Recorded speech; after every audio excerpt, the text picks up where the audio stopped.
Alright, so today we're going to be picking up with some No Man's Sky. I know we played this very recently in our permadeath run here that we got 42 hours in, where we basically finished all of the storylines that I'm aware of in the game. But what I wasn't expecting was that they're going to drop another expedition so close. I just got back from TwitchCon, and so rather than inviting trouble by playing a bunch of new games before everything that updated I get settled to make sure it's all good, I was like, let me just play a game I know that works, and then we can play the other games either later today or tomorrow. That'll be a separate video on the YouTube side. But there's a new expedition called Breach. And for those who are unfamiliar with expeditions, basically they're these things we can go into. Waiting for it to load to see what I'm even dealing with. Okay, that's being a little chunky loading everything in.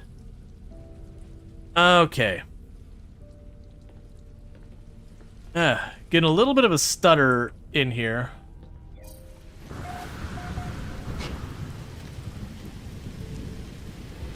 I guess I'll touch this real fast since we're standing right here before we start the expedition. Management decision. Okay. We have the blessing of the worm. We could pray for happiness or that. We'll go for happiness. And check at the status of the place. Yeah, so we got nitrogen salt.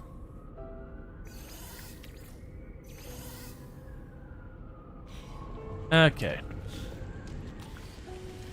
But yeah, so I'm going to quickly just touch this since we're standing here, and then we're going straight to the anomaly. And we're going to kick off the next expedition. Man, I am getting a stutter. I'm hoping that'll settle down. I don't have to fix anything. Okay, reopen the building.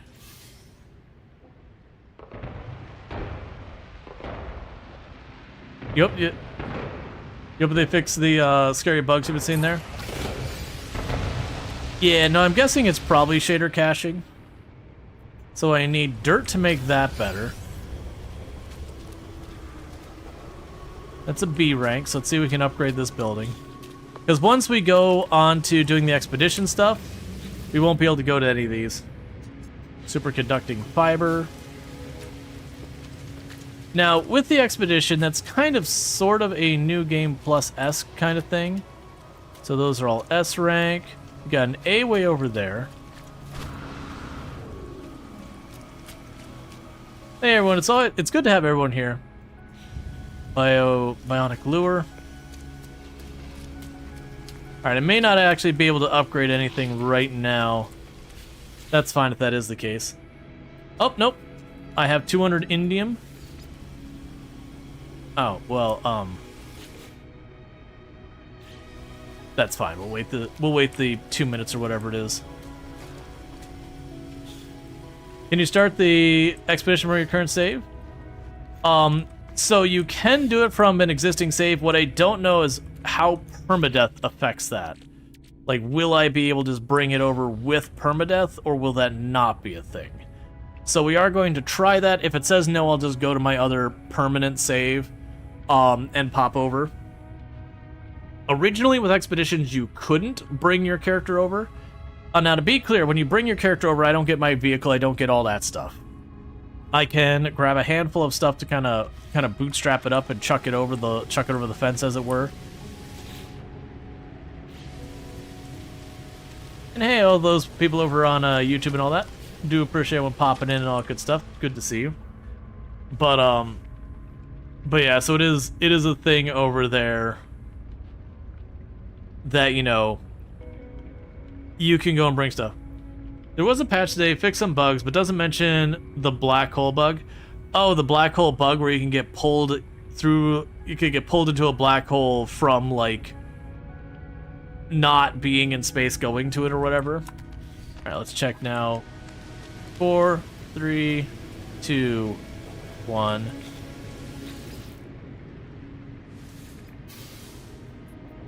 Okay.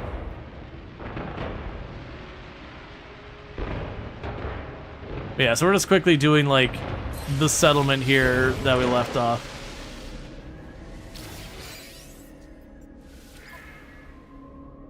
Yeah, so it is a B tier settlement.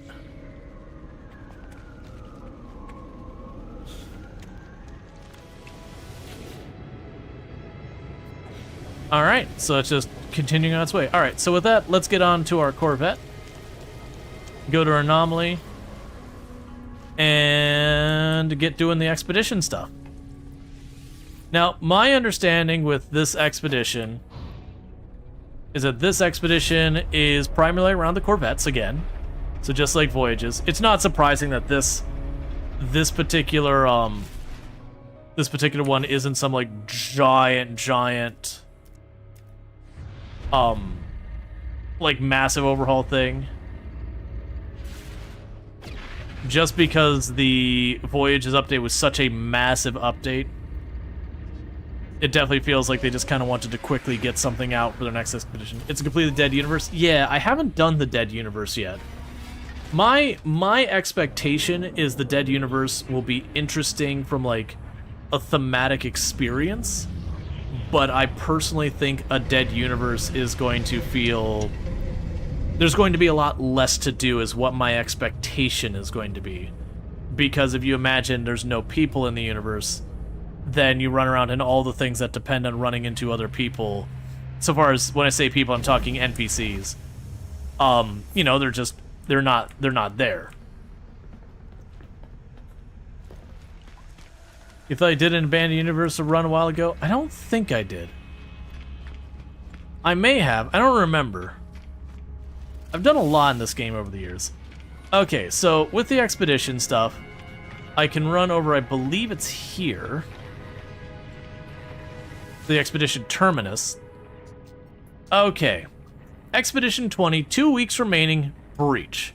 Expedition details. Start an expedition and go on a journey alongside the whole community. The exclusive phase rewards earned from expeditions are available to all saves. Sign up for Expedition 20, Breach, and join the community as you sail through the stars, confronting the awe and horror of deep space. So we're going to select our equipment. And this is where I have all the stuff I can bring over. So if we look at it, I can only bring over stuff that I have equipped or is in my inventory. And I can shortcut a bunch of stuff this way. I am not going to do that, though. I think what I'm literally going to do is bring nothing with me.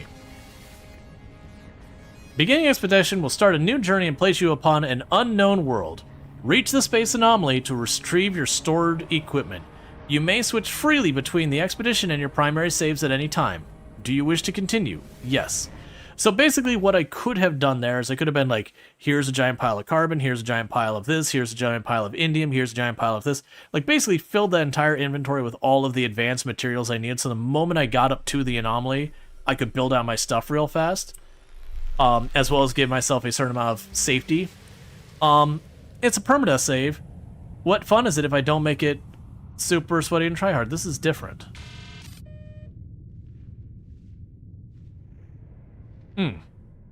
It's just a weird camera angle, okay. So we're on a radioactive and toxic world.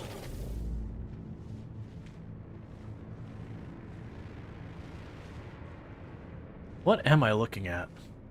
I understand it's the surface of a planet, but I think like I'm on some type of like ridge or something.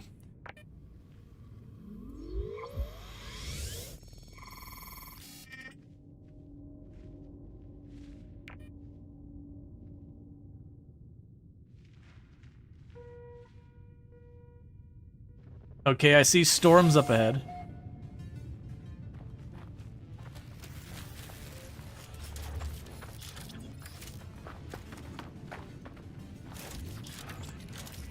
Okay, so it did give me a thing for terraforming. Alright. I don't know what I'm standing on, but it's messing with a lot of stuff, so let's get off of this.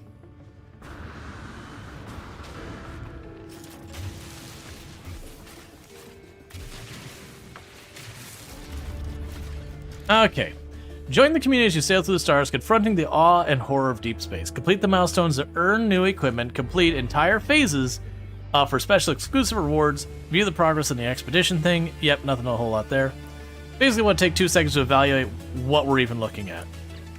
So with this, we've got all of our different phases of the expedition.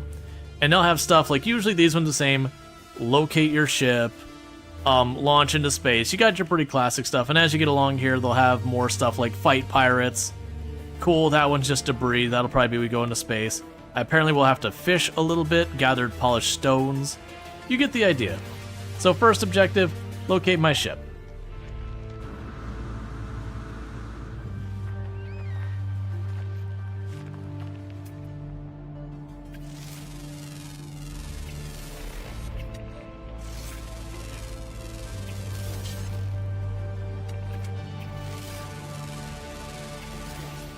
Now, people talk about how you don't get to keep your rewards from Expedition.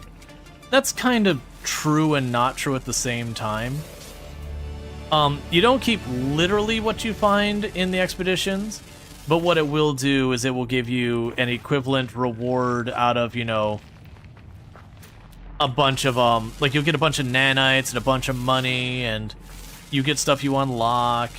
So, sure, you don't get the literal materials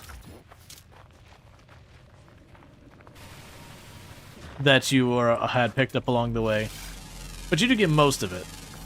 Like, you do get, like, compensation. And I've honestly found sometimes the rewards you get, like, nanites-wise and all that, can be pretty good, too.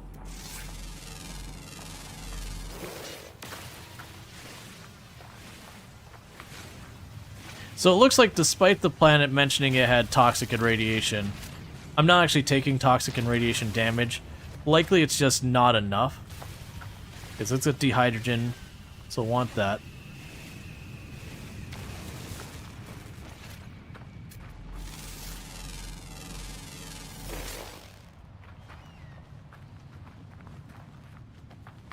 Now, because this is a dead universe, I'm less motivated to collect a bunch of the stuff like language and all that, because one, we won't end up keeping this and all that. Like we'll end up losing some of the progress and all that we did. So far as like it won't bring like the literal words I've learned, so there's not really a reason to invest the time to getting that when I know I'm just gonna lose it. But it is still worth me collecting materials and all that stuff, because literally everything is going to equate to either nanites and or cash brought back to my main save when we're done. For the moment, I'm also trying to go out of my way to collect a bunch of these random materials and all that, because we are starting a brand new save.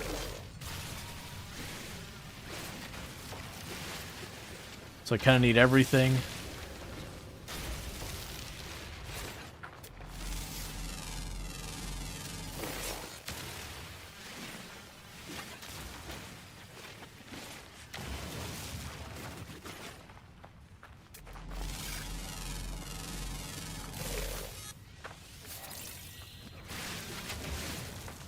I'd also be curious how a lot of this stuff plays into it. Because like I said, if I have done a empty galaxy before, it's been long enough I don't remember its impacts or anything like that.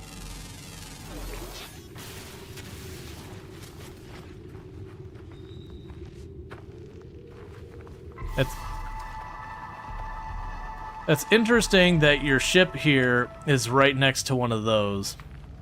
I'm going to touch this first because of course I am. The ancient marcher hums at a frequency that burrows deep into my being, filling me with the voice of the Korvax echoes. Yep, there's no living beings at all, even in the anomaly. Yep, so it does change a lot of stuff, because, like, who are you going to give money to? Just the collective market and all that. So I'll be curious how it'll actually feel, because it's been so long. Knowledge paves the way to understanding of probability. The Atlas spoke in fragments. The Atlas interfaces are the shadows. The monoliths are scattered children. Together they convey the wisdom of the infant. They must be understood. Seek help with language. My knowledge of the Korvax convergence increases. I've learned the word for Korvax. Okay. Okay, so gotta fix the engines and all that. But, because we did an objective, it's going to give me a prepackaged personal refinery unit and ship launch fuel. And the reason this ends up being relevant is the devs did kind of understand you would eventually have played the game enough times where you're like, you know what I don't want to do? I don't want to make the same things I've made like 1,000 times now. Interestingly enough, they did give me a repair kit, which I was not expecting. So that's condensed carbon.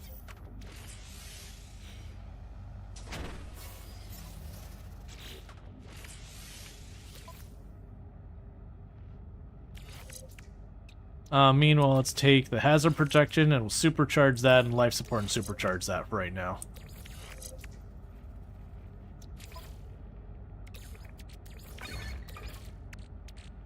And we need the ferrite dust to make...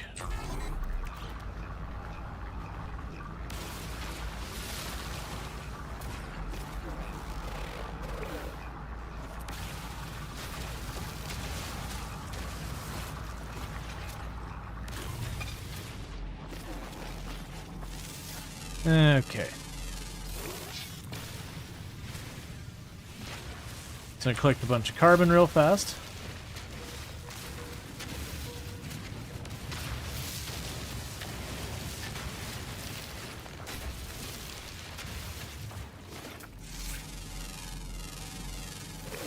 So the other thing to check is discoveries. We did get all the critters that live here, so we got our nanites for it. So you need pure ferrite. So let's go to our exosuit, grab you. I'm gonna need to condense some carbon. I'll need more dehydrogen.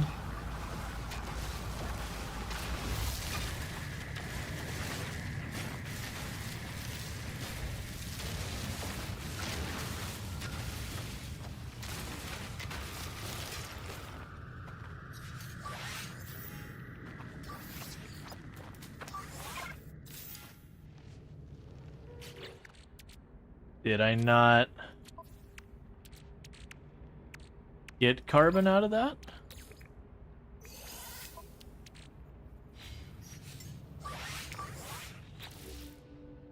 Okay, so we need a metal plating, which I can't make because I got the stuff for this. Alright, so we got our launch thruster done. So the other thing I need is I need a metal plate and a hermetic seal. How many people in your family? That is not a question I'm going to answer online. Yes, I am playing No Man's Sky. I see, these are giving me oxygen. I was looking at them, just mining them, thinking I was getting carbon.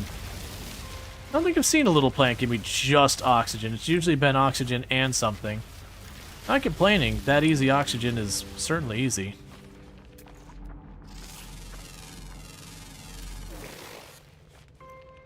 Cobalt and titanium is an interesting combination.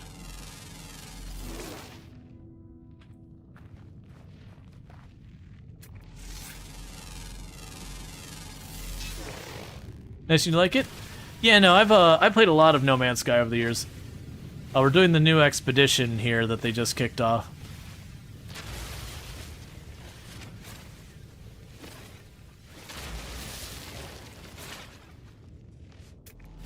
The expedition have a lot more bias towards anomalous and weird. Yeah, but I mean, if you're going to be in like an empty universe, that's probably the way you're going to lean. It's going to be the more interesting one. All right, so I'm assuming you're going to be like weirdly super toxic.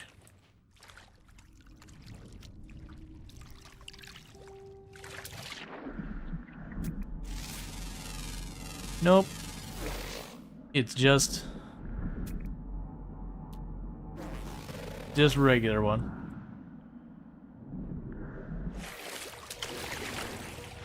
Okay, what is it about? No Man's Sky, the best way to describe it is it's a game that it's about exploring. You have all these weird worlds and all that, but it also does have a lot of room for stuff like where you are going to explore more and more of the galaxy, get things.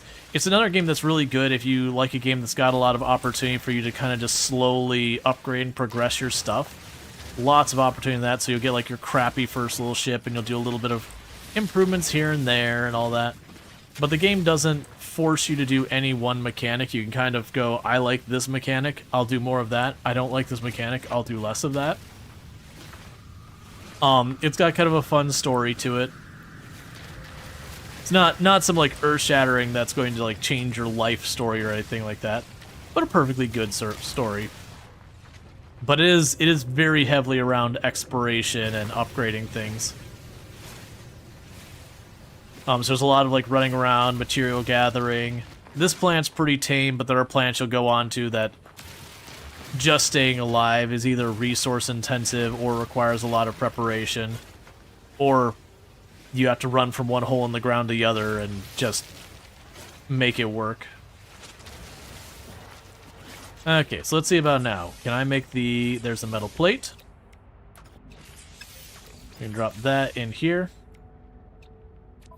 Need the hermetic seal. Which requires more condensed carbon. We can drop some regular old carbon in here. And that should be enough now to make the hermetic seal.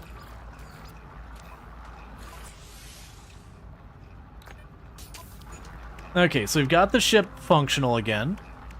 So that's good news, and they did give me a little bit of fuel to start. I did have the repair kit, I could have skipped by that. I'd rather save that repair kit for something that's going to be more obnoxious to fix, like if we find a wrecked ship that's got some parts. Clearly, I should be checking out this wreck.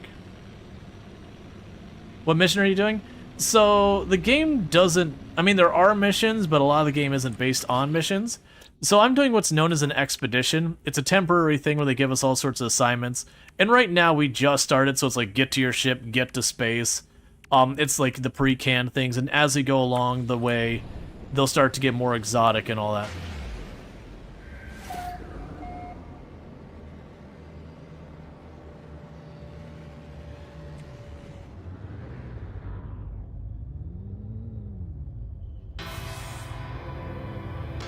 Okay, wings in the dark. We left the planet. So now I can go to this one. So give us a base computer plans and a hyperdrive plans. So this is not the normal progression arc for the game. This is a special progression arc for this particular expedition. Okay, so our next one is to leave the initial system for the first time. Now, we do have a wreck here, and I'm curious, because normally what happens, as soon as I figure out where its cargo containers are, normally what happens when you go to these wrecks is you'll find their cargo containers floating around. And when you pop them, you get stuff like gold and all that, but then you get attacked by a pirate. Or pirates.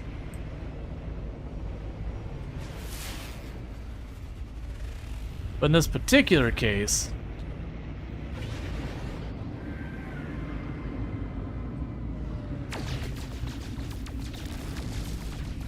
nah, it's fine. Let's not get ourselves killed over nothing.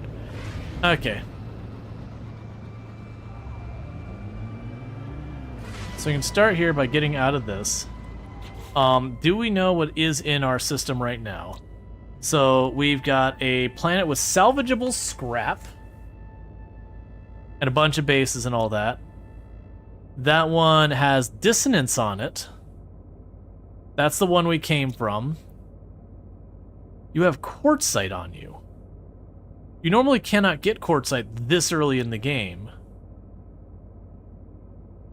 Isn't quartzite normally a gas giant system thing? I'm pretty sure quartzite is like super endgame material. None of the other stuff is. Yeah, so it looks like what we're probably going to want to do is go to Tarmutri, however you say it, because we'll start being able to grab some parts.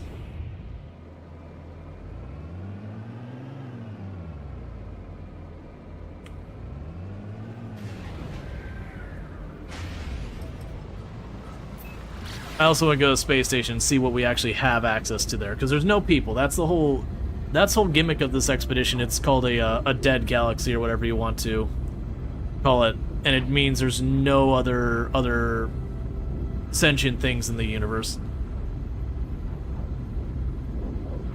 But from my understanding with this expedition is it's very, very heavily based around Corvettes.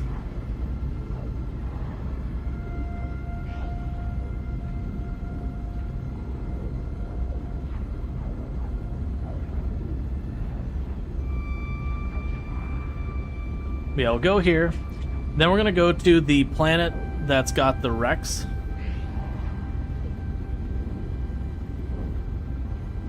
You love that all the little shit make TIE Fighter and X-Wing noise? Oh, they do like the little scream of the twin ion engines of the TIE Fighter? That's right, I know a thing or two about Star Wars. Ready to step to that line? Those convert to chrome? Oh, the quartzite?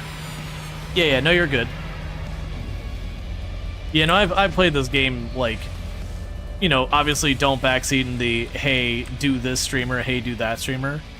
But, as far as, like, game mechanics at this point, I know most of some of the stuff I haven't done in a while that I have to, like, refamiliarize myself. Oh, don't use a teleporter. There's ways we could cheese things by just having where other people have done the work and then teleporting to where they have their stuff. Yeah, remember they took the abandoned stations. Right, so here's the suit expansion slots.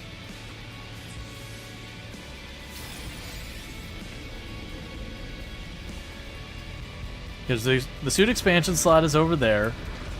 Then we had the multi-tool upgrade over there, and the ship upgrade thing's down there. I'm just checking what we actually have access to in the abandoned stations. I know it's not much. But the question is, like, how not much? Wifey. I love you. And I love you more.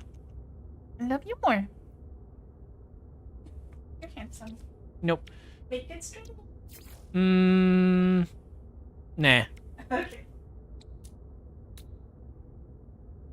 Wait, I have banned weapons? Hang on, what? Banned weapons, smuggled goods. So apparently I have illicit goods on me.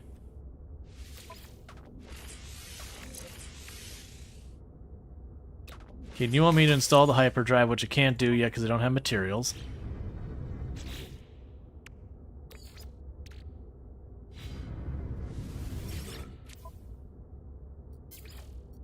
Yeah, I'm a little surprised that we just got banned stuff. That's fine. We'll get rid of our smuggled goods. Okay, yeah, so it looks like pretty much illicit goods in the empty universe. Yeah, the worst thing is I'm pretty sure you could still get Sentinel scanned and in trouble. I haven't messed with that too much. Alright, so it does look like each time we hit a system, we can still go to the station and get our inventory upgrade. And I believe... And I'm going to go slightly off-center.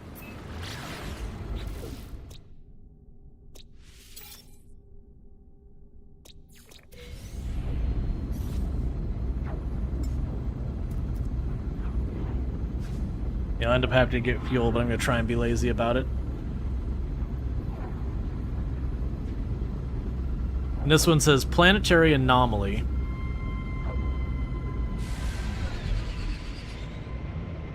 But the primary things I'm here for is I'm here to get chromatic metal, and I'm here for salvage.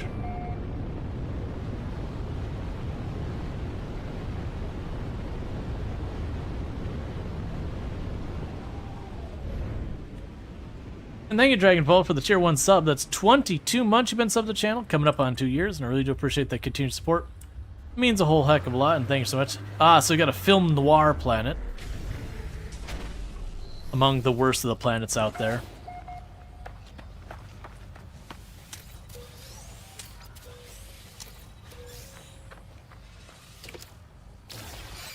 Okay. Yes, thank you so much for the support. I do hope you enjoy your advertisement reviewing as well as access to the emotes and all that, so thank you so much for that support. It means a heck of a lot. Okay, so is this... Yeah, this is the one with the... whispering eggs.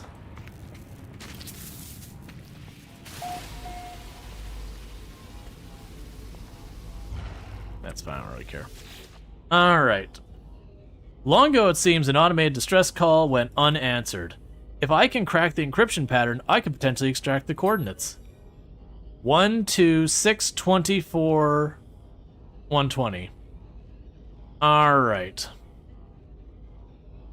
So is it plus then multiply? So 3 times 2 is 6. 2 times 6 is 8 times... No. Because that'd be... multiply it by 1, 2, 3, 4, 5. So 6. So that'd be 720.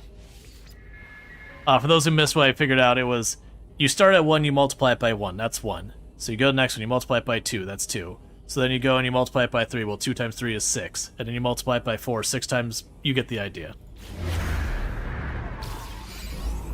And I've just done enough of those, it usually just takes me a minute to be like, okay, which of the patterns is it? There's a bunch of different patterns that I use. Some of them get a little bit more involved than others.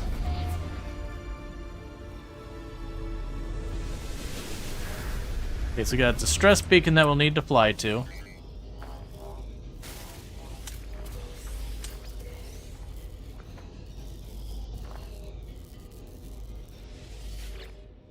Okay, we'll grab all this.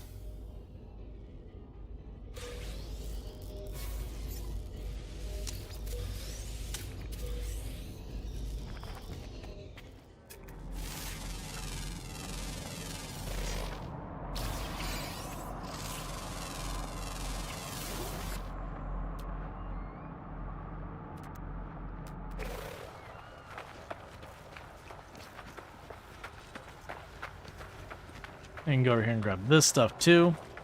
So we need the quartzite for the chromatic metal. That's what we need for the hyperdrive. We'll also need that for hyperdrive fuel. I didn't mean to sit down. It is what I did though.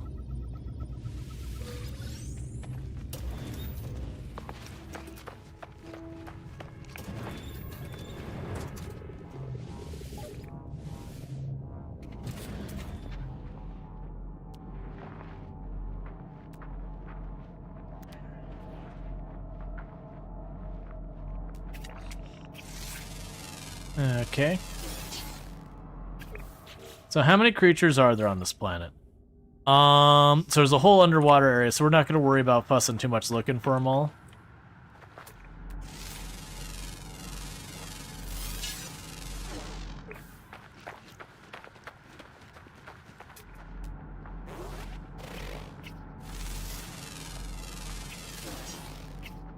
Like, I'll scan what I see. That'd be a whole thing. Yep, there's a new expedition. It's a dead galaxy, so there's no other people in it. But as I mentioned before, it does seem like it's going to be based very heavily around the Corvettes. Which again, makes sense. It's the new shiny bauble.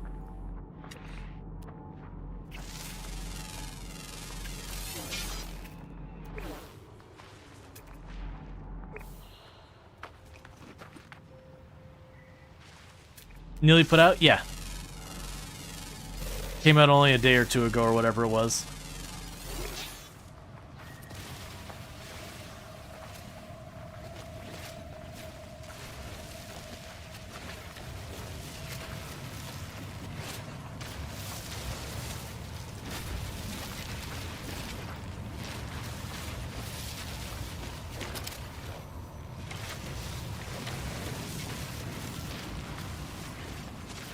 We need all the stuff, so grabbing it while we can.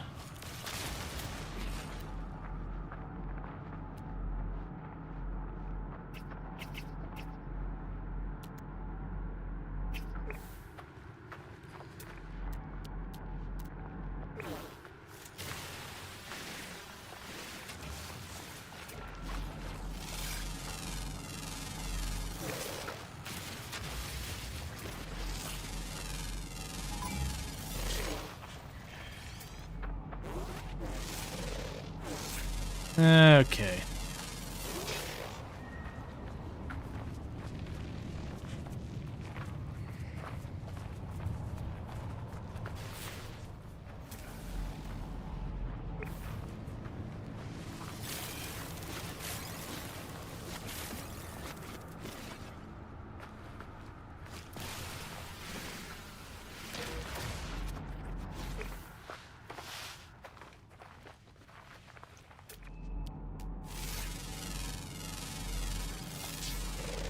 Cobalt and copper.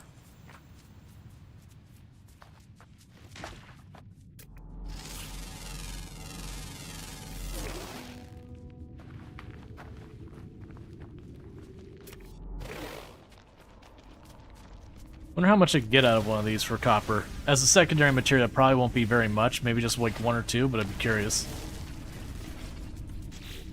So I got 1 single unit of copper. So technically I could use that. Also, it'd be a terrible idea to use that as my source of copper if I have any other choice. Honestly, though, these giving carbon and condensed carbon, I'm probably going to scoop up a couple of these real fast. Now, with this run, I am going to be focused on the expedition. So we're on the actual save where I put all the time in the base building and the settlements and all that. If the game does require me as one of my expedition objectives to do that, obviously I'll do what's required. But otherwise I'm going to utterly ignore that. Because when the expedition's done, so is this part of this save. We'll go back to the normal universe. So there's no point investing that kind of time if I'm not obligated to do so. Now, there is a thing where the more stuff you do in your expedition, you will get more nanites and all that on the other side. So it can be a thing you use to, get more nanites and whatnot. Oh my god, I am uncreative and I need the nanites. Excellent. Good name, friend.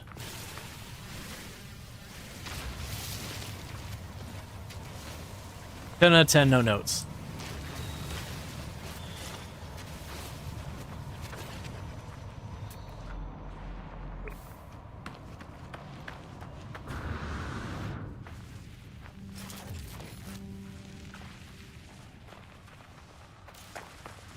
That must be it over there.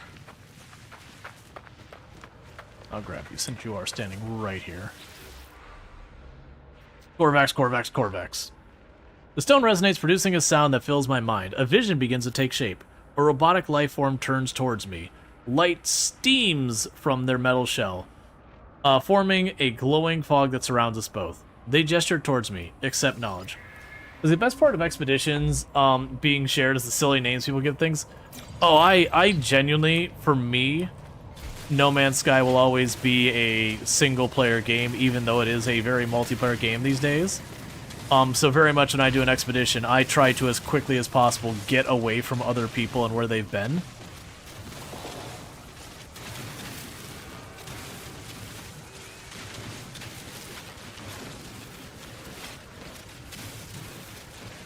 Because it's also those things it's very easy to go and find where people have set up bases and they'll have like, oh, here, get your oxygen, sodium, I've set up like a whole farm kind of thing. So you can make the entire expedition really easy by just going to where people have like made bases that just mine stuff for you. You just pop by, fill your pockets, move on to the next site. And that's totally fine, like don't let me diminish that for the people who enjoy that, but for me I'd rather do that myself. Get those materials and all that. Now, we did start this from my permadeath character, so I'm assuming this is considered a continuation of the permadeath save file in the sense that if I were to die here, I would lose it all. That's my assumption. I do not know if that's true or not because I've never bothered doing an expedition from a permadeath save. Now, that said, with the way expeditions do work, if I do unlock everything in the expedition and turn it in kind of thing, I will be able to access the materials on my non-permadeath save. I will have access to the things I've earned. Hey, Sparks, how's it going? I'm enjoying hanging out, lurking over there with you, doing your last little bit of the vineyard and farm sim. But welcome in, Raiders. First of all, if you don't know... Oh, actually, wait, did you switch to Derail Valley or vice versa? Because I thought I saw you playing Farm Sim. But yeah, regardless, so if you like simulation games, you're going to like Sparks, you should go over there, check them out. Really good time. Switch to Derail. Gotcha, so I'm not losing my mind. As also, I didn't even realize that you were at TwitchCon until Ultra mentioned it. And I was like, wait, what? I'm sure I saw you too, and I just didn't click it together in my head, because, you know, people on screen do not look the same as people do there.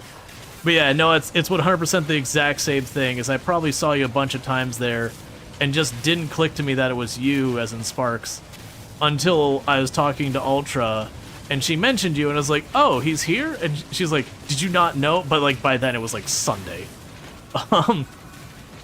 So still, I hope you had yourself a good TwitchCon and all that good stuff. Because it was a good time and all that stuff.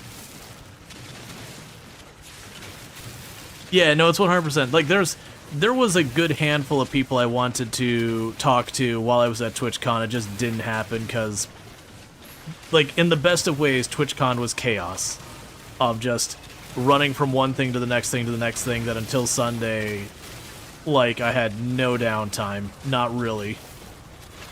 And then Sunday, I just went to the Hooded Horse event and stayed there. I was like, I'm done. I've done enough useful things this con. My feet need a break. But yeah, again, check out Sparks. Really good time. I can only assume November 4th you are doing the expansion for Farm Sim, because I know I'm doing that. Looking forward to that a lot. Gonna have fishing, gonna have onions, gonna have a bunch of good stuff. And not onions as in you feed water into a greenhouse, and by the magic of the powers that be, onions happen. Like actual field onions. Okay, so I think I got all the quartzite. And it feels a little bit dirty to do this, but I need chromatic metal. So we're just going to go ahead and chuck this over. And we're going to put quartzite in here. And we're going to turn quartzite into chromatic metal. On the plus side, quartzite makes some heckin'... Alright, let's not burn it all. That's a lot of chromatic metal. So that's good news. Oh, go away, drones. But yeah, for those who missed, they did come out with a new expedition for No Man's Sky just in the last couple of days, which I find funny, because I just finished doing a Sweaty Tribe-part permadeath run where we literally did all of the story quests and everything, even the side quests. And then finished that, I'm like, I guess we're done, because it's other than just grinding levels on, like, making my ship better or whatever, there was nothing more to do. And so we finished that right before TwitchCon, because I don't main No Man's Sky, I do play No Man's Sky, and also thank you, Be the Rat, for the raid. I do appreciate that. I hope you had yourself a good stream and all that stuff. If we can get a shout out, I'd appreciate that. But yeah, so we did that, and you were playing some Titanfall too. I haven't heard that in a hot minute. But I hope you had yourself a good stream and all that, and welcome in Raiders. But yeah, so if you're looking for Titanfall 2, you can apparently find it over there. So that's cool. But, so I finished that and I was like, cool, I'm going to take a break from No Man's Sky for a while, get some other games caught up. And then the expedition came out, I'm like, crap. Because there's definitely a lot of games I'm debating doing. Normally, No Man's Sky is not all film noir. This is an anomaly planet, and the particular anomaly on this planet is apparently colors are evil, so we're not going to do that. And I'm just here fixing my hyperdrive, because we just started a new run, and you start with a busted hyperdrive. And that's why I need the chromatic metal. We also got a distress signal for potentially another ship. This expedition, my understanding, is mostly going to be based around the Corvette, though. So that ship is going to get scrapped. That's good. You're trying out Titan, you heard it had like 6K players, and you haven't played in years. Oh yeah, no, Titanfall, I didn't play the second one, I played the first one. I really enjoyed what I did play. I never got big into it, just from the too many things going on at the time. Just didn't end up happening, versus like not like avoiding it or whatever. Yeah, that was the joke I had, is like, oh man, there's too many games to decide for this week, but don't worry, next week there's even more games to try and decide between.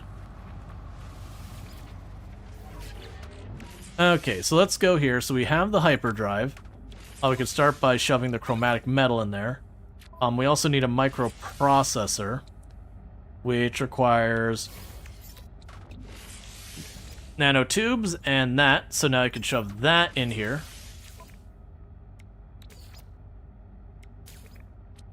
But I need more... Oh, I need 5. I understand. That's actually pretty steep cost.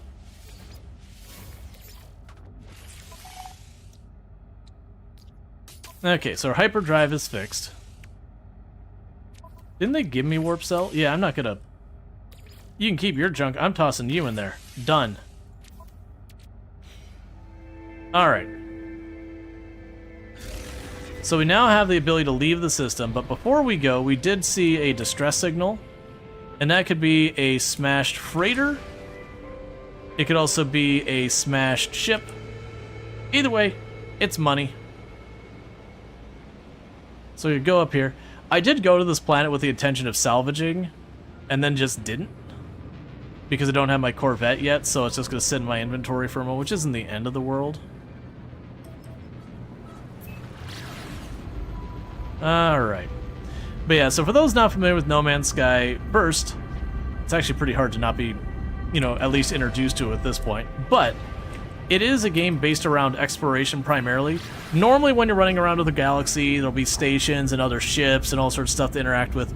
With this expedition, which is kind of a temporary challenge, whatever you want to call thing, the gimmick with this one is you are in a dead universe, which means you're alone. There is nobody else. Why did you drop me out way back here?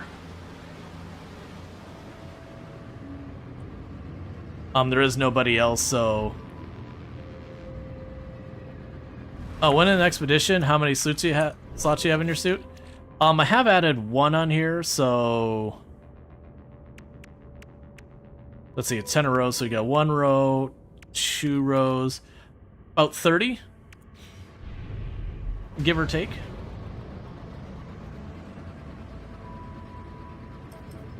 Yeah, keep in mind the expedition's a temporary thing, so like... I wouldn't sweat it. You're not going to usually spend a ridiculous amount of time in an expedition. Most of the expeditions you can usually knock out, you know, depending, like a play session or 2 or so. And I'm gonna run out of fuel soon here.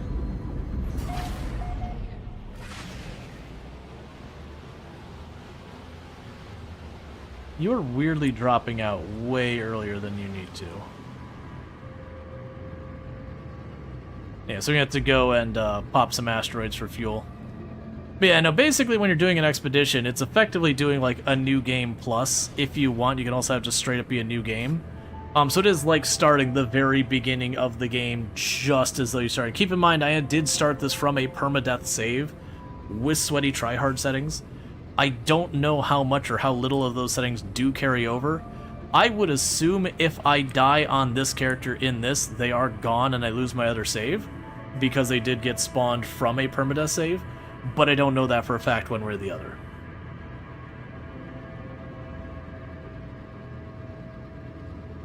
Alright. Can you look at the difficulty settings in the menu? I might be able to. Survival elements, full hazard. Oh no, it looks like it's turned off certain things. I imagine these are locked in on this one. Oh no, I could change them.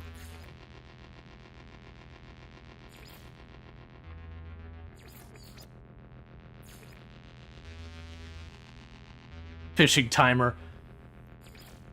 I mean, this will be irrelevant, but fishing timer.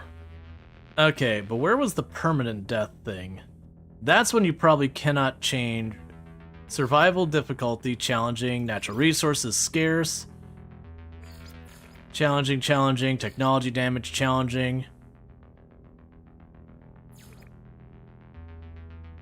Okay, so because...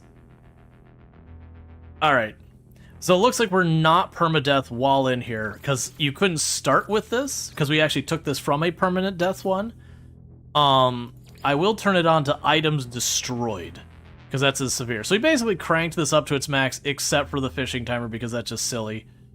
And there's also an inventory stack size.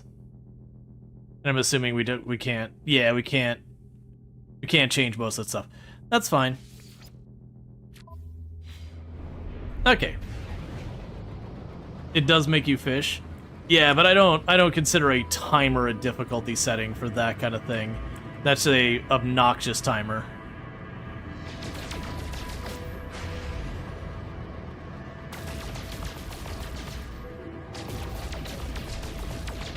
Okay, that's silver. That's not what we're looking for. We're looking for titanium. Might as well Swiss cheese it a little bit while we're sitting here. Or tritanium.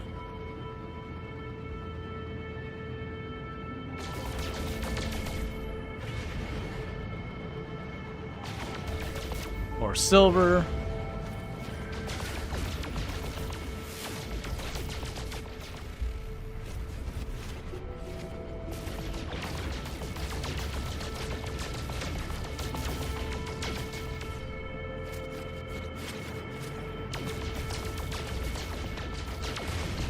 Yeah, no, good call on the thing.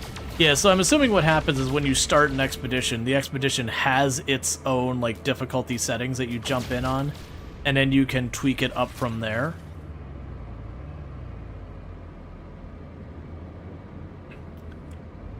And thank you, Elizabeth Regina, for the tier 1 sub. That's 12 months, a full year you've been subbed to the channel, so thank you so much for that. It means a heck of a lot that you continue to support the channel that long, and I really do appreciate it.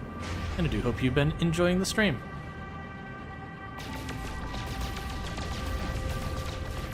And thank you for the follow.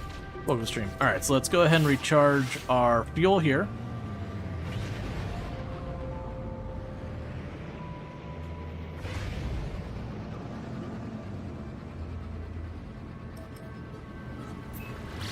Okay, so we're trying to get to this distress thing. So I'm thinking what happened is I'm pretty sure they started you off on this first system. I'm willing to bet this is a purple star. And for those who don't know, purple stars in the game are gas giants. And that's why we have access to quartzite, which we normally aren't supposed to have access to early in the game. That said, I don't really have recipes to take advantage of it. And one of the things about the expedition saves is you don't keep everything from the expedition save. It will turn most of the stuff into in-game money and nanites, your two in-game currencies. Neither of which, for the record, this game has no microtransactions. Like, not pay to win, not other thing, literally no microtransactions. And all that. But it looks like we will get the different in-game currencies from this. And it can actually be pretty good. Like, it's not, if you're just trying to farm those things, I don't think farming the expeditions would be the way to go. Please, good stuff. Hey, Floral. Thank you, it's good to meet you as well. I met so many people. I've actually been sitting here before stream going through like all the people I got their names and I met with them, and like the vertical layout's so neat. Yes. So for those who are on mobile devices on the vertical, I am using the enhanced broadcasting vertical layout. It is pretty cool. I know it's not for everyone. There are some people who don't like it. If you don't like it, all you have to do to get rid of it is just touch your screen anywhere, and on the top left they'll say go to classic, and it'll be the way it always was. I do hope they keep it that way where you can kind of choose between it. I think that's a good compromise. But it's kind of like, do you want a more like classic Twitch versus more of a TikTok-ish layout? Pros and cons on like, one, you can see what's on the screen way better. The other one, you get like the full picture. So I think it's actually per category. It's going to be like this one's better for this category, and that one's better for that category kind of thing. The high-tech ship's emergency systems activate as I climb on board. Let me check one thing real fast. Okay, cool. I already got that sorted. Just making sure because I don't remember who like I met where I followed them right away or I got pictures of their badge to follow them later. Just making sure I kept up with everyone. It was a good time at TwitchCon. It was good meeting everyone. But yeah, and I was trying to remember. Sorry, don't open that. That's not what I want. I was trying to remember like half the people I met, like who did what and everything. It was really fun. We met at breakfast. Yeah, the partner breakfast. Yep. I believe we met. Was it before the breakfast, or I'm mixing it up? But either way, it was fun meeting everyone, all that stuff. Like, I really appreciate that kind of thing, because honestly, a lot of those connections end up being, you know, it's one, nice to meet new people, make new friends, all that stuff. Yep. Yeah. No, it was fun. Yep. All right. An hologram appears before me, and the lights in the masks it wears seem wide and dim. The pilot calmly reports news of their intimate demise. Jeez, I cannot talk. The noise of explosions and tearing of metal can be heard. The hologram disappears, leaving an array of glittering technology and devices behind it. Some that still look operational. I love that the food at TwitchCon wasn't mid. Yeah, no, I was surprised with, like, the partner breakfast. Like, you went and they had all that stuff there in the front, and a lot of people didn't realize that they had, like, burritos around the corner. Which is fine. So we can get transported good or functioning technology. Being that we're going to be in a dead universe where there's going to be, like, no one else around, I'm going to go for the technology, because I feel like there's going to be less opportunity for that. The research ship carries fascinating technology devices. I scan a blueprint. I can now construct these, now construct this one to advance myself. Teleport receiver. Okay, so worry about that later. That lets me teleport goods to and from my ship from a little bit more distance. This game is endless, right? Because of generation planets. Yes, there is a ending to the game, which you do by following the stories to the center of the galaxy. But the ending is a not ending, if that makes sense. Like, the ending just kind of kicks things off to being able to do the next thing, but you can just keep going forever and ever. So it is a never-ending game, but there is a definitive end to the story if you pursue it. All right, so we got this wrecked ship we found, and this ship might be worth some money. Okay. Yeah, so this ship is estimated to be worth 53 million units, whereas the one I have is 5. I am going to claim it.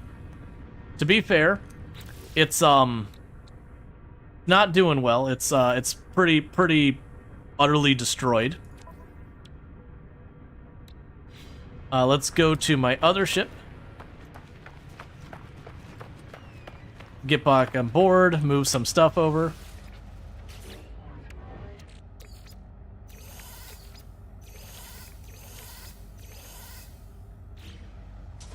Now, because we're going to be going the Corvette route, I am not going to be keeping either of these ships long term, but I am going to salvage them to cash them out. So let's pop back over here. And the things I want to do... Actually, you know what? I don't care about getting this thing's engines running. Because what I'm ultimately going to do is I'm going to take this ship over here to the station and scrap it. I'm going to scrap it. And then when I don't have a ship, it'll give me the other ship. Okay, so with that, we do have a working hyperdrive, so we are doing the expedition, which is like their special temporary challenge whatever thing, where the normal game you can just kind of wander around the universe as you see fit. The expedition is a lot more, not scripted, you can still run off and do your own thing, but there are objectives they want you to achieve. So the next objective I have here is to leave my solar system to another one, and then we have reached the first rendezvous point, so we'll go ahead and get those going. No, Floral Ember does stream. Yep. Yep, you can give them a shout out. Because if I recall correctly, you do ASMR.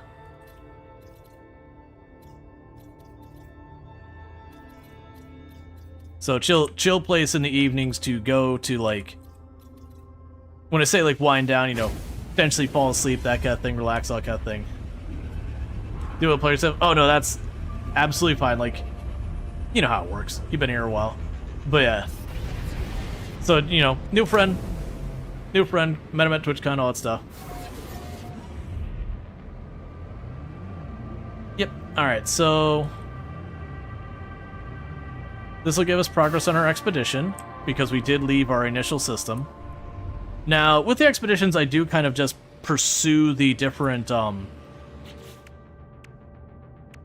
things. So we get a reward from our first one, which is apparently a pre-packaged Atlantid drive unit. Oh, that's the one that lets me go to purple stars and everything. Okay, that's interesting. So normally, this is an extremely end-game thing.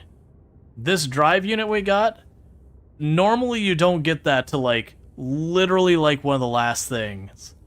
So that's very interesting that we're, like, baby just started, and they're already like, here, have the end game you're going to be going thing. Let's see, how do you claim that ship? And where do you show it? So the ship back there, anytime you find a wrecked ship, you can just jump in and you will get the choice to claim it or whatever. And it will automatically go where you can summon it. Right now I can't because I'm in space, but if I was on a space station I could summon it. Now that one, because I didn't fix its engines, it won't come to me, but if I don't have another ship it'll appear, so there's kind of a gimmicky way to getting it show up there. It's not really cheesing, but like when I go to salvage this ship, because it disappears and I must always have a ship, the other ship will appear there and then I can salvage it too. And then we'll get to our Corvette and everything, because that's going to be one of our objectives. So what I need to do now is I just need to keep moving along this line. Like I said, I'm not going to bother... we're not going to worry about that. I'm not going to bother trying to like get all the inventory stuff and all that. On a main save, I would do that. But with the Expedition, because we are going to lose a lot of this stuff and just get cashed out in credits and unions, as well as getting special cosmetics you can't normally get, there's not really a motivation for me to go through and do all that stuff, because I'll put the effort in and they'll throw a couple extra nanites at me and that's it. So I don't care.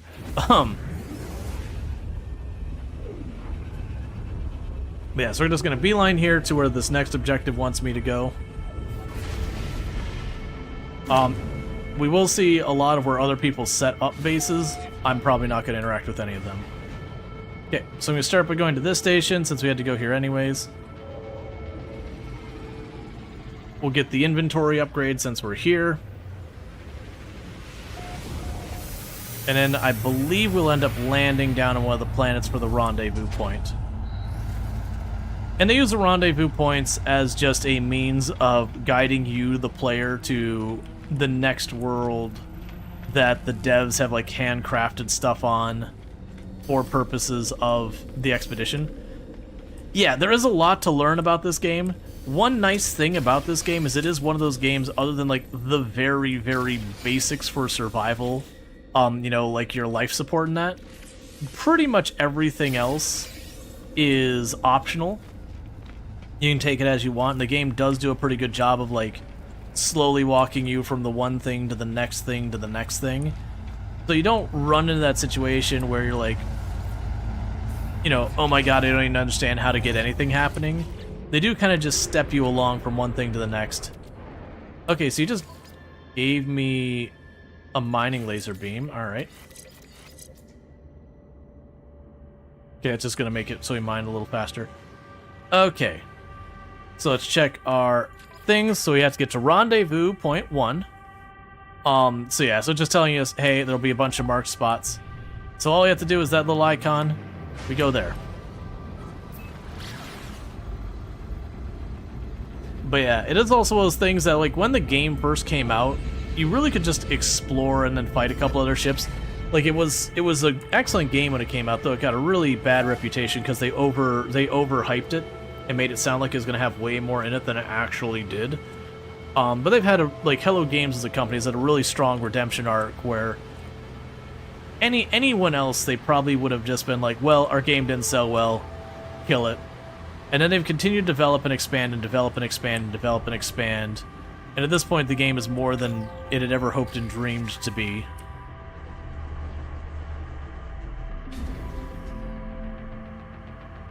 Alright. So, we have occasional scalding squalls. Okay, so our objective is right over there. What's my favorite TV series? I tend not to be a person of favorites in general. Series that I've gone into. So it's hard to say favorite because it'd be like, what day of the week is it? What time is it? You know, what mood am I in? I have been enjoying stuff like Has Been Hotel is pretty solid. Hell of a Boss is pretty solid. They are cartoons. Super duper not for children. Like, extremely not for children. Like, they're not like pornographic or anything like that, but they do have a lot of crass jokes. There's lots of violence, that kind of stuff. I hadn't watched it in forever. I enjoyed Steven Universe when I was checking that out. Have you watched the new Ghost cartoon on Netflix? Where they own a hotel. I have Ghost cartoon. I'm not familiar with that one. I don't know what that one is. I really don't watch very many shows in general. So it is one of those things, like, for me to be like, that's a show I watch, is saying something, because normally I don't watch a lot of series. I also like, for those who haven't seen Has Been Hotel, it is like a very messed up Disney movie kind of thing, where the main character sort of behaves like a Disney princess, except, you know, they're in hell. So everything's messed up. Oh yeah, like, I liked Disenchantment, or was it Disenchanted or Disenchantment? Whichever one that was the cartoon that was made by the same people as Futurama. I enjoyed that one a lot. I haven't kept up with it, though. Haunted Hotel. Gotcha. I'll note that one down, because it does sound like the kind of thing I'd enjoy. So, Haunted Hotel. If not, my wife likes a lot of that stuff too, so maybe that be on. One that Loki I also enjoyed was Steven Universe. That one is very acceptable for kids, though it does get into some heavy topics. They do get into, like, trauma and all that, but they do it in what I would not. When I say a positive manner, I don't mean like optimistic, like not that kind of like toxic positivity level thing, but as in they try and be authentic about it and genuinely like give good advice. So they have like the person who's dealing with like anxiety kind of thing and all that and having stress problems, and you know they're like this, like, okay, we're gonna take a moment, like kind of breathe and like kind of, you know, accept the thought is there, work your way through it. It's like actually good advice. It's like versus other shows like, have you tried not being stressed? It's way easy if we just don't let things get to, and you're like, come on. User identified, the terminal now active, unlocking data log for analysis. It looked like the wound on the world, crimson ragged edged, like something that once lived but was torn asunder. I should have stayed away. Had I the senses to taste the air of this planet, I imagine I would have reeked with some kind of alien fetor, but nothing could stall my curiosity. Was it dead? When I touched it, the surface was moist and yielding. It seemed to become modal then, crawling on a mat of slow cilia, moving from me. I should have left it alone. I discovered something coded deep inside the long-dead traveler's data log. Something that has been left that will aid me on my journey. Cool. Nanites.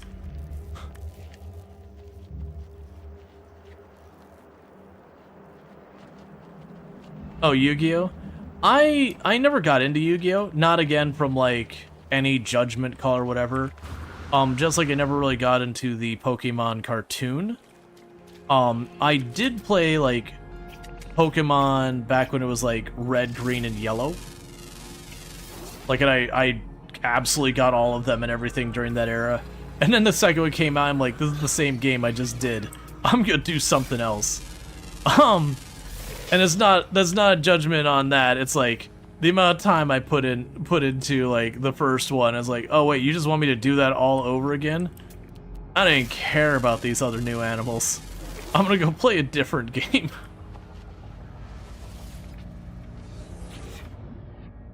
Alright, so let's check to see what we got from the expedition thing. So we did find the place they want us to go. And they just gave us for free 5 inventory slot expansions. Debris Rangefinder, a single-use device that is for locating wreckage of starships in deep space. Select the rangefinder and then scan for debris. Requires a solar mirror, a quantum computer, and a metal plating.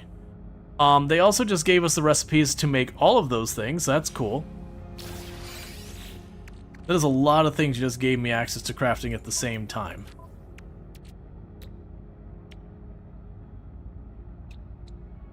many of which I'm not remotely equipped to deal with right now. Okay. So they gave us the inventory slots. Yeah, in these expeditions, a lot of times the normal challenges you'll deal with, a lot of times they will just shortcut you. Okay, well apparently I am making the rangefinder first. Alright, so let's take a look. So to make the rangefinder, I need a quantum computer, a solar mirror, and metal plating. The metal plating's easy. I just need to toss some ferrite dust in here. Where are you, ferrite dust? Do we not have ferrite dust? That doesn't sound right. That's fine. That'll become ferrite dust. We got ferrite dust going in there. So the mirror, I need gold and chromatic metal. Gold and silver we can get into space. That's no problem. And this one I need antimatter and chromatic metal. And that's also going to be... Alright, so I'm going to basically need ferrite, pure ferrite, ferrite dust, and all that. Do we have the ability to get the advanced mining laser by chance? And also... Hang on. Why are you not next to each other? No, I can get the shield, but not the advanced mining laser. More than likely they'll give me access to that soon. Yeah, sorry, I don't need pure ferrite yet. I needed that earlier for something else. So what I'm going to do is I'm going to go ahead and just get ferrite dust for the time being. Oh, right. You're right. I don't need pure ferrite. What did I need the pure ferrite from? Yeah, I just need regular old ferrite for the plates. It was something I think I just needed the pure ferrite for repairing the landing gear on our first ship. I'm just going to collect some ferrite dust here while we're waiting.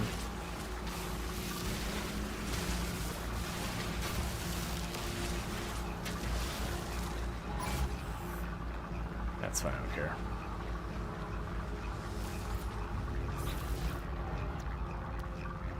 Oh, you take a hot minute, don't you? Oh yeah, well let's go get a full stack and then we'll be good there. We can pop that for more. I can get the metal plate. Okay, so you require a metal plate, a quantum computer, and a solar mirror. So that I need to go to space for the gold. And then we need chromatic metal. And that I need antimatter, which I believe is primarily just the chromatic metal I'm missing. Yes. Both of which I can just take the quartzite and process it. So let's go to space and start looking for gold.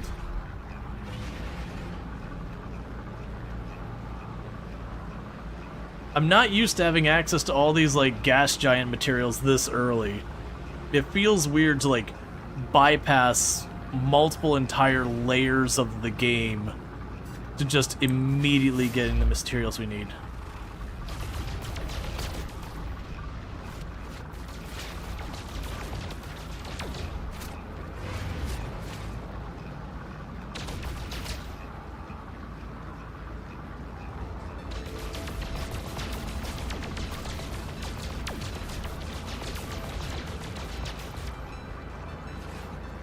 Okay, so these are getting titanium as well.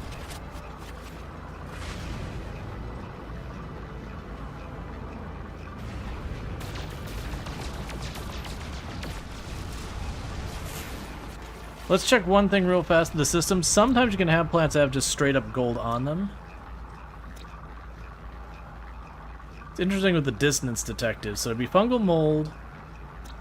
Yeah, so neither of them just straight up have gold on them. Oh, here we go. That's what we want, is these spiky ones. Usually those will be stuff like gold, platinum, that kind of thing.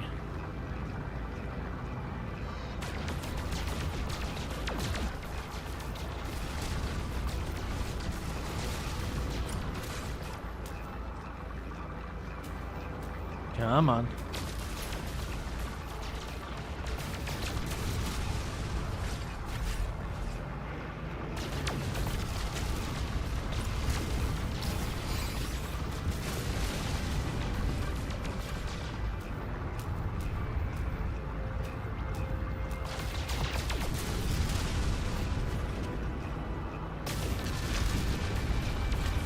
I'm missing my Corvette in the other one where I super duper boosted my phase beams and would just lance across space and be like, all that stuff's busted.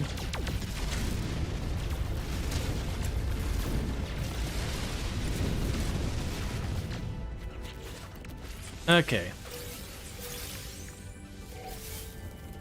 So we got our goodies here. So let's go here. Oh, I need the chromatic metal. So I can grab you out, drop you off, shove energy in there. We will grab the quartzite.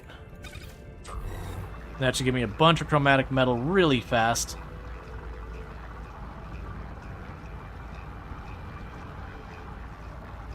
I do appreciate they gave me the backpack refinery almost immediately. Because normally what you have to do is you have to make your little portable refinery, plunk it on the ground, refine stuff, and then circle back later.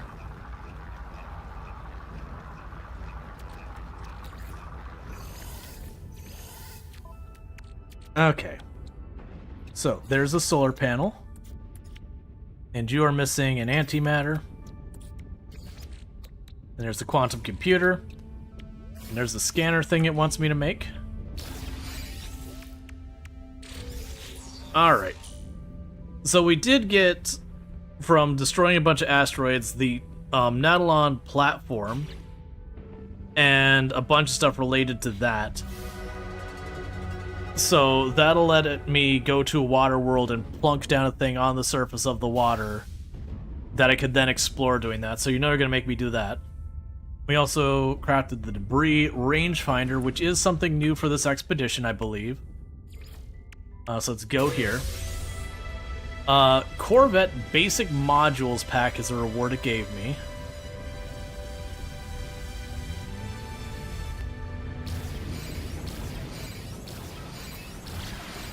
Which is probably the point where we're going to be making our Corvette.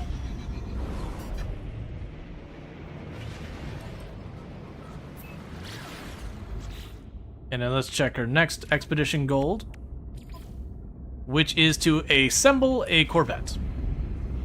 And this is where we're going to trash our beginner ship, as well as I'm going to assume the secondary ship so that we have the Corvette.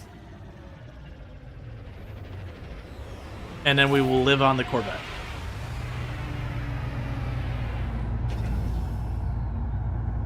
So I'm going to deliberately not build the Corvette first. Let's make sure our starship, store technology, I'm going to want that. I'm going to take that out of here. I'm going to take this off of here. Okay, and all the rest cannot be removed.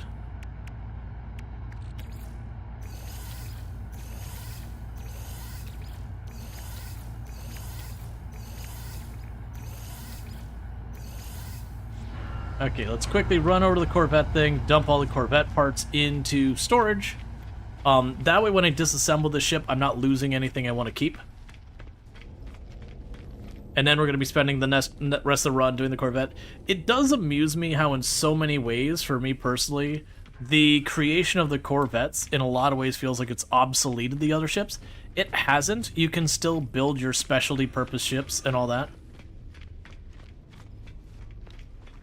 You can quick drop them with X as well. I mean, I'm saying here. Yeah. Oh, well.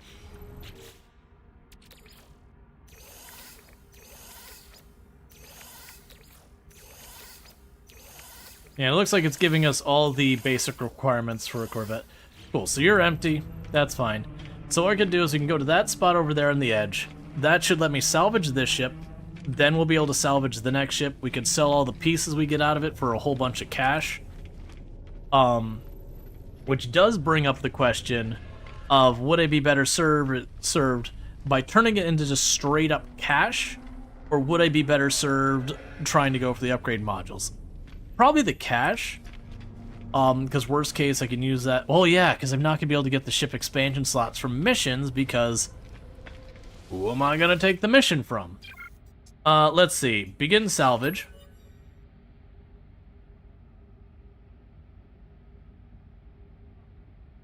Cannot break into parts. Salvage unavailable.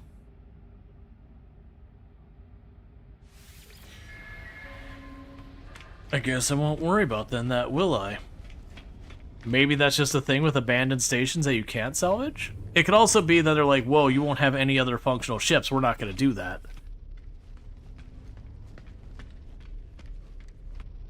Regardless, I'm thinking that the money's not going to be nearly as important as normal, so that's fine.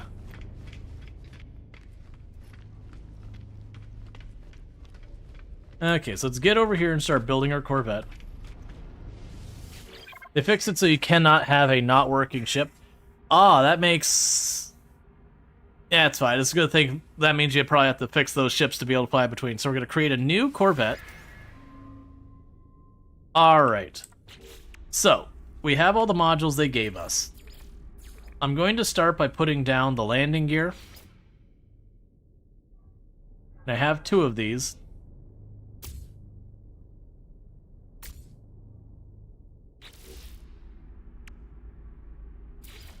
I've got 1 hab module. I guess actually for the first iteration, we'll put those together. We've got the cockpit.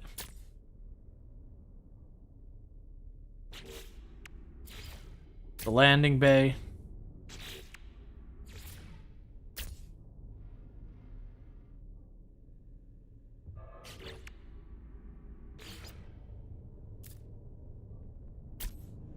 The engines, which we'll definitely want to make them less cursed than that.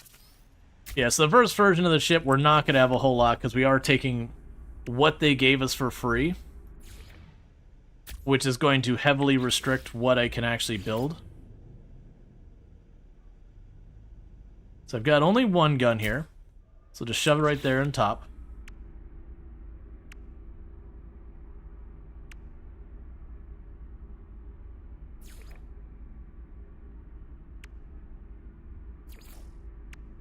Yep. And then otherwise I can make some windows and all that for the ship, which I'm not going to worry about. Alright, so we got literally everything you can put on here for now. So needless to say, first version of the Corvette, not a whole lot going on for it, but that's fine. So you compare with the other starship. We can add it to my collection.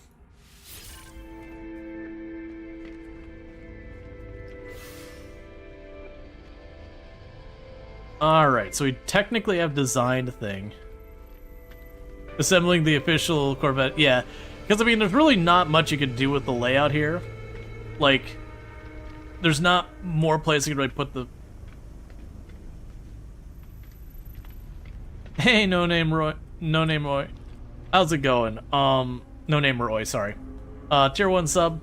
Been sub the channel for a year and 2 months, and I really do appreciate continued support, so thank you so much for that support. Yeah, so like, looking at it, I can't put the landing gear on here, so literally I have to put it under the cab. I don't think I can put it in a cockpit either.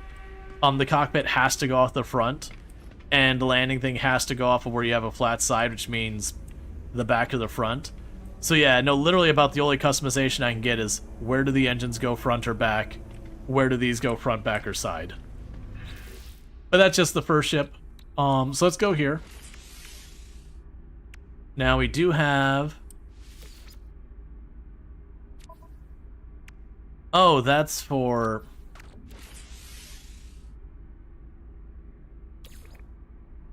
That's for something else.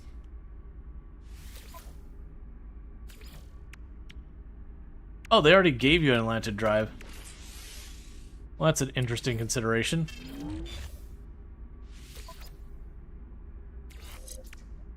There's a rocket launcher I'll probably never use.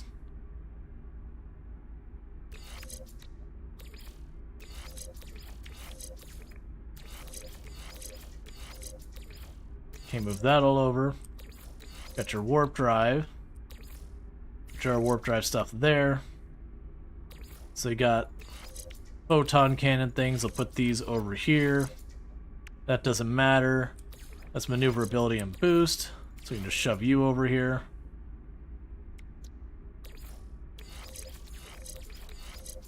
Okay, so that's my powered one.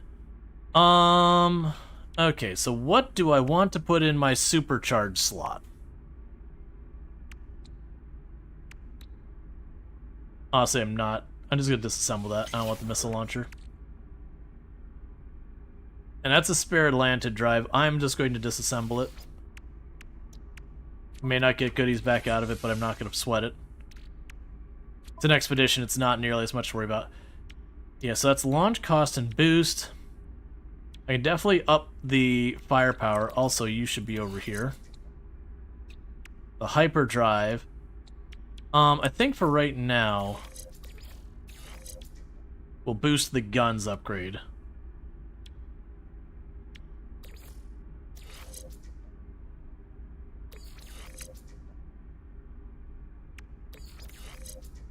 Yeah, so it looks like boosting the gun itself will give me the most damage out of it. Okay, cool. So I got some basic stuff shoved in there. That's going to be for the submarine, which I'm not going to have for a while. With the expedition stuff. Okay, so it gave me a refinery unit, powerful frost protection upgrade ×2. We're completing that.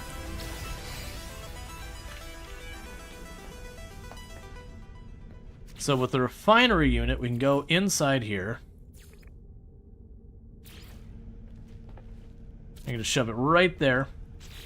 So that means I can now refine stuff on my ship. And then they gave me 2 bold upgrades.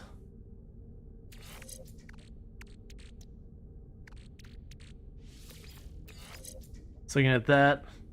Okay, those end up being just buffers, which is fine. I'd much rather have a bit of percentage resistance, but, you know, beggars can't be choosers. Alright, so let's check there. So search the wreckage of a lost Corvette, which is using that new thing they gave us. Before we do that,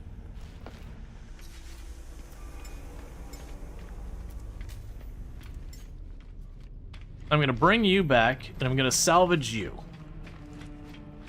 Because I'm done with that ship forever. And that's still money. I'm kind of hoping low-key it'll bring my damage ship up here. But I understand if it only brings a Corvette, and that's just a thing now that I have to wait till I get a freighter or something. If I can get a freighter, I actually don't know if we can. Get somewhere I could bring the other ship to fix it.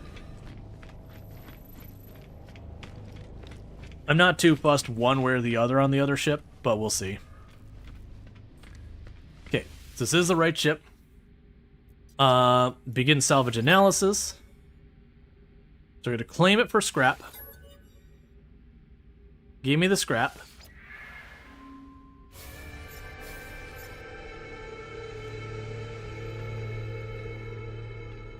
Cool, it did switch to the other ship. Okay.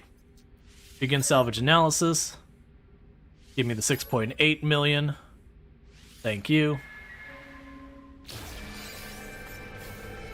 Alright. So let's go sell all that junk from the salvage ships. That means we have just the Corvette now, which is what we're going to upgrade and use for pretty much everything during the expedition. So no need to drag that junk with me.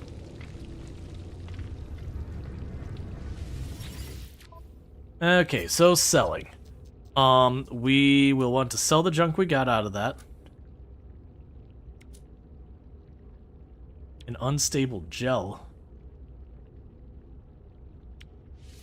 Okay. Alright, so there's the subatomic regulators, spool of nano cables, compressed indium scraps, recycled circuitry. Cool. And that means I now have 10 million in the bank. Emergency signal scanner I can buy. It's honestly interesting the things that are available for buying on the market here versus normal, because like normally you have a lot more of like, oh, you can have the titanium tritanium, maybe copper, some carbon, some sodium, and this one we're getting like illicit equipment packages. Now, the thing we got to keep in mind, for those who missed, I did take a permanent death save to start this run. Now, we did check this run we're on now is not permanent deaths, nor can I make it permanent death, just by the nature of how expeditions work. I did up it as high as it would let me, so if I die, my items will get destroyed. So it's, what do they call that? It's not medium core, I think is what they call that. So it's not hardcore where it's all gone, but meteor core where you do suffer significant losses. Okay, and let's also move this to my inventory. And use this thing. And I believe the debris rangefinder is a new thing.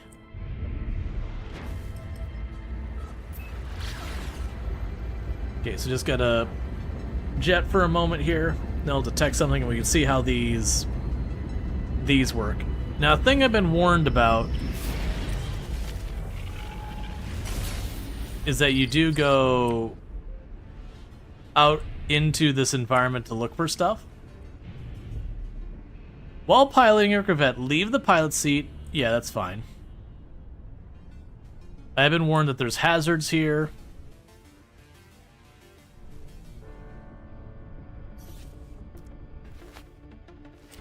And then we have to pop on out into space.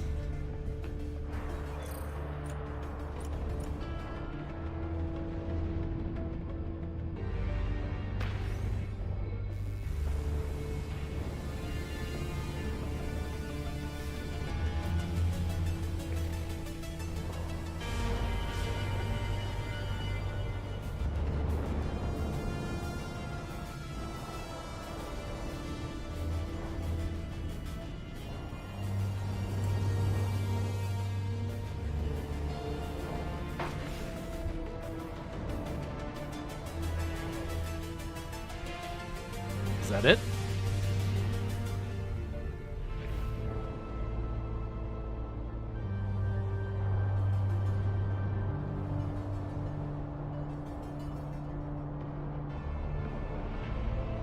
Not seeing anything else highlight here.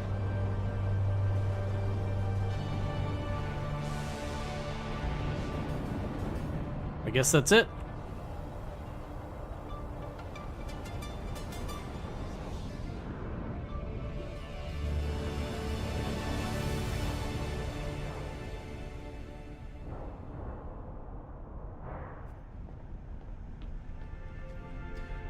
Okay. So let's see. Search record of lost craft. Craft to deploy a rangefinder. Oh, ship log. You didn't see anything.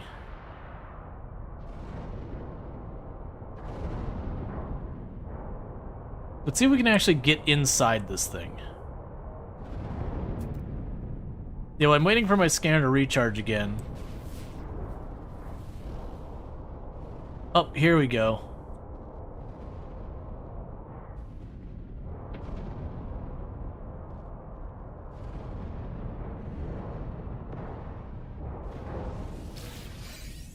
Rare item found.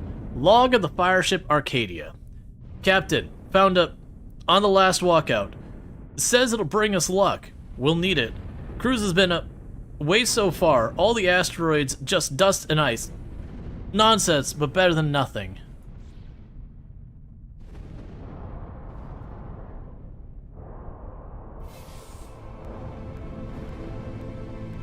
Yeah, so it looks like you get like 1 or 2 parts and then a log out of it. Interesting. This is a different way of doing it. Okay, so we got a thing for ship breaking. An advanced mine laser, and an aqua jets unit. An aqua jets unit lets you land on top of water where you'll hover in your ship. I mean, the advanced mining laser lets you mine harder to mine things. And with that, that's phase 1 we have finished. So all those things you see listed on the bottom right here, these are things I can bring back to my main save and all that.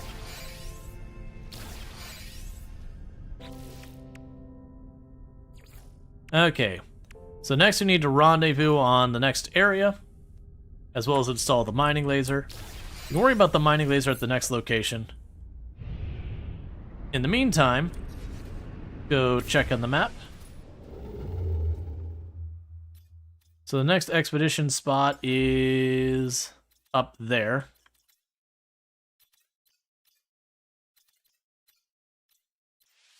So we're going to work our way over there. We got our crappy, sad little ship. You gotta say, mildly disappointing you can't cut the wreckage apart to get parts. Yeah, instead they just have you, like, mine the individual spots, which I get without, like, building out an entirely new set of systems in the game. That's what we're gonna kind of get. But yeah, no, it would be nice, not necessarily to the detail of Hard Space Shipbreaker, but the idea of being able to go in and, like, get inside, have some hazards, and you have, like, different points you mine to detach the thing, and then you get it or whatever. I think they'd have to give you more reward to make that justified. But considering the speed they got this expedition out after Voyages, it's not really surprising that it doesn't have way more depth to it, kind of thing. Okay. So this will take us towards the next rendezvous point.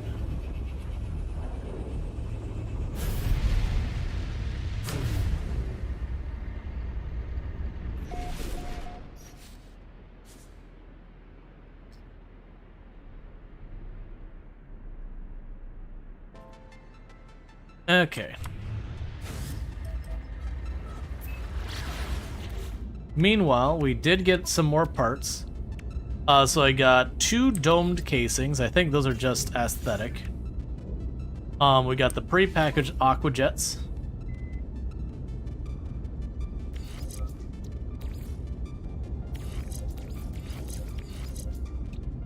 Okay, so the pre-packaged aqua jets don't seem to link up with these in a way that matters. That's fine. We got the log, which doesn't appear to be worth really anything, but we'll see what we can do with that. The hyperdrive module, such as increases the range. I should have put that in first. Another hyperdrive module. A pulse engine module. They're giving us a lot of low-quality modules for basically free. We did get a pair of twin sublight engines and another aesthetic thing. So honestly, that wasn't bad. We got two pretty solid engines. I've lost track where we are. I had 2 pretty solid engines that'll be good, as well as I also got some just random chunks of ship to attach stuff to.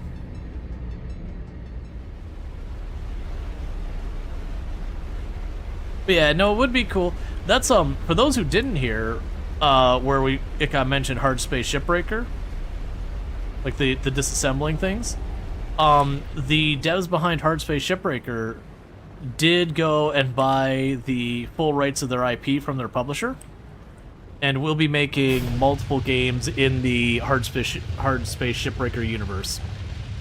So that is pretty awesome. I didn't even check what we're doing. All right, so right now we are getting to the rendezvous point.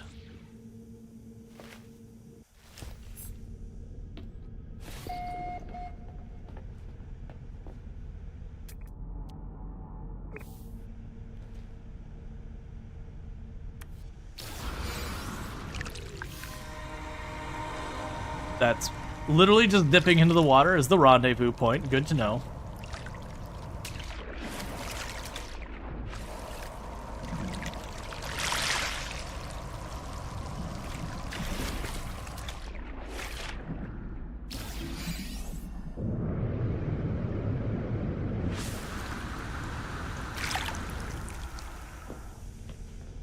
Okay, one minor adjustment to that. Okay, so I got you. Powerful underwater oxygen upgrade. Underwater survival blueprints.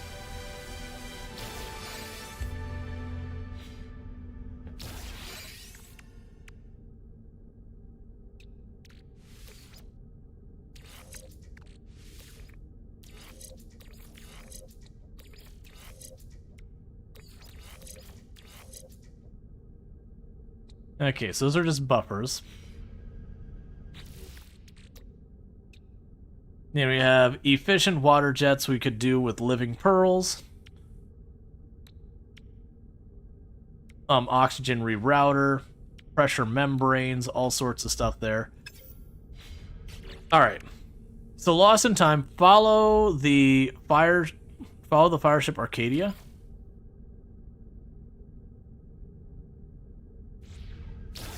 Huh? Oh, I have to make another debris rangefinder.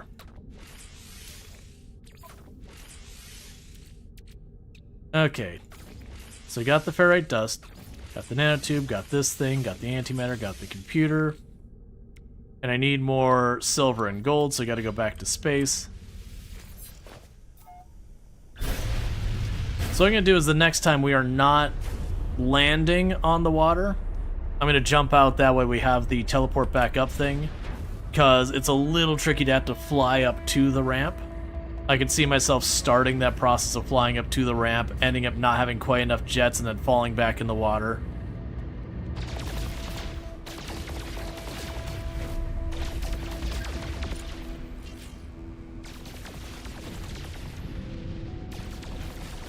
For those who don't know, when you're building your Corvettes, where you position your guns on your Corvette does matter. You'll notice my shots are coming from over the top of my ship's center, because that's where I put it. If you do start putting your guns way off onto the sides and all that sort of stuff, you can get like really weird firing arcs happening from it, which is fine. Buzz to be a thing to be aware of, that it does have some relevance. And you can get it to where it can be a little obnoxious to deal with if they're like way off to one side or the other kind of thing. It can make it harder to hit up-close targets because you're like shooting from the side past your target. Okay, also need silver.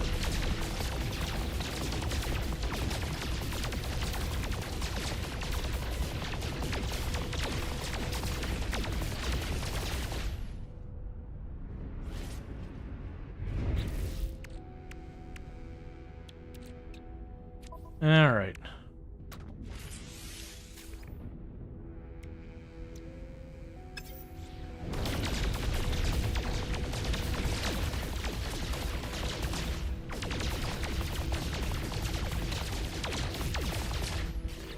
Cool. So with that, I can make the solar panel and a rangefinder thing and use it.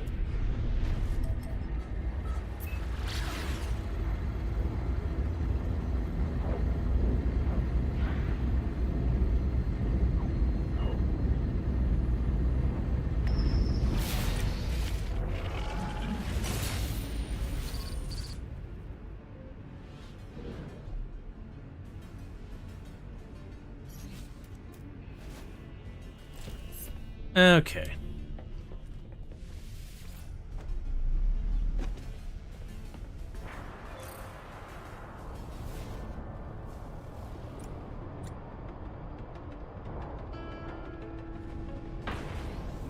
And the log is up there.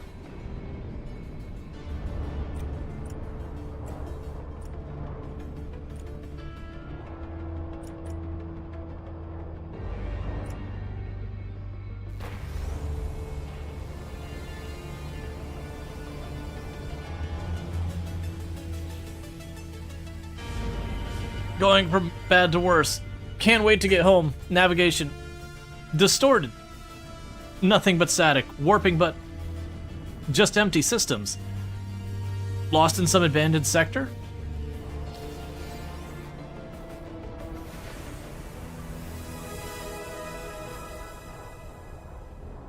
Okay.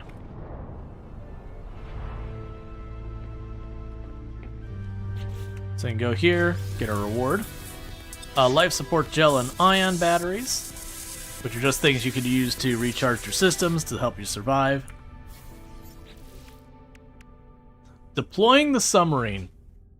Deploy the Nautilon submarine. Descend below 1001 U. Heckin' deep.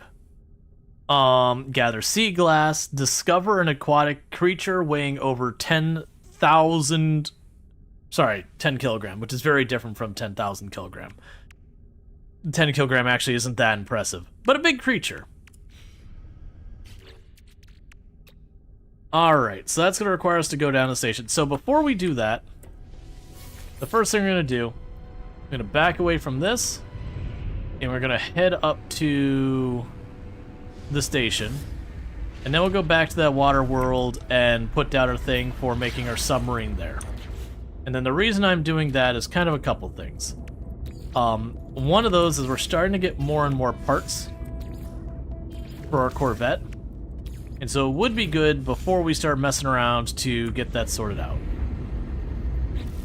Now, one thing I am going to deliberately do is these aquajets. I don't want them. No, okay.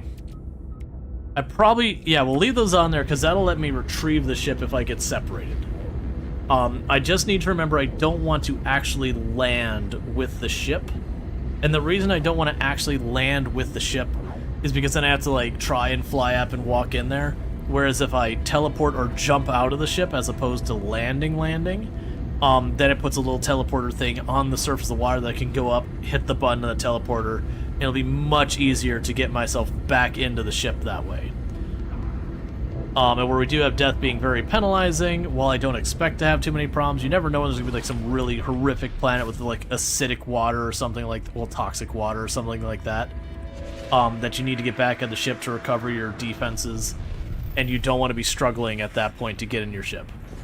So we'll get the inventory upgrade that's tucked around the corner, and we're going to go ahead and see what type of upgrades we can do on our ship. Because every one of those pieces we put on makes our ship a little bit better to a point. Eventually you do hit a cap where it's like, okay, you're out of upgrade spots, or this specific thing is as upgraded as you're allowed to. Alright, so let's modify the Corvette. So, we got a couple new parts. I've got 2 of these engines and 1 of those engines. So those are the only functional parts. And I've got a bunch of just random, like, housings and casings and all that are aesthetic. The radar dome. This doesn't actually do anything, but it's, you know, got aesthetic appeal. So the catch we have here is I've got these cool sublight engines, which I apparently can put some of those up there. I don't have a thing to attach them to. So we're going to try to do here. You leave the workshop for a second. I can go to this, and I can choose purchase modules. And I can trade for modules. So what we can do is choose a module we would like. And then, oh, mag field lifting? That's interesting. Oh, right, because they add a bunch of new modules to the ships and all that. So you got core components.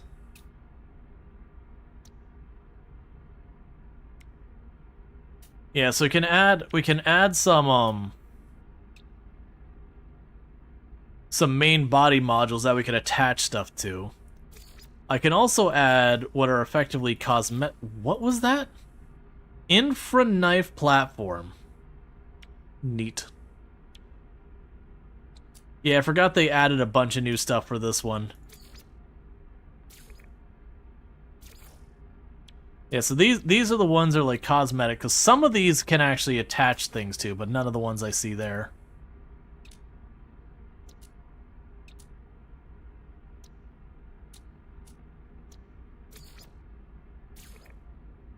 Yeah, hull connectors, I believe, will let me scaffold to attach things. So I could choose that and attach engines off of it. For right now, I don't even remember what Corvette class stuff we have. I'm gonna go for like the littler ones here. Let's go for the Titan. So what I could do is I could take a Titan thing here.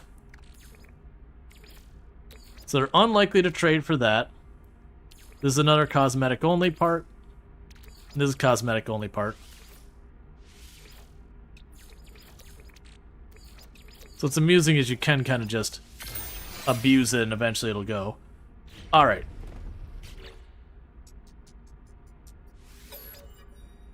Oh, trade modules. So I would like a second one. So I think we got the Titan. And this one I'm going to take the Arcadia Sublight Drive. This probably wasn't a good trade, but this way I actually have stuff to attach things to. Okay, so with that, rip these engines off. If I'm not mistaken. Yeah, so my refinery is there. So we don't want to attach those on the front part because it'll make my refinery disappear. It's not always the greatest at giving it back either. So I've got those two attached here for right now. Then off of that, we can add that set of engines. And then off of this,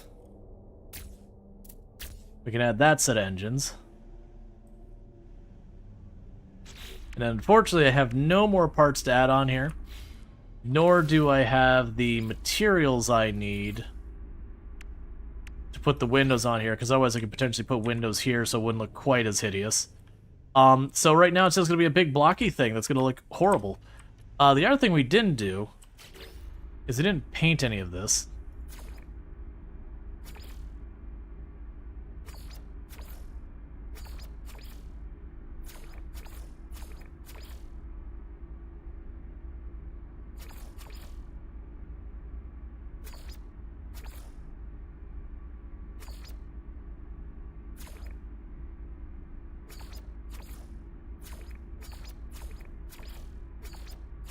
I'm noticing no meaningful difference on any of those.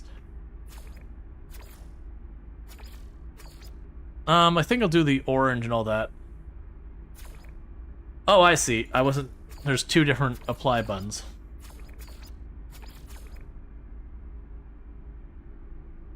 Metallic finish. What if we do this metallic? Inverted gloss finish.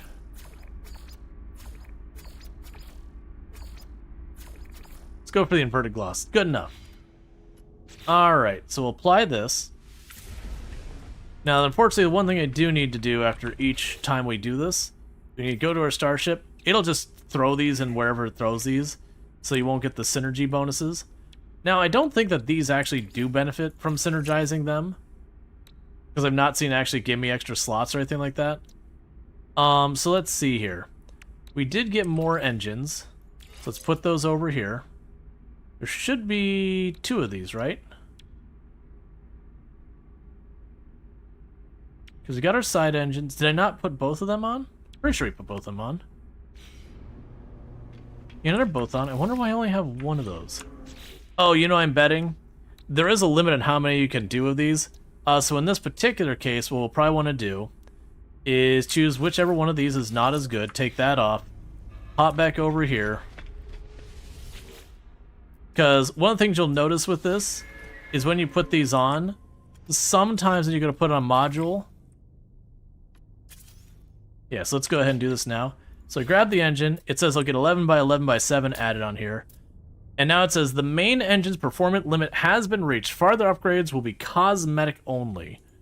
So let's stop there for just a second. So let's see if I take off both of these.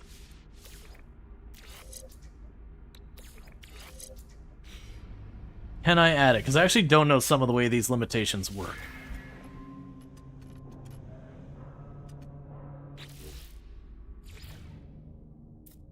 Okay, so it doesn't matter the extra modules. Those have a limit on what they can do. It's fine. So let's pull off both of those real fast. Okay, so if I put on that, that's 15, 15, 1, and this is 11, 11, 7. So this is more just go fast impulse drive, and this is more balanced. I think I'm going to have it prioritize the more balanced one. And then have the other one, again, it's just cosmetic at that point. So yeah, so it does look like then I can put these on here. And they do still count. Cool. So that should give me a little bit more maneuverability. We got two of our logs here. That's the submarine. I will put that on my ship, or on my myself. We don't have more modules to deal with. Okay, so cool. So we're done here. I love the fact that they gave you a packaged mission computer in the starter pack. It doesn't work because abandoned universe. Just troll you a little. Alright, so now we need to get back to this water world. One of these was a water world.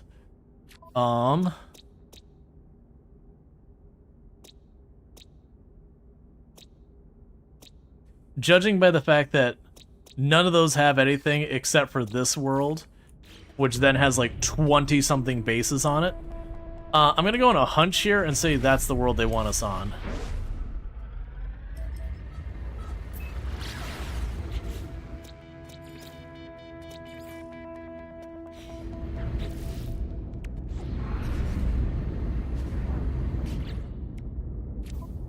Okay, so let's check. So you want me to deploy the Nautilus thing here.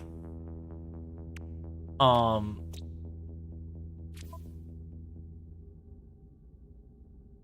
have to check with the materials. I'm pretty sure we end up having to get a bunch of materials from the water.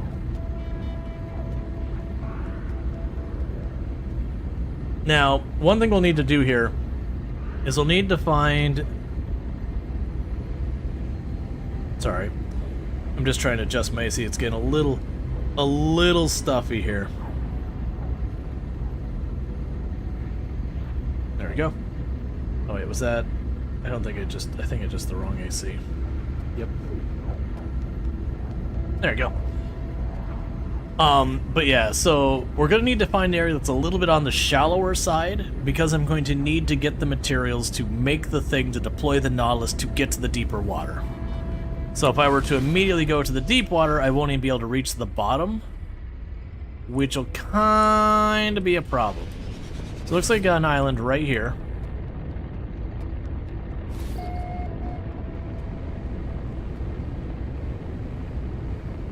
But then we can deploy the Nautilus thing, go deep underwater, all that garbage.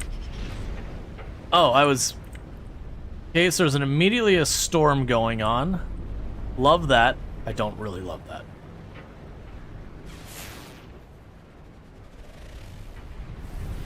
Alright, let's check this out over here, see if it's not quite as steep.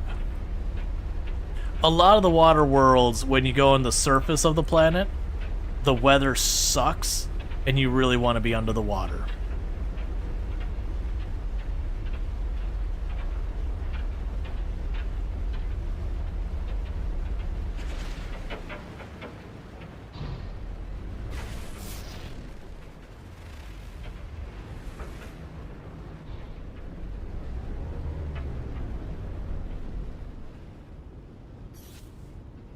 Okay.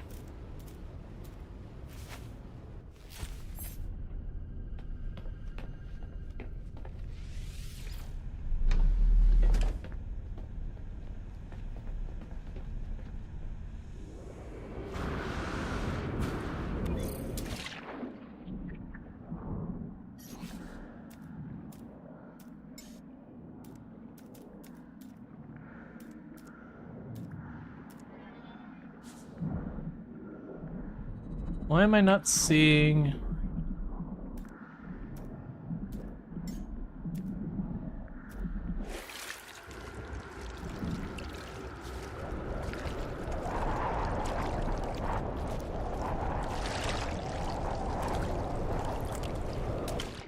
So I'm getting confused by it. Might be I'm too close to the ship. I'm not seeing where I can build stuff.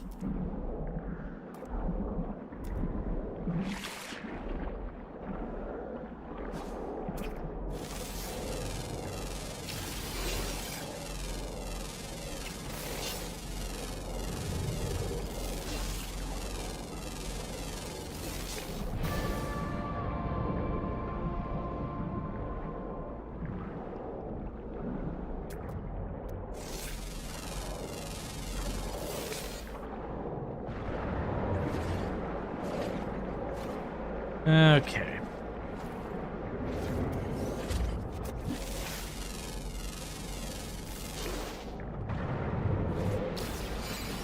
And we need salt, and we need a whole bunch of things. Oh, I think I'm pulling up the wrong menu, that's why. Okay. Nautilus platform, so I need 3 dehydrogen and 90 magnetized. The dehydrogen jelly.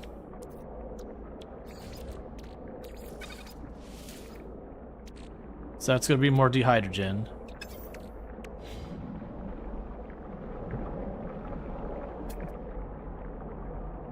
Which is mostly going to be finding stuff on the surface. Why did I take a bunch? Oh. You. At least I didn't actually take damage. It killed my shield, but didn't actually hurt me. And Rez is coming up on it.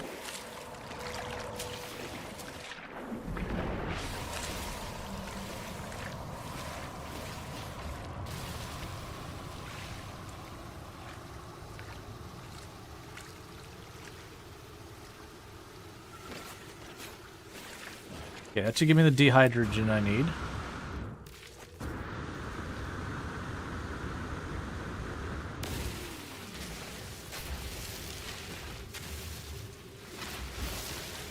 I just need to process from there a bunch of ferrite into magnetized ferrite. And that should give me everything I need for the Nautilus thing.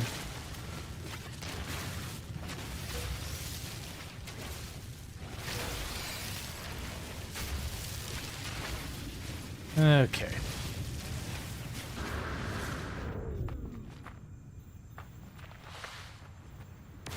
Tritanium refines it? That's fine. I don't have a ton of tritanium as well.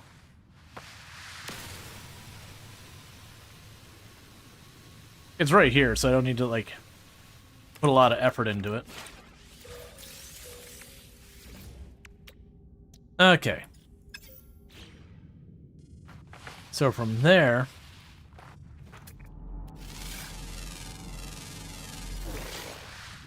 Alright, let's quickly teleport onto the ship real fast.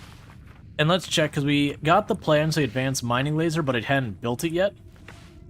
Let's see how much of a hassle it'll be to do that. If I have to go for a wiring loom and everything, I'll worry about that later.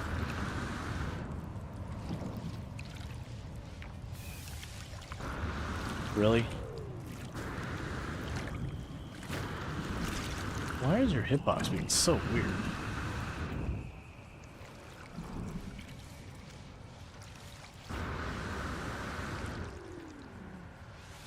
There we go.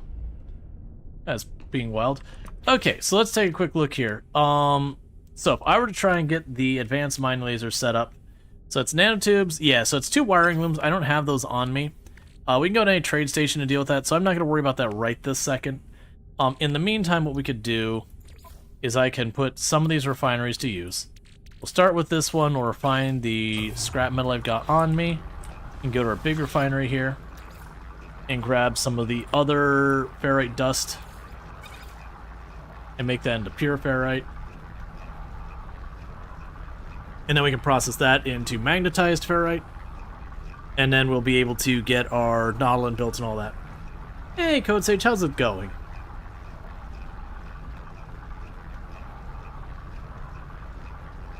But once I get the pure ferrite, I can turn pure ferrite into magnetized ferrite. And I'll take care of that. Oh, I actually do have a decent amount of tritanium. It's fine. Not too fussed.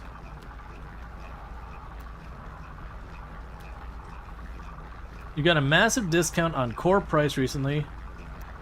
Okay, that's sure.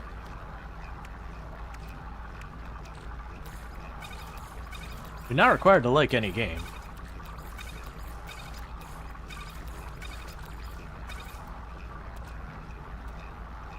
Okay, and that'll be for the Nautilus. Okay, so just quickly letting this stuff process real fast, because the alternative is I would pursue getting the advanced mining laser, and then I could take the advanced mining laser and go to a planet that can easily get a pure ferrite on the surface, which this is not one of those planets. Get that, then turn that into magnetized. Oh, wait, we actually got a... Wonder Projector Creature Pellets. Cool, I don't really care about either of those right now, but that's fine, I guess. Yeah, so we need to deploy the submarine, go to a certain depth, and collect sea glass. The other things we should work on as well is all this stuff, so I'd need living pearls for that one. The oxygen rerouter. Hermetic seals. Let's see, that's a shield blast. I'm less worried about that. Yeah, so it's these ones here. The water jet's efficiency would be nice. The oxygen rerouter would be nice. The only thing there that's going to be any material cost is the quantum computer, which requires a microchip and an antimatter.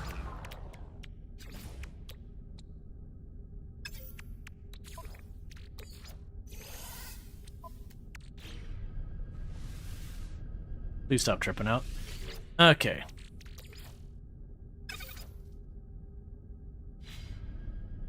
Making our magnetized ferrite from that. Okay, so let's look back at this. Yeah, so we're going to want the efficiency water things. Drop those two in, we'll need the pearls. We want the... I'm assuming that'll... The oxygen rerouter.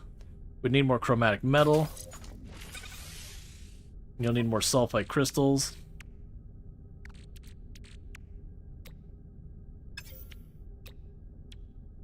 You just need oxygen, so I'll plug that in because why not? Shield lattice. We can get the materials for that. And the pressure membrane I'm also going to need.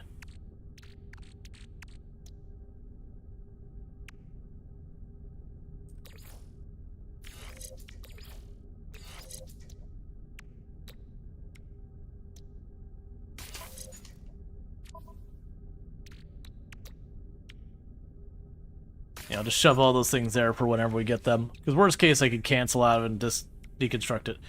Alright, so I need the sulfide crystals. I need the chromatic metal and all that. And you're still doing your thing. It'll probably be done soon. And what we could do from here... And I know this does take fuel for me to do, whereas the other one doesn't. But that's fine. I'm going to burn that copper on this.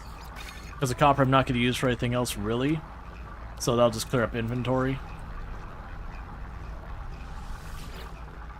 Okay. So there's the magnetized. I think that's enough.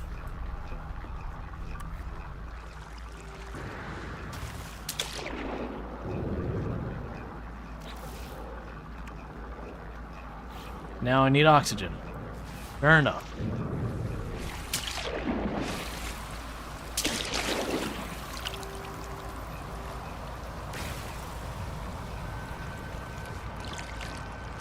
Can you wander around the whole planet? Yeah. You can absolutely wander around the entire planet. And there's more planet and solar system that you can reasonably keep up with.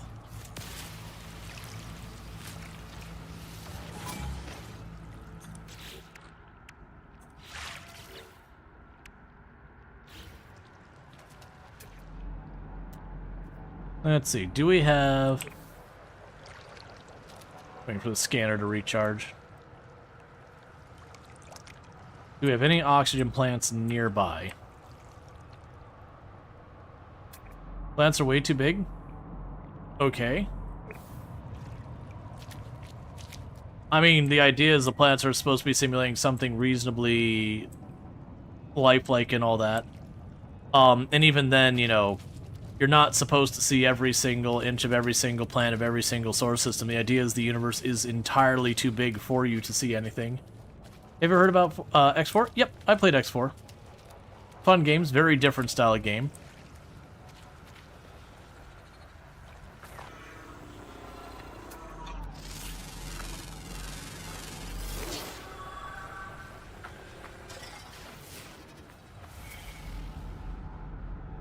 That's really hoping to spot some.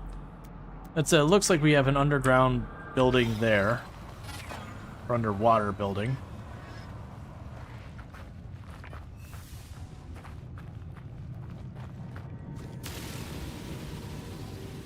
Let's get a bit more oxygen here. So we're hurting a little bit on the oxygen front.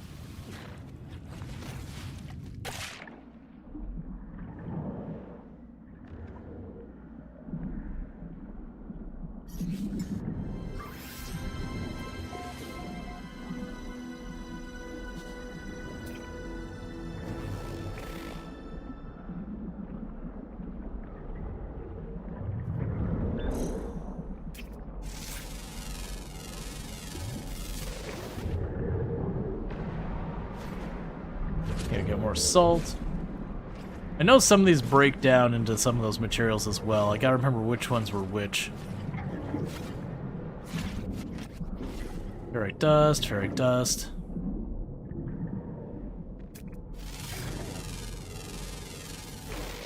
That's chlorine and dihydrogen. Chlorine and dihydrogen.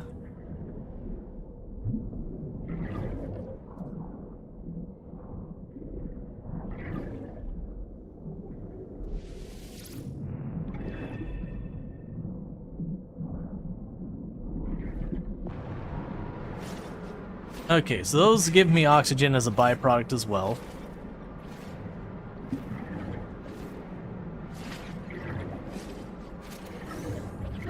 Okay.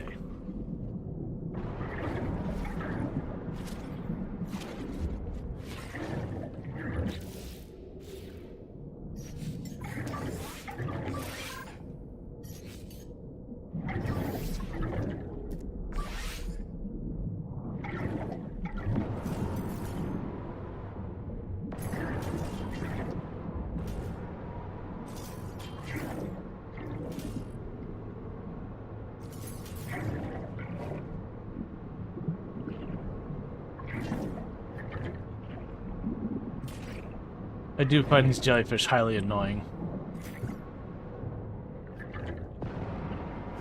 Mostly because we be working on other things and they pop out and you just have to stop.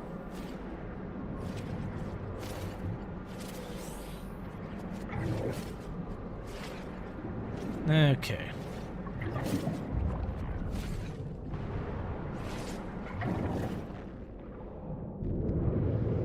As I mentioned, you're just trying to do our stuff, because what happens is as you mine stuff, they do just randomly pop out.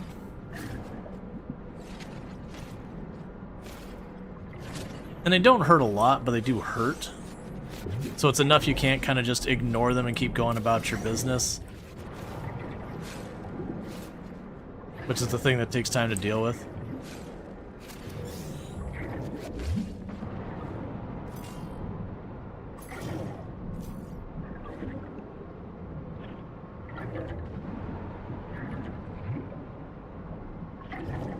They also in themselves don't give you anything as far as I recall.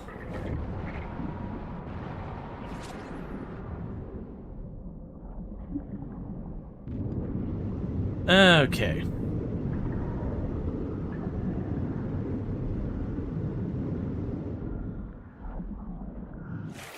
So that I probably have 100 oxygen.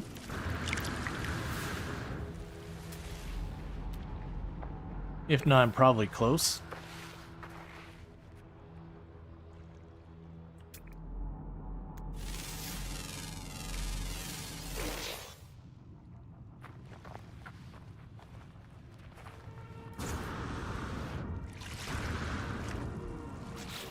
Okay.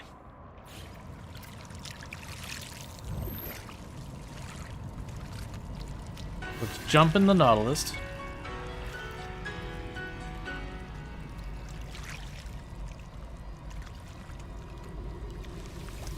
Alright. And bear with me for just a moment, chat. Just gotta deal with one thing real quick.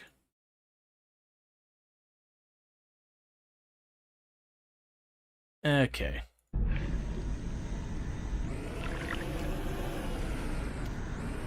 So, with this, we can steer all that. Let's check on what we unlocked and what our objectives we get. So we got deploying the Nautilus. They are giving us a bunch of fuel, a bunch of oxygen, and a marine shelter, which you can put near the bottom of the water. Alright. Now, before we go too far, we did get the upgrade for its engine. So let's go here. So, with this... it doesn't actually tell me what the supercharging the engine gets me. Versus we could supercharge this and it will massively reduce the fuel use and all that. I'm gonna go and do the upgrade there, that S tier upgrade. Let's also take a look at, sorry. So we need living pearls, which we haven't seen much opportunity for. Sulfite crystals, chromatic metal I need more of, which we actually have some of that here. So I need sulfide crystals to get our oxygen rerouter. The shield lattice needs sodium nitrate, which is just chucking sodium in this thing. You need the living pearls. You need more oxygen and a hermetic seal. What do I need for the hermetic seals? Condensed carbon. It was 3 of them.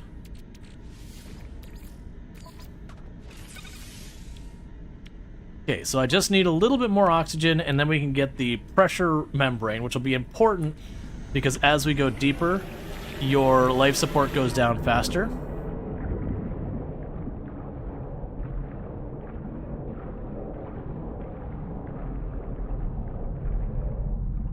Oh, you know what?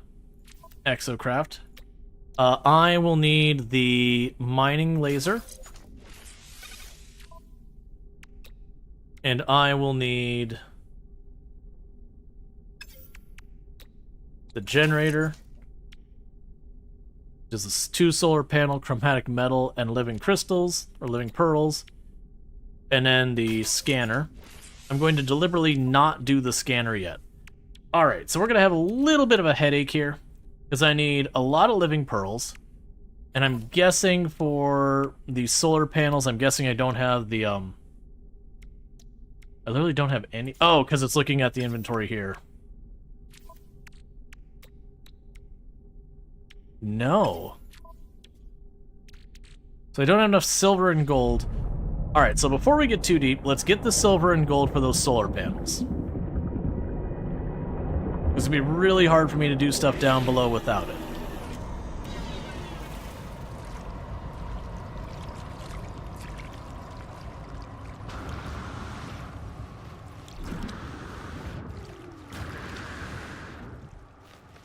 So annoying. I'm weirdly having problems with this where it's giving this like a much bigger hitchbox than it should be. So it bobbing up and down is making it so I fall off constantly. And from the water, I was having problems holding the thing, like it's bobbing me up and down. Alright, so we're gonna quickly pop up here. And we're gonna very, very quickly get the gold and silver that I need for 2 solar panels. Because that'll make it so we gradually recharge the ship while we're underwater, so we don't just get down below and have to like constantly get out and look for more stuff. So I'm looking now is a asteroid field so far as like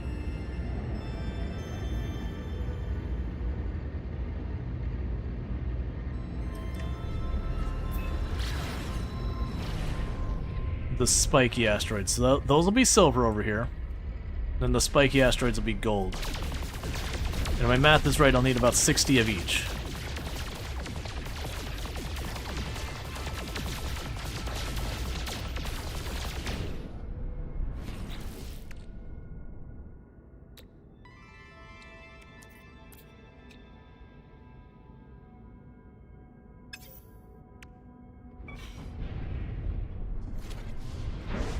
Okay.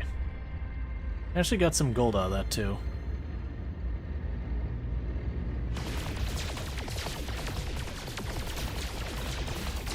And thank you, Zidian, for the tier 1 sub. That's 45 months you've been subbed to the channel. I really do appreciate it. It means a whole heck of a lot that you continue supporting the channel and all that stuff. So thank you again for that, and thank you for the welcome back. It's good to be back.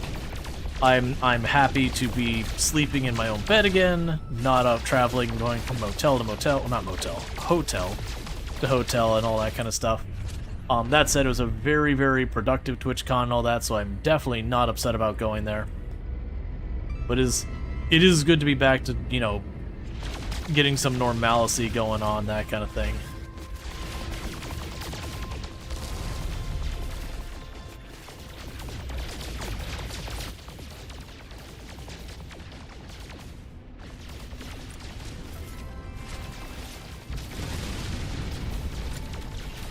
Okay.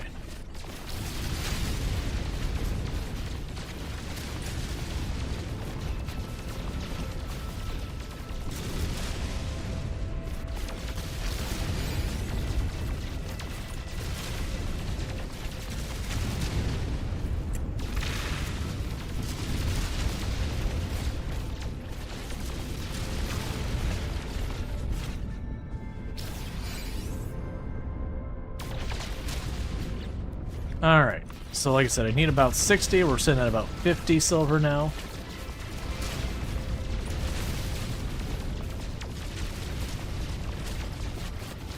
Okay.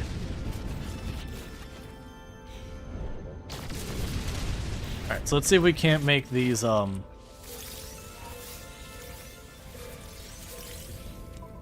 solar panels. 1.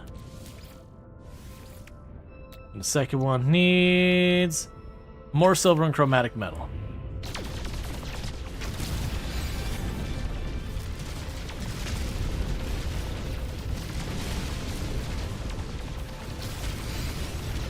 Now, what we can do while we wait is we can get the chromatic metal going. That'll be the quartzite.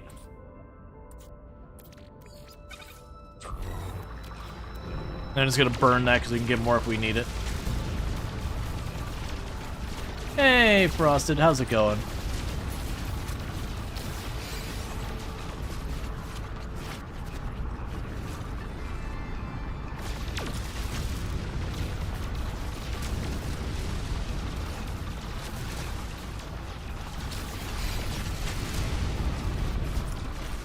All right.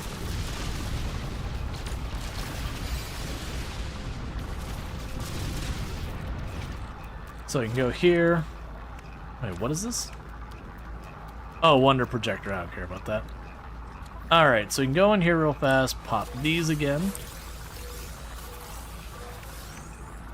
That should be enough for that second solar panel. What are you missing? Oh, right, the chromatic metal. Okay, and that's right about to finish with a solid 1,000 chromatic metal. So we should be good in that for a while. Cool, so there's the 2 solar panels that we need to go from space. There's the unknown building, which I'm glad I flagged because I was expecting it to show me where the Nautilus was. But the Nautilus is right next to that unknown building.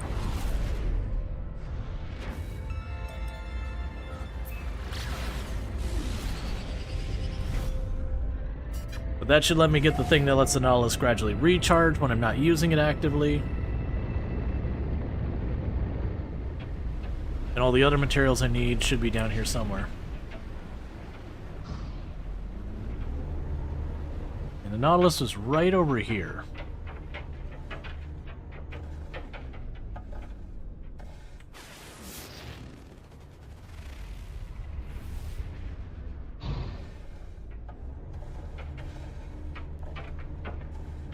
Maybe I'm looking at the wrong rock formation?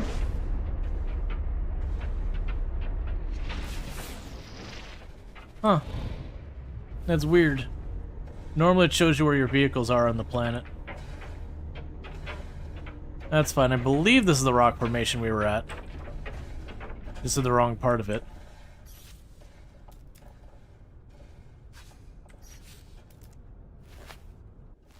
Okay, so all I can do is just... Yep, there's the Nautilus icon.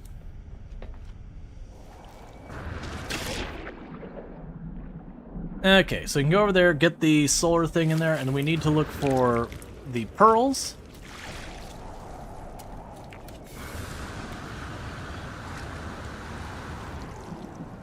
As well as some other goodies. But with this, I can go onto the Exocraft.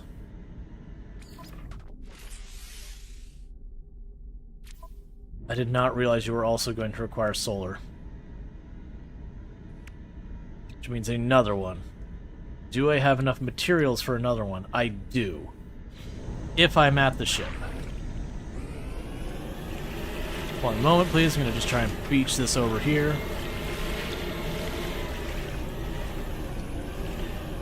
Can I access the ship from here? I can. So let's just, right now, put it all in my inventory. Don't worry about the rest. Okay. So I need a third one of these. What are you missing? 2 silver. It's fine. That's what I get for not grabbing a little extra while I was up there. Okay, so basically I need one more solar panel than I thought I needed, because I need 1 for the scanner and I need 2 for the recharging thing. I saw there's a bunch of asteroids right over here that keep appearing and disappearing. I'm hoping they'll reappear in a second.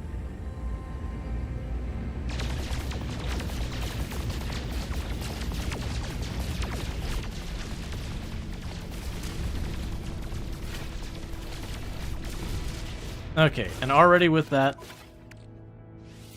there's a third solar panel, turning right back around.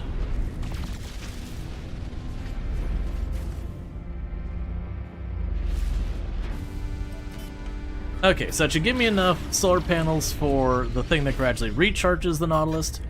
It should also give me the thing I need for scanning for underwater buildings and wrecks and all that. And it should be good from there. So I can pop right here.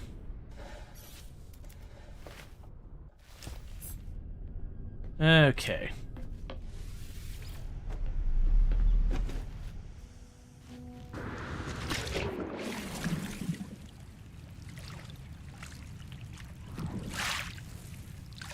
Alright, so you're over there. That's fine.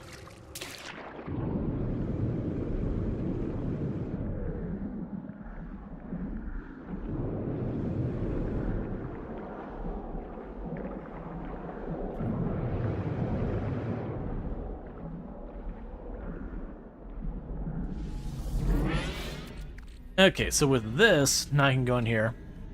Alright, so I could set up the entire sonar. We'll wait to do that. So first, here I have the magnetized in here. So this is where the first two solar panels going. And so now I need 6 living pearls. Yeah, you need 6 living pearls. I need 100 chlorine and 10 living pearls. Okay, so this one I don't need to save the sulfite dust. So that gives us the scanner. Cool. So yeah, so it looks like what I need is I need 16 living pearls and some chlorine.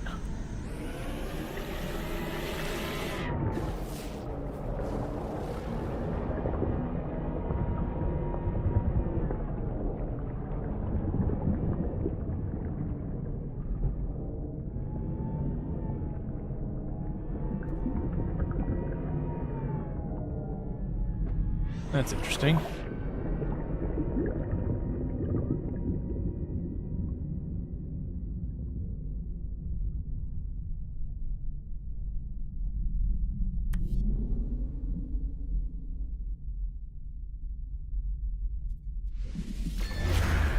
All right.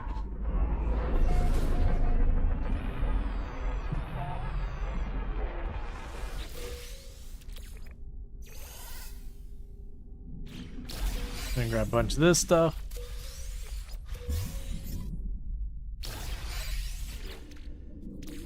Like I said, one of the things we're gonna probably need to do is just scan for the clams. And the reason I want some of those things is the big one is as you go deeper, you kind of hit like a crush depth, where if you don't have one of the upgrades, you start burning through your oxygen way faster. Needless to say, that's bad. So what you can do with that is you get that upgrade, then you no longer get that accelerated, drain on your oxygen from being too deep. The other one is mining tools for the Nautilus itself. So I can actually use that.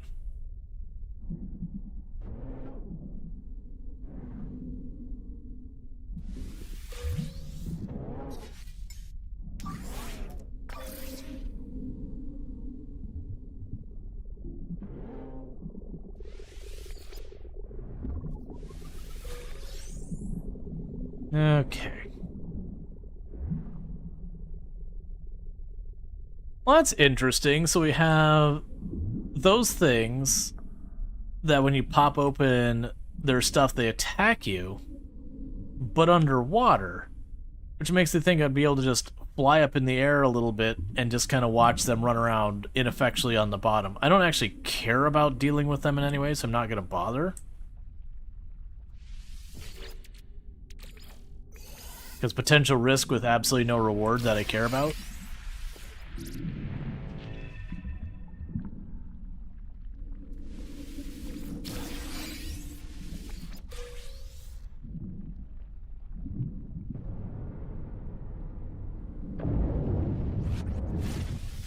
Okay. The life form that works or worked in this installation left its equipment scanning the skies for interesting new systems and special phenomena. In its absence, it struck gold. A beacon has been received and the transmission sequence awaiting response. So it's... Yeah, so just trading back and forth. It's just moving the digits over. So the next would be 2121. The discovery location within the distance art. Yeah, it's going 12, 12, 21, 21, 12, 12, and that'd be 21, 21 again. It's because it's either shifting them left or right, but because it's only... Because of the pattern, it'll be super easy to tell. Okay, so it's a ruin that I really don't care about.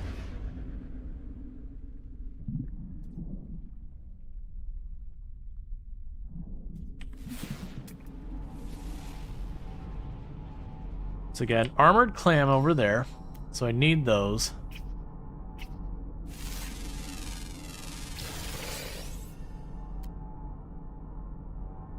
Yeah, it's the only armored clam I see nearby.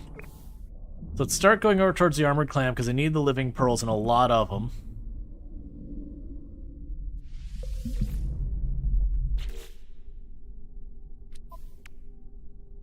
Yeah, because you're good. You need 10 living pearls, you need 6 living pearls. Let's actually check what else they need me to do under here. So I need to get sea glass.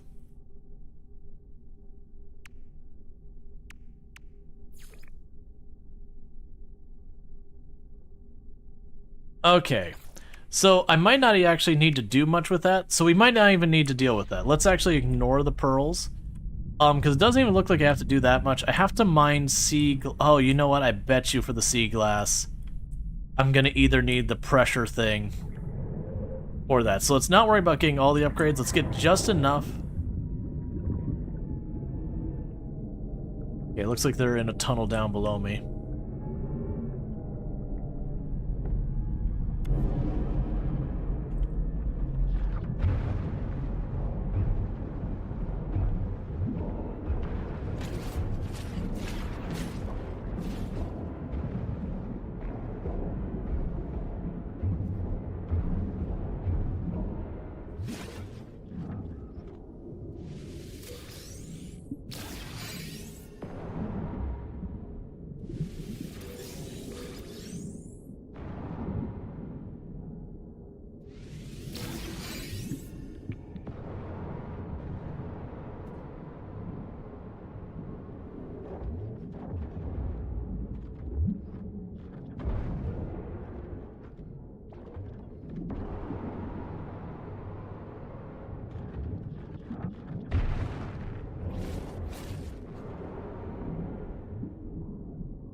That was weird having them all bunched up in one spot like that.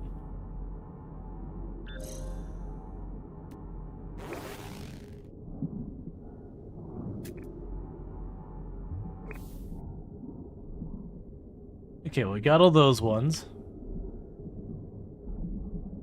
So that's 4 we've got already. And I needed 6.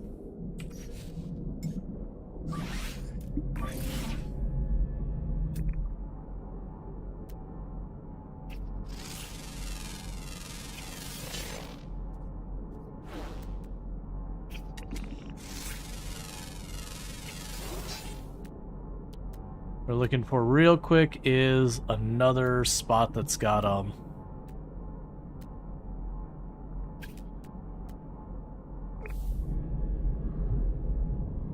I think I need chlorine.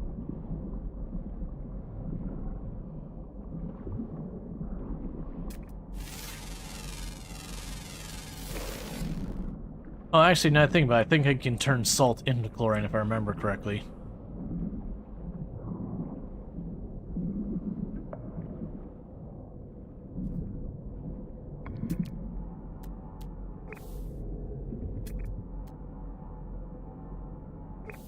Let's get in here. Let's check. If I were to refine salt, would I get chlorine? I believe that is the case.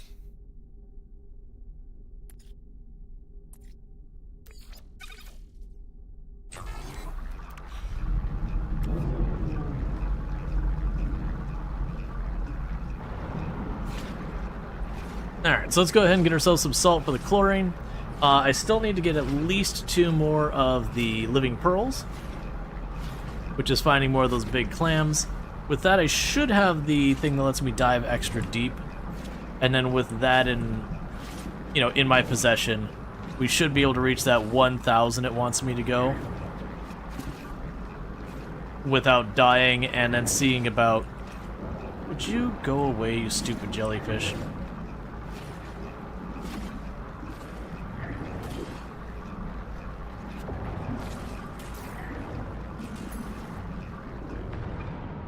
wouldn't be so bad if they gave you something, but they don't.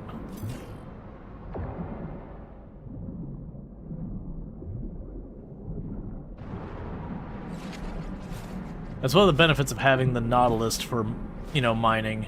It can mine way faster once you get fully upgraded. And it's fast enough you can just ignore the jellyfish and just zip away real quick. Usually by that point you don't need much of the materials from the bottom of the ocean.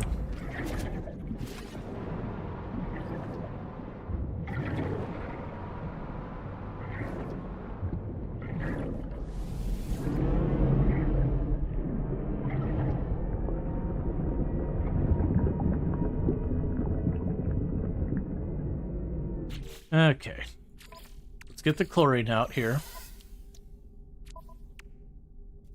You need 100 chlorine. Let's get the next batch of salt processing.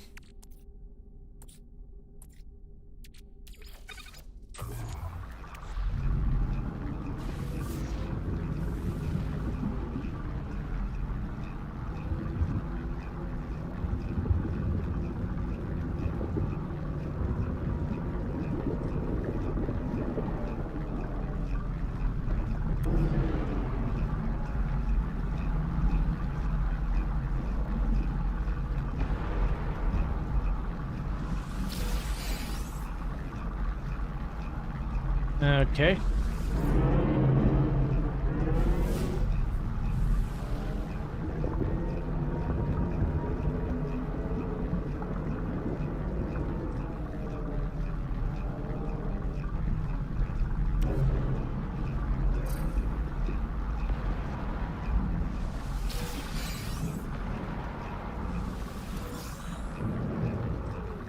Meanwhile, we can top off our oxygen using this.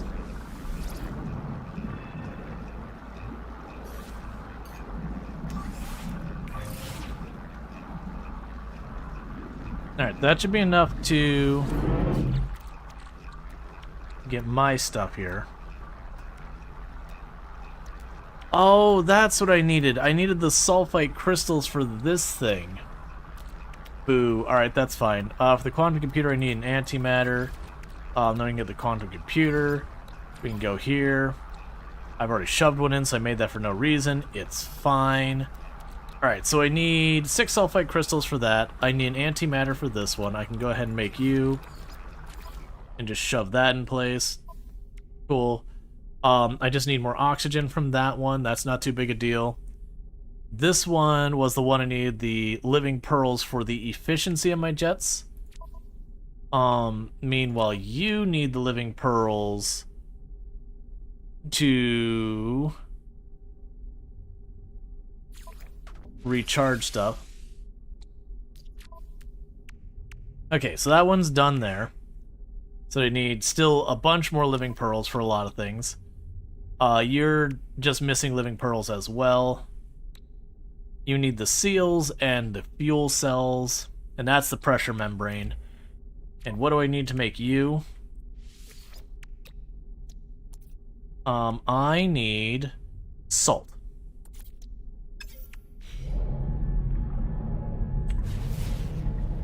So the answer is I need more yes.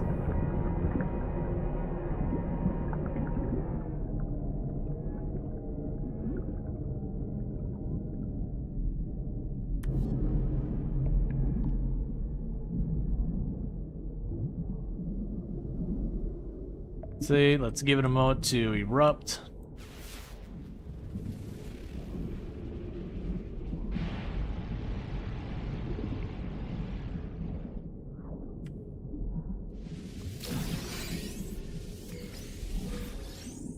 Oh, got that one.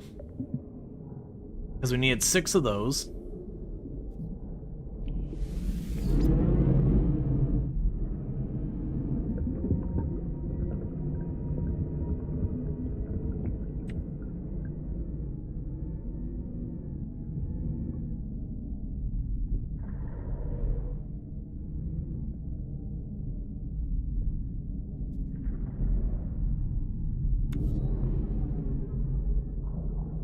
When the giant sea creature come out and start trying to eat you, I actually do think that is a thing.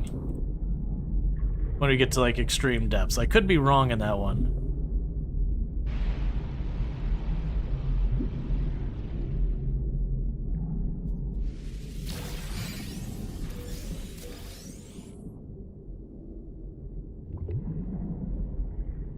And just over here was another living pearl.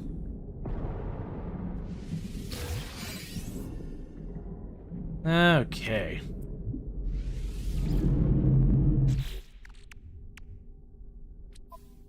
Alright, so that should give me enough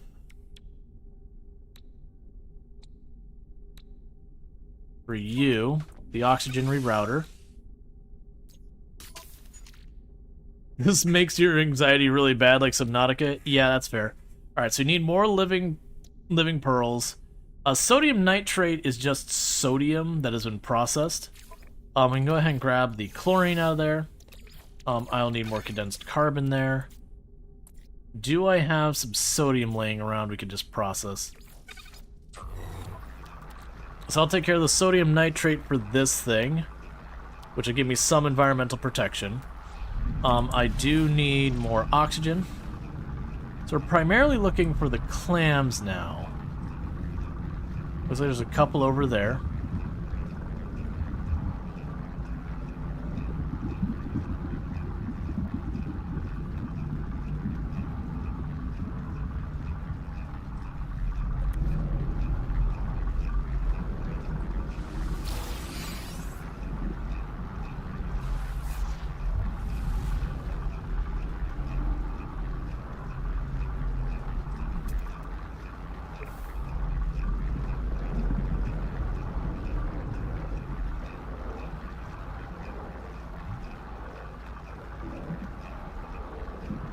I was hoping for a little bit of rock there. Let's go to the ceiling, this bottomless wire. My mind immediately starts picturing what might be there beyond the light. Yep. I mean, in real life, it's a meaningful consideration for long-term survival. Going into places where you cannot see what looms down there waiting for you.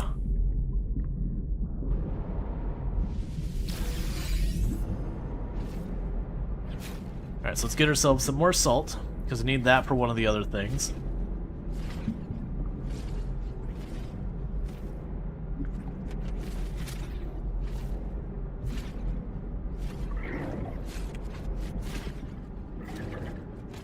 And the jellyfish just popped out.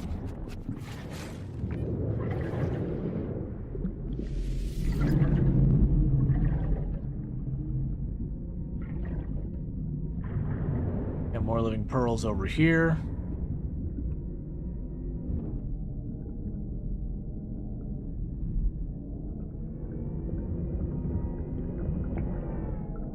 Well, that was a mistake. We're in some type of cave.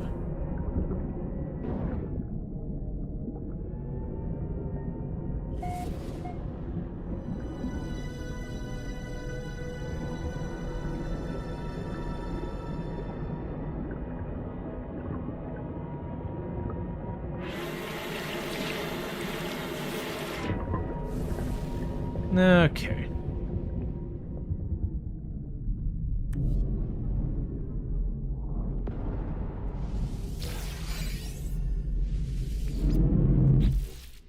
Alright, so let's take a look-see.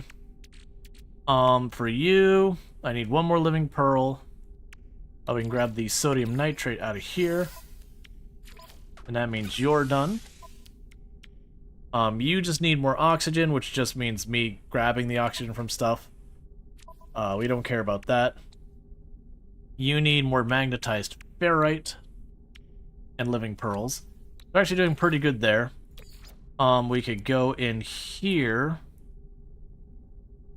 and see if we can't get ourselves some more ferrite dust. Yeah, no, and if you don't grab the pearl fast enough, the clam does slam shut on you and does damage. You notice there's a reason why when I pop it open, I race right for it real quick. It's pretty forgiving, but it can hurt you pretty bad.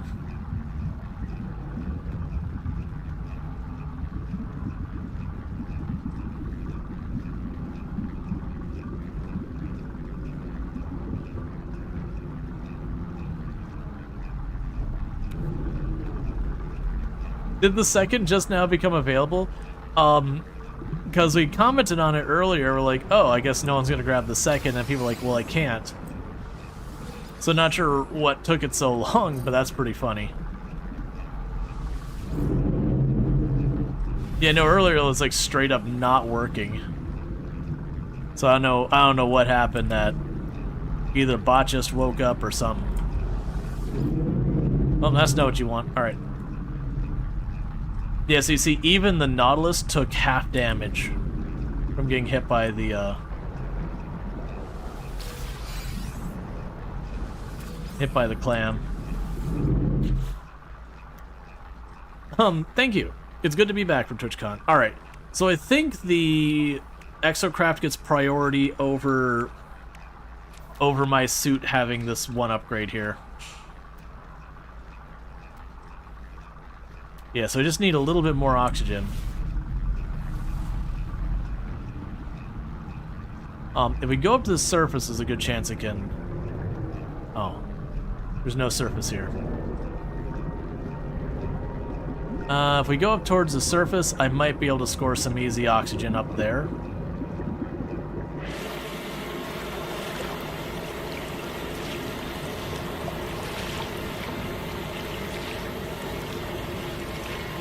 You know, I can grab this living pearl on the way through.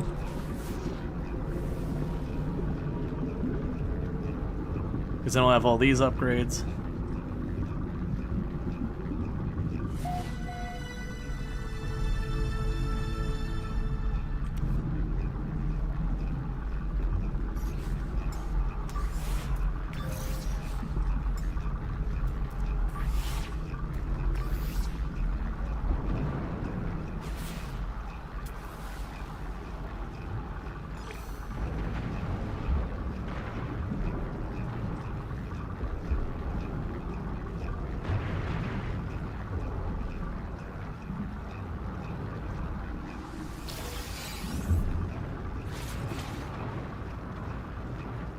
Just you by yourself, no others? Well, that's weird. It's fine. It's still a living pearl.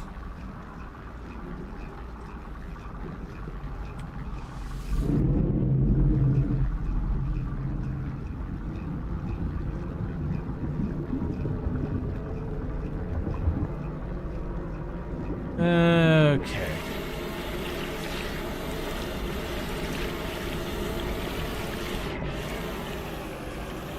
Oh, right, that was already the base I looked at. So all I'm looking for is a couple of hostile plants or some oxygen plants or anything like that up here. Any of that should give me what we're looking for. Lithium.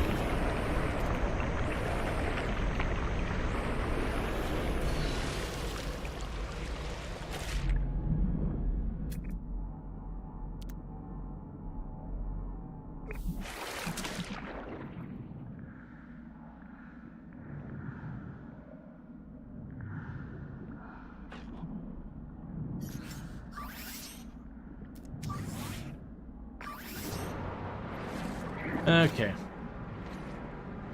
Why does your submarine keep trying to fly? Oh, come on, stupid. I don't like the jellyfish. They're just obnoxious.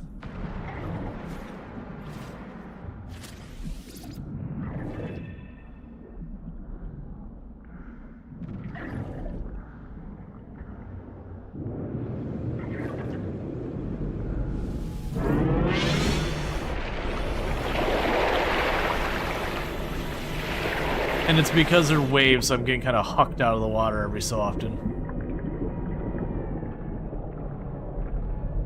Okay, so let's take a little inventory here. So we got some ferrite dust, that's fine.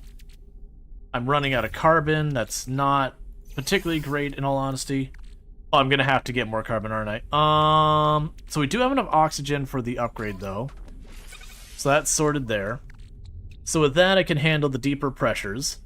So the only thing missing here was you with the living pearls, but let's double check and make sure I did get our underwater mining laser. Cool. Honestly, that's probably all I need for right now. This is more of a nice to have, not a necessity to have. It also requires more oxygen. So what we're going to quickly do here is I'm going to make sure I have what I need to make another fuel cell for my... Oh, actually, I already have one. Okay, so all we need to do now is we just need to go deep. What are you?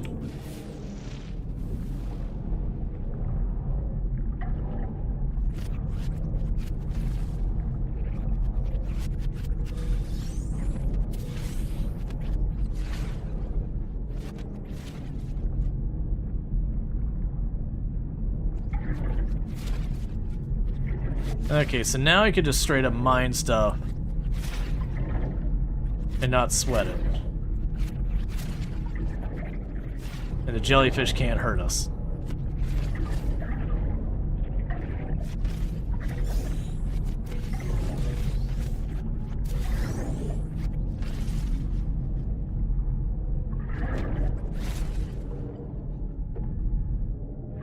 And Infinity Simplex on 185 stream streak, catch less 185 streams without missing a single one, so thank you so much for that. And now this pops up despite the latest,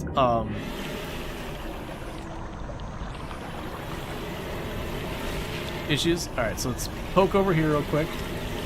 I'm surprised that went smoothly. Yeah, so now I just gotta go deep.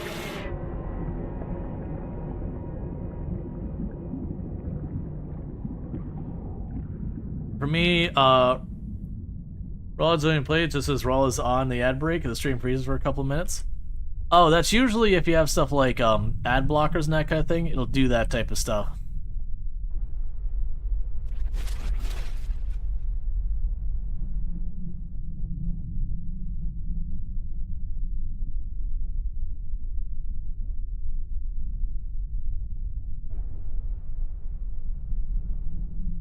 Weird.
Just trying to get rid of those jellyfish before I go for this.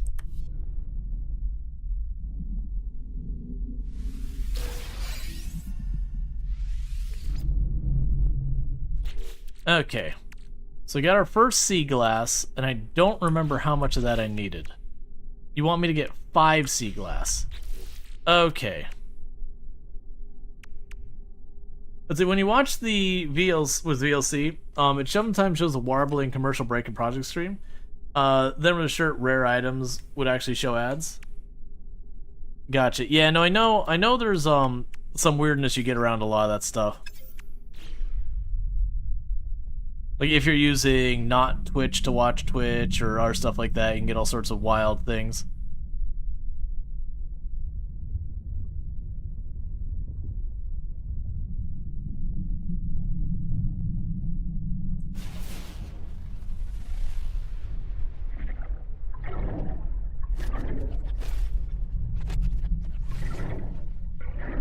Okay, there's some sea glass over there.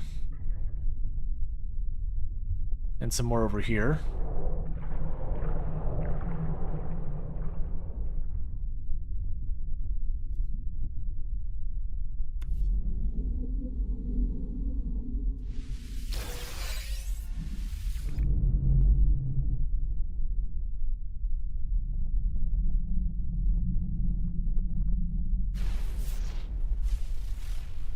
Okay.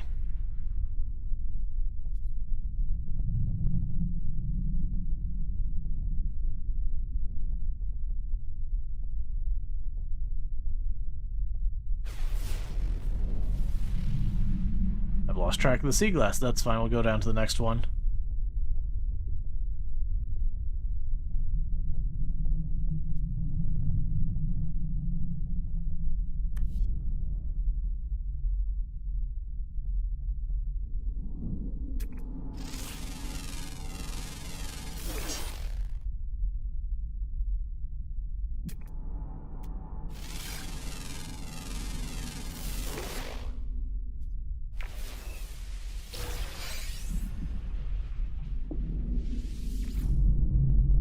Yep.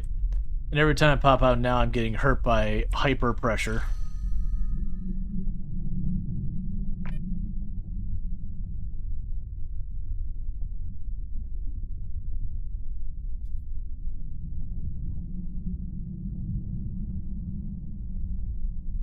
Okay.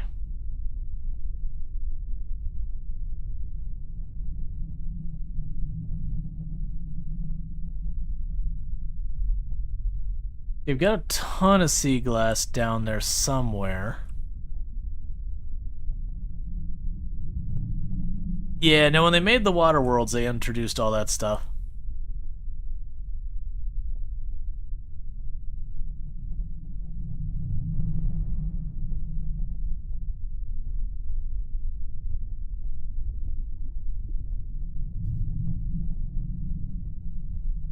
Hyper pressure. It's basically just saying extreme pressure.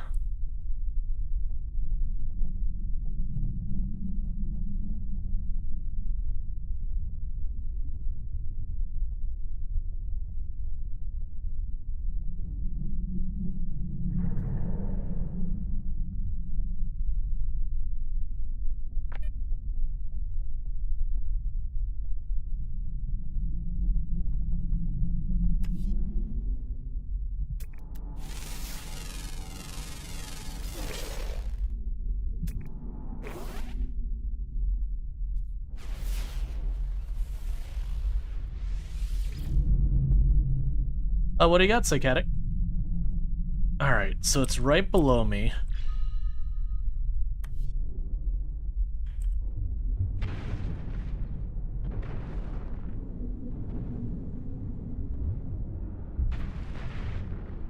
You has hormones? Nice.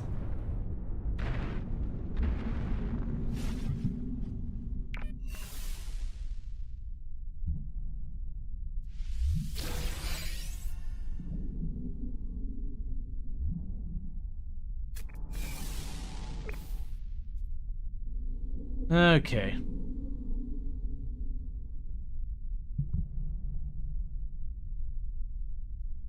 Is you underwater? Yes.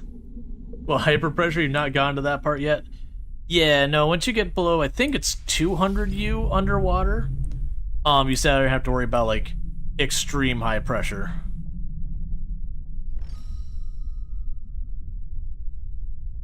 So what you need to do is kind of work our way around, just getting deeper and deeper.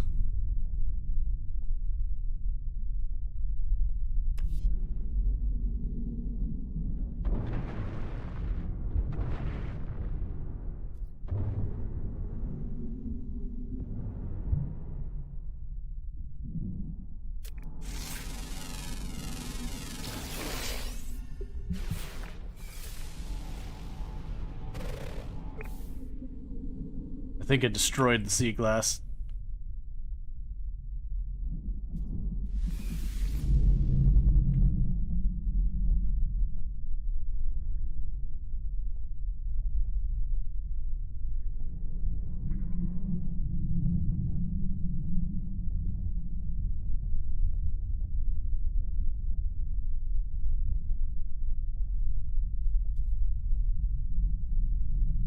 Oop, submarine's out of power.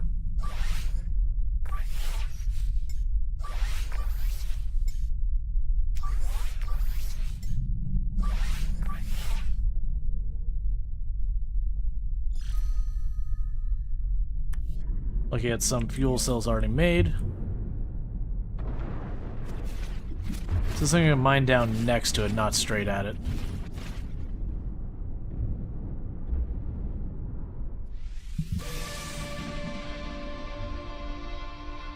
Okay, milestone complete, temptation.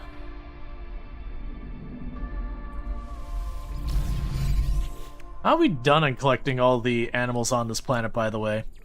We've got them all. Give me my nanites.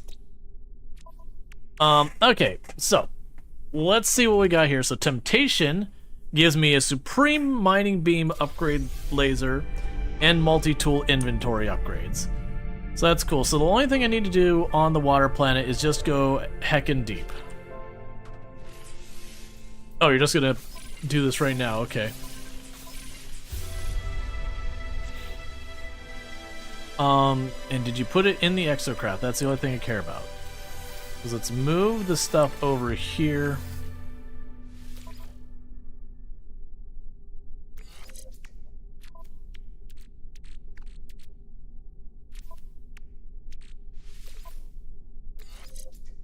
Alright, so with that we've got massive improvement to our mining tools. And it basically, you know what, I'll just move it all over, it's fine.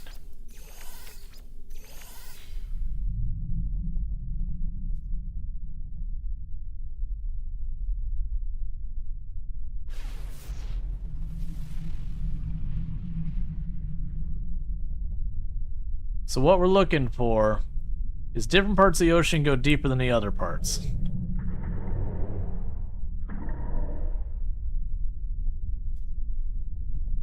We're looking to get as deep as we can.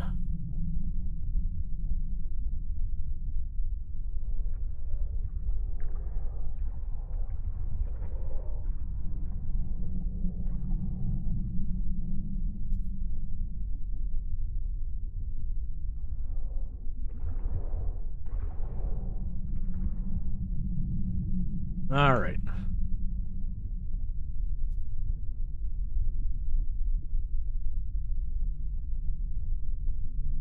Just need to get to 1,000 U depth. Okay. We've been getting to about 500 or so.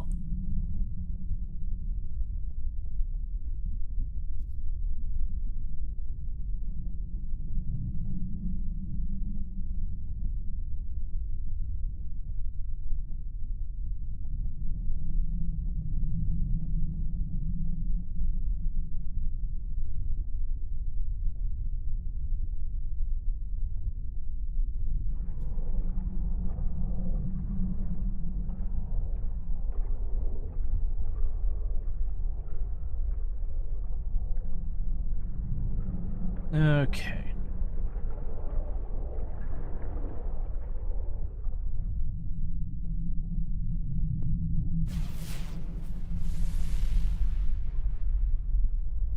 There's a direction I see icons below me.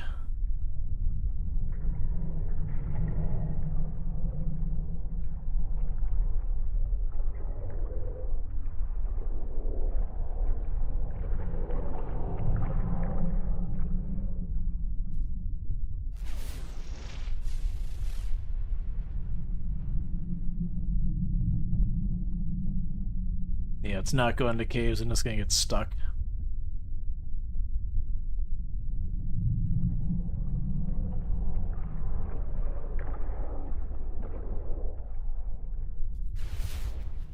And that's where we just were. I believe we were heading north to get away from where we already were. So just try and keep going north. Yeah, it tells me my depth. I know when you're... I can't remember. There's somewhere, like, if you're flying over or you're standing in the water, it would tell you how deep the water gets. And that's kind of what I'm figuring I need to do, is just kind of coast along the surface until I see a spot where it says, hey, this area is more than 1,000 deep. Because I know I did see a spot where it was like, hey, the depth here gets to 1,400 or something on our permadeath save when we're actually, like, on a water world.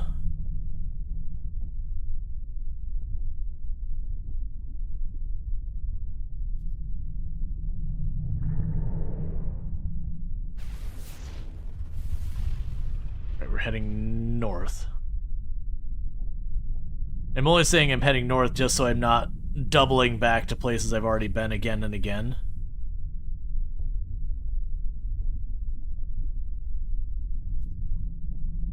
What would be the best way? Because this doesn't say anywhere where the depth is, what I'm looking at.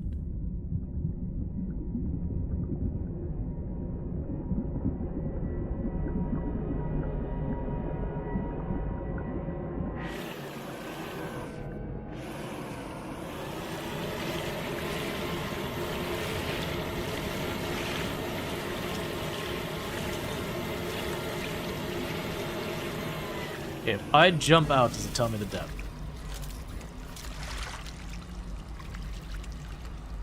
No. Where did I see the depth before? Yes, that's the reason I wasn't getting deeper. Go farther out to sea. Well, this is just there happened to be a little mountain out in the water. Yeah, so let's go west. Because, yeah, we weren't just going north, we hit those islands. Do you need to be flying? I don't think so. I genuinely don't remember where I saw where it was telling me what the depth of the area was in.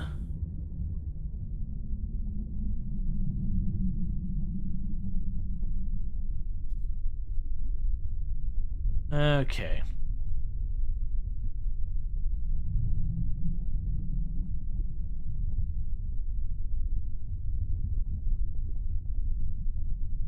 May upgrade? Maybe.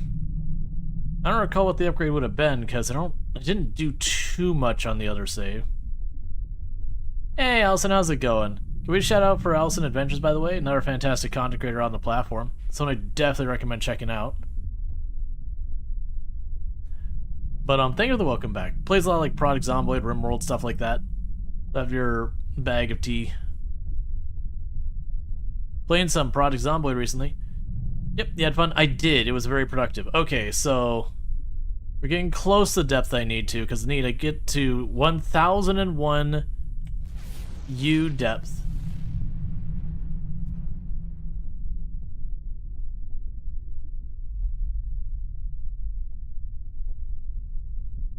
Okay, we're so close to the depth I need to go.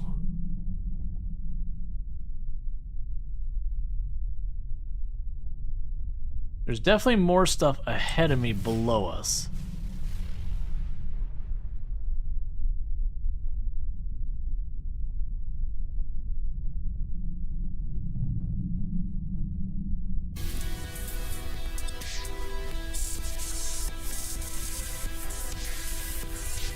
Okay. I'm just casually lost in a deep sea cave, don't mind me. Alright, so we got that done.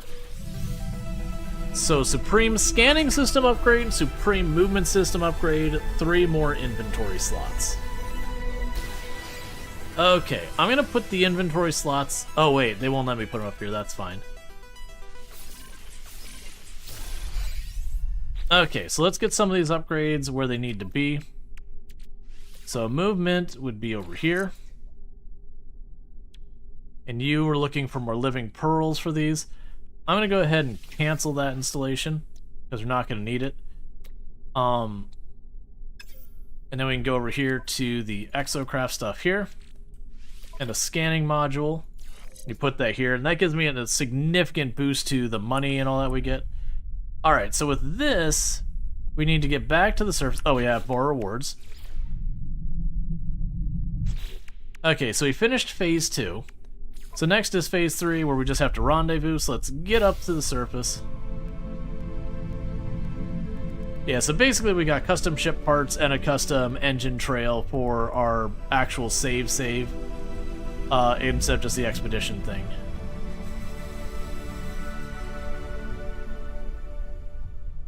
How far away are you?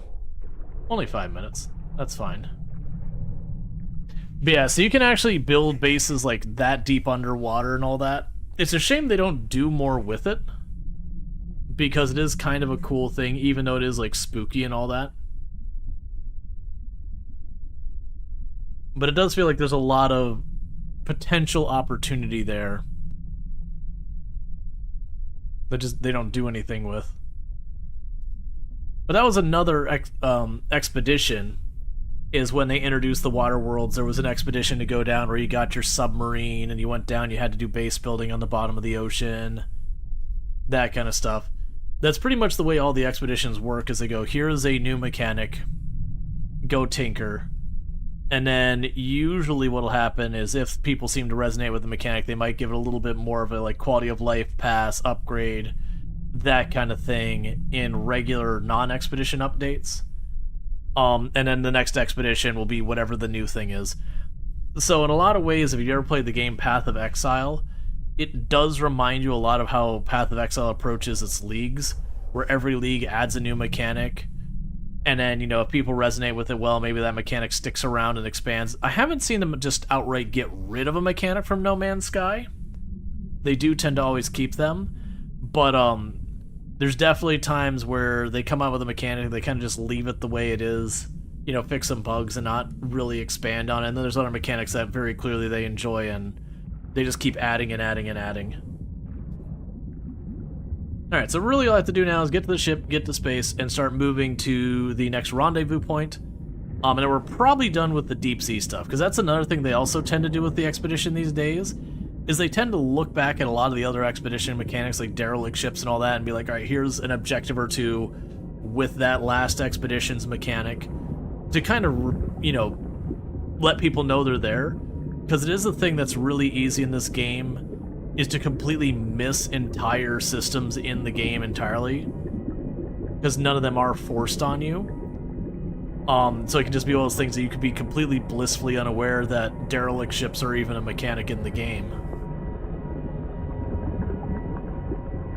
Or derelict freighters, I guess I should say, not ships.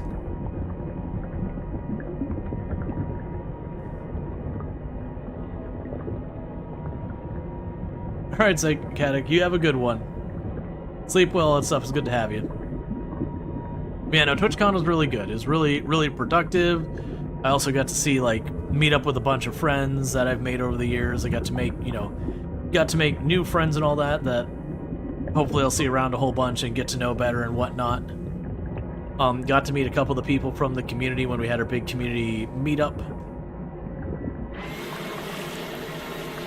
Okay, so we just gotta go there, jump in our ship.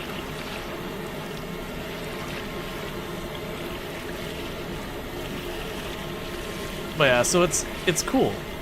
I also appreciate that this one, they just straight up were like, here's the thing to go to gas giants in any system you want. Almost immediately at the beginning. It's like, don't worry about upgrading, here's the thing. You've built those enough times. A lot of the expeditions will let you shortcut past a bunch of things that you normally had to do for, like, starting up a new save. They're like, we want to show off the new mechanic, not have you fussing with this the whole time.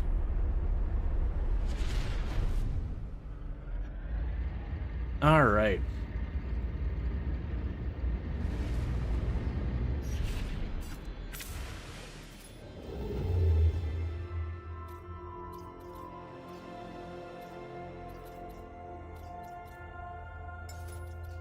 So we can just jump straight to the next objective. And so far, our Corvette is very simplistic. Does everyone in chat except the bot ping to you? Or is that a thing after mobile Twitch? We had one or two people change their... Basically, the other day, I had a bunch of people like, you're missing my messages, when I had a lot of people talking at once. And I find it was like 90% of you have blue for your name, and it's really easy to mistake you for each other. And then like 5 people changed their names, and a bunch of them changed them to be pink.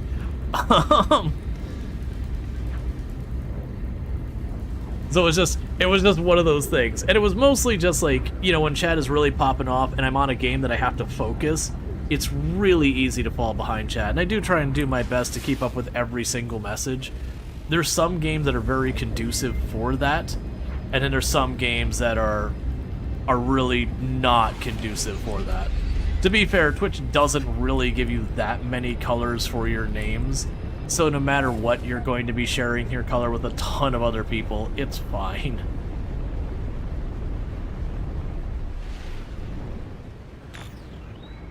Oh, like Pink Wednesday in FG's chat?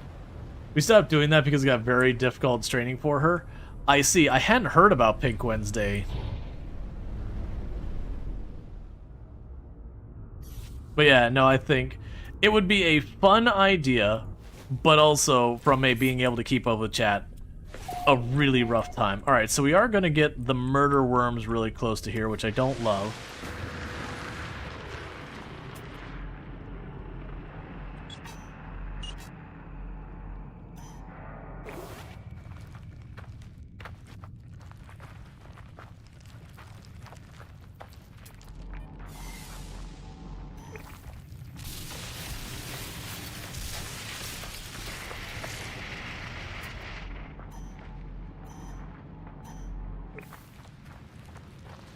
Why did it have to be like right over there?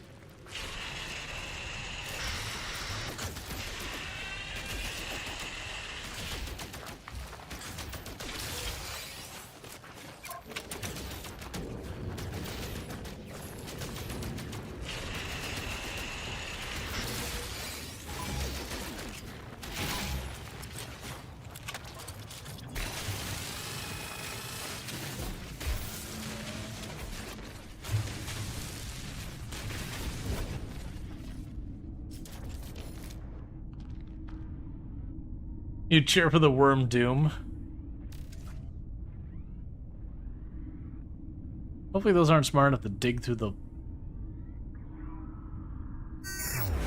Okay.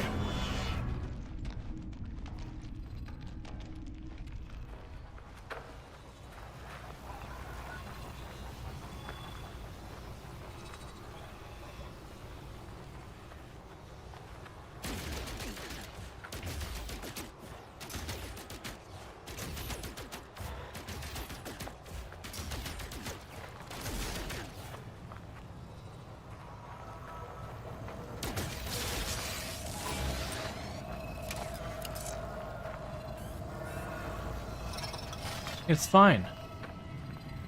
Go away.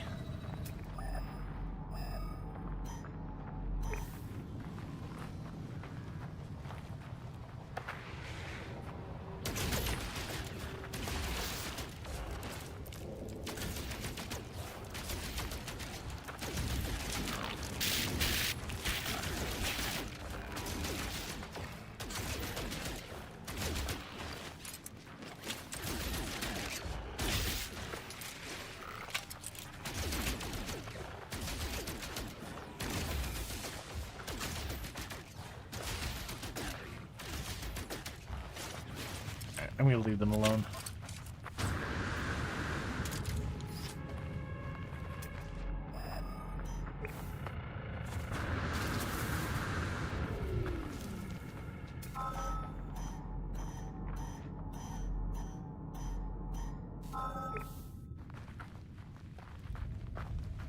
Okay.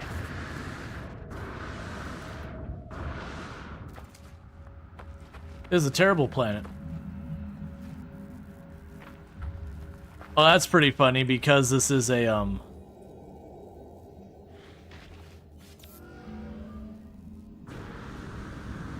expedition thing and there was a tech thing. People have already dug through there.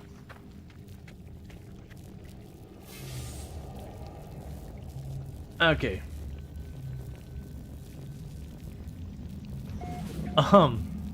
Here's your first color Twitch, but people complained for a year, so you changed it. Yeah, not like I said, I wouldn't sweat the color names. There's just not a huge number of colors you have the option of, so you're always gonna end up sharing with people.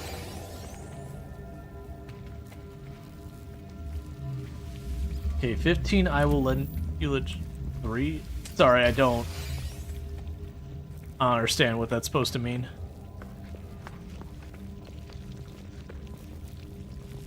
Okay, Forsaken Terminal. Let's grab the goop out of there. I think if you kill enough of those bugs, whatever happens. Returning user identified. Terminal now active. Unlocking data log continuation for analysis. I glimpsed the crimson orb between the clouds. A vast baleful eye, unblinking, monstrous. Fear turned the blood in my veins to ice. I was so afraid it would see me, but then the clouds moved and it was gone. I was no longer certain if it had ever been real. Perhaps the fungal deposits from the last world I visited are clogging my exosuit vents, affecting my cognition somehow. I've cleaned my filter 6 times now, but I still feel it inside me. Analyze the data. Okay, you discover some stuff coded deeply in there. Cool, cool. Give me the tech. And by that I mean nanites. Alright, so what it wants me to do is, first of all, let's scan the random junk around here. I have a feeling I'm not going to end up caring too much about nanites this run. Because we are just going to be getting inventory slots and that kind of stuff. The things you'd normally be spending nanites for.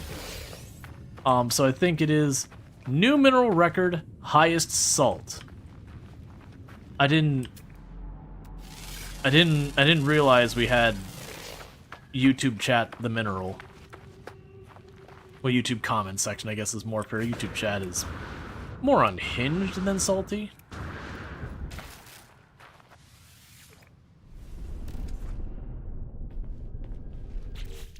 Okay. So we got the living glass. We hit the first objective. So prepackaged personal force field unit, supreme bolt caster upgrade. All right. So there's the bolt caster upgrade.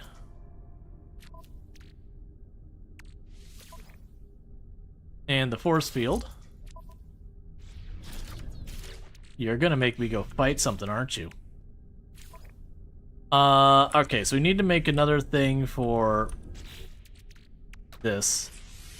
So we have a quantum computer, so I need another solar mirror and another metal plating. And for the solar mirror, I need more silver. Which is sounding like the story of my life.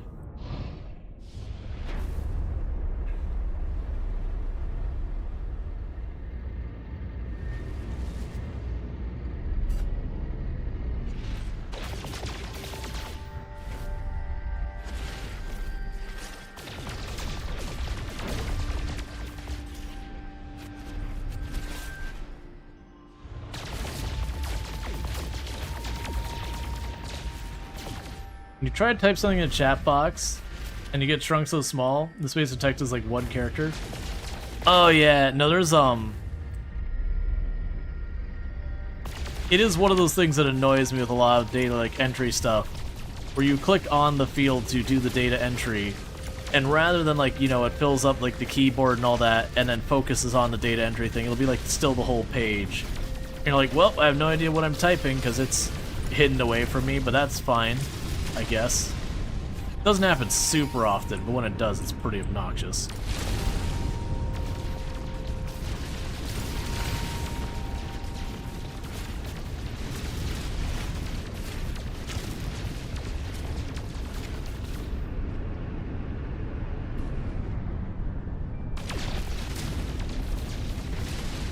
Okay.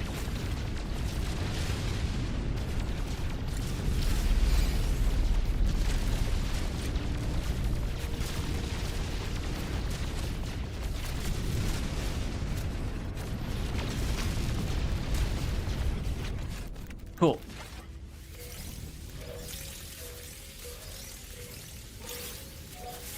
Got so much titanium. Alright, so there's the mirror. There is our scanner. And we use it.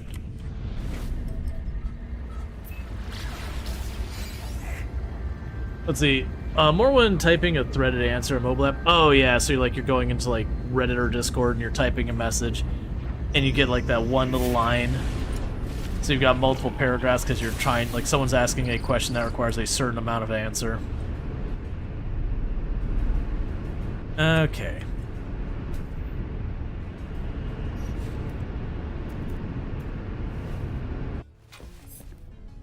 I can pop out over here.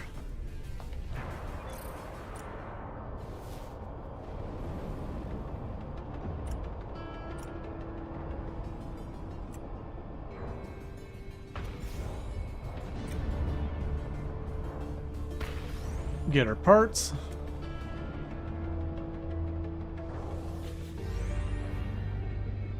The captain.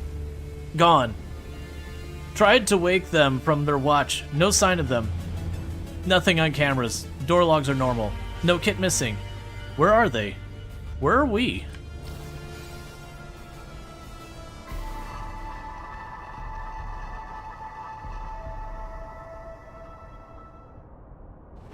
Yeah, no, this one's a little weird in that we keep finding the same ship in different places in space.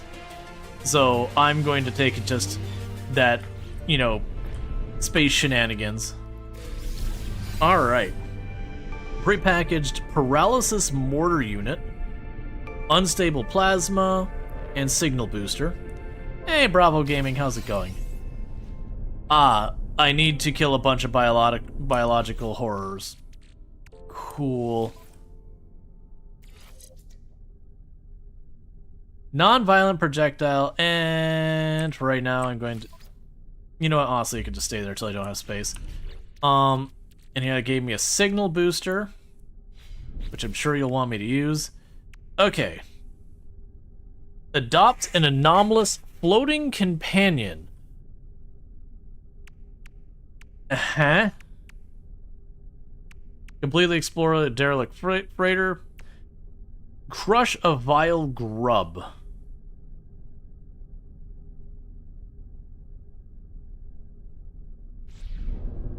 Okay, so we are going to go murdering some heckin' buggos.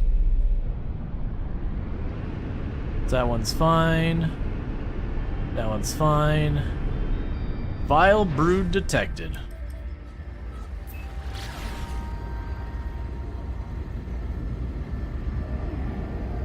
I'm doing pretty good. Yeah, so it sounds like I need to go to the tendril thing. I need to kill a bunch of them. It mentions the grub. I think what I had done there is I had started working on that. I needed to kill all those tentacle things, and like I said, I want to say there was a main part there. All right, Cerise, you have a good one, and you have fun with your friends and all that kind of stuff. Yeah, so right now we're just looking for a vile brood thing. We're gonna go ahead and just start clearing one of those. I want to say they're not actually that dangerous, as long as you don't let yourself get swarmed.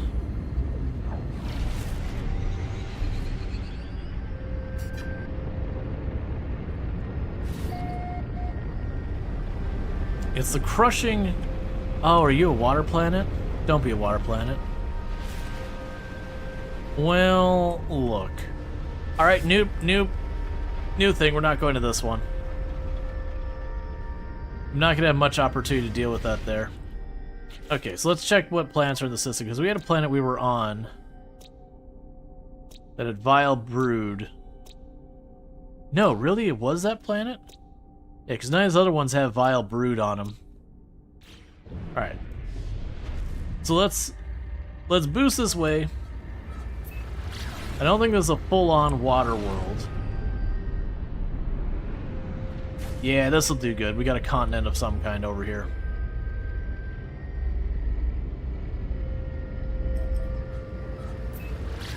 Because one, I don't think they'll spawn underneath the water in the first place. Two, I don't imagine it would work correct even if they did.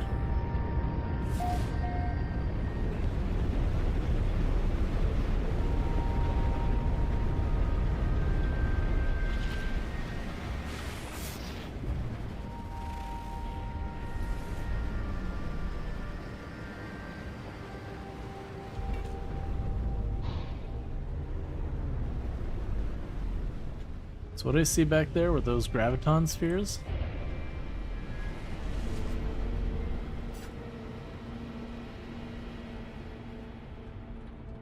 Oh, those are... I forget what they're called. They're a good and valuable resource, not really what we're looking for. I'm hoping I will be able to see the, Alright,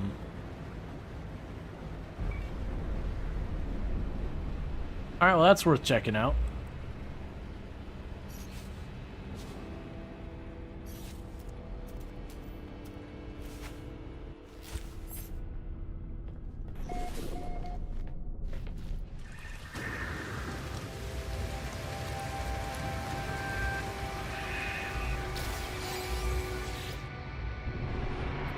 I asked a question that no one asked.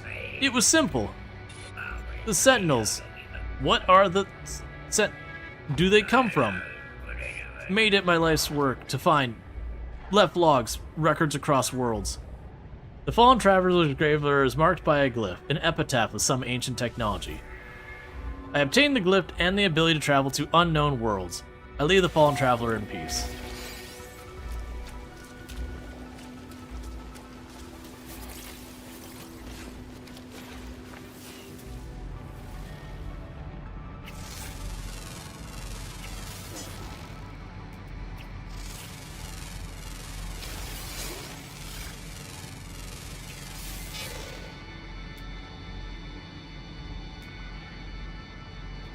Juicy grub, that's what we're looking for.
Okay.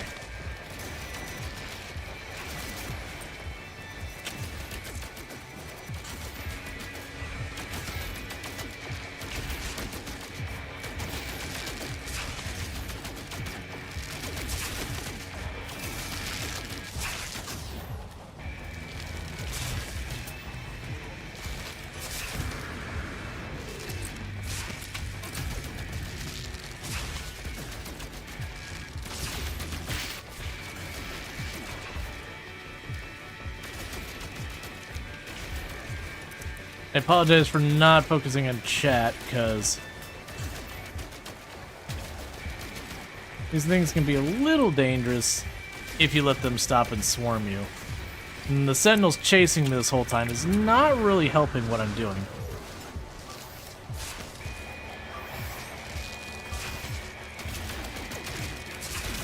I don't remember if it said I had to kill one of these, but I'm gonna do it anyways.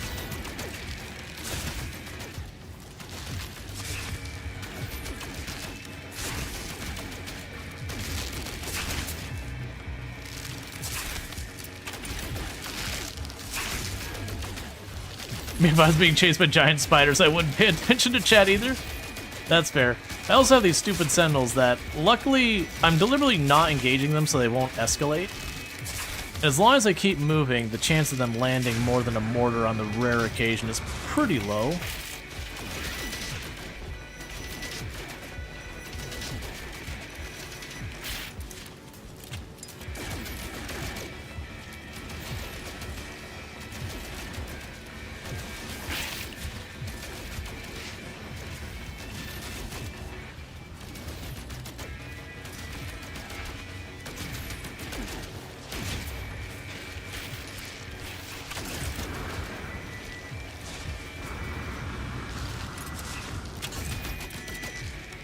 Okay.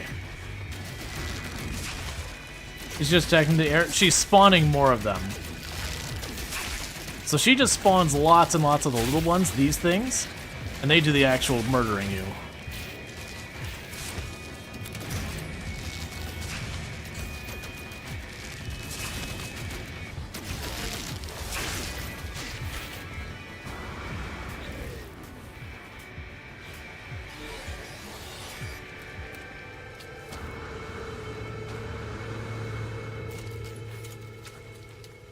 Okay.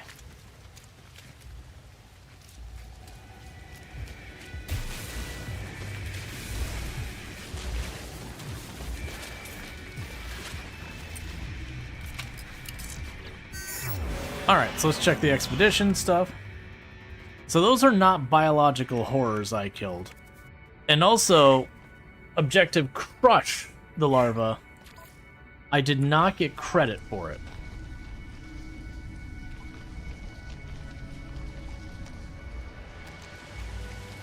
Yeah, no, I already hit the Traveler Grave. That's why we landed here. So it looks like you need the hazmat hand thing, which we'll probably get from one of these other ones.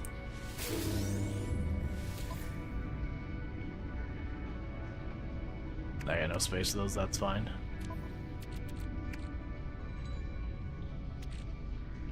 That's also out of inventory space. Let's chuck some of the stuff over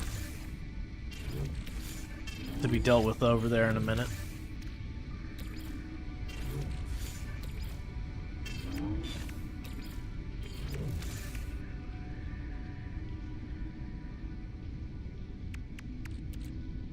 Structural gantry, we can toss these ship parts over, the monument part over. Okay, so let's double check on our expedition stuff. So it wants me to kill the biological horrors, which unfortunately engaging that thing did not... Oh no, don't do it that way. That one.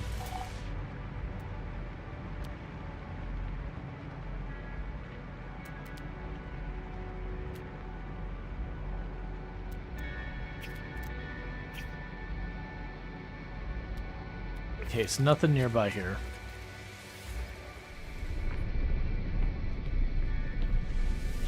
Alright, so let's pop in here real fast.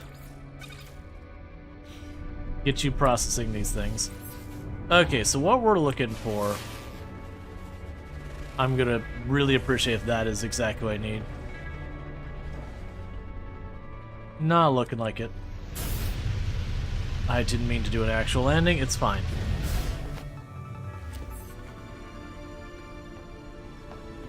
Okay. So I'm actually looking for is one of those bases with the eggs or whatever, or for where you have those things where they pop out and they start spitting at you. Either or will work.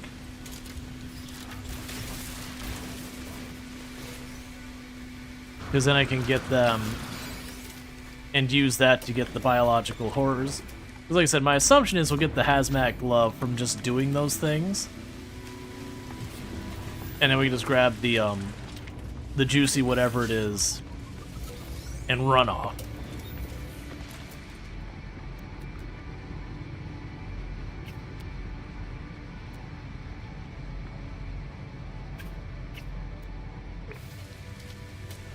Okay, not seeing any of them nearby here.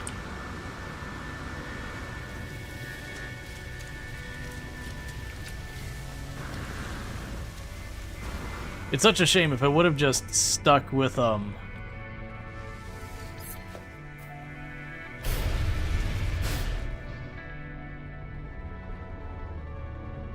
where I had been, we would have found it.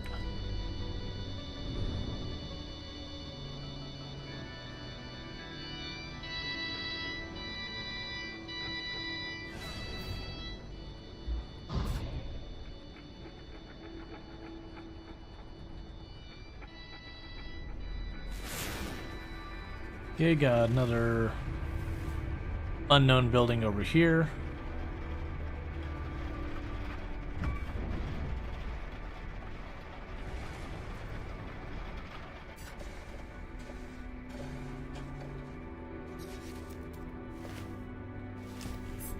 Okay.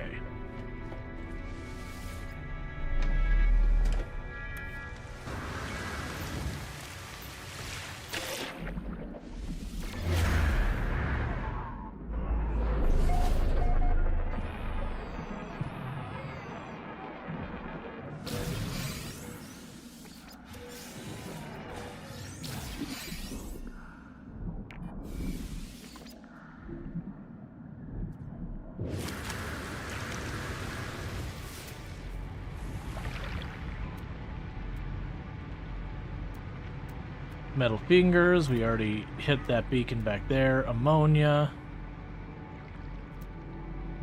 That is a ruin. But I don't have anything else obvious. So I'll pop over there.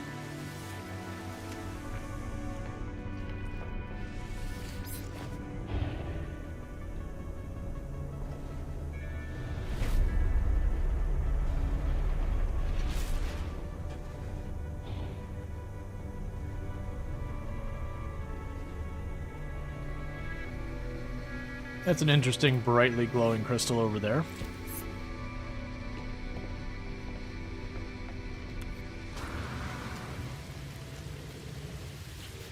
Okay. A brilliant light erupts from the ancient marker. It encircles me, engulfing my mind with the memories and the voices of the Korvax echoes. The dreams of entities once worshipped by their here become my own. The Atlas interfaces drift alone in the endless void. They are silent. They are unknowable fragments of an ancient whole. Yet, their imprint on time and space molds our existence. They are the equation. Life is its answer. Through their monoliths, they give understanding to their boundless meaning and that of our own. Language. Just because I mostly don't care. And we got entity.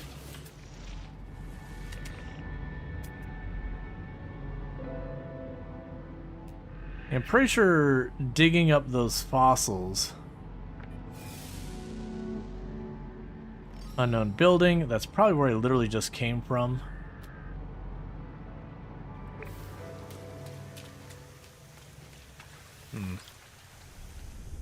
Such a bummer. We could have been done with this already, but...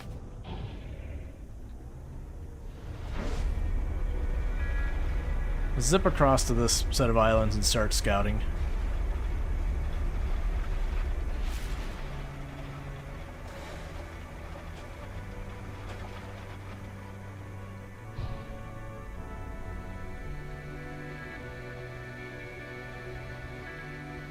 Okay, I think I'm gonna make one difficulty change, and that's just to turn the scanner cooldown to be fast.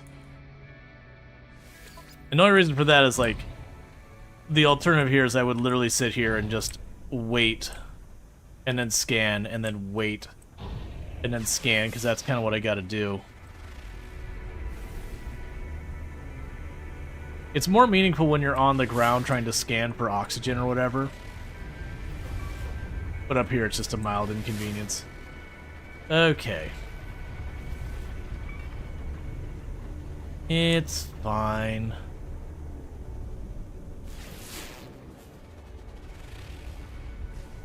There you are.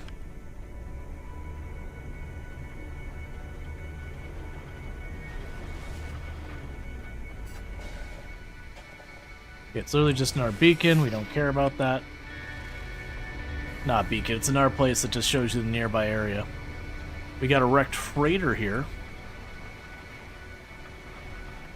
I'm going to poke over at the wrecked freighter in just a second once I check whatever this is. There's nothing there.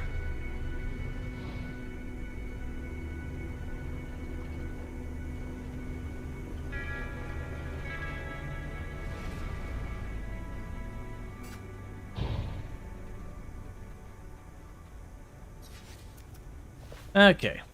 Because they might actually have me go for wrecked freighter later. So this might give me the credit. Plus I'll get Corvette parts out of this.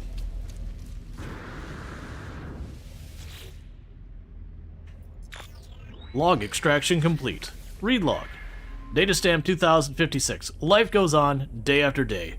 Delivering after... I hope to go home soon. The life of a... is not one... for me. 1029.9. Multiple sentinel energy signatures detected, requiring immediate dropping out of warp. There's the sentinel. What are they doing? Data stamp 2085.1. Fighting each other, the sentinel ships are engaging each other, ignoring us for now. Data stamp 2056.3. The sentinels have departed. Their distress signal nearby, broadcasting 16 on repeat. I'm gonna take a look.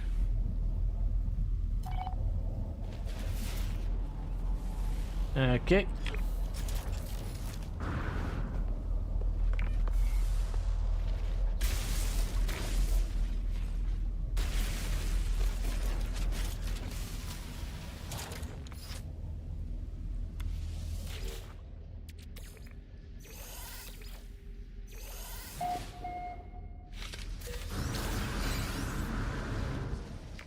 Now I get away with it from it because it blasts you with a bunch of radiation.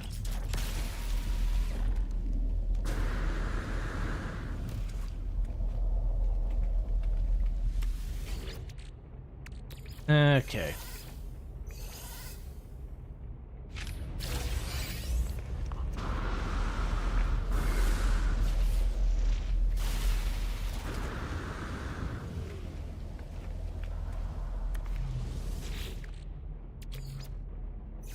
And grab all the goop off of all of these.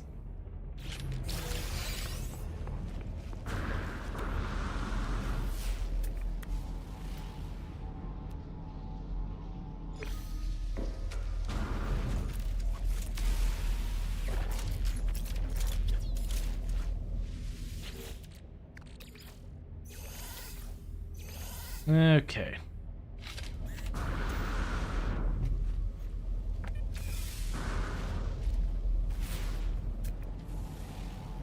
Let's see. There should be, what, 2 more? It's not buried cache. There we go. Okay, that'll be on the other side.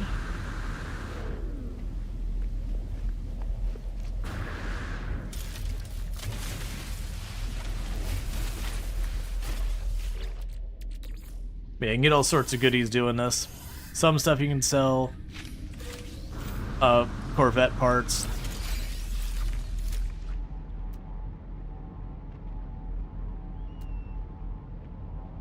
Okay, that's probably the last one. Corvette parts, trade goods, smuggled goods, a bunch of goodies you can get. You can also get the, what is it, the freighter upgrade things, I believe you can also get out of them.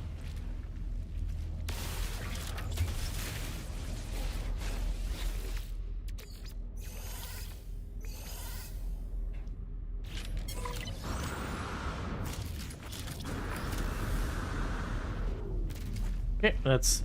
Yep. And we got that done. Get aboard.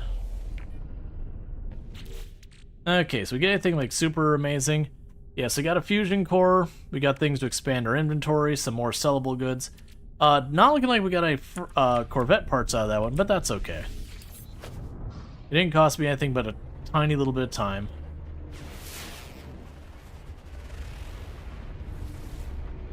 Is that building over there? Is that just a shiny spot from ore? Okay, we got another building up over here. What I need to remember to do is when I land to check to see if we have any of the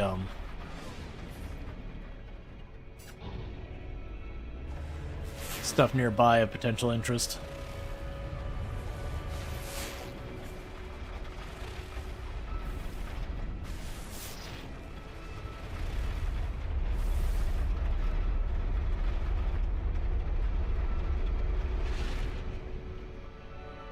That's communication tower. That's not going to do me any good.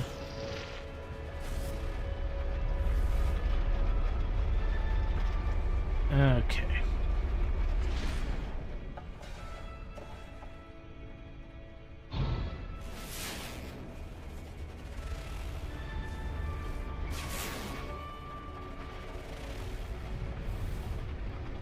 Oh, wait.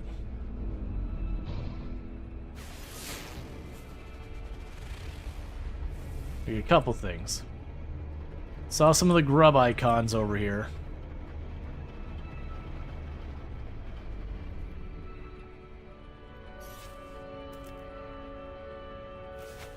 So I can land here real fast.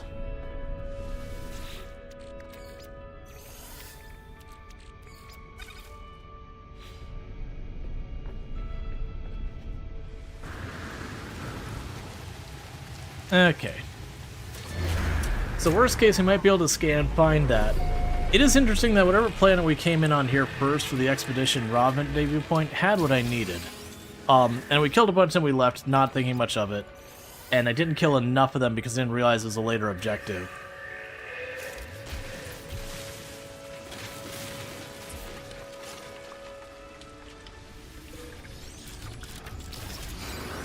And so now I just need to get more of the biological horrors. Which means finding the things that sprout out and then spit at you, or finding the an industrial base that's been overrun and has the eggs all around it. Either or will work.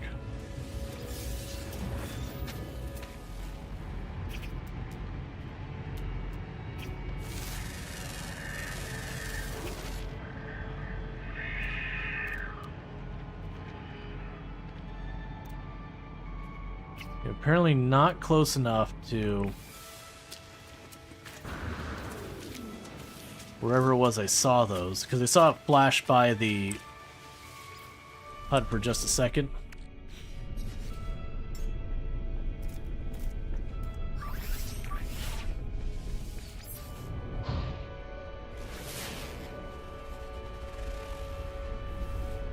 It's over here somewhere. I saw two of them.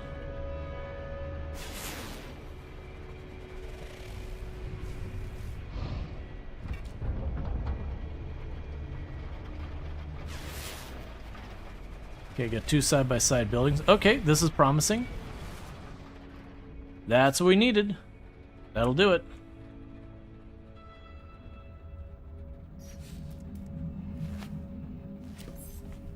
Okay. So pop out of here. We'll grab the goodies. And they start popping some whispering eggs.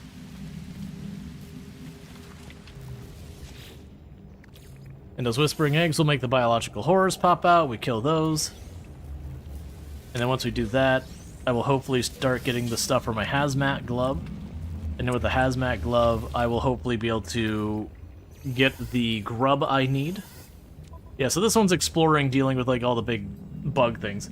Returning user identified. Terminal now active. Unlocking data log continuation for analysis. I found a body. It's unlike anything I've seen before. If there's a species like it, then I hope they're all dead like this one. Way to be racist, dude. At first, I thought it was a tragic remnant of a matter transfer tech malfunction. A cage of bones and flesh studded with random patterns of crooked teeth and roomy lidless eyes? I don't know that word. But no. Some horror of twisted evolution, warped by cruel nature. I can't help but picture what it would have looked like alive. I can't help but fear that it will live again. Cool. And we get some technology to shove in her pocket. By that, it means nanites.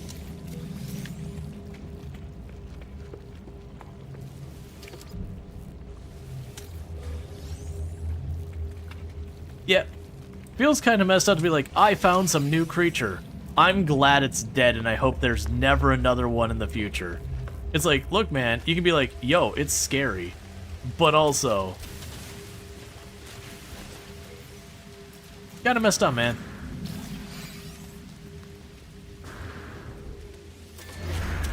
They may have been really nice and horrifying abominations.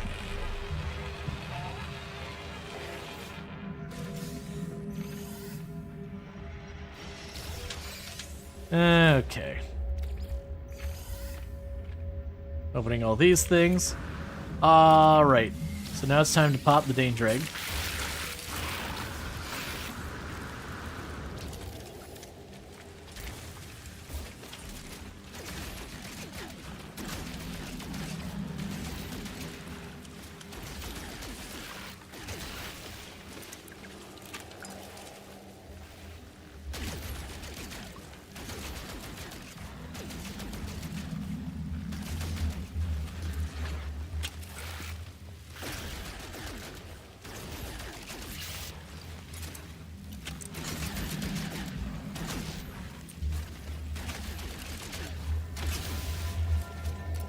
Okay. And they're done.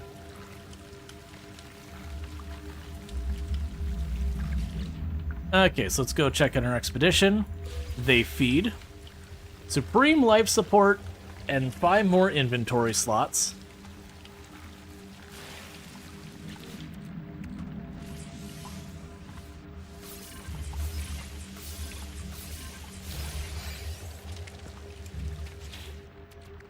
And you gave me a life support module. There we go.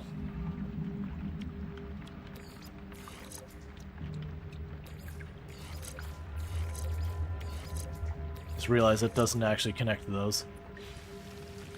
Okay, I thought it was actually under cover here, but that's fine.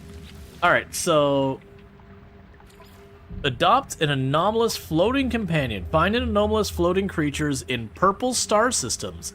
Find creatures on planets with the analysis scanners. And then we need to use a creature thing. But we also have... So let's see. You're not going to give me anything to care about. Explore. Alright. Yeah, so I have to return to one of these worlds. Because I get the hazmat gauntlet plans from that. Okay, so we need to find an anomalous planet.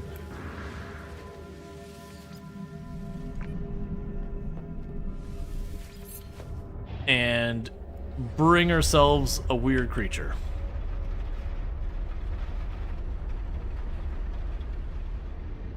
So unfortunately, I won't be able to do the grub thing that quickly. How are you finding the expo? Anything interesting or mostly routine stuff? It's more routine stuff, but it is leaning toward just being kind of weird things. Okay, so we don't have any of these ones being anomalous, unfortunately. So it does look like I won't be able to do that in this system. Can I see where the next expedition rendezvous is?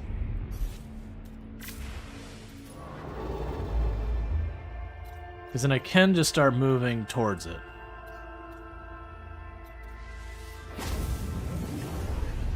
But yeah, no, they skip you towards having like end game stuff relatively quickly so far as being able to jump to any system and all that. There's a decent amount of it's been around the Corvette, but it's kind of just reintroducing a lot of mechanics that you've had previously. So temperate, let's just pull up the map. Sporal planet, fissured moon, frozen anomaly. I believe that'll qualify as an anomalous planet. Let's see.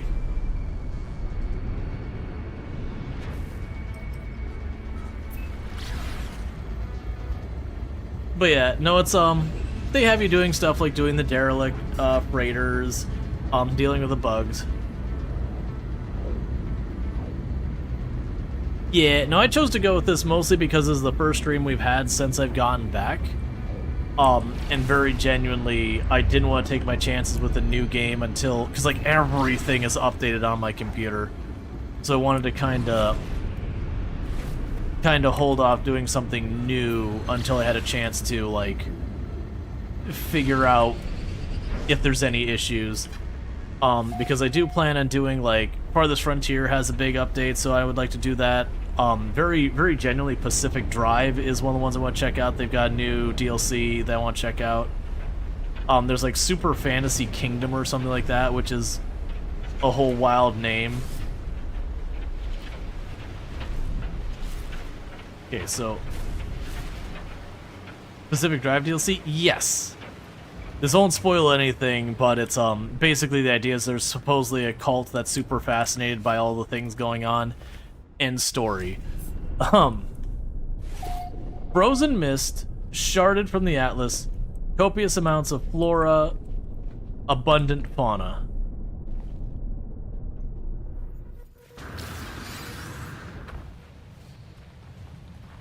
Planet with the strongest reality distortion.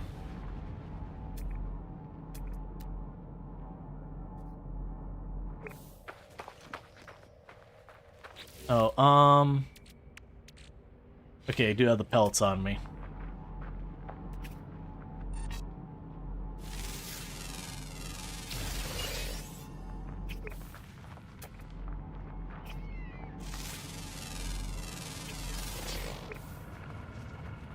So far, the creatures don't actually seem that weird.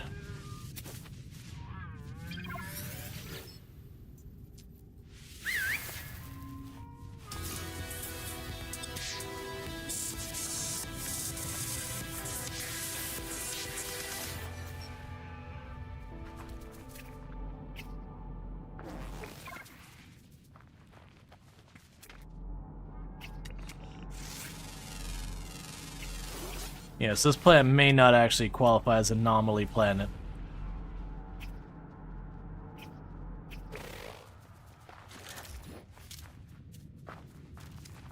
Despite being like a frozen anomalous planet or whatever it's called. Oh, I think it said it had to be a floating anomalous whatever.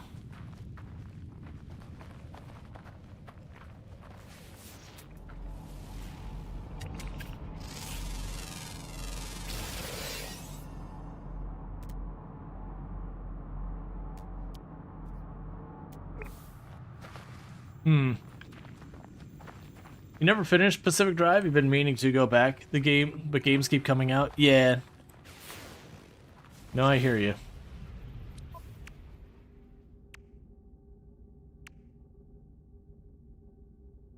Let's pop back here.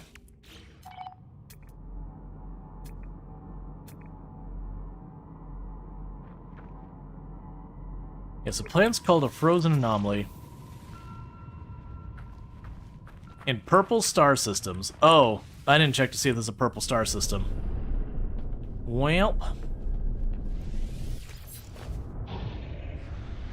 it might be.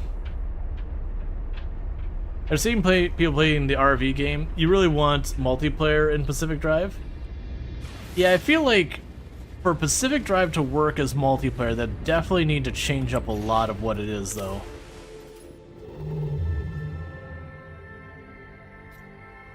It actually was a purple star system. We'll go on to the next one. Oh, hyperdrive has no fuel. We can fix that. First, let's see if it flags as having any. We don't. So grab you.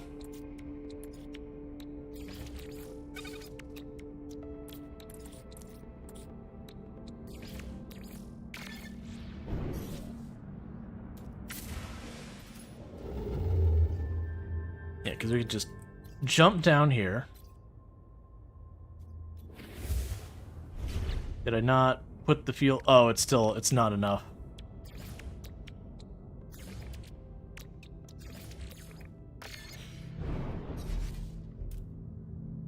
Okay.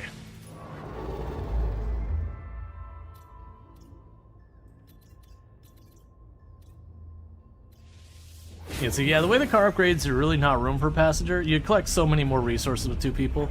Yeah, no, I actually don't think Pacific Drive is a good example of a game that should be multiplayer. Like, don't get me wrong, you could make a game that follows that thematically. I did go to the right place, right? I'm suddenly second-guessing this.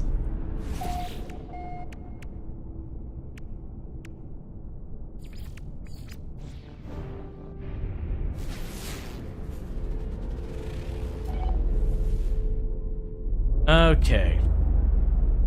I will go to the rendezvous point. This probably was once we're going to land, do the rendezvous point, and then get the heck off the ground because the gas giant's going to be awful for us.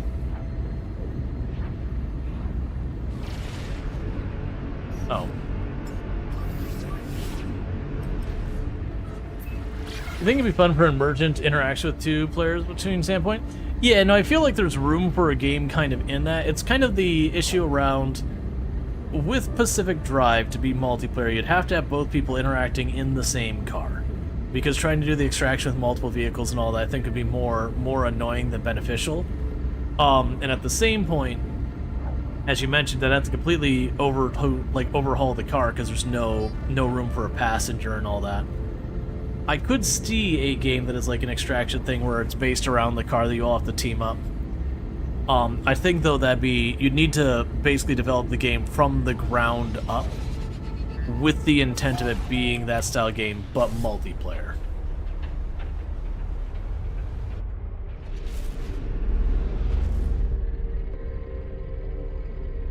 Yeah, we need to go higher up and then turn down.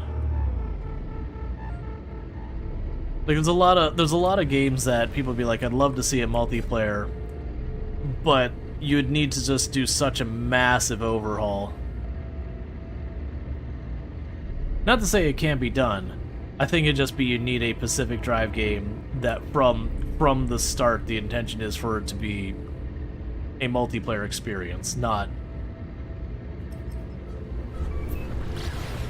adding multiplayer to the existing game.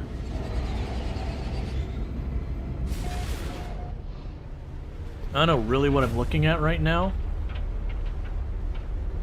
Because you can always hope for Pacific Drive 2. I can't make out at all what's happening.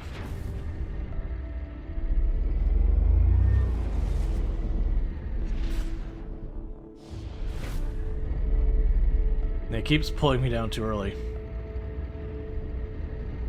It's putting out a story to see. Yeah. No, I think it would have to be either like the sequel would introduce the feature or another game taking the idea of an extraction driver with the intent of multiplayer being a focus. I think it'd have to be one of those two. I think adding multiplayer via DLC is probably a big strong not likely gonna happen. You guess what time you guys about to fire up? Your time at Evershrine playtest. You didn't have money to back, but apparently your sis backed for 2 keys, one for you, that she wouldn't have the money to do it. Gotcha. Yeah, no, I did get an email, not like for a key or whatever, that my time at Evershine was coming out, which I'll admit I was blissfully unaware of that they were already working on another game in the series. So I was like, oh, okay, because I never got to finish my time at Sandrock or my time at Porsche. I did really enjoy what I played, but both of those I kind of didn't get introduced to them until I was already streaming. And like neither of them, like I'd played them for a while, and after a while it was clear that, you know, well, there's some people enjoying it. By and large, people are kind of checking out, so it's like, okay, you know, these just aren't landing, which is fine. It isn't indicative of good, bad, or otherwise for a game. It's just some games are easier to stream, watch, whatever. I still enjoyed my time at Sandrock where we had best friend Binky. We made our absolute nightmare character. Which I ended up kind of regretting, but kind of not regretting. Let's see, mostly finished Porsche, finished Sandrock, enjoyed the latter more, improved the systems in your opinion. Hopefully Evershine includes, continues. Yeah, no, absolutely. That's one of the things that's difficult is if you have a genre you enjoy, and you keep playing some of the later and later introductions to that genre, and then you try to hop back to the earlier ones, and it's just kind of one of those things where you hop back to the earlier ones and you're missing all those quality of life features they added over time, and it can be pretty hard sometimes. Those are farming games? You really don't like that? I wouldn't call my time at Sandrock or my time at Porsche a farming game. They are like the Stardew Valley where you get to know your neighbors, get married, all that. But I would say my time at Sandrock and my time at Porsche have a lot more story to them than, say, Stardew Valley. And then in those games, you're a builder. So you craft a bunch of stuff, and then you give the crafted things to like fulfill orders, that kind of thing. But still, like if you don't like the slice of life genre like Stardew Valley, you're probably not gonna like My Time at Portia. But if it's strictly like the farming thing that you're not into, I think they technically you can grow plants, but it's like such a nothing thing compared to like Stardew Valley, where that's kind of the point.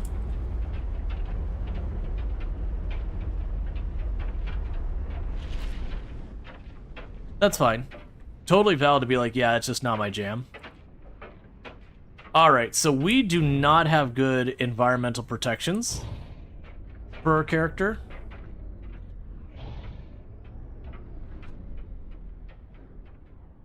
So this planet is going to be rough, because this is a gas giant. So this is an extreme weather planet.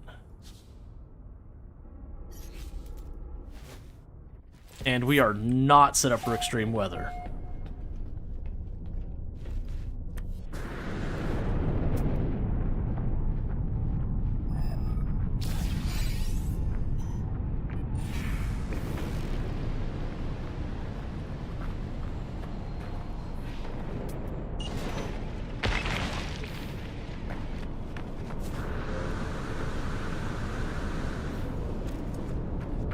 That's purple? Yep. So what we're gonna do is we're gonna try and beeline across the surface as fast as we can. And then once our protection gets low, we're gonna start digging into the ground.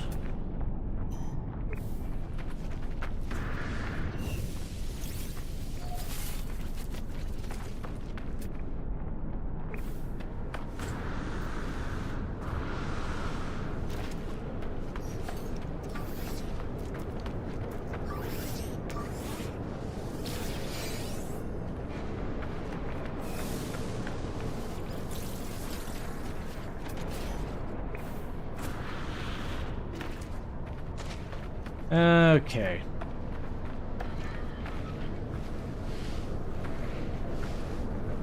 So you can get a lot of really rare and valuable goodies on gas giants. Like the activated quartzite and all that kind of stuff. But, as you can see from the fact that it's just melting through my protection.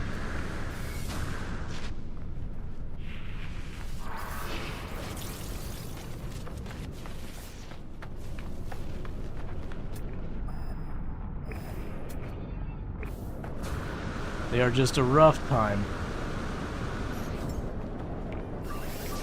That'll stop you from actually going there, that'd be great.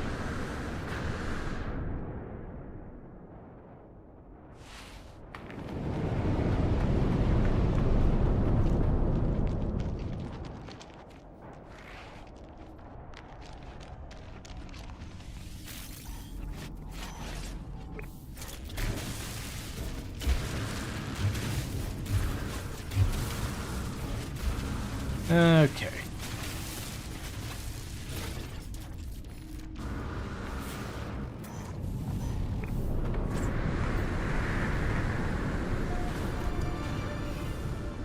Now, with the gas giants, they're basically permanently in a state of having a storm on the surface.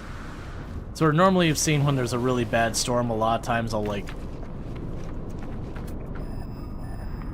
you know, duck down for a little while and wait for the storm to pass. There's no real point on doing that on the gas giants.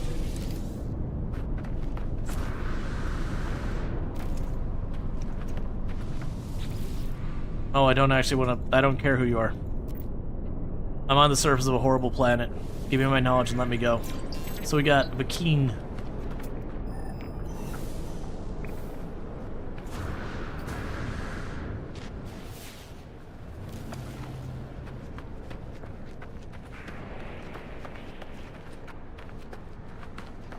I don't remember on the gas giants I was on ever running into any, like, actual base stuff.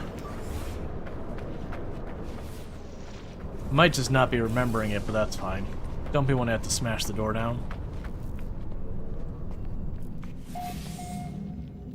Okay.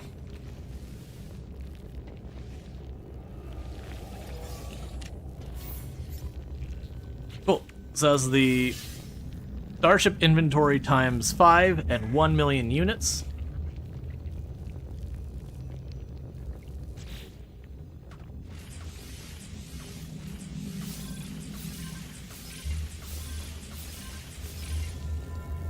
Okay.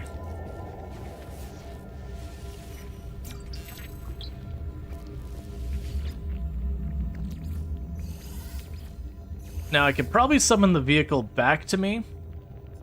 Turning user identified. Terminal now active. Unlocking data log for continuation of analysis. The oceans are blood. Nothing lives in them. They are alive themselves. Great protein life forms as large as continent. Or perhaps there's only one of them. What does such a thing consume, I ask myself. The answer seems to be everything. I found evidence of past life here, but no signs of it. Does the native flora and fauna hibernate when it comes to eat them, then return to repopulate once it retreats? I can feel it moving inside my brain, whispering. It wants me to discard my suit and swim. And nanites.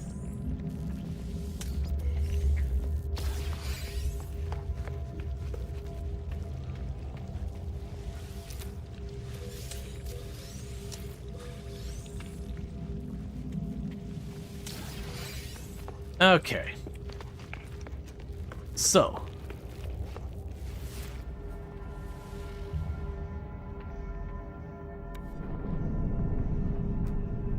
I'm pretty sure we're going to find no life forms on this planet. Nope.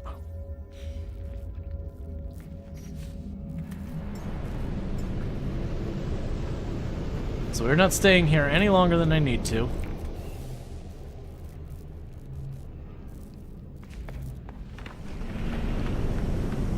Because we are ill-equipped to survive here.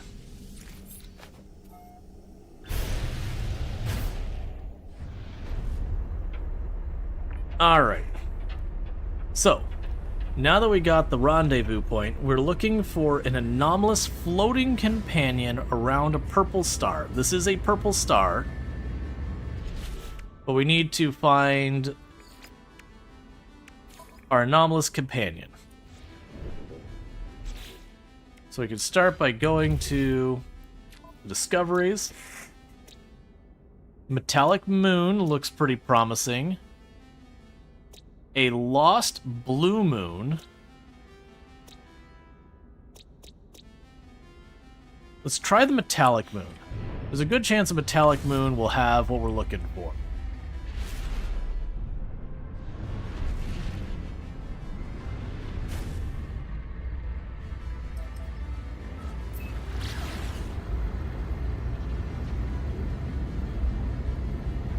Okay.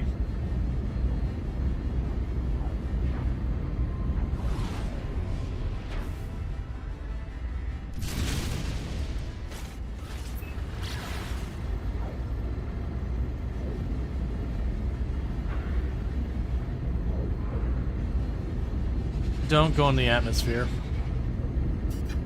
Just trying to reach the moon on the other side.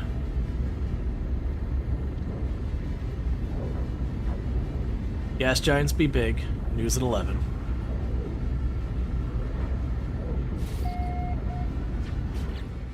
Okay, we can unmark the moon. Alright. So the hope is that stuff here will be considered anomalous. And now we'll be able to get some floating anomalous thing as a pet.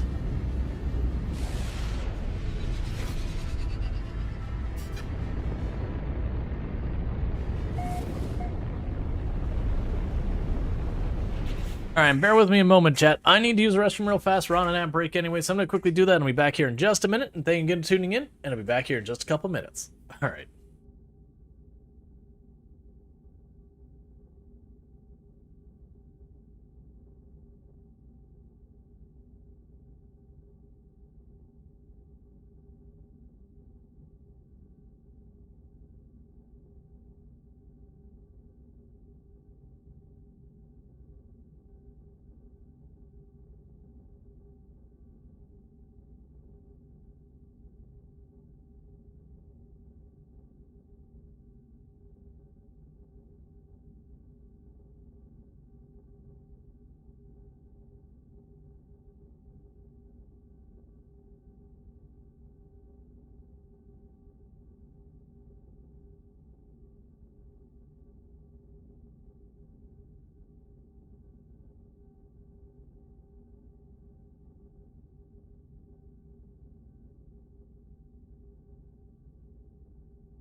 All right.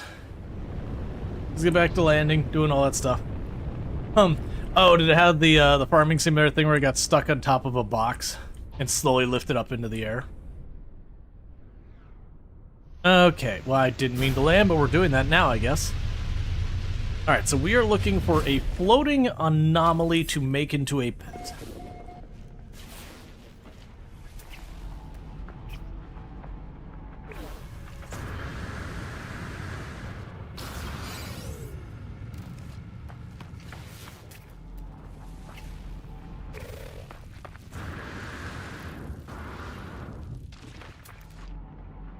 Where'd you go?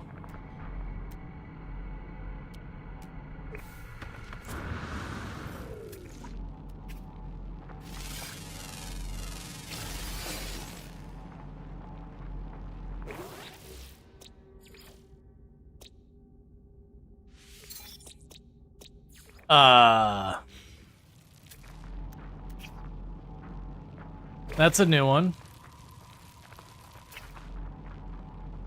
It was an animal with no texture as far as I could see.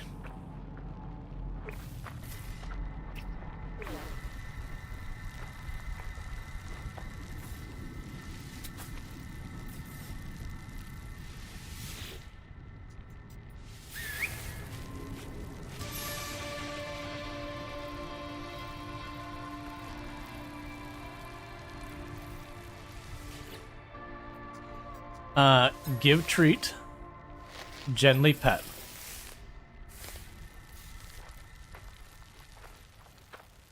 That's not a floating companion. Expedition. Adopt an anomalous floating companion. Are you telling me, just to clarify, that the floating electric cloud thing that I've become buddies with is neither anomalous or floating? Alright then.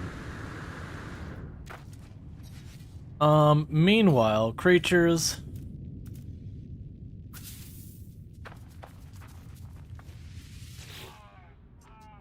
How do I get rid of you?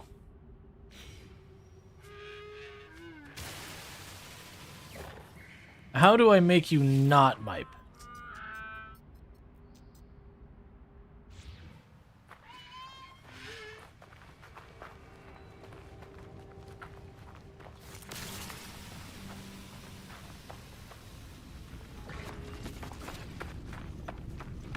Maybe I just neglected a whole lot? No, I feel like this game wouldn't do that kind of thing.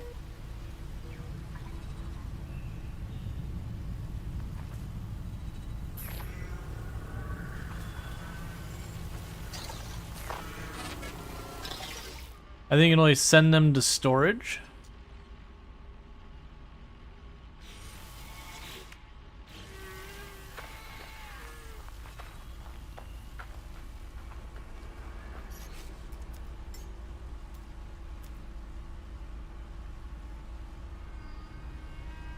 Companion registration. Oh, abandon.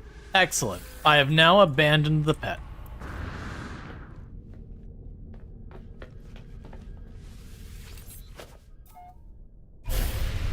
Okay, so that one didn't count.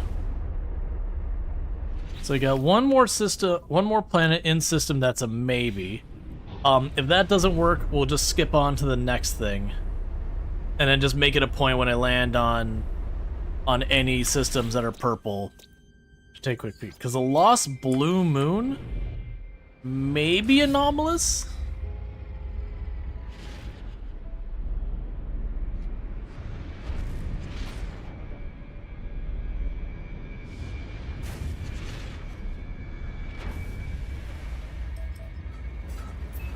It's honestly so hard to tell with so many of these things what is and is not considered anomalous and all that. I'm also trying to think, so to detect a derelict freighter.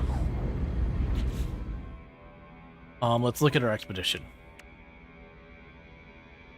I'm sure it'll actually give me what I need. So I still need to get the hungering tendrils and all that. But right now we're being held up by this, and I need to do that.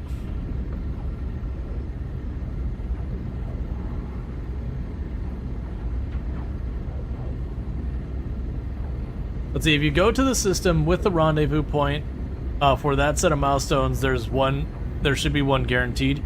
Yeah, the problem is I moved on to the next area. So I'm trying to not have to backtrack. If I have to backtrack, that's fine. But I'll probably move on to the other objectives and just circle back for that one missing objective if it comes down to it.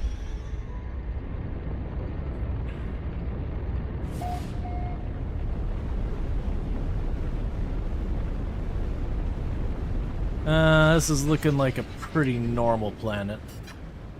So before we land, discoveries.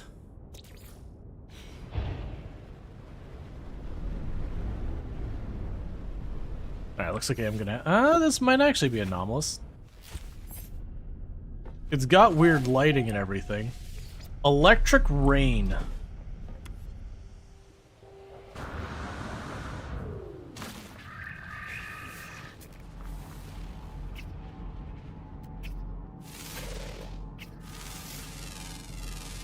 Nope, those seem normal.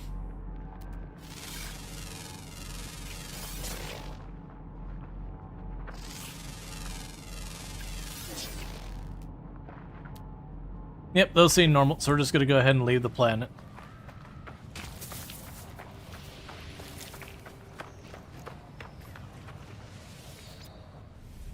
Okay, so let's change our objective. Because, yeah, let's see. That'll give me... Oh, emergency signal scanner. I probably need that for this. Alright. Can I actually... So, rendezvous point 3. See if we can't find our way back there real fast. First, let's pop in here. Grab you. Grab you. Need 2 of each.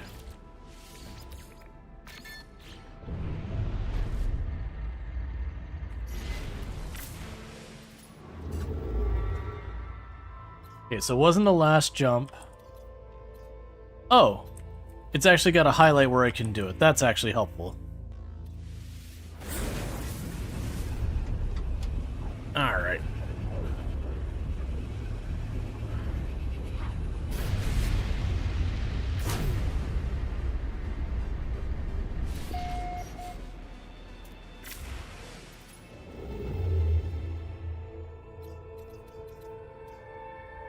Oh, that's interesting. So that's not where we were before, but it's telling me that there is a compatible creature on this planet. That's good news. I thought it was gonna be ones I just had to run, like just randomly pop around looking for a glitch world or something like that.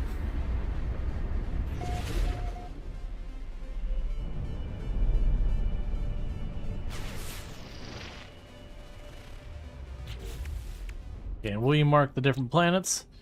Okay, he's got a Forsaken, an Arctic, an Icebound, a Windswept, a Metallic Planet, a Metallurgical Moon. So, if I were to guess, it's going to be either the Metallic Planet or the Metallurgical Moon.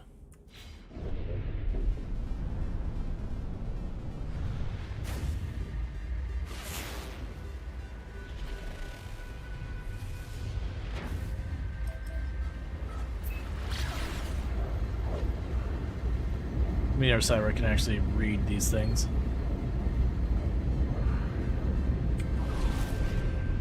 There's the Windswept. There's the Arctic.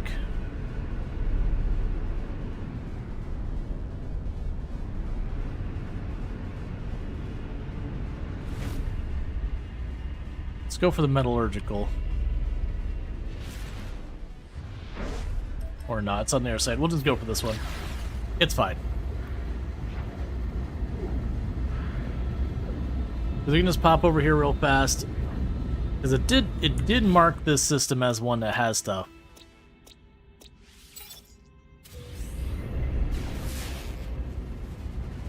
So we just need to land, check the number of life forms, scan to see if they're exotic.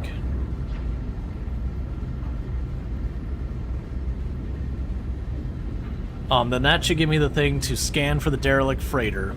And the derelict freighter will give me the hazmat thing, and the hazmat thing will let me get the thing for the grubs. And then once we get through the grubs, that'll be this whole sequence done. And At which point, we actually apparently already grabbed a storm crystal and all that.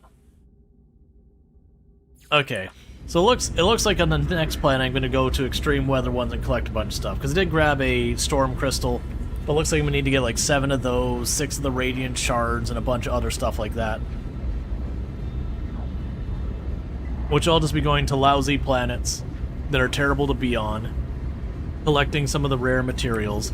I think that's good that they kind of cover that, because I do feel like a lot of people don't realize all the good stuff you can get from those really, really terrible planets. Alright, so I need more oxygen. That's a bummer. That's launch thrusters. Yeah, so we're going to be looking for oxygen while we're here as well.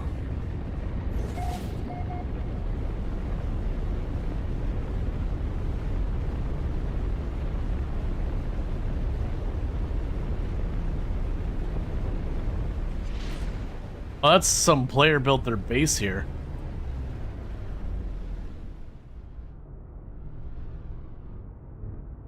You know what? I'll bite.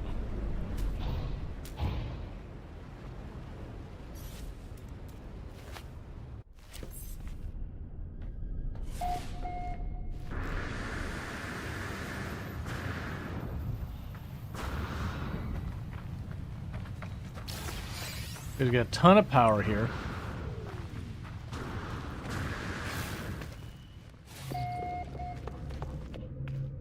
Oh, it's just a refinery. I thought it was going to be a planet where we had... Okay, well those are definitely weird floating things.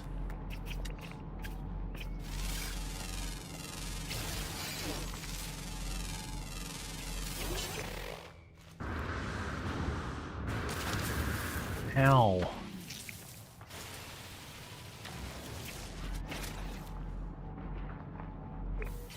So how many things do we have that live on this planet? We do have some ground and underground.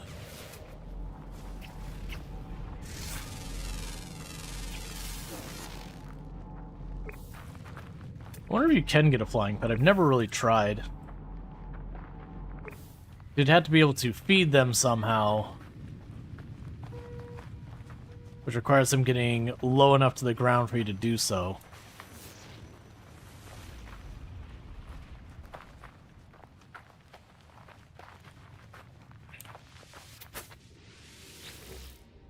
And adopt companion. Cool.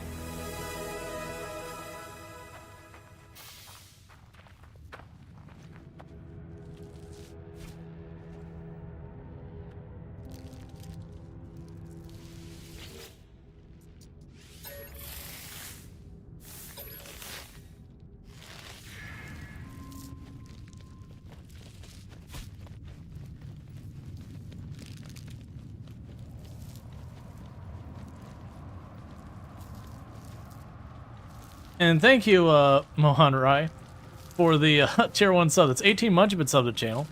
I do appreciate that. This seems impractical.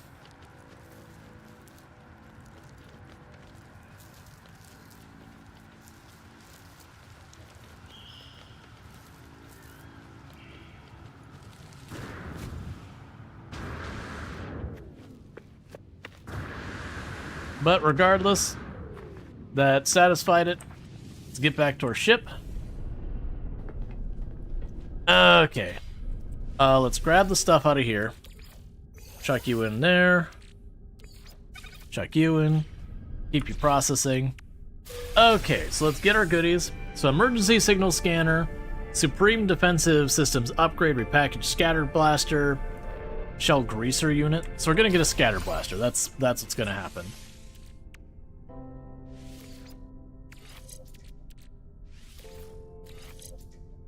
Okay, so got all of those charged up.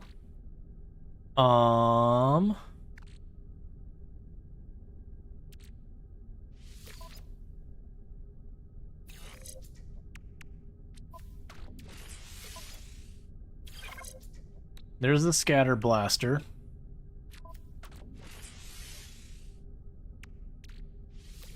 I get a shield module. Yeah, shield strength and core strength. We don't have anything else that helps with that right now. Okay.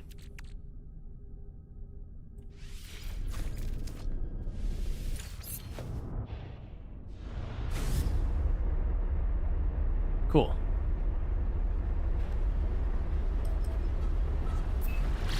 So now I need to do a derelict freighter, which I haven't done in a hot minute, and we have to fully do it. Is what the objective is.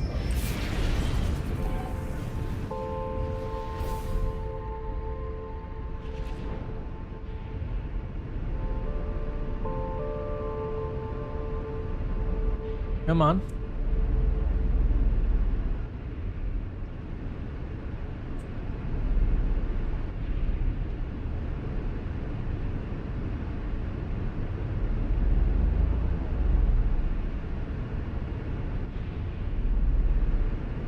I'd really like you to actually detect.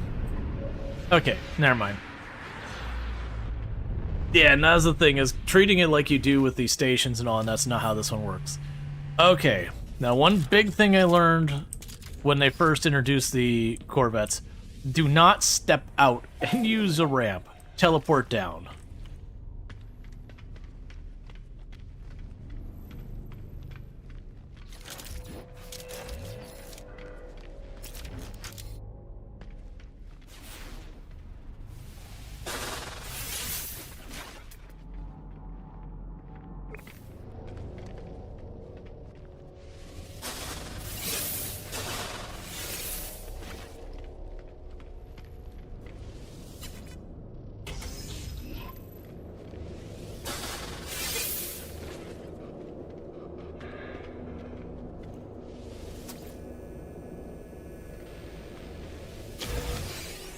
Okay, get a bunch of repair kits, you got the thing to teleport our way back out. The Uwani Explorer status, severe incident. Total lockdown. Access denied. No crew life signs detected. Crew manifest and captain's log may assist in incident diagnosis. Cargo integrity, 95%. Salvage and recovery likely. Access doors have been automatically sealed and internal systems disabled. Manual restart required to begin recovery. Restart internal gravity. Warning. Gravity calibration error. Freedom of movement reduced. Internal environmental protection is offline. Attempt to manually restart the generator. Restart hazard control. Restart error. Unable to restore primary heat control. Protection against extreme cold temperatures required. Emergency fabrication unit available. Access supply chap.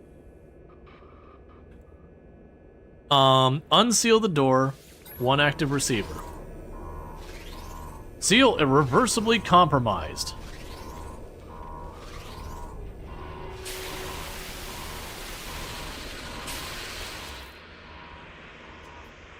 Supply cache consumed. Additional supplies can be collected within the airlock. Manual controls finalized. Begins. Unseal the door.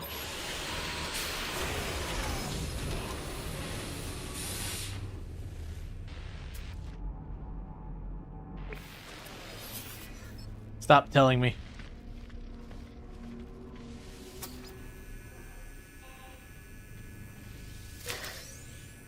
Got some nanites.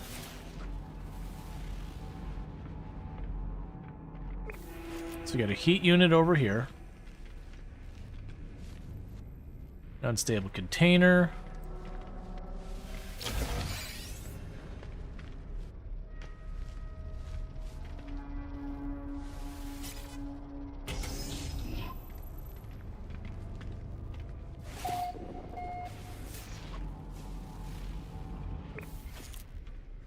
Heat unit over here.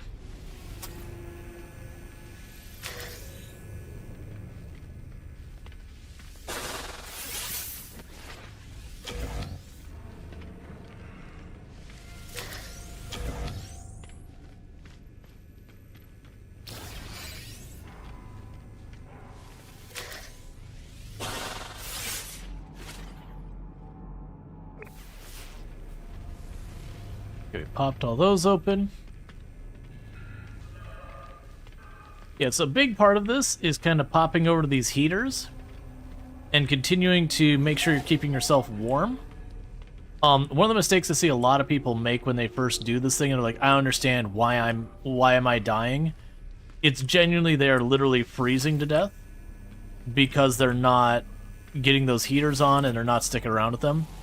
It's also worth making sure you take the time to scan because there are lots of boxes you'll overlook as well as the heaters. Another thing to do is after you open the door, back off a couple steps just in case there's a defense in there.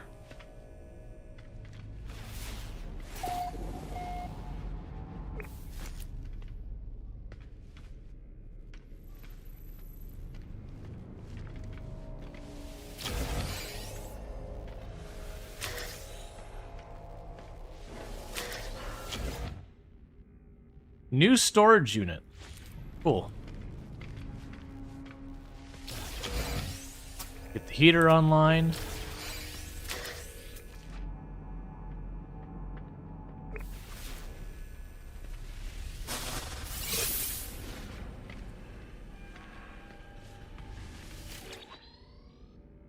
Ship AI log decrypted. Location tracking report entity NEMA AI security.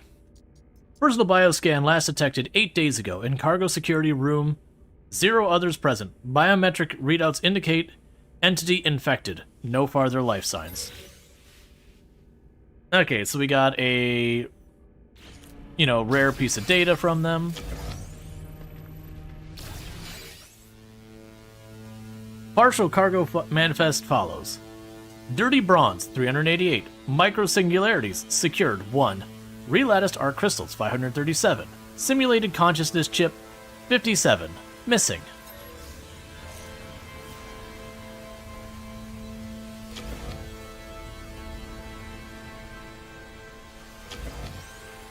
As you can see, you do find lots of goodies in here. Alright, so let's get back over to our heat. Because we have lost the first of our heat shields. Or cold shields, whatever you want to call them.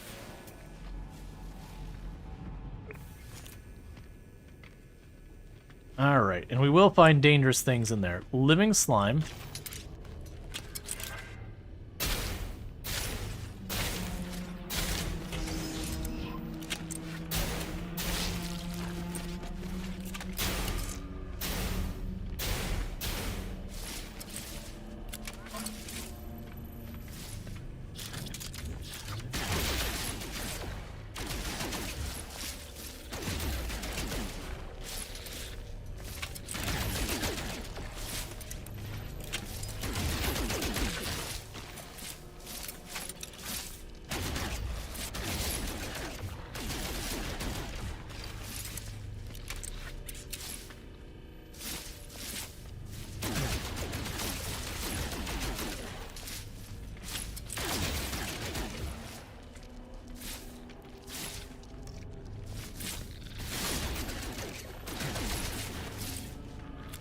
Got one chilling over here somewhere.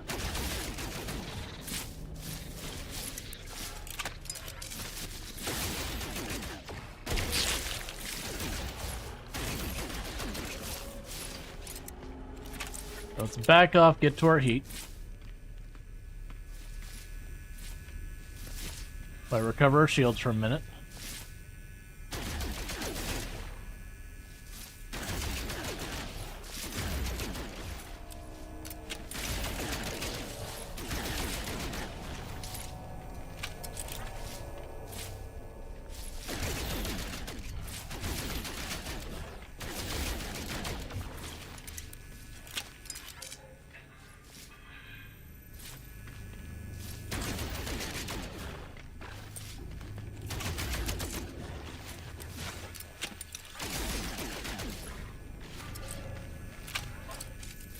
Come on, shields.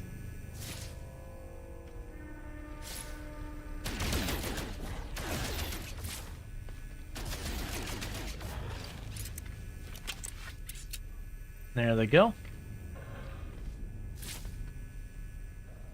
Hit the scared thingies? Yeah, they're pretty rough. They're also staying far enough away to make the scattergun really not worth going out of my way to use.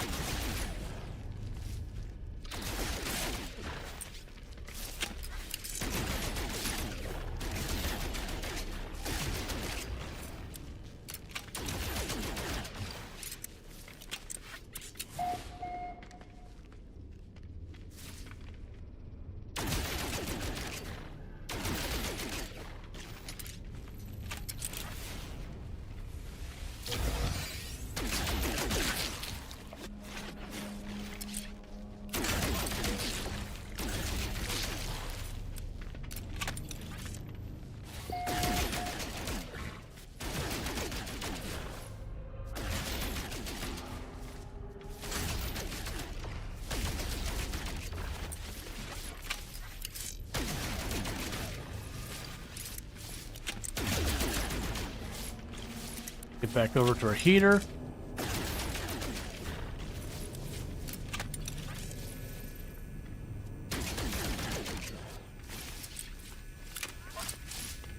So I'm not sure if I should be avoiding breaking those or just going for them. It's been a while.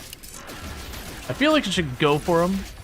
I'm a little concerned if we don't, I might get like too close and it triggers and then I'm in a bad position for it.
And there's one behind the box to my right there.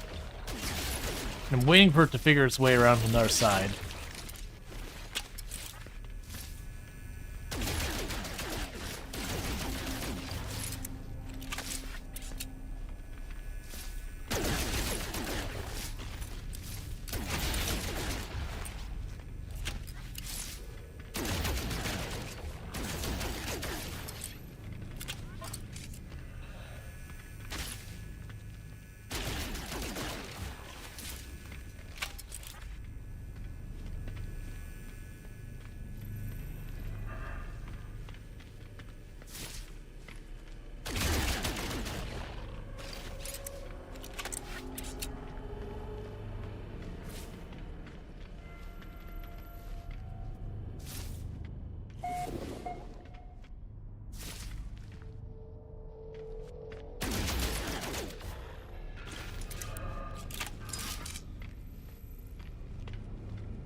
Okay.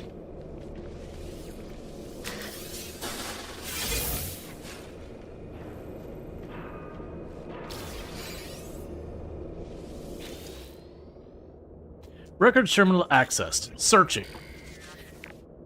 Biosignature records. Encrypted. Emerging transmission records. Encrypted. Crew manifest. Accessible. Access the crew manifest. Crew status of the last ship-wide bioscan. 13 days ago. Commanding officer, Captain Venno. Duty officer, Junior Navigator Orals. Quartermaster Dreinstiv. And Navigator Brendans. Crew status report. First class 108, second class 99. Supernumeralities.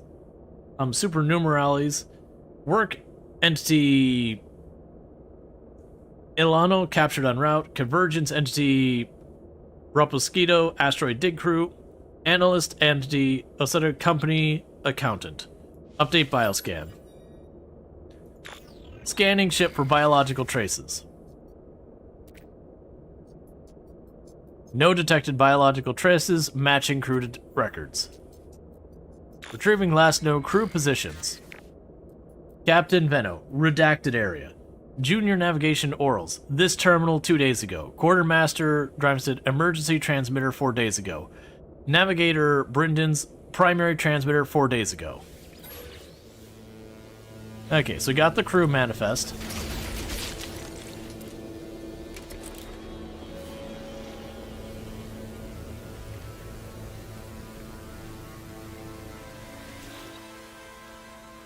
Personal data recording.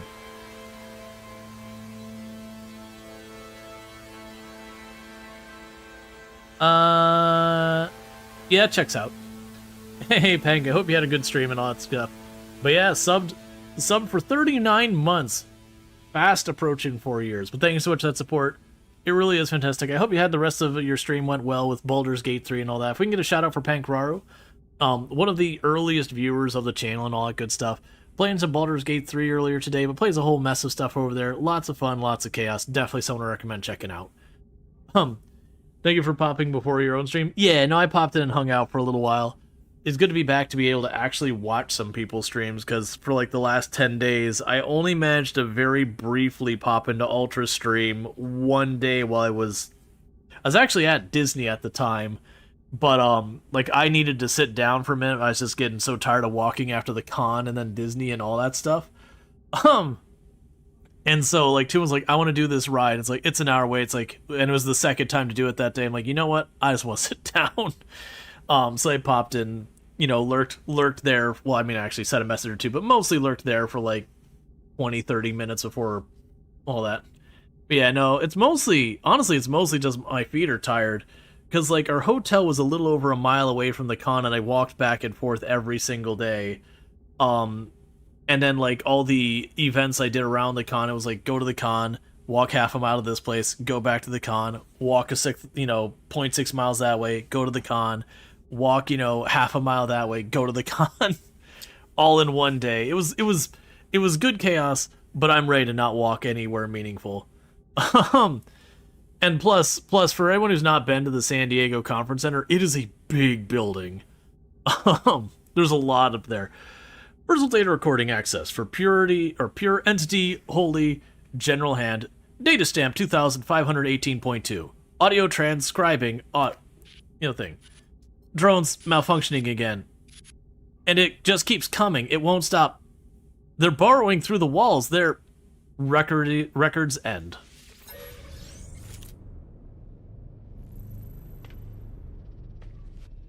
Let's see, you think you're done with TwitchCon for good now? That was enough for me. Oh, were you at TwitchCon? Did I miss you? It is definitely one of those things that TwitchCon can be a lot. Like, so far as just a lot going on. Ooh, I don't have things to recharge my my shields for cold. That's not my favorite.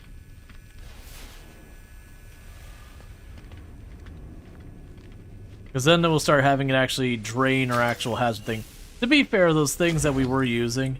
Oh, you drain real fast. Alright, that's not gonna go. Okay. What would it take for me to do some ion batteries? Ooh, I'm not gonna be able to make many of those, am I? 2. So hold that for an emergency. I can slap those in and give me a buffer. We'll want to save those. I want to keep them in our back pocket.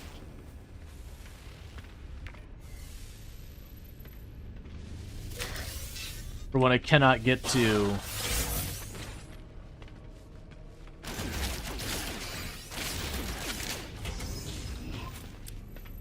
Okay. Let's get back to our heat source.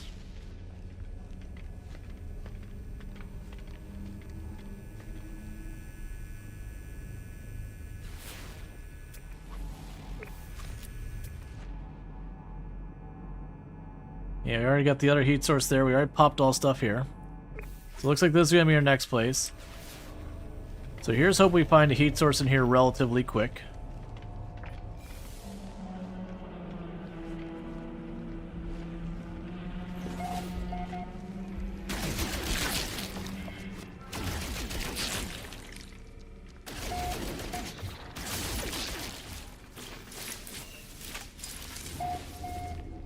Alright, let's back up to our heat source real fast.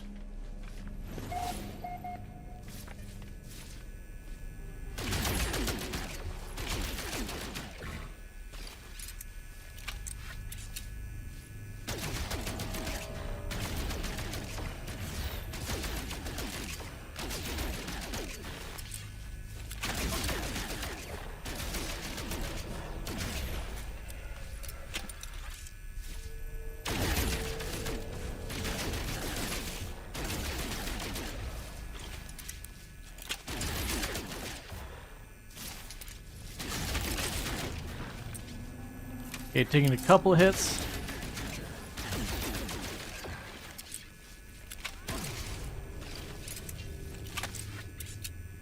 Alright.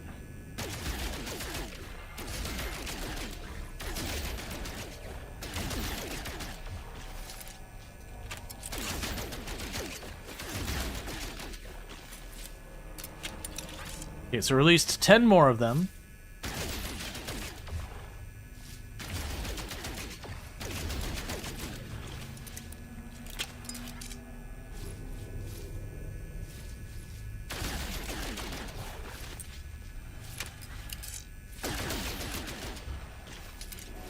Yeah, and I had a good time at TwitchCon. I don't regret going at all.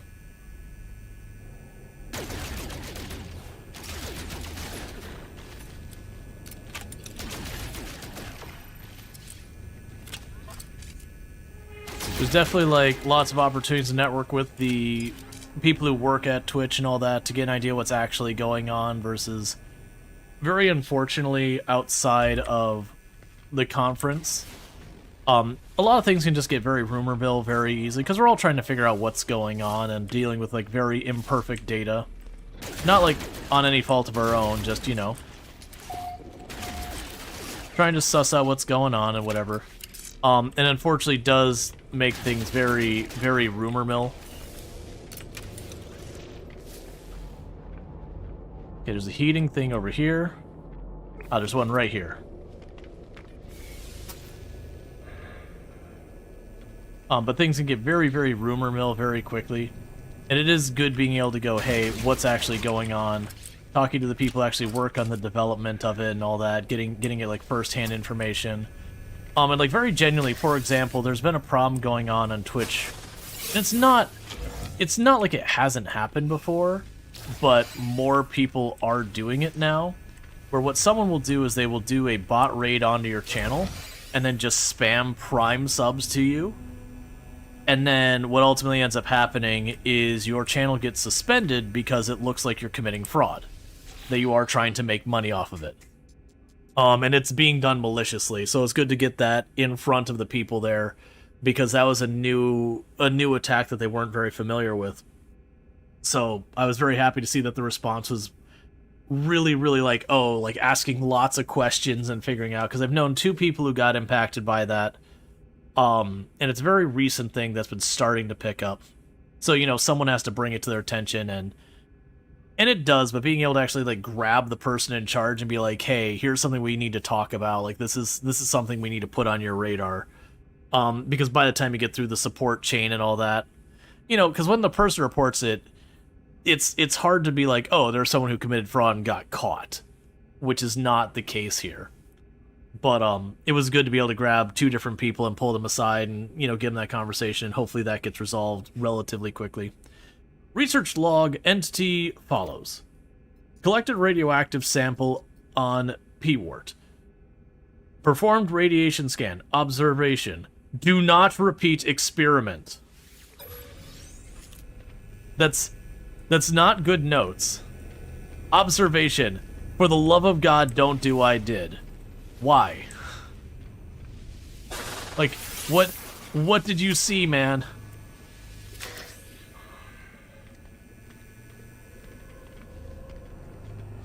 I do appreciate it's like, do not repeat experiment. Dear everything.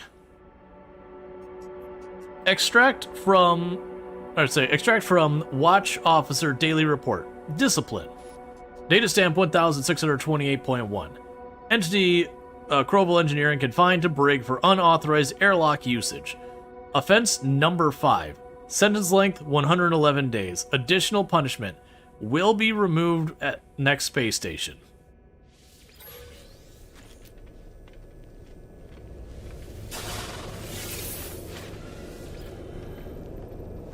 Alright. Get the next mainframe.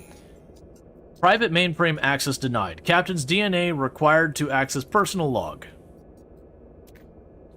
Shipwide bioscan indicates severe incident status. Override available. Indicate captain's fate to begin. Deceased. Input accepted. Log will require captain's face as extinguished. Duty officer may take command. Authenticate as duty officer to continued. Security credentials required. Log in as Navigator Baradines. Credentials accepted. Welcome, Navigator Baradines. Log will record you as temporary commander. Last significant entry from Captain Venno follows. Read Captain's log. Let's see, one thing had become clear if it was intended by the streamer or not. When you look deeper into such thing happened. Yeah, so the one I definitely feel like they should have caught was the individual had it happen, immediately ended stream and reported it to support, and support went, cool, don't worry about it, you're fine. A week later they got suspended. And that's just, I don't think it's anything malicious. I think it's the left hand's not talking to the right hand kind of thing. So like this support person caught it and was like, oh, okay, that's fine. And then separately, the person in charge of like all the fraudulent detection and all that ran their detection, and it came up flagged and was blissfully unaware that this conversation happened. And that's something internally Twitch needs to sort out. For me, most of the problems I find Twitch has, I don't find as being like super duper money grubbing and malicious and all that. It's a lot of miscommunication within a lot of disorganization is what I personally find, where they're trying to do the right thing, but the different departments aren't communicating to each other effectively and are just screwing up as a result of it. And then sometimes, you know, you have Department A making a decision without considering the ramifications on Department B kind of thing. So here's the one we're interfacing with as content creators and viewers and all that. And then here's the department making these other decisions, and they're just not having that communication to be like, hey, if we run with this idea, what is the impact on the viewers and all that? Like, how is that going to be received? Oh, I think it's going to sound good. And meanwhile, this department is going, oh god, please don't move forward with that. But yeah, no, and it's a lot of, they're shorthanded in their support, and it shows. Data stamp 3013. Gorvat's Echo witnessed the Great Disconnection, one of few. The times of slavery, war, peace, and all of them have passed. I go to see the Gek. Data stamp 3089.A. All those I knew were melted to form Gek vessels. They enter the system and face our own. We have come to discuss our treaty once more. Data stamp 3020. We meet within the shadow of a monolith. It is our way. We wait for the sign from the Atlas. We wait for a command to change. None comes. The Gek will postpone their decision once more. They will not return the medal of my friends. Not yet. Data stamp 3103.1. I go to see the Gek. They have come to discuss our treaty once more.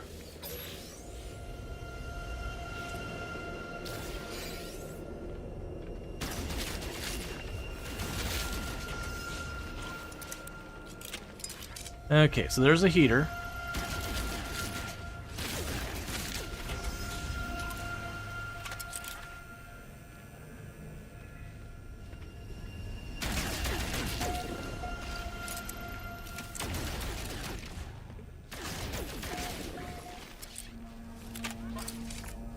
This is not a conveniently placed heater.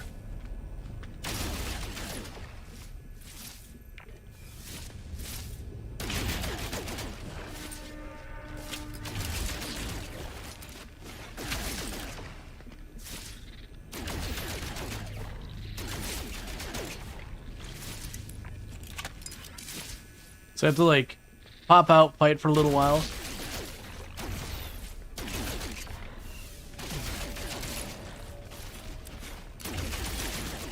How am I doing in ammo? Oh, I got tons of ammo.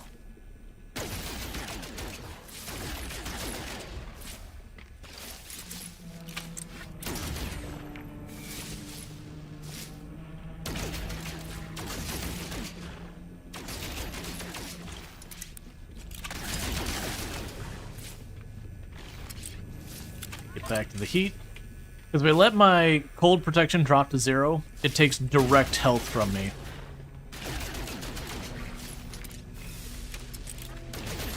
And even though I am missing a health, it's not that I've actually gotten injured by anything here.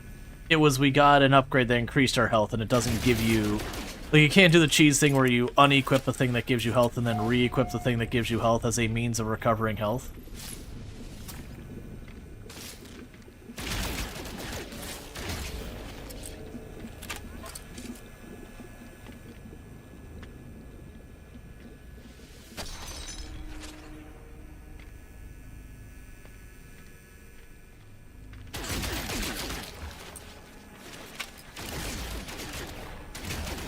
I'm stuck at something.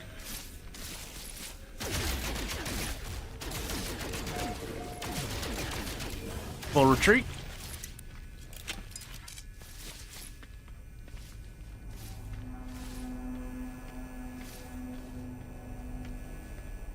Because I got my shield's pretty heavily banged up there.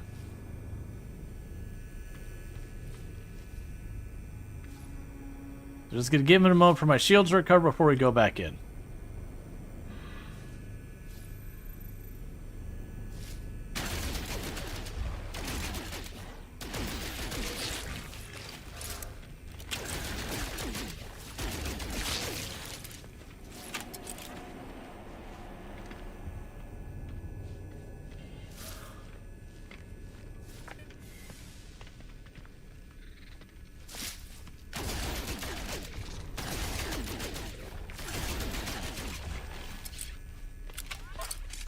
Okay.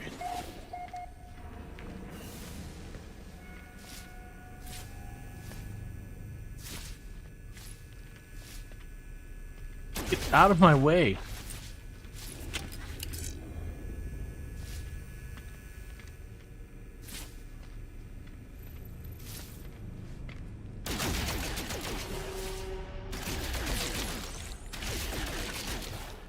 Okay, so we've let them all out again.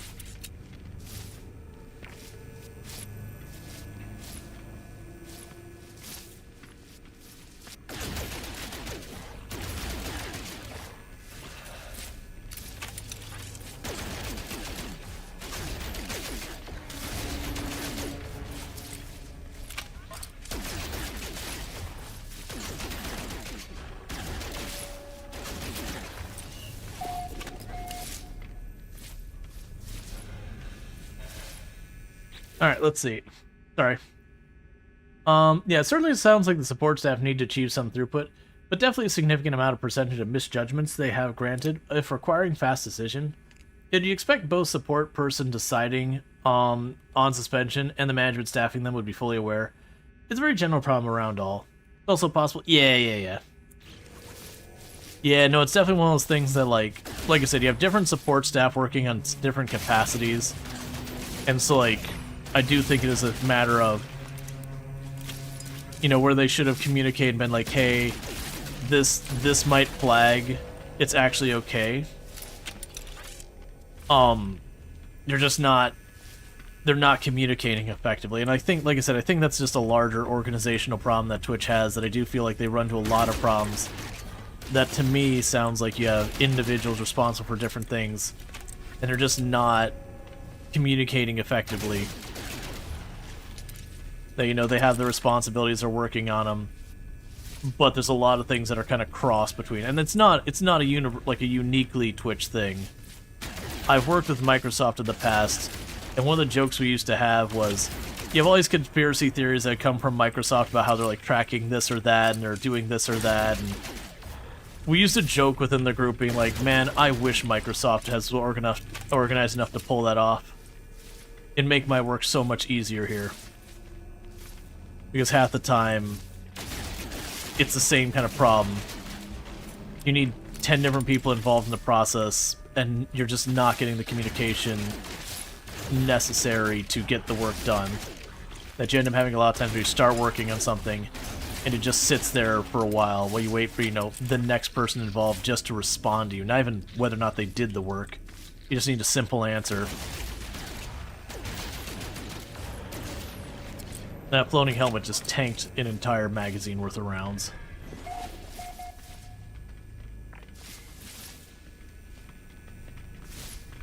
This frame thing here is really making it hard to get around.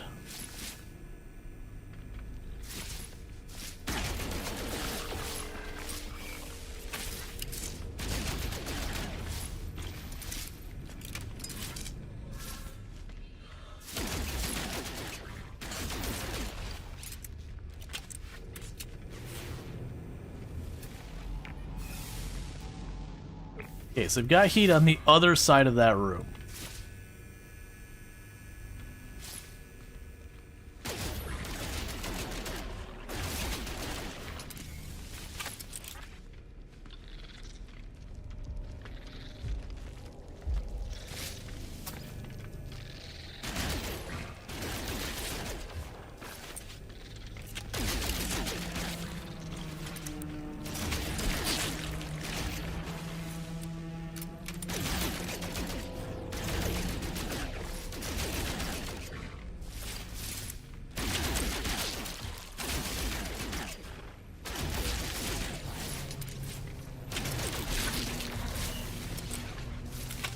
And for the record, others doing it doesn't make it an excuse like, oh, well, if it's a problem everyone in the industry deals with, then don't worry about it.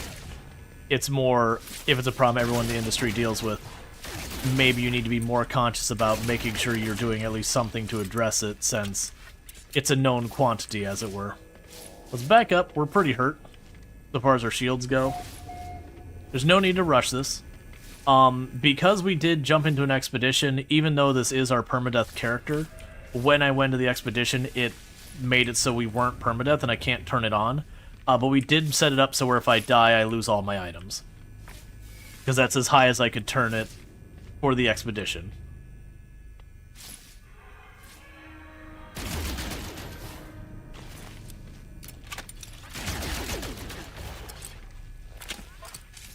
Okay.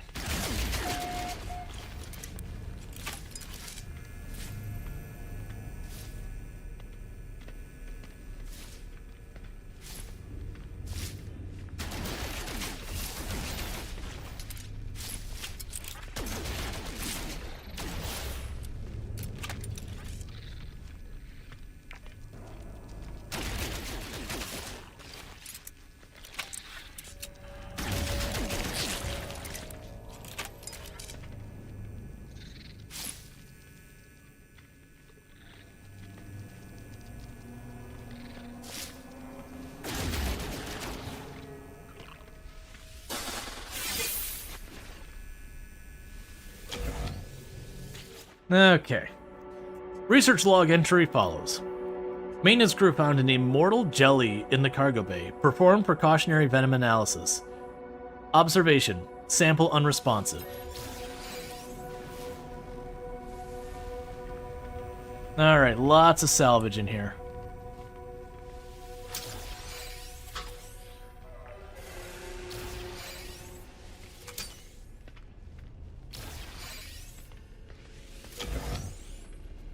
Oh, we got illicit narcotics.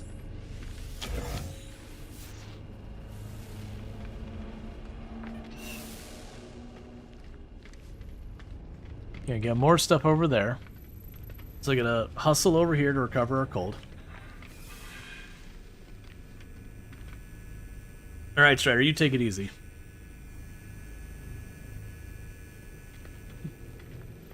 Yeah, no, that's the other thing, is with, like, a lot of stuff, having something take, you know, a day or 2 or 3 for response is not that big a deal. It's inconvenient and frustrating, but with stuff like streaming, it's a bit of a unusual situation because people's livelihoods are tied up in the everyday and all that. Expedition event log follows. Data stamp 2641. Hailed by a lone Joaquin pirate. Contact was under a false pretenses. Pilot was bait for an ambush. Raised shields, scanned incoming vessel, successfully warped to station, handed data to the authorities. Data stamp 2687.2. Biogram system peaceful. No hostile activity detected.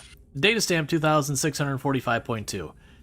Expedition weapons defense system overwhelmed during pirate ambush in Works V3 sector. Heavy fire taken.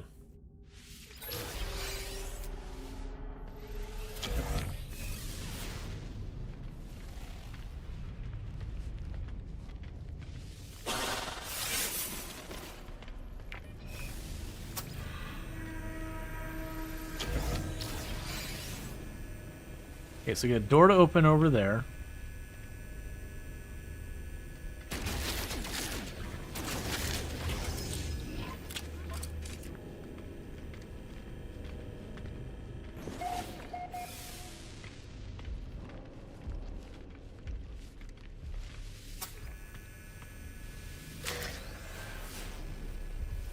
Alright, so this crew cabin had a whole lot of bumpkus in it. We're just looking for the engineering unit to salvage. A good chance we'll be behind with these doors. They're probably getting pretty close to the end of this place.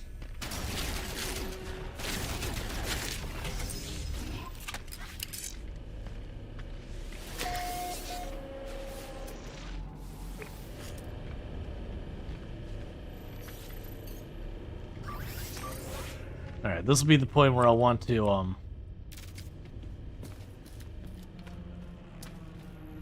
re-energize, just because I can only move so fast in the ladder.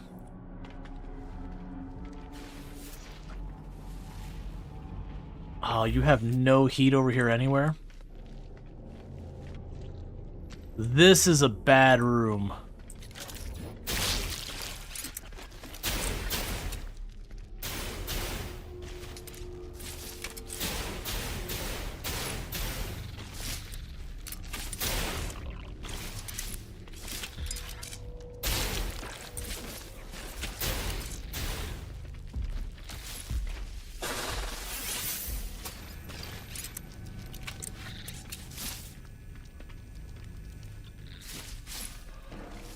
Come on, there's another one back there.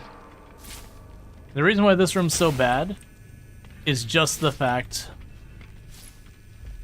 we've got those pods and the only heater is like in the middle of it all.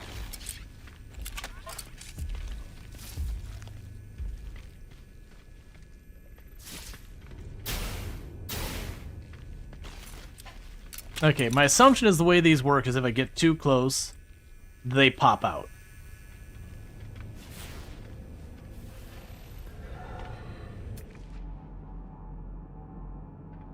And this is the only heater in this entire space.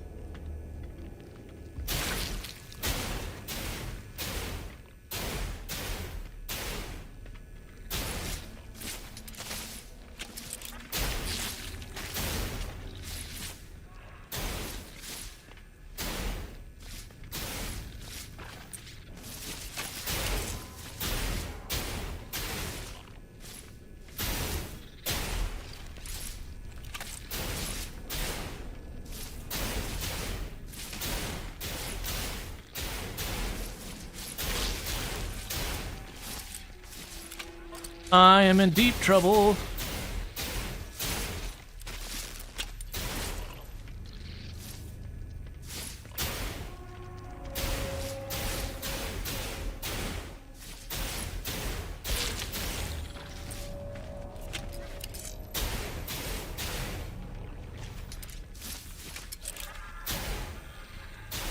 I'm pretty sure what happened is I hit the other nest behind the nest we were dealing with.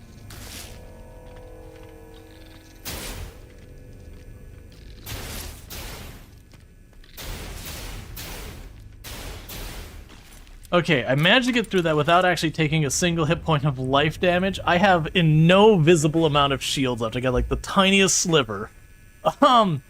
Yeah, so I think what happened was there was a second nest there. I went to hit some of these things and I winged that nest as well. So as a result, I got 2 nests worth of them out at the same time. And there's no real retreating to cover because I have to go up this ladder the whole way to do anything else.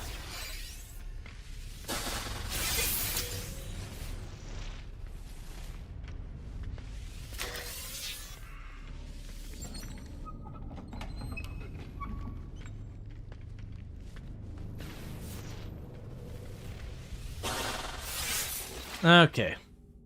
Personal data recording. Accessed by Analysis Entity Becky Ground Team Data Stamp 2620.9. Auto-transcribing audio. Not again. I thought, why won't they just tell us? I can't. I can hear them. I can hear them. That sounds lovely. I'm sure they had a lovely time.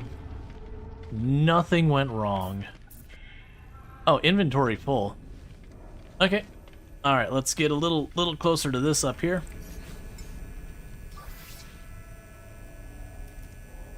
Top off our air real fast. Okay, so let's see what we actually have in our inventory. Even though I don't care about that, I'll shove that there to get that spot clear. We got a bunch of these nanite things and whatnot. I definitely should have cleared out a lot of inventory. We can get rid of the kelp. That's not going to be doing us any good.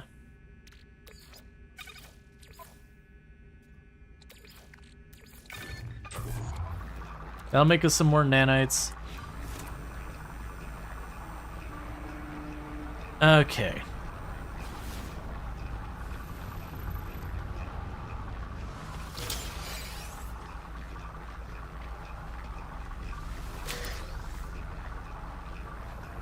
So I got a nest there and another one over there. And we can take this out of our inventory.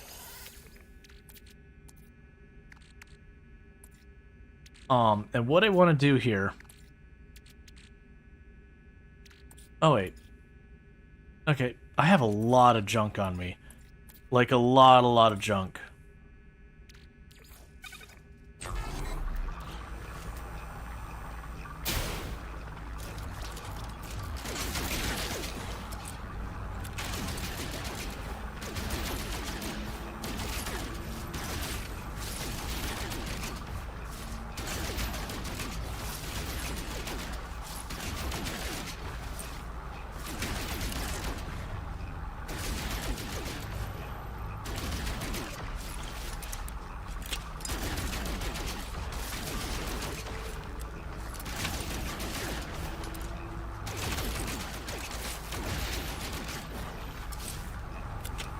We got 2 more back here.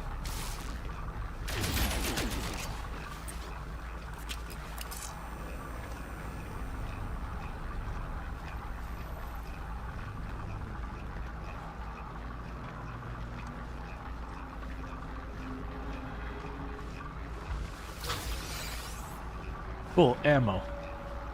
Alright, so let's back up over here. Get to our heat source. Give our shield a chance to recover, destroy that last nest. And with the last nest cleared, this room is fine. And that looks like I got 2 more doors after that.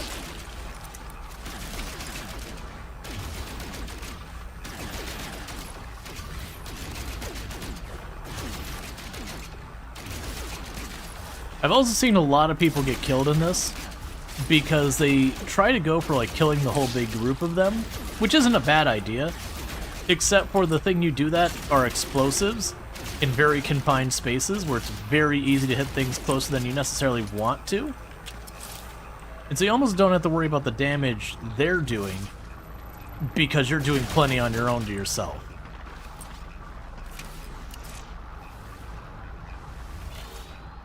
Okay.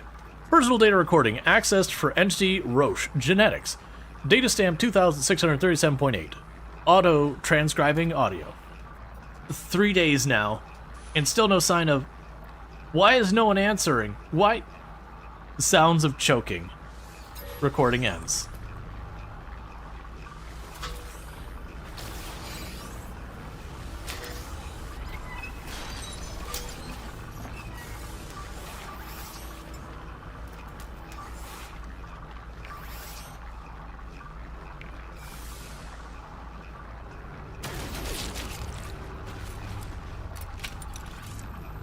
Oh, such a troll. I can't actually reach the last cabinets over there. That's fine.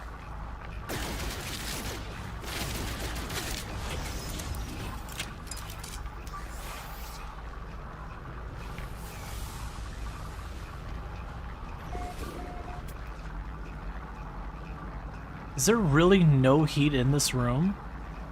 Come on, game.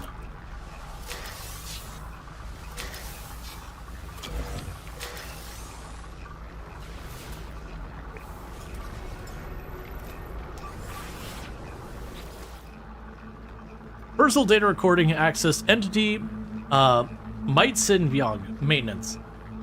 Data stamp 2834.9. Hey, Vey Victus, thank you so much for the raid. I really do appreciate that. What were you streaming and all that good stuff? Can we get a shout out for Vey Victus, by the way? Another fantastic content creator. They've actually caught the last couple of TwitchCons. I didn't see you there this year. I don't know if you went or not. If you did and I missed you, I'm sorry.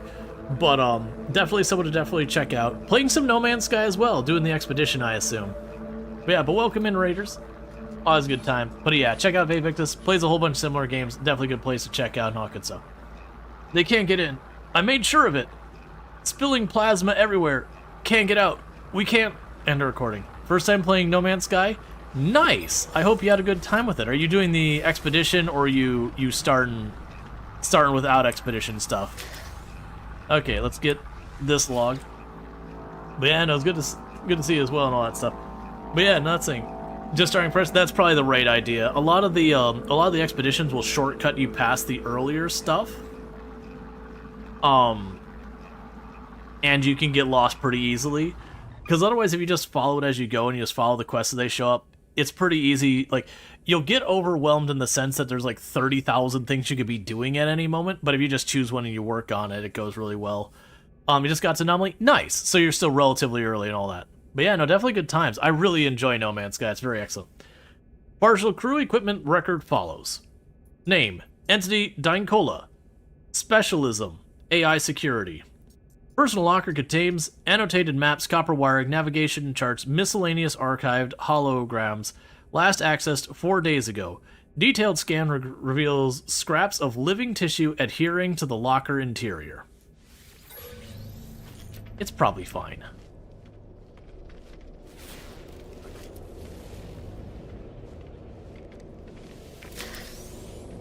Okay, so let's turn on the teleporter. Engineering control panel accessed. Generator failure detected. Fabricators on emergency power. Construct components? Sure, fabricate items. Fabrication pathway accessed. Awaiting user selection.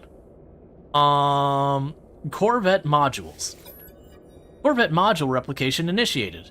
Cargo removal complete. Nano compression complete. Portable storage unit ready for collection. Okay, so we have officially finished the derelict ship. Let's get the heck out of here.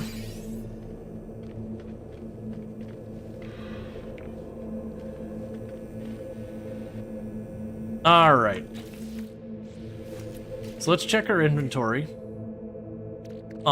We've got this, which it probably won't use. I'll deal with later. I do actually have those. We did get a Titan-class HAB, which would be interesting how I'm going to fit that in my ship. We also got 2 heavy boosters, which could be fun to set up for our ship design. Hey, Snow Squirrel, it's good to see you as well. Can we get a shout-out for Snow Squirrel as well? Another fantastic content creator on the platform. Lots of people hanging out today. So definitely go and drop that message over. Okay, we got all this. You ran out of fuel. We're playing some Mega Bonk recently, which looks absolutely fantastic. Let's see. Let's get the gelatinous goop out of here. Okay, so let's check. So with you, you're gonna give me Hazmat Gauntlet plans and a Supreme Hyperdrive upgrade. Cool, and we can literally make that right now. You just played today for the first time, you're definitely not addicted.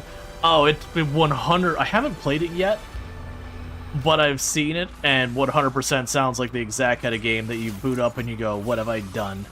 And then, you know, it is what it is. This is your life now. Okay. So it's time to return to our ship.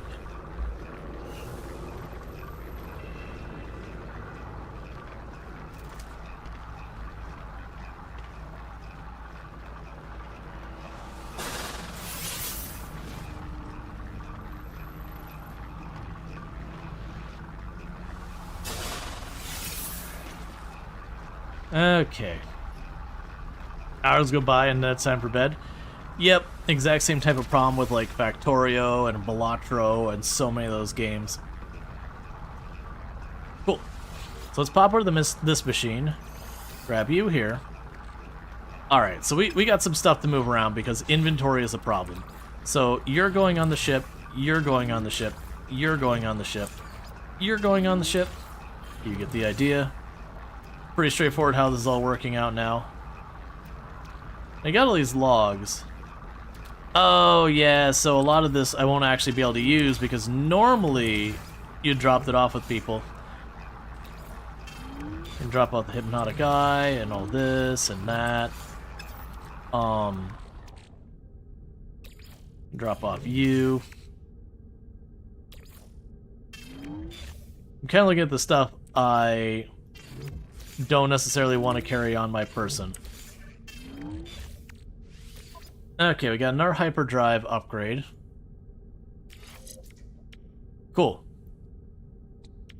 And none of these were supercharged, were they? So we've got the photon cannons. Those aren't...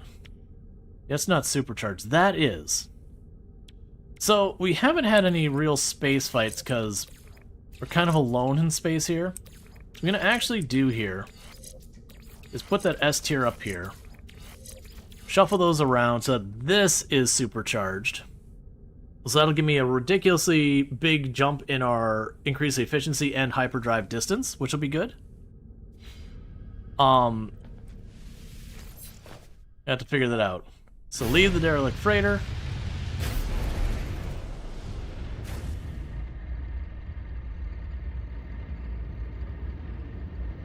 And then we probably want to drop by the station for an inventory slot.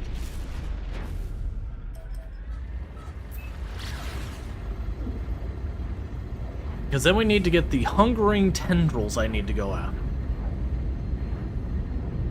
We'll need to find an infested planet. You're hooked on Megabonk until Ball X Pit came out. That grabbed in ways that you had not in a while.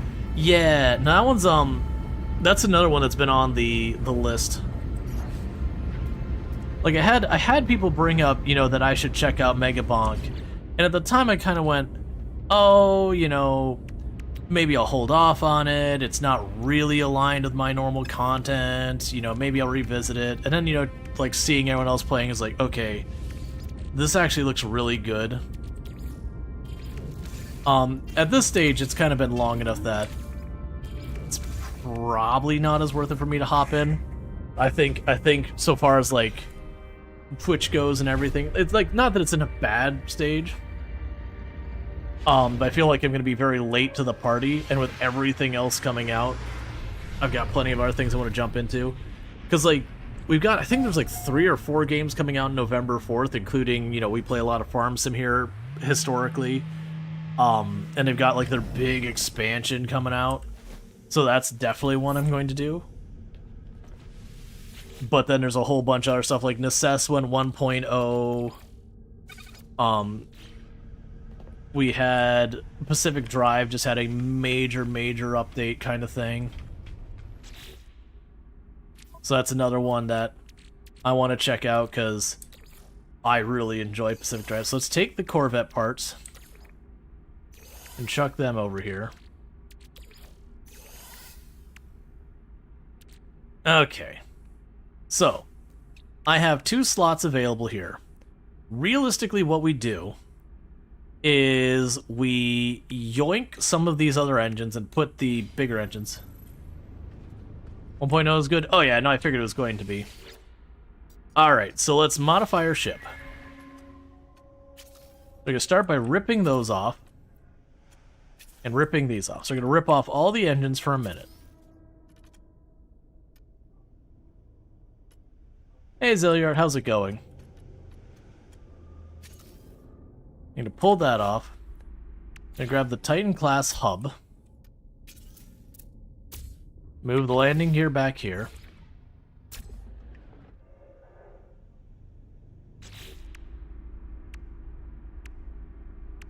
Okay. So you're giving me a lot of boost, a little bit of maneuverability. So you're basically just kind of the better version of our sublight thrusters. And then these are all arounders. So if we add up the number on here, so that'd be 26, 28% cumulatively. And this is just plain old higher. So these are... Okay.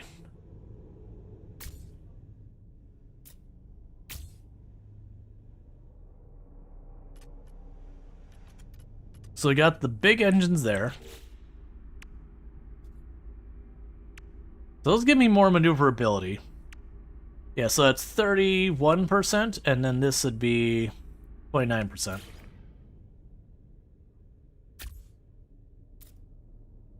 Okay, so that's at the performance limit. We're not gonna get any benefit for the second one on there, but it doesn't hurt anything to add extra engines. So the twin sublights, we could just bin those.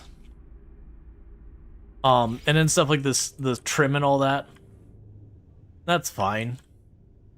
It doesn't really do much. Structure gantry.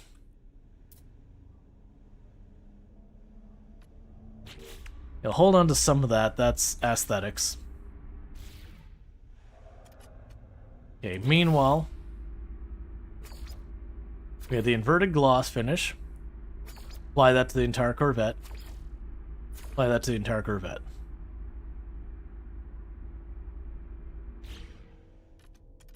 So not really loving those side rooms, but those are necessary to make those connect. We'll find a way to clean them up and make them look less hideous later. Okay, we'll get that sorted for now. Meanwhile, let's go to here. Purchase modules. Trade advanced modules. Okay.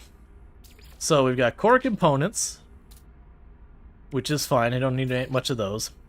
The engines we've already maxed out. Defensive systems. Yeah, no, I need to get glass and all that. That's the only reason we haven't done that. Defense field, which is a shield generator. I was trying to remember... So, was the infra knife, if I'm remembering correctly, that was like the extreme rapid fire one? And then this was like the slow, hard, like, not like a railgun thing. That was like a slow, almost like a plasma shot, if you're familiar with that. I'm trying to remember. I feel like this is the Gatling gun one.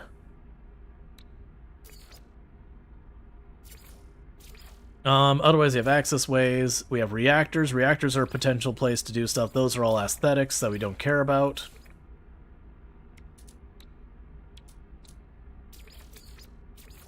Okay. I think I want to go and see what we can make happen here. Because we're done with these engines. We're not going to use them. I actually have 2 structural gantry. And we got it. Okay, so modify again. So what I'm going to do here, we take off the photon gun.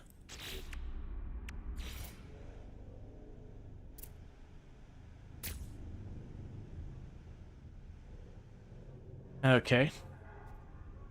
I'm going to apply that.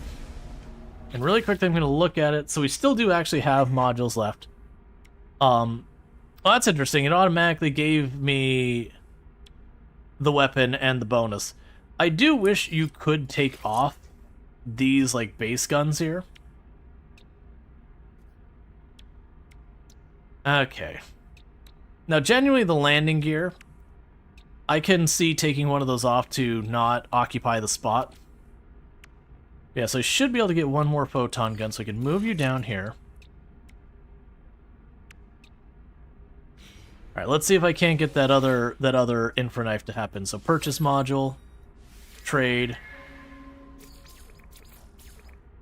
defensive, grab you. Oh yeah, it's not gonna happen. It's fine. Let's see, it'll just give you inventory slots for free if you add more parts when you're full up. Oh, did they change that? Because I remember before I was adding stuff and I wasn't getting the stats because my spots were full. Yeah, that was only a 4% chance of succeeding on that one. I have certainly not made that happen very often, but I'm not going to complain. Because what we could go ahead and do here. Continue modifying. Well, let's see. We can test this. Because with that, and then this, I should exceed my number of free module slots by 1.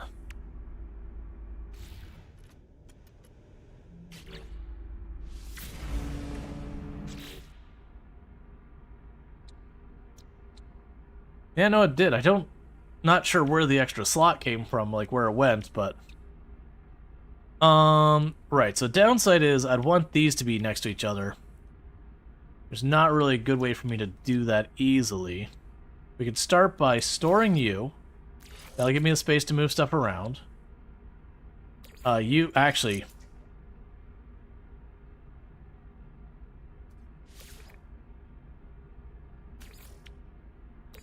Grab you, chuck you over here. Grab you, chuck you over there. Grab you down here. Grab you over there. Drop you up here.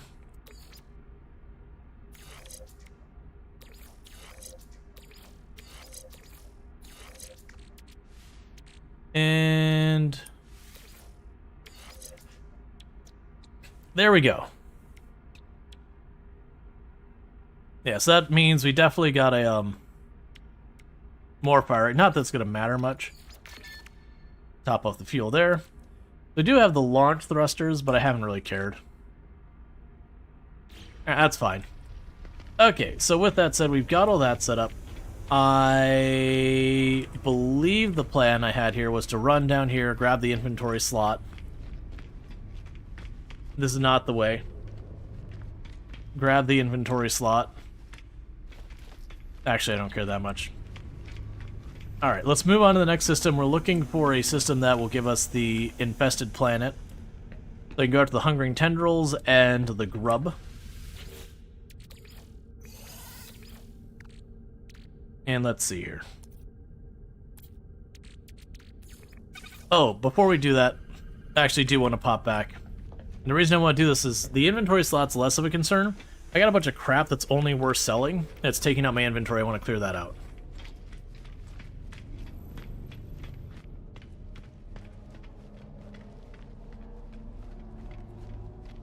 Now, because this is an abandoned galaxy, or whatever they call it, the galaxy that doesn't have other people in it, I don't think, other than if we pick a fight with Sentinels, I'm going to have any space combat to speak of.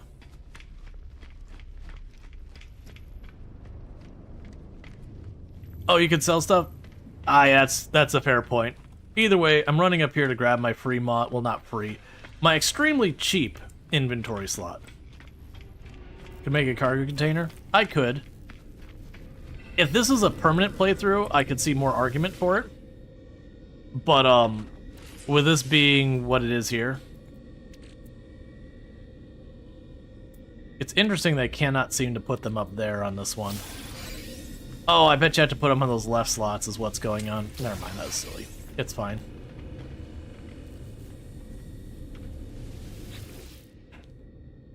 Okay.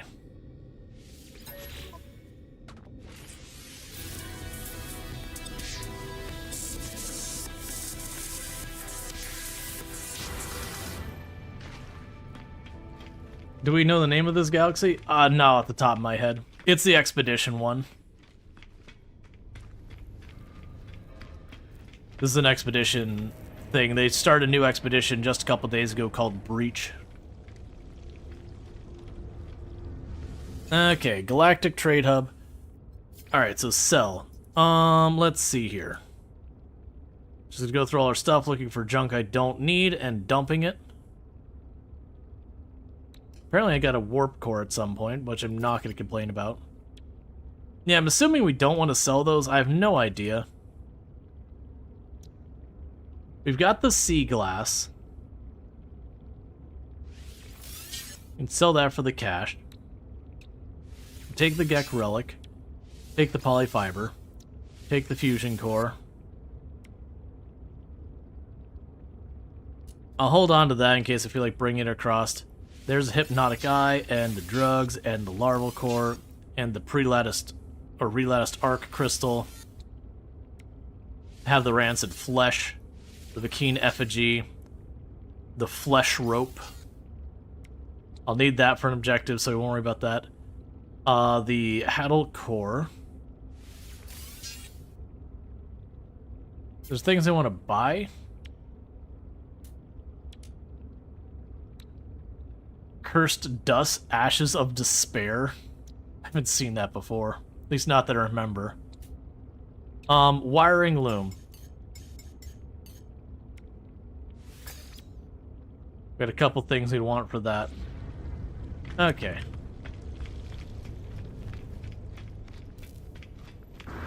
Just curious, they added a new galaxy or the same ones as before. I actually don't know how they handle expeditions, if they do make a new galaxy for the expedition or not. I would think they probably do, because they do go into part of the galaxy and they make certain worlds that are discovered by Hello Games that are, you know, they finagled the way the world generation is to make what they need. Alright, so that should be pretty good there. So now we need to hit an infested world. And then with that, we could go after the Hungering Tendrils, which I did kill a bunch earlier. I hadn't realized they were an objective at the time, so I just done it while we were doing that. Alright, so that's just going to take a while. That's fine. Okay.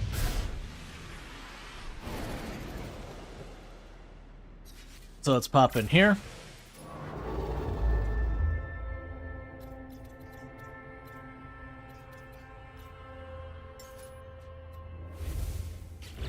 Hyperdrive has no fuel. And I believe I saw that they gave me fuel. Because that's one of the things I appreciate with the more recent expeditions. Most of the more recent expeditions, as far as like, they've been good about like giving you the fuel, making you not have to like hand refine a bunch of stuff. They give you a lot of those earlier pieces of equipment right away. So you can just get on to doing their thing versus repeating the same stuff you've done a million times.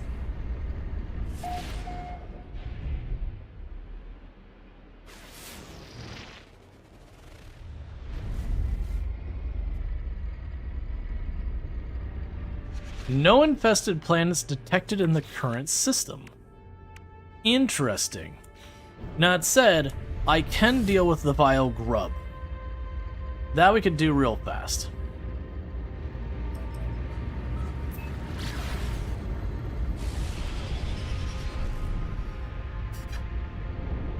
I didn't realize vile brew and infested were separate mechanics.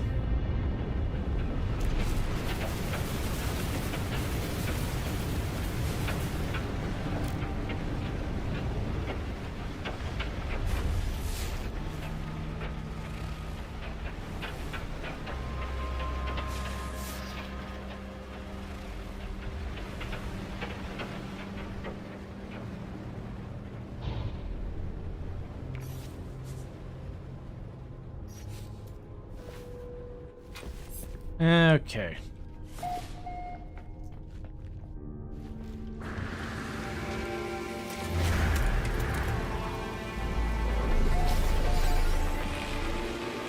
The heck are you?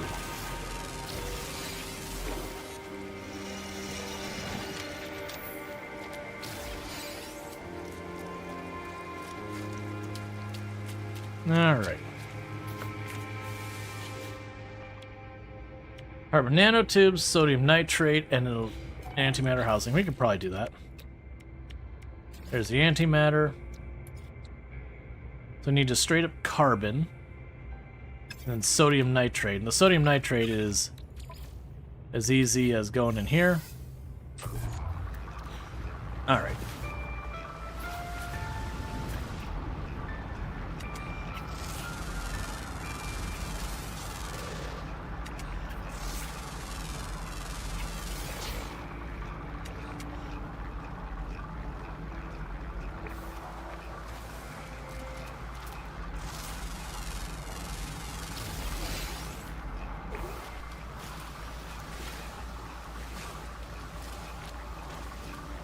I just need a bit of carbon.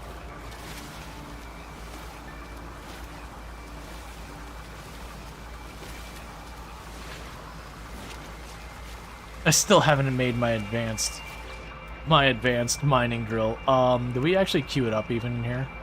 No, honestly, right, because it's missing the wiring loom before. That's right. That's the only reason it hadn't gotten built, is I was missing the wiring loom because I hadn't gone to station yet.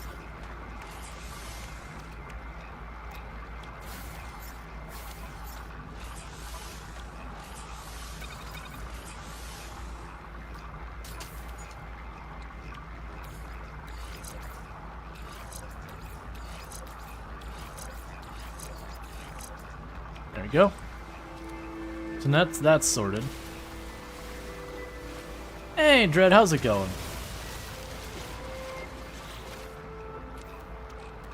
So let's stop converting this stuff, because we got what we need there. What the heck else is I making?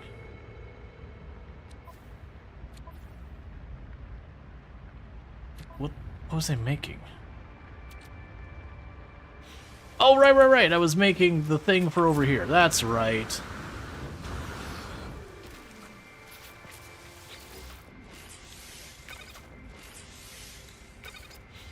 Okay, I just need to make a carbon nanotube. Friday's going good. There we go. Give myself some more slots up there. Also, let's hop in here real quick. That's it. Oh, there we go.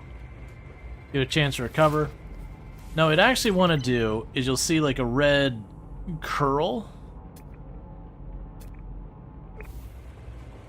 Oh, wait. What I could do is I can go here, switch you over to...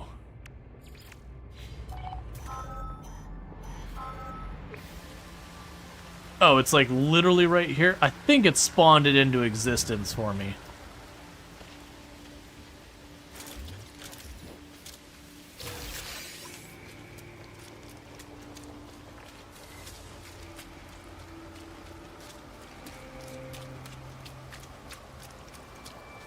Located in my inventory. Crush it. So, I actually already did the Vile Brood thing.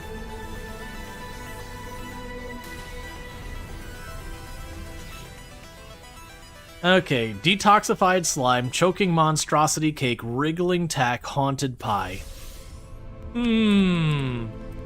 Sounds delicious.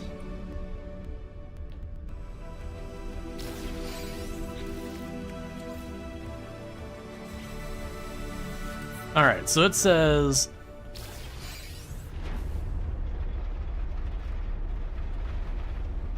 There's no infested planets in the system.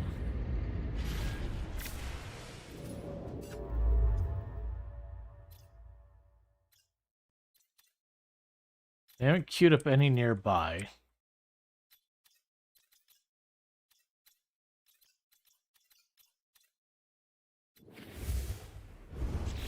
Alright, what we'll do in the meantime is we will...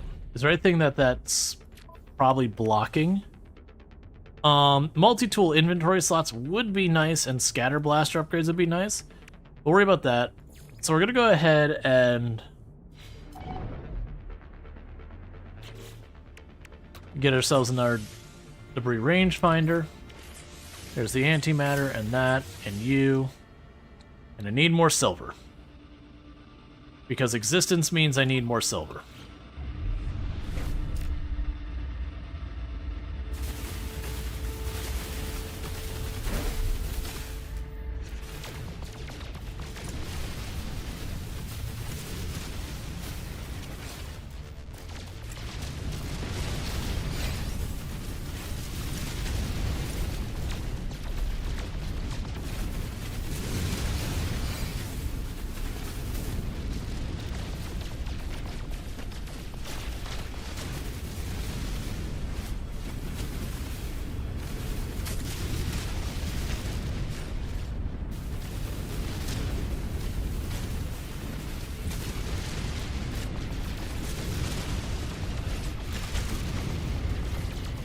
Okay, we're finding a bit of gold, a bit of this and that.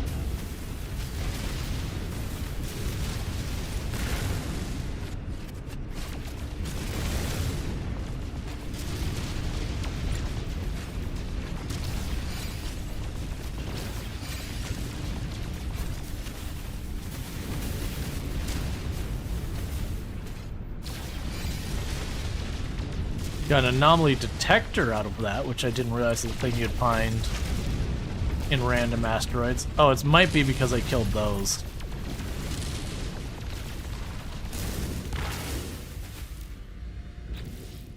Okay. So, with that...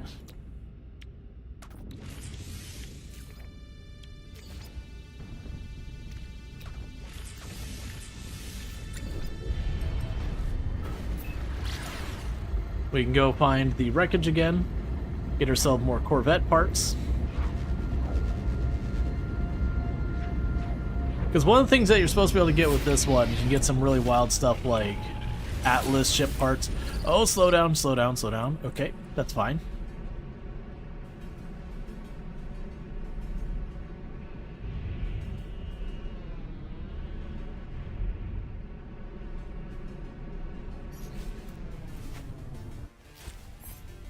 Okay.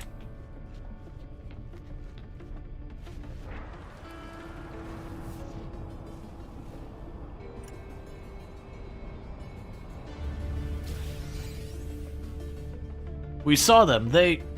out the airlock, just floating there. Could hear them. Singing. Get us home. Please.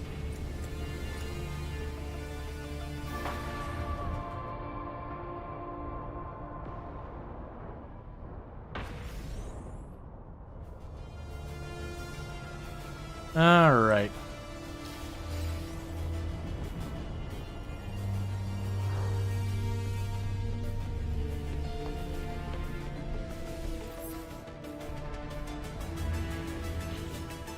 Okay, so this one, Supreme Thermal Protection ×2, and then some repair kits.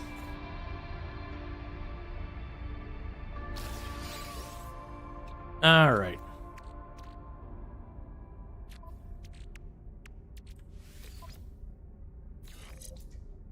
And then these are just buffers, so I can't actually equip both of them. My inventory is full. Okay. So collect storm crystals. Collect crystal sulfide. Collect radiant crystals.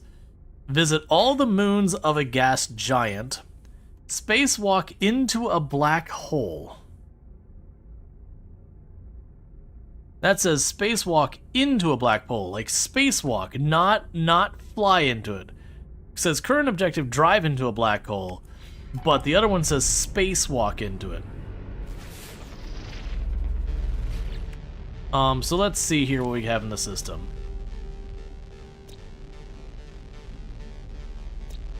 So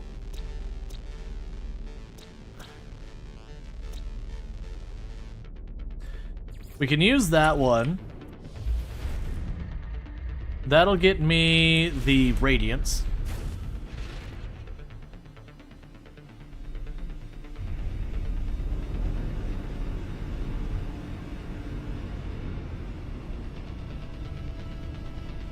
Well, that's activated.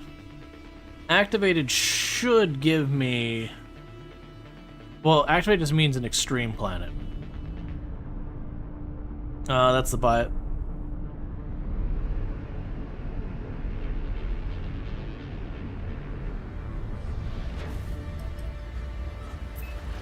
Yeah, so you go to this one to get the Radiant Crystal objective done, which is that one.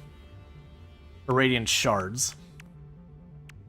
This one we can go to a gas giant to do. And the Sulfide Crystal will be any, like, water planet. But either way, we need to hit a gas giant system to check out all of its moons.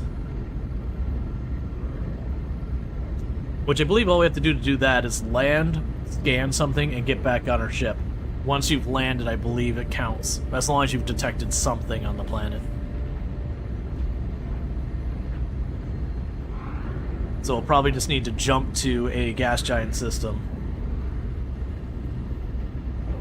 And then we'll need to find a water world of some kind. Or a world with a lot of water. It doesn't have to actually be a water world.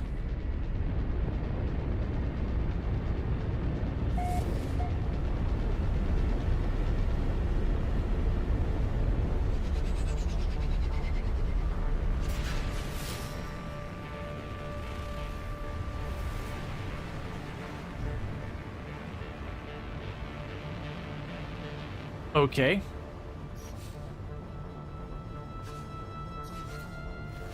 I guess we'll get ourselves another inventory spot.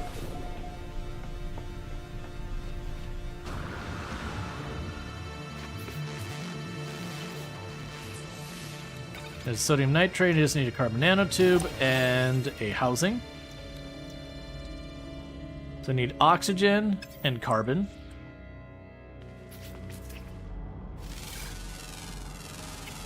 Hi, big adorable nightmare bugs.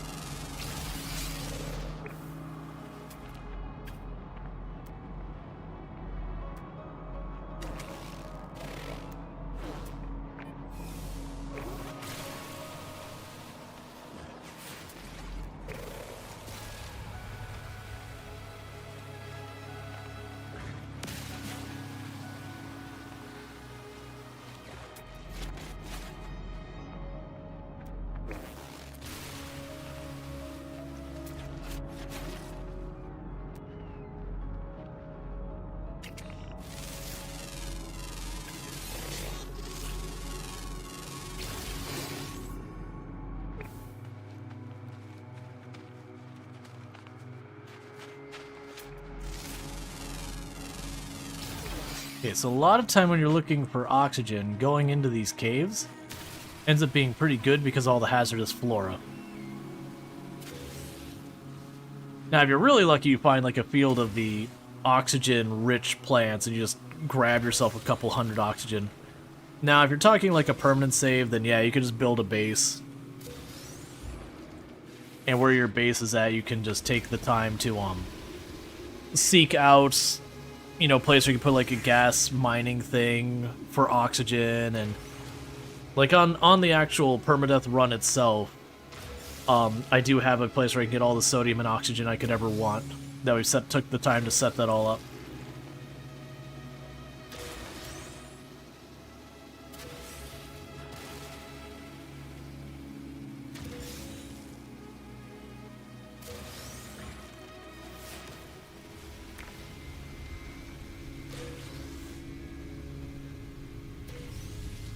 But as you can see, there's lots of sodium and lots of oxygen to be had in these.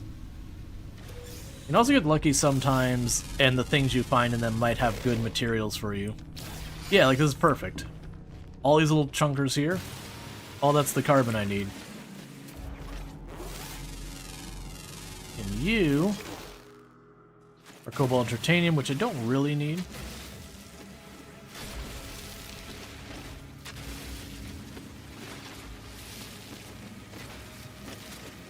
Okay.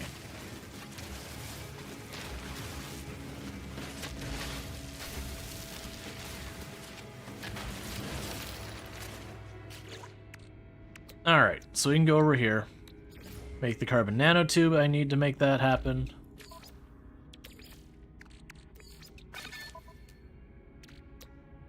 And then the housing. Alright, let's go get our inventory slots. And then we are looking for radiant shards, that's right.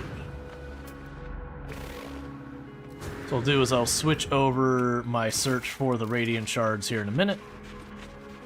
And that should make it so I can detect where they are without having to like just hunt randomly. Okay, and with that I can go to my ship. Shove that up there. Alright, so switch you over to looking for radiant. Location unavailable.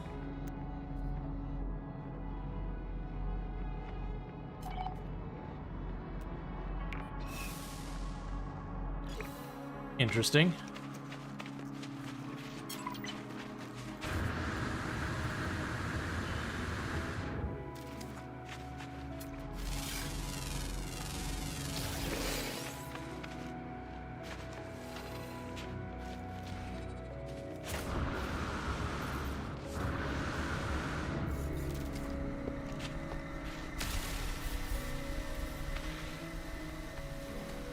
Okay.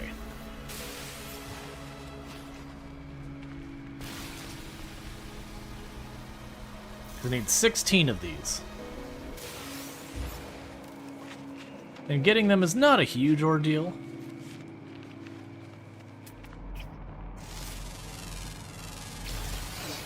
But will require me to run around.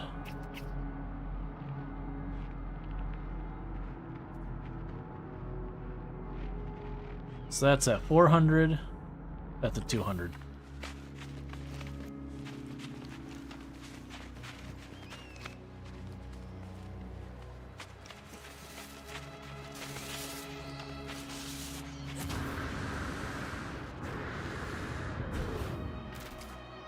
Okay.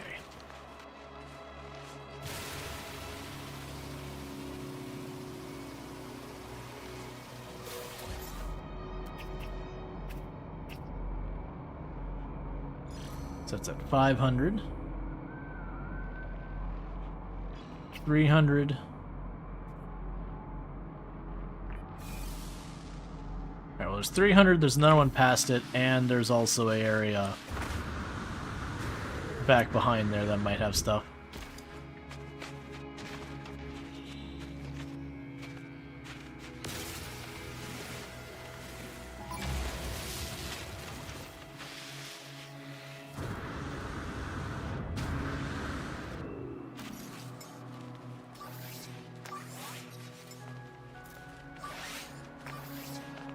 Okay.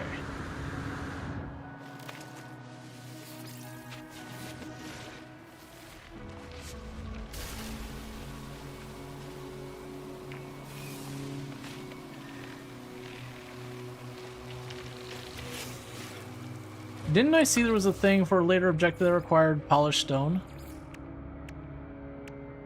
Gather polished stone, 256. Alright, well, I mean, apparently I can find polished stone here. But something I was hitting gave me polished stone there.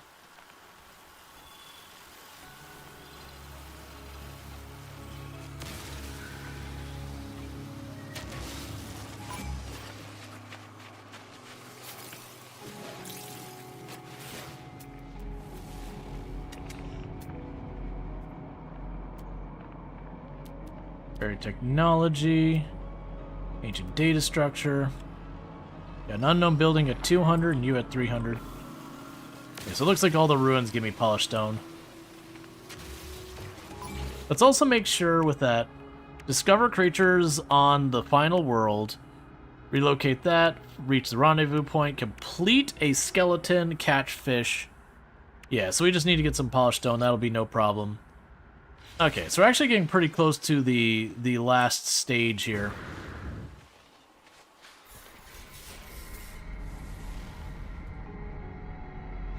$170, $187.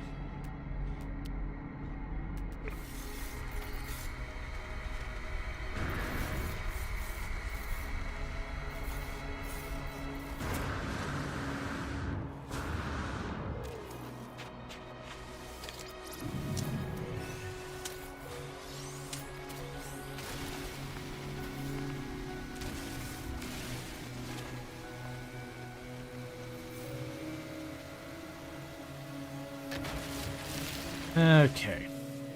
Yep, so before we leave the planet, we're just looking for polished stone, radiant shards. Get 2 objectives knocked out here. Then we'll seek out a gas giant.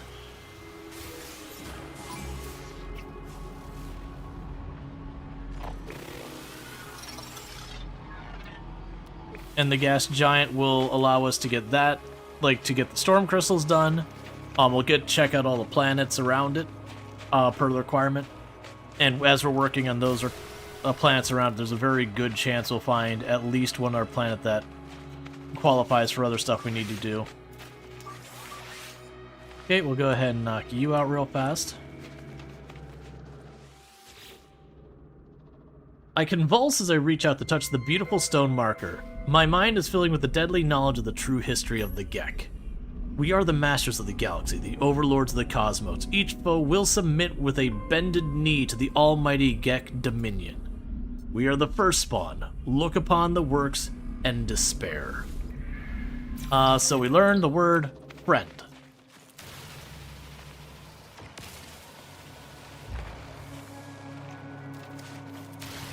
Okay, so those ruined pieces are too big for polished stone.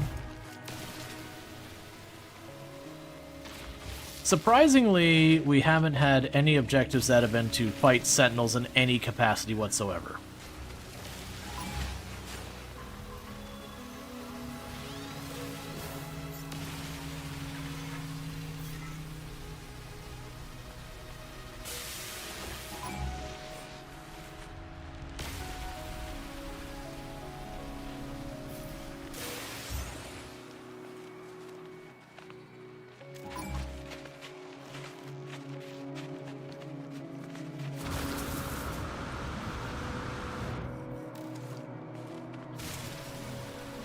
Okay, suppose we have another radiant shard here. It might be above us, unfortunately.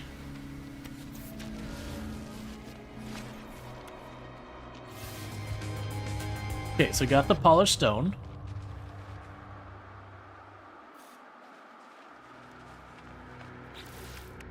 So I can go down here to this. Now give me the fossil display pack.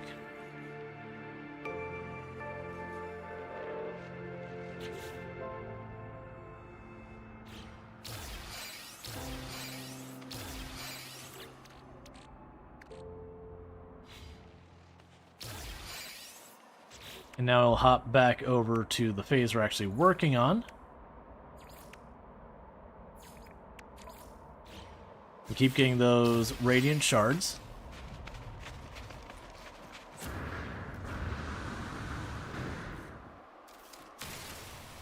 I'm assuming the polished stone are materials I require for the displays or something like that, if it bothered to have me do that much. Either way.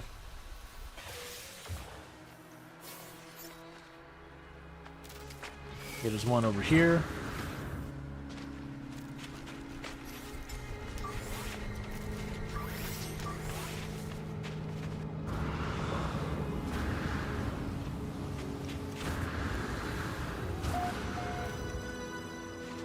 Okay.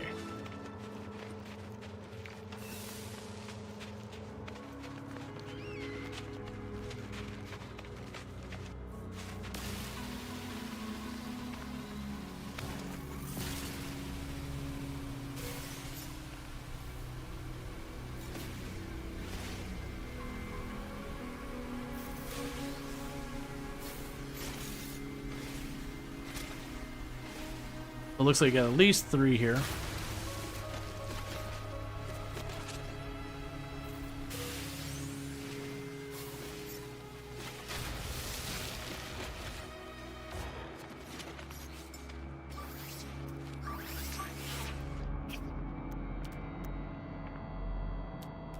So we got one at 400. 170. That's probably gonna be the closest. 170 is pretty close.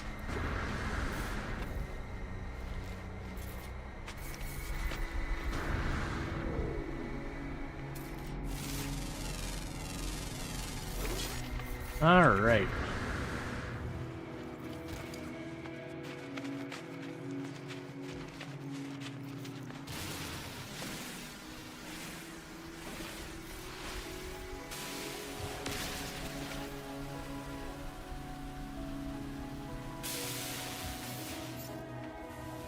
So I need 2 more. So I got 2 unknown buildings, radiant shard over there.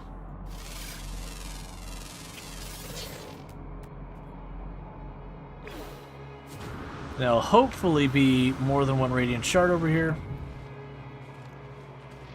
so I can wrap it all up.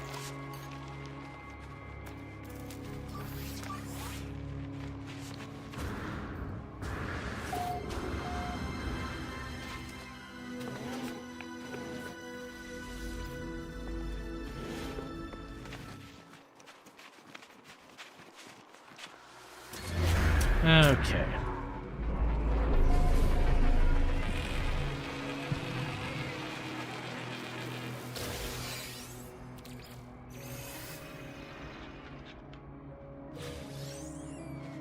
We got our navigation data, we get this sorted.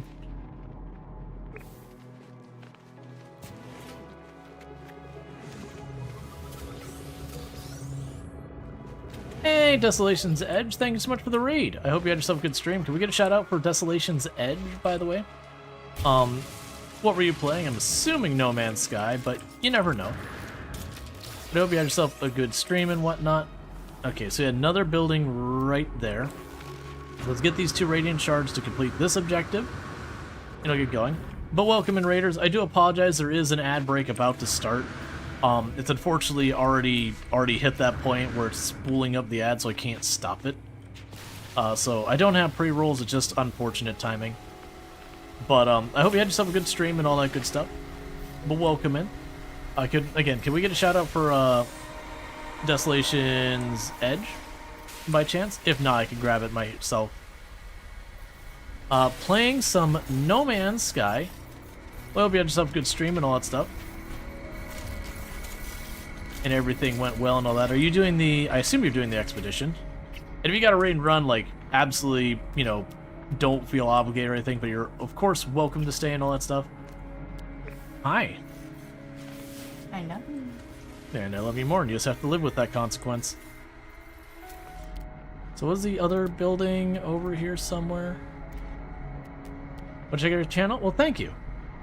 Let me make sure real fast. I'm going to do one thing real fast on my end. I'm going to hit that button.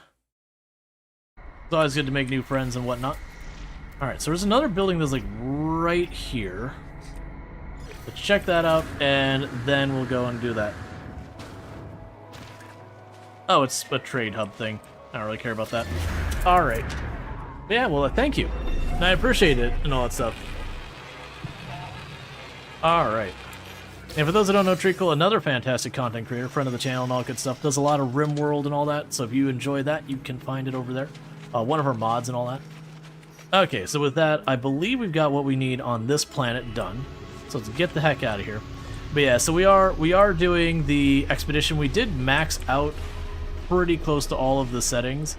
I just didn't max out the timer stuff that just like wait longer. So the scan timer and the fishing timer I didn't leave maxed out. Everything else is maxed, so we cranked up the damage, did all that stuff. This character was from our permadeath save, and the only reason it's not permadeath now is when you start the expedition, it doesn't start you in permadeath, and you're not allowed to switch to permadeath. But we did make it so if I die, it deletes my items, because that's the highest I could turn it up with the expedition. Alright, so now we're looking for an infested world, and so my plan for dealing with this is actually to go for a gas giant, because that should make it so it should be easy to get the storm crystals. If any of the planets have water on it, we can get the other ones it wants me to grab. And then we can check out all the moons of the gas giant, so potentially get all of them in one go. Oh, what are you giving me? Yeah, that's fine. We'll get an engine upgrade.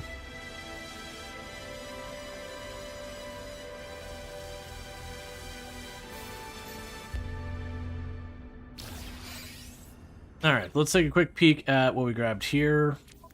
Oh, it's right there. So I don't have the inventory space. So that's a pulse engine upgrade, that's S tier. Versus that's a C tier. So let's go ahead and grab this one that's only worth 7%. Yoink that. Shove that in place. So that's a significant increase. Love to see it. Alright, so let's take a look-see. It's still got the mark here for that, but I've already done the stuff here, which makes me a little concerned. So we reached the 4th rendezvous point. Oh, this is where the 5th... Oh, this is literally the system with... Alright, never mind. So we go to the 5th rendezvous point, and we go to this planet. I believe one of our objectives on this planet was discover all the creatures on the final world.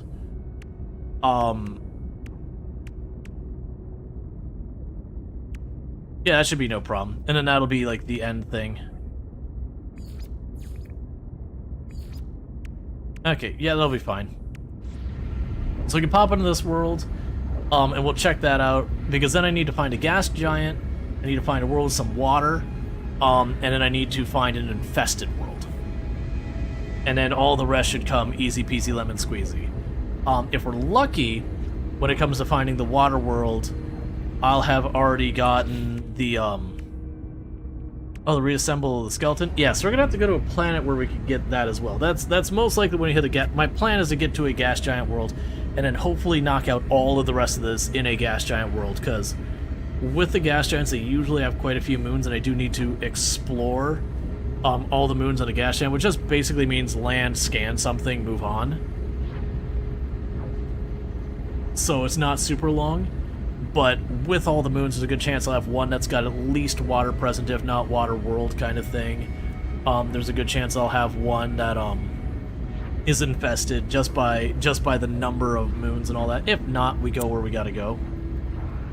There's a good chance of the rainy planet we might get lucky and have some bodies of water that I could potentially do, especially if it...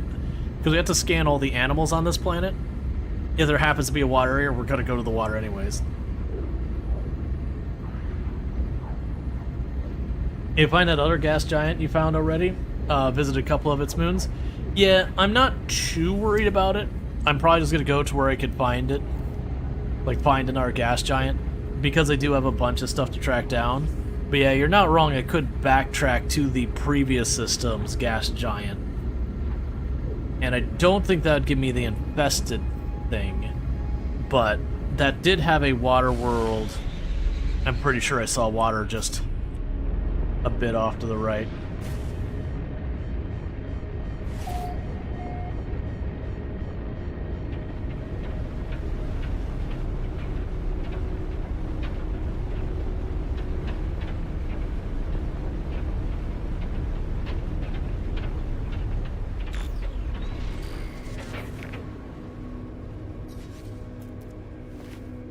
Okay.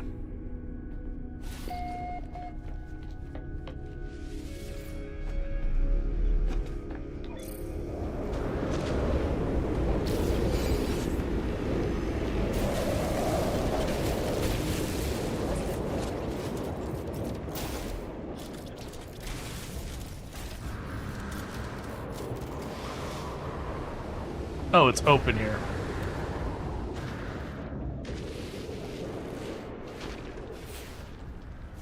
All right.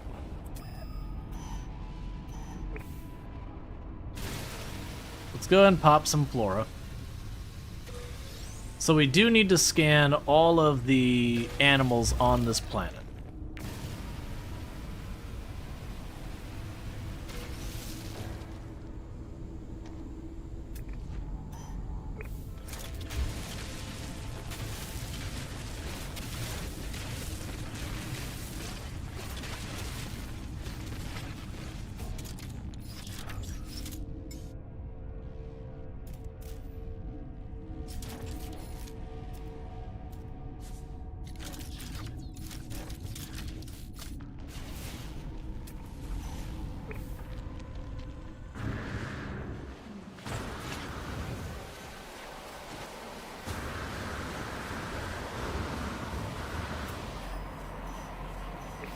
Okay, that must be where we're going. That's fine. A little gravity never hurt anyone. So I can tag this thing.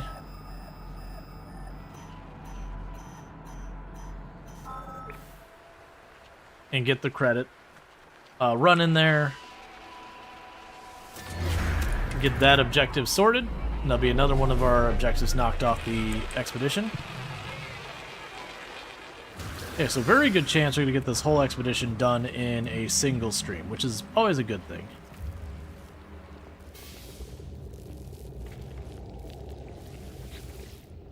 Okay, take the goop.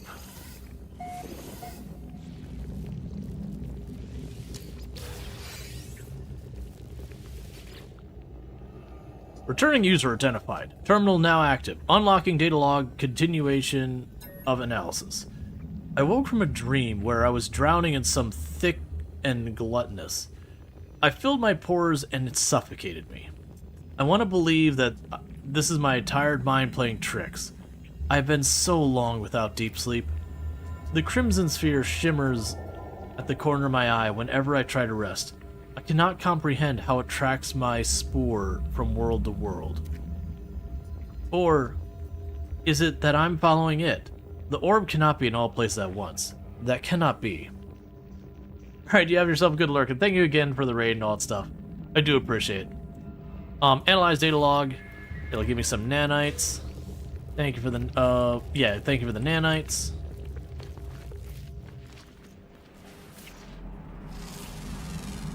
So I need to scan everything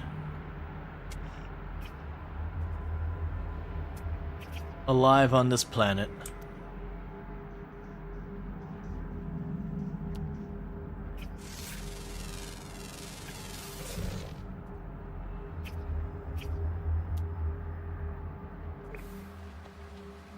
All right.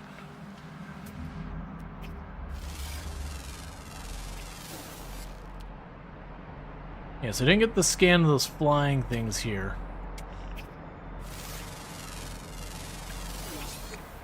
Okay, so let's check. So there are 9 creatures. We have a couple that. We do have some underwater ones. None of them are specifically any part of the thing. So I got a rare ground animal, a rare flying, or a common flying animal, and then 3 underwater animals.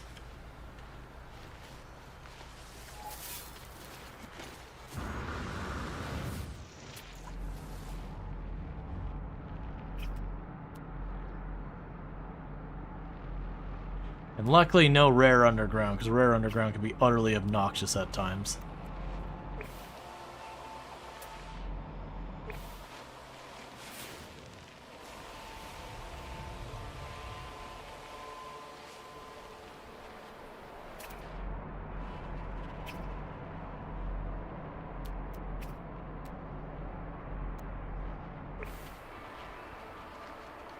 So I should probably do... I'm going to peek over here.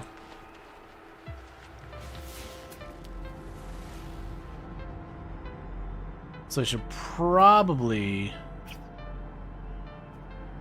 grab my Corvette.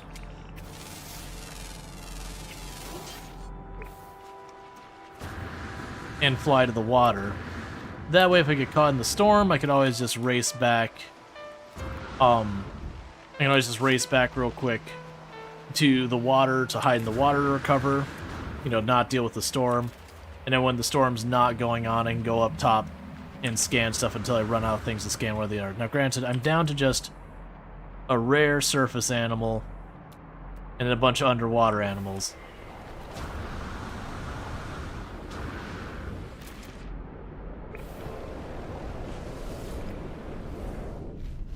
Okay, so we're looking for water. Before we do that, we did get an expedition objective done.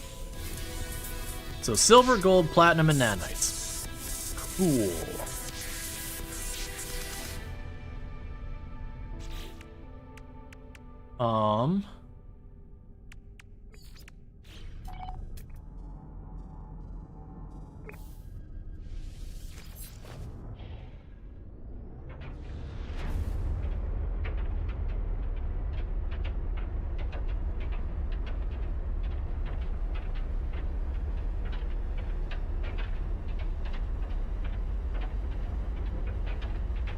Let's pop above the atmosphere real quick.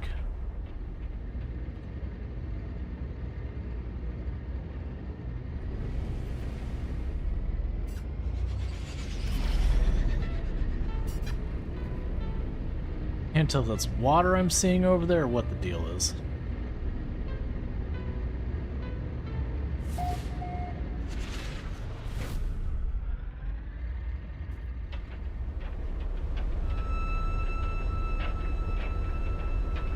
Because that'll be the biggest thing, is just finding the water. Once I found the water, should be easy enough to manage, and you just have one more ground creature. Alright, that would be some heckin' water. Okay, so this is perfect. So what I can do is I can race over here to the edge. We can check for the last ground creature. Just periodically bounce back and forth until we find what we're looking for.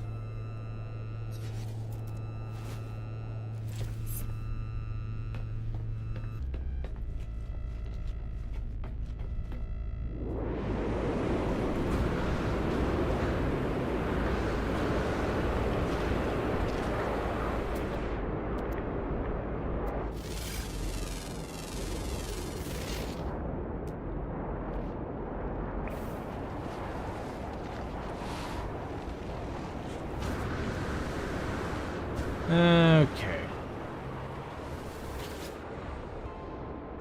Oh, I forgot because it's the first time we've seen Gek, it takes the extra dialogue. It's fine. I just learned the word the.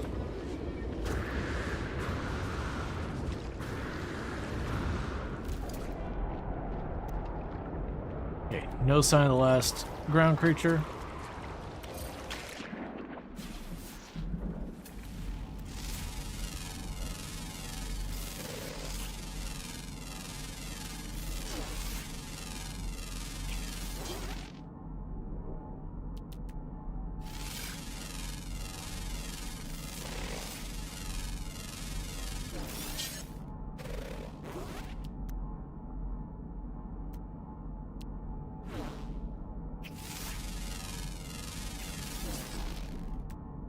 Okay.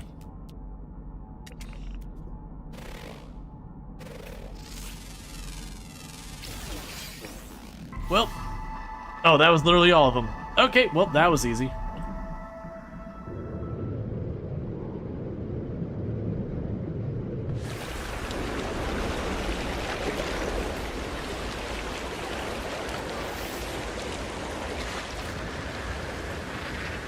So that, let's race back to our ship, and we are done on this planet. So the next thing to do would be to check for that gas giant, because I need to scan all its moons. Oh, wait. We can make it so I don't need to find a water world. Hold up.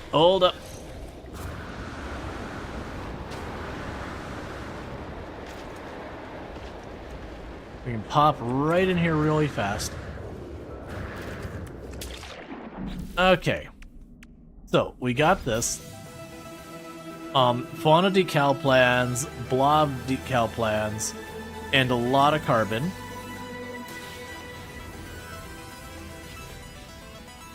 Okay, and we can go back here to crystal sulfide.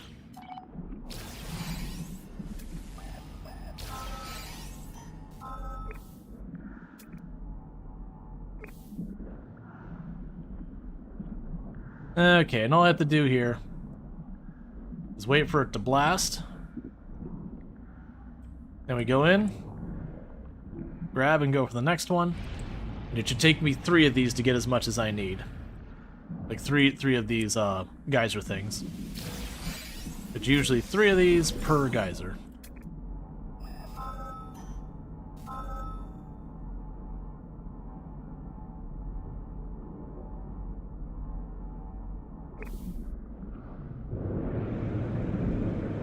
Okay.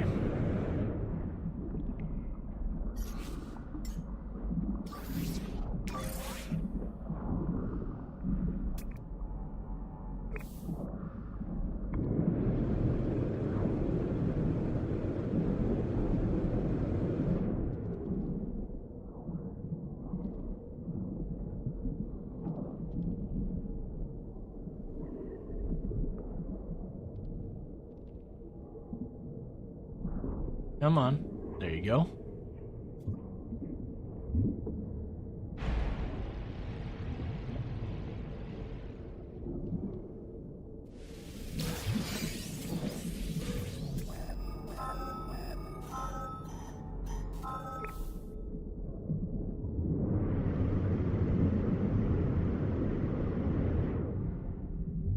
And then this last one should do it.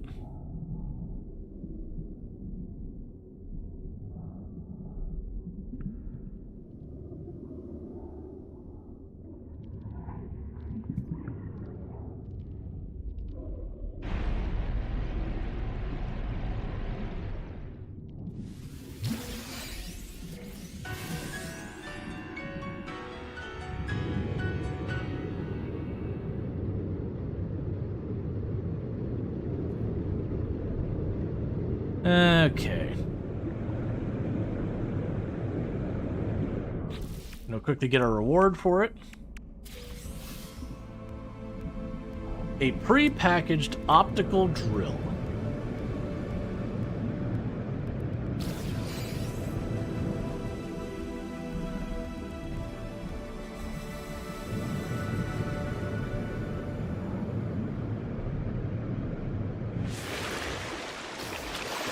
Alright, so next stop, gas giant.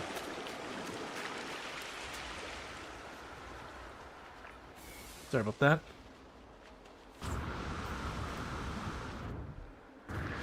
Okay.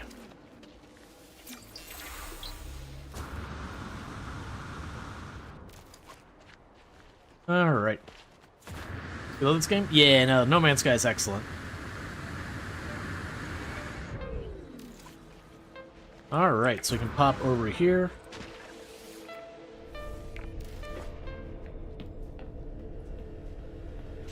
And let's get our prepackaged optical drill. We'll have that flagged, so it'll hopefully take us to a gas giant. Let's see. Yep. 50% more resources mined. Love to see it.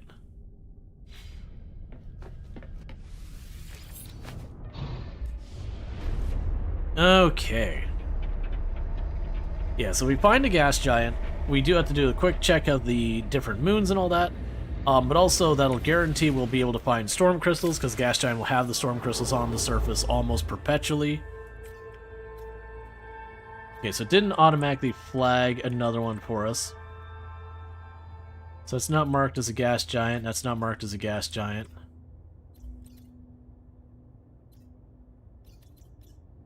There we go, gas giant.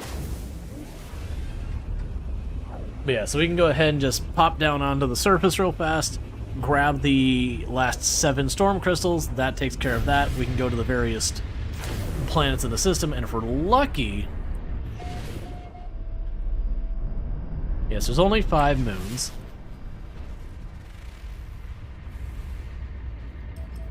And we're lucky when we go to the other moons out here, we'll have one that's infested. We'll be being able to take care of that objective. Meanwhile, let's switch you to collect the storm crystals. Now, the gas giants are going to be pretty awful for me to be on. We don't really have the kind of upgrades you normally want to be on, because gas giants are extremely end game things. They're perpetually under extreme storms at all times.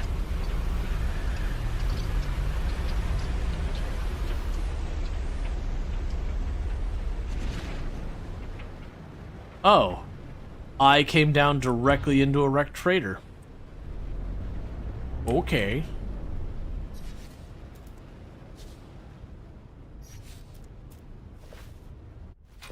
Should probably not fuss with the wrecked freighter on a gas giant, but you know.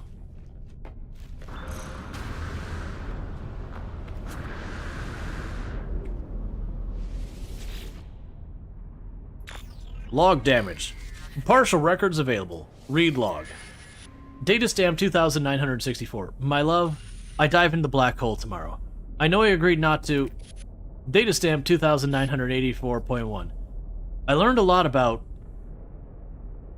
advisability of such large vessel moving through the rift. But they are arrogant, vain creatures, are they not? Data stamp 3014.4. We emerged into the skies above the anomaly. Reality itself has abdicated here. Vast hexagons litter the landscape of this once proud planet. Now become the plaything of an unforeseen foe. I fear I will not be home for time. Data stamp 2986.5. We drank the water. My love, forgive me. Well, this is the reason when you agreed to not go in the black hole and you came to that agreement, you should have stuck to it. If you weren't going to follow through with that and you knew you were going to do that, you should have a discussion where you're like, you know what, I am going to do this because I need to. But like, the leaving it open like that and then doing it anyways, not the play, friend.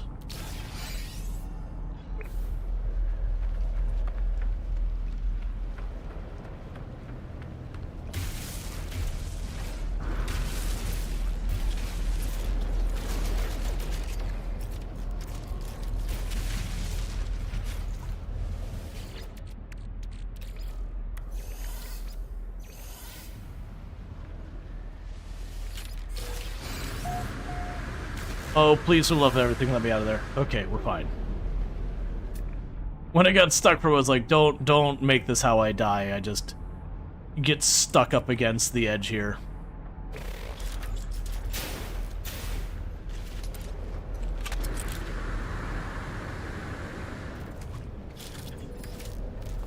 Okay.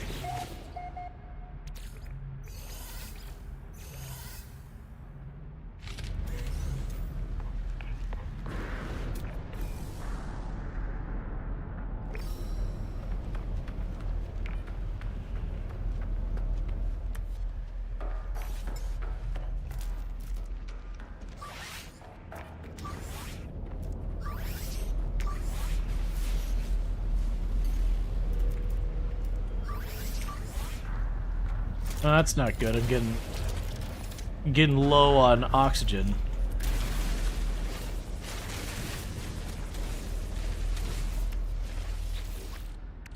Okay. We're almost done with the freighter.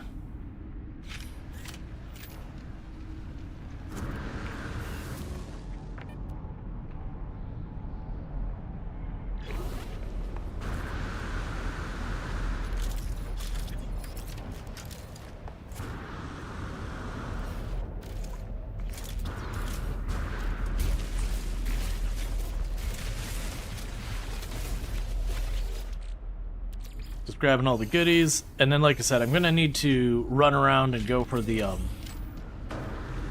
storm crystals.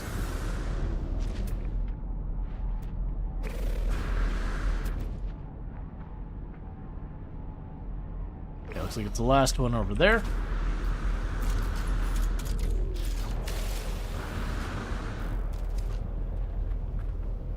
And then with that, I got storm crystals to chase down. Hey, Penny, how's it going? And thank you for the welcome back, Snot. Can we get a shout out for Penny Meowie, by the way? Another fantastic content creator on the platform and all that. Friend of the channel, plays a whole lot of similar games to us and all that. Definitely someone I recommend checking out. Okay. Playing some Jurassic World Evolution 3. Nice.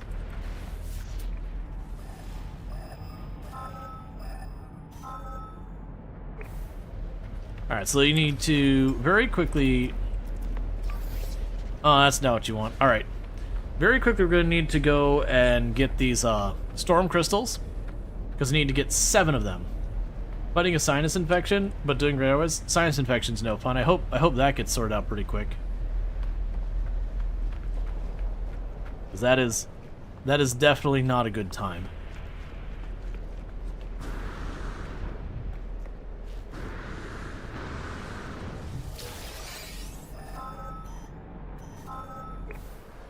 Okay, let's rush on over here. But yeah, no, it's good to be back. Really been enjoying getting back. Like, TwitchCon was a lot of fun, very productive, very happy I went, all that good stuff. But also, it's really nice to be back, be able to get back to streaming, sleep in my own bed. That whole shebang. There's no...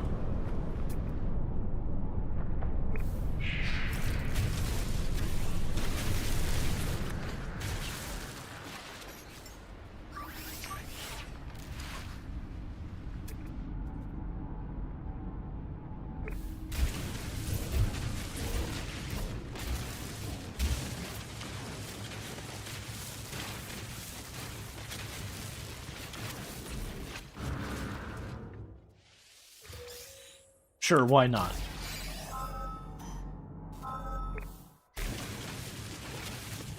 Okay. Jurassic World need more time in the oven, it's so buggy. Good to know. Because that's definitely one I was debating checking out, because I checked out the other two and I really enjoyed them. I've just been kind of in the... I just realized the name of this planet was Don't Even Bother to Come Here.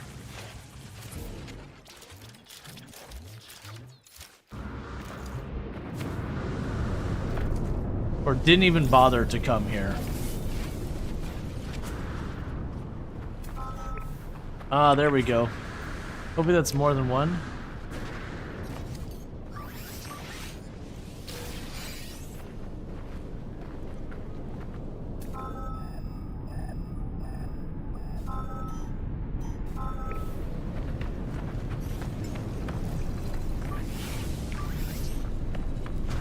Okay. The campaign mode was flawless, the sandbox is super buggy. Interesting. Usually it's the other way around because your sandbox is just running your basic mechanics, whereas whatever your campaign story mode, whatever you want to call it, usually has the things like a bunch of like, you did this trigger event, you did that trigger event. That's usually where I find most of the problems in those kind of games.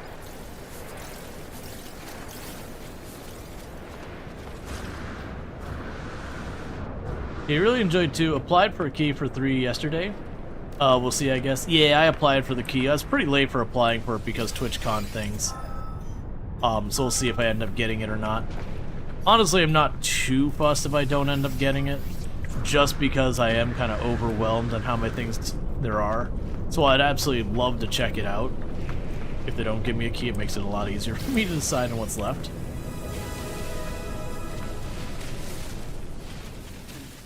Okay. So we're probably done on the gas giant itself. So let's see what we got from that. Supreme defense systems upgrade and some oxygen.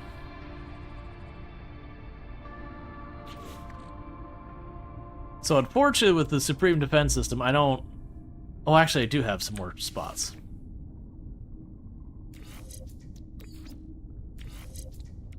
Cool. Alright, so we got all that. So then the next objective on my list is to visit all the moons.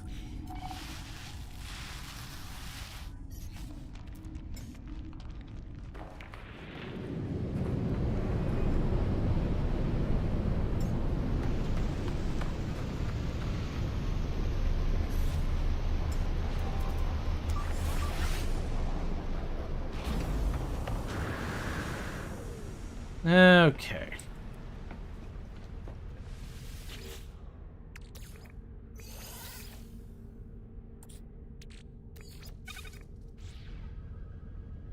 You sort of regret buying it at full price, but you're sure they'll eventually get all the bugs. Gotcha. Yeah.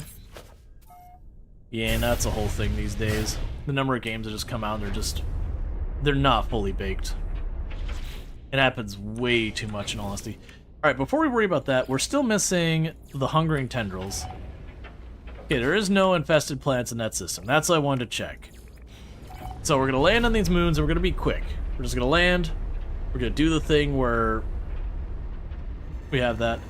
Because I believe for it to qualify, I have to actually land on the moon. I can't just pop a scan. We'll see what happens if I pop a scan. I don't think it'll count for anything worthwhile. Because I'm pretty sure to survey it, I have to land and just scan something. I might have to hit one of the little tower things.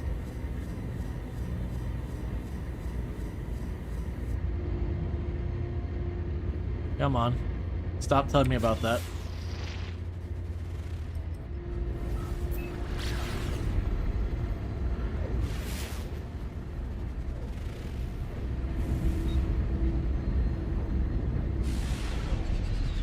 Yep, so just scanning it wasn't enough. So I'll check to see when it officially flags.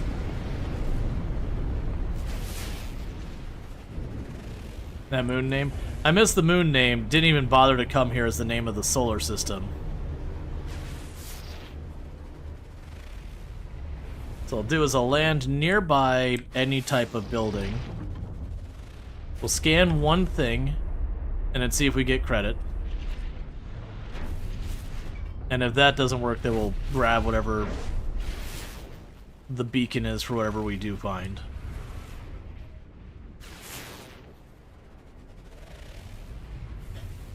Actually, let's just land and scan something, because I'm not seeing anything worthwhile. Like I said, I'm pretty sure all I have to do is land on the ground real fast.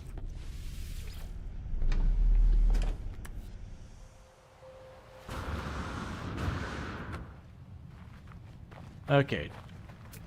I believe if I go boop.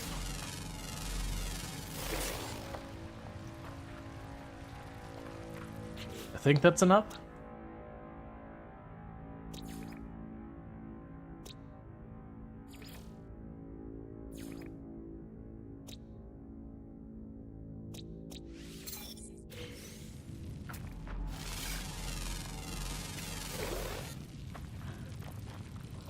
Okay, we can also turn that in for the nanites. Yep, that's all we had to do. Just scan something, turn in that kind of thing. So that is the first moon done.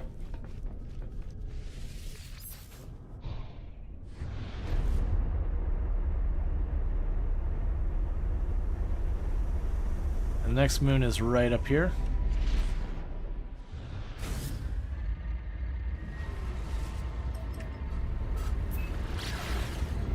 Yeah, because the moons are just like, Bustrol or whatever. Yeah, so it's the moon of didn't even bother to come here, which is the gas giant.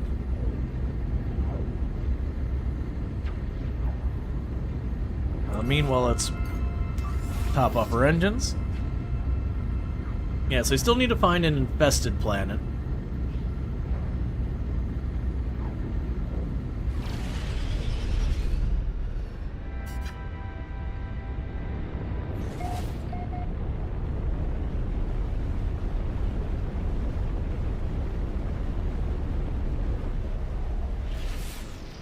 Oh, we actually got a building over here.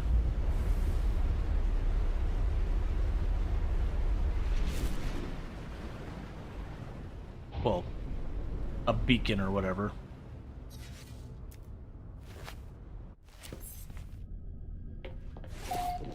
Okay.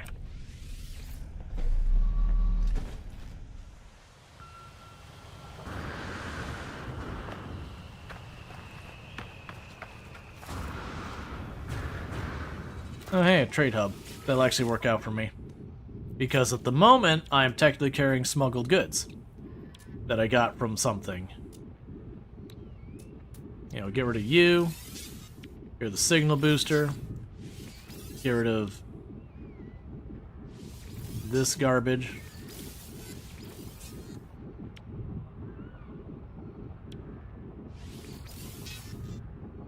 Cool.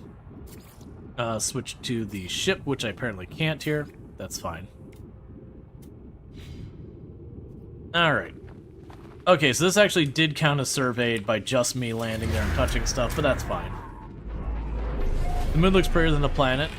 Yeah, well, to be fair, the gas giants always look pretty terrible because it's just a perpetual, awful, horrible storm. But yeah, no, honestly, a lot of the moons end up being the prettier ones. Sometimes you get, like, dead moons where it's just rock. Okay. So that's 2 moons done out of 5 that were on here.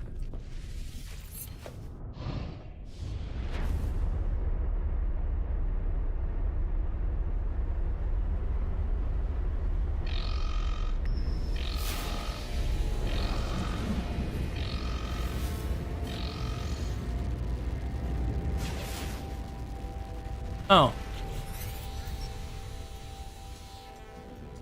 Illegal cargo detected. Surrender immediately. I will surrender all contraband. Full compliance. Vessel cleared. The station approach. That's fine. Actually, like, the money is not relevant for what we're doing. Okay, that's the metallic one. I'm pretty sure that's the one we already checked out. So let's fully turn around. And check out the next moon that's over there. So it looks like these moons are on the other side of the planet, so let's go ahead and zip on by. And actually go like this. So we have not done the contaminated moon.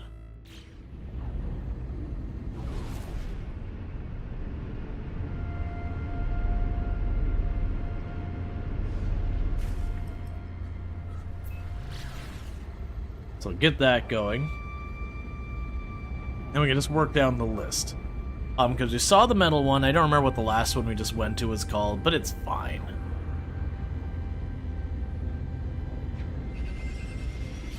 Well, it figures that out. We can go here, upload the data.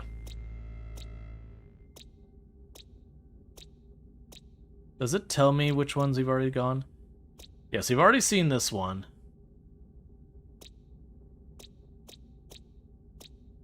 It shows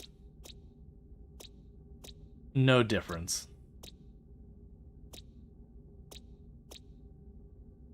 View all information gathered. Okay, yeah, so ones that say view all information gathered I've already looked at. So it's these 3 here. Okay, that's fine. So we'll zip over to this moon. We'll check it out. Then it's the 3rd moon, then the 5th moon that I gotta check out.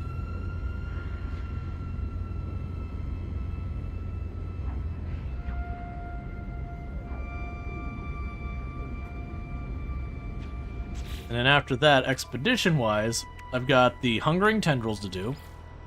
Survey all that, and then walk into a black hole. And then I just gotta build the thing, assemble a skeleton, and catch a fish. We'll catch 5 fish. So that should be easy peasy lemon squeezy. We can get that probably all done here in the next hour. Not that big a deal.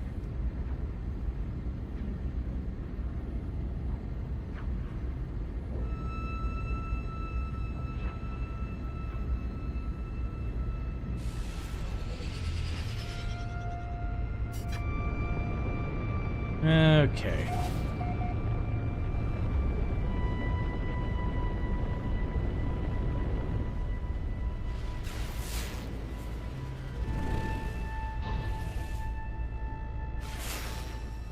We got a building right over here.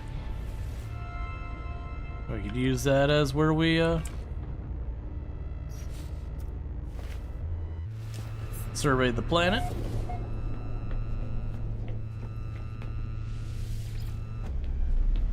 Okay.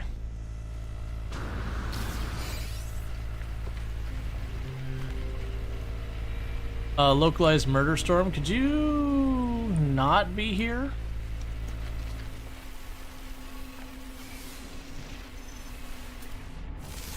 It's fine. Apparently that's good enough to count as surveying it.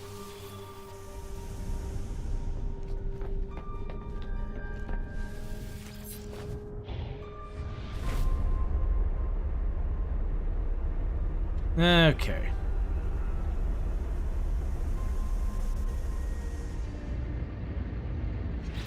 So we can go here to our discoveries. So yes, that one's got view, that one's got view, this one doesn't, so we got that marked.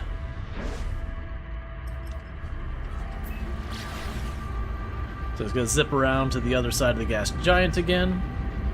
Land on this one, check it, one more check it, and then that'll be all the moon surveyed, and we can move on to the next system. Which I am planning to keep advancing the later quest and just hope we run into an infested system. If not, we just backtrack, find one, it's fine. But, we're looking pretty good so far as the progression of getting everything sorted. And thank you for the follow. Welcome to the stream. It's also possible a lot of those things end up being optional missions. I don't think that one that we missed was an optional. Oh yeah, here'll be an example of one of the moons that usually is, just a dead rock.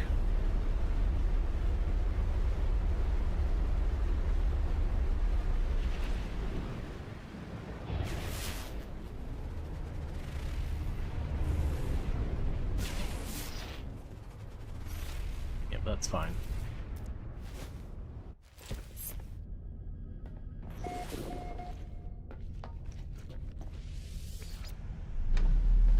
But they're still good plants. These are usually good when you want to get a bunch of ferrite and all that. They can work out extremely well.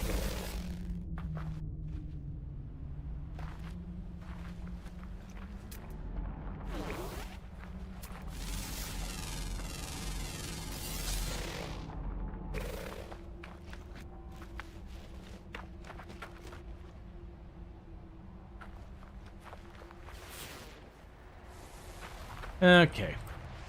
And thank you for the follow. Welcome to the stream. Alright, so now I just gotta get to that last planet. Or last moon.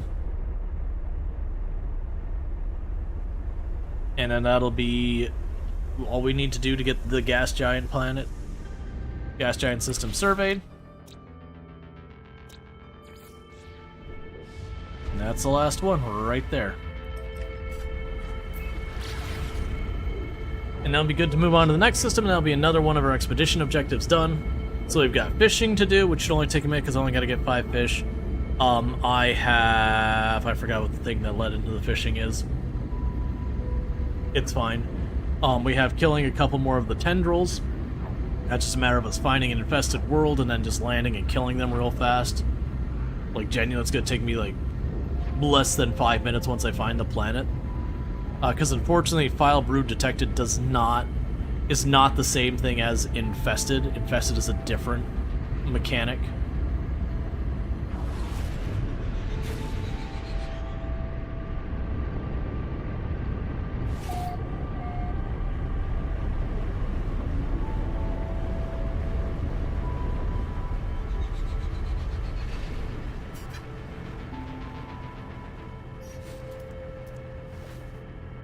Okay.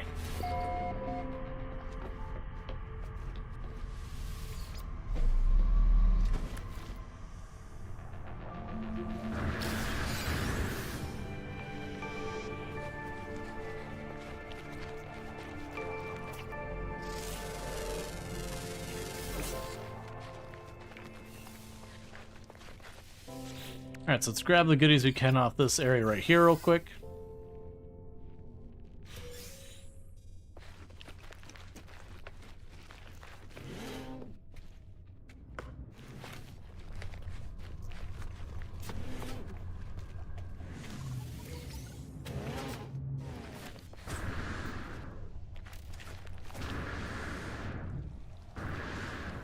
Alright.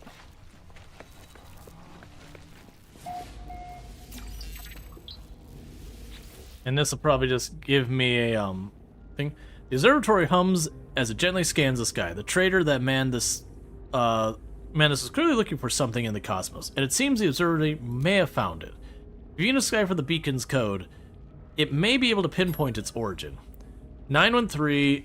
Okay, so it is one of these ones where it's going to move the digit to the left. So if you look at the 9 here, now it's on the right, now it's in the 3rd position. So we're looking for the one that the 9 is in the 2nd position. We got those two there.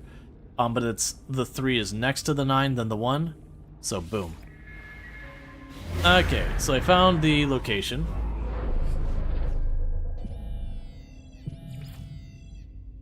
Signal detected. And that's a ruin, I don't care about that. Thing that did make me curious is what the heck was up here? Because it honestly looks like one of the trade station things. But there's going to be no one there because we're in a dead universe. So I'm genuinely curious if it's just going to be like you can go up and there's just nothing here.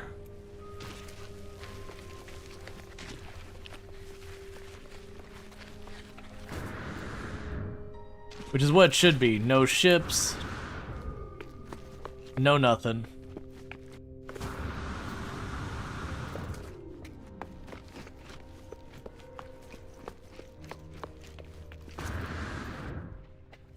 Yep.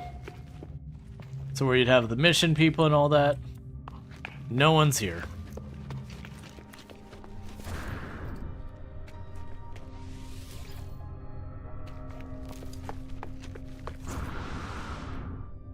Blow the place up, harvest all resources. I know, right? Instead of like taking the time to like look for a bunch of ferrite and all that, just tear down the base.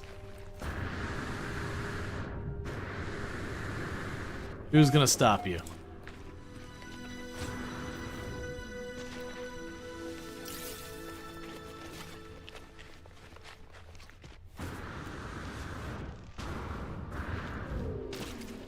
Alright, let's get back to our ship.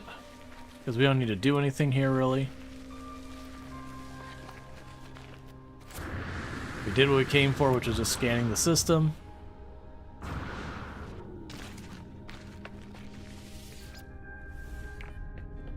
Alright. Go to you. Check you out.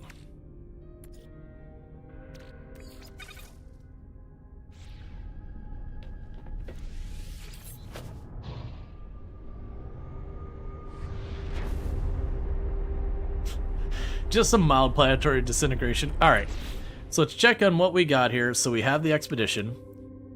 We did do the full scan. Pre-packaged rocket boots unit.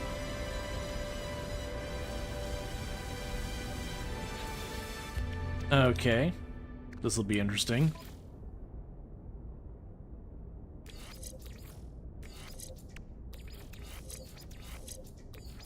There we go. Okay. So that we want to spacewalk into a black hole.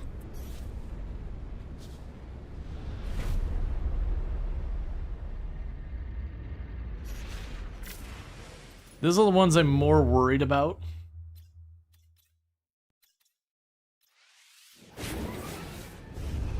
Because it says spacewalk into a black hole. So that means I assume we get really close, and then we walk into the black hole, and then we summon our ship on the other side.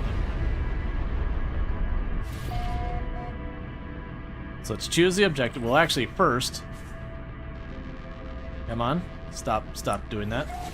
Okay, so first, let's go here. Tendrils. No infested planet. No time for caution. Dive into the black hole. It says spacewalk into a black hole. So my assumption is we want to get nice and close to this.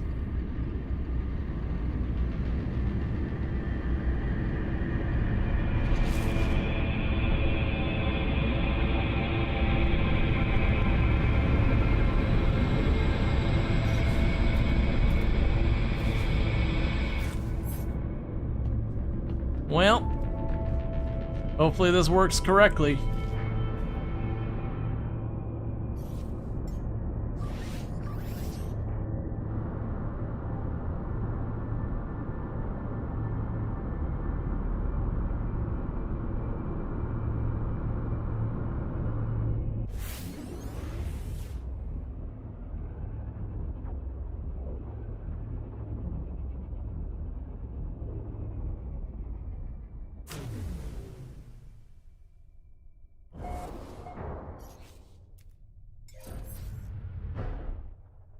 Oh, it literally just chucked me in the...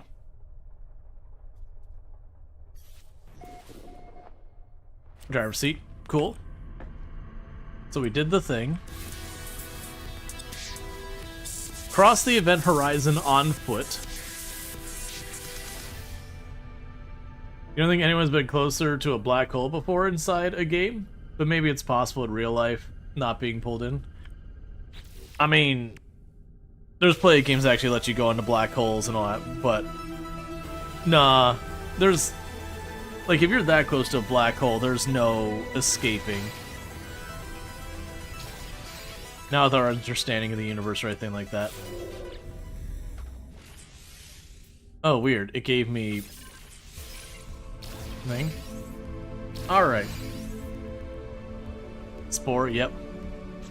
Okay. So I finished all of Phase 4, which gives me new wings and pillars and pyramids and all sorts of wild things we can do. We still have to find... there are no infested planets in the system. Alright, so we're to the last set, so relocate this thing. We need to reconstruct this stuff yet again. So we will mark that. So we need the antimatter, the plate, the solar thing, the quantum computer. There we go. Scan for debris.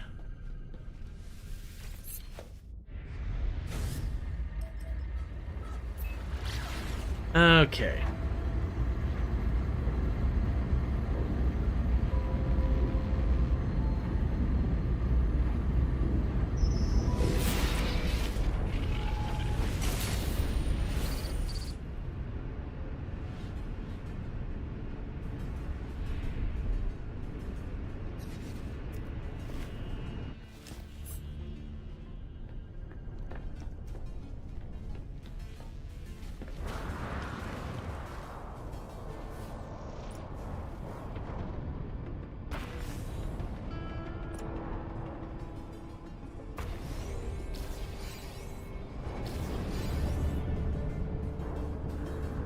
Okay, let's grab you. They all followed. The music one by one. The lights called them alone now. I hear the song now too. Even when I sleep, I'm so lonely. When help?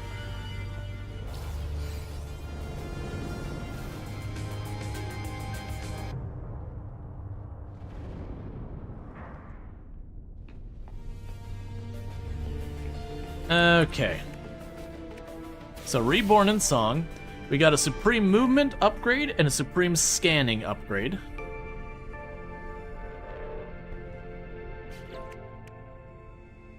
So now I need to reassemble a complete skeleton, as well as look for an infested world. So what I'm going to do is I'm going to switch our priority down to the infested world, and we're going to hop around until we get that figured out. I have inventory slots way down there. Okay. So I gotta fuss with some stuff here. So I've got a scanner module.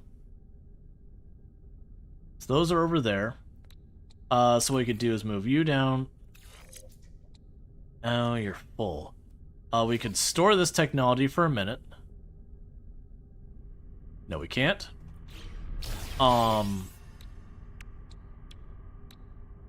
Okay. So first, we've got the movement module, so you can go boom, boom, movement module, done. Easy peasy. The multi-tool, on the other hand, I'm out of space, and I gotta make some decisions. These things I don't actually want. So I'm gonna go ahead and do this so that we get the wiring looms.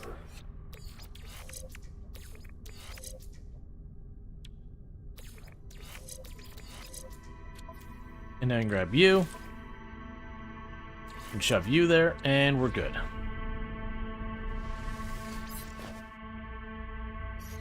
Alright. So we are looking for an infested system. And unfortunately, it's not showing anything that we go to nearby. So I'm just going to start jumping between purple system to purple system until we hit an infested system. Because that's going to be the hardest one to locate. Once we've got an infested system, we get that done. The fossils should be easy. We just find any planet that's not absolutely awful with fossils, and the rest should sort itself out.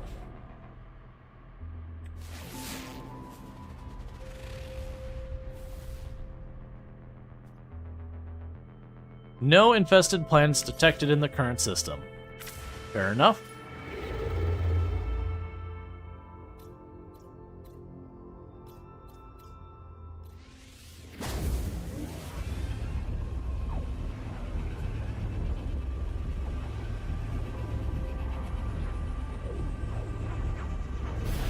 Okay.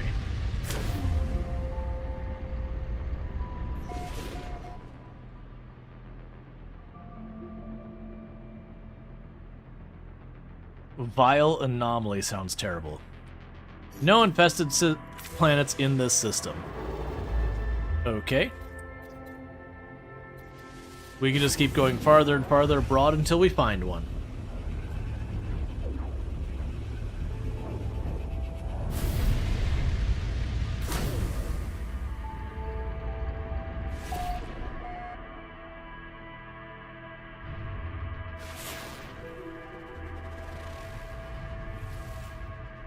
No infested systems in this.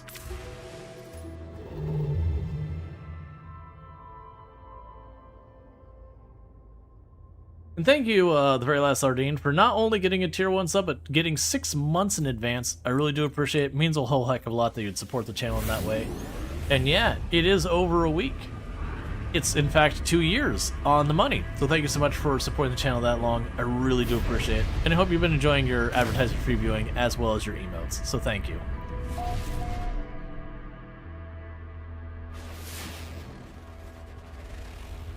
And no infestation.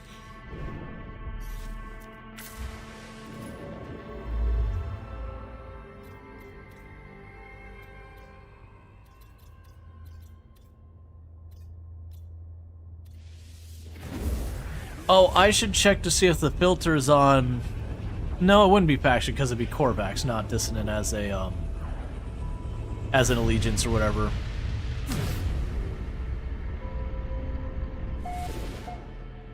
And I'm fairly confident that being a purple system does not prevent infestation from being a thing.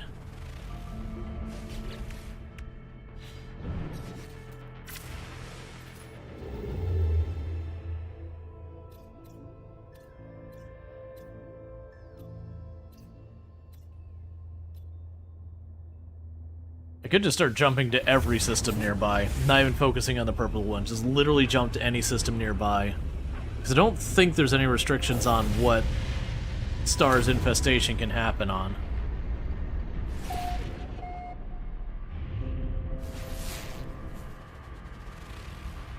Huh. Well, lifeless planet's not gonna have an infestation.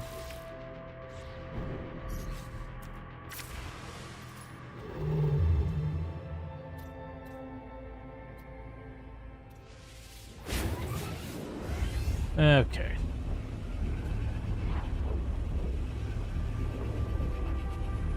It's a shame we can't get anything meaningful from just jumping one after the other. But until we get an infestation system, we're kind of stuck.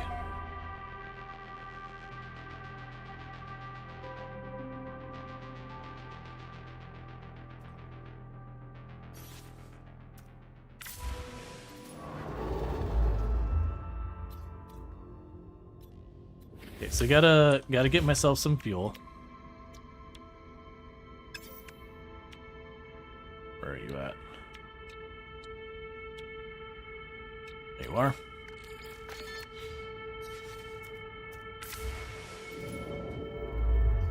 I wish it would highlight a system nearby, be like, that's the one, go for it.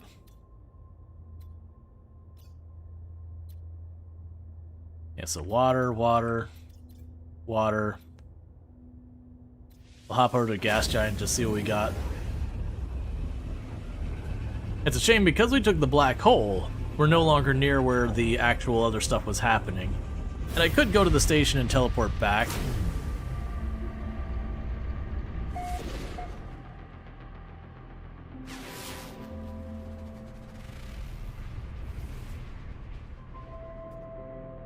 No infested nearby.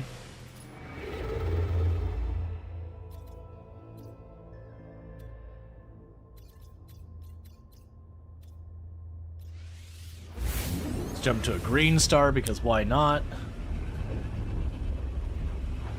I'm still kicking myself because we killed 3 of them and I was like, oh, okay, I'll just move on. I didn't realize they were an objective and I could have just finished it right then and there.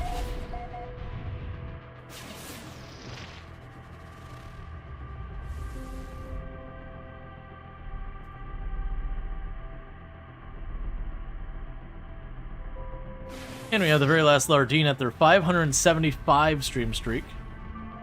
Really do appreciate that. Just absolutely absurd numbers and all that. Yeah, I'm just gonna taking a check to see what the plants actually are. Just in the off chance. Yeah, those are probably all. Yeah, no, that's one of the reasons I haven't gotten rid of the stream streaks. We got a couple people that have like really absurdly high stream streaks like that. So I'm kind of either waiting for people to like lose their stream streaks and then we don't have anyone like that ridiculously large. I'm honestly hoping they've been adding more and more features that allow you to continue your stream streak if you miss a stream and all that. So you could like watch the VODs or stuff like that. So I'm glad they've been doing that, but still. Alright. There's got to be a way to detect these infested systems, because I'm just jumping around. And vile brood systems aren't infested, according to like what we've seen.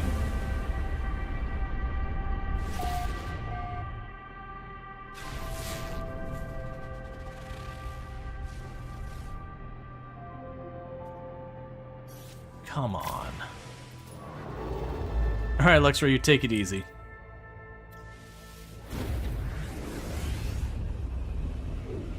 So, if you ever want to see what a stream is like when you're rushing the center of the galaxy, it's kind of like this, but with the occasional black hole, unless they're cheesing and, you know, just dumping the coordinates right in the teleporter. But doing it like legit, it is jump, jump, jump, black hole, jump, jump, jump, black hole, jump, jump, jump, black hole. Alright. What I might do here is let's check out that planet with the ancient bones.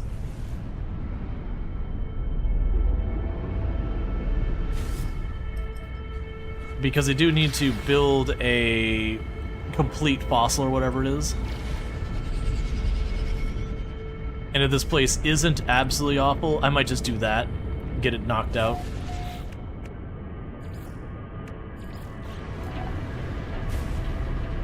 So at least something's being done.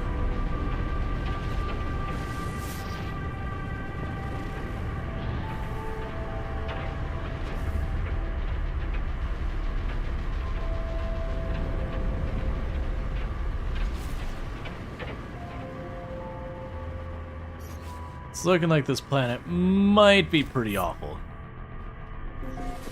Frequent particle eruptions. Yeah, it sounds terrible.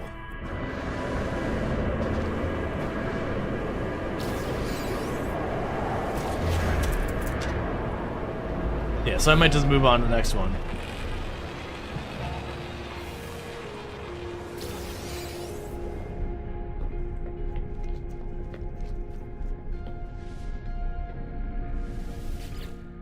Okay, nanites. Drop you off.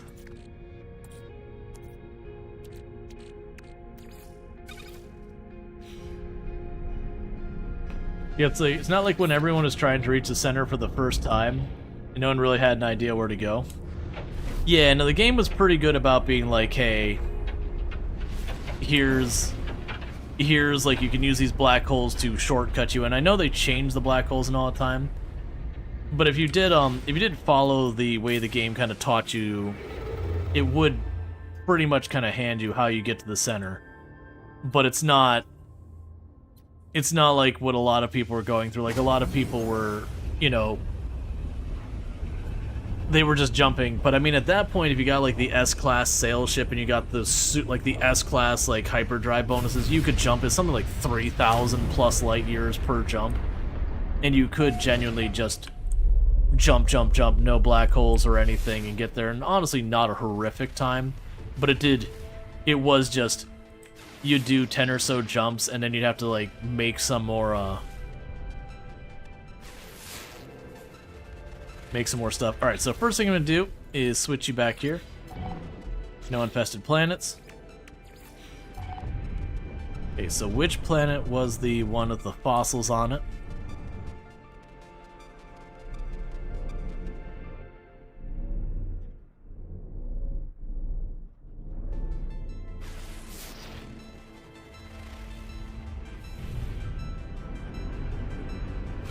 I'm hoping for a planet that has fossils that's just not terrible. Highly radioactive source. Or high radio source. Could be a radioactive planet. That's fine, we'll move on.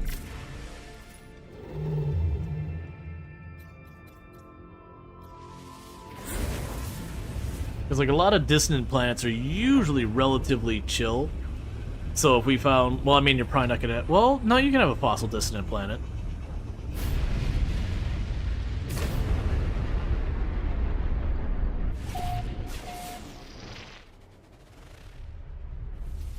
Okay, so once that goes away,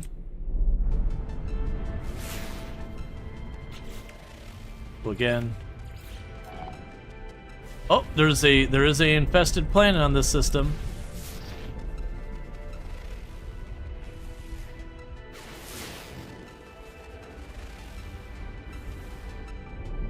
Bleak planet.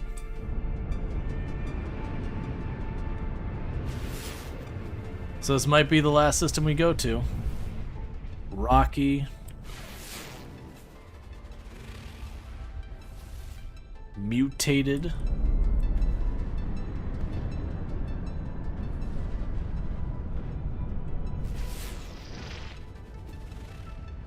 Vile brood detected. I'm going to assume this is the one that has it.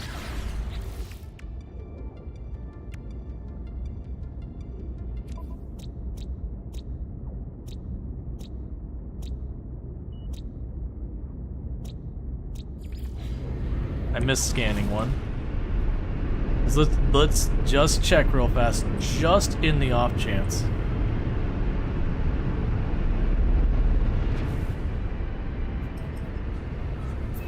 Could be the mutated one as well. Yeah.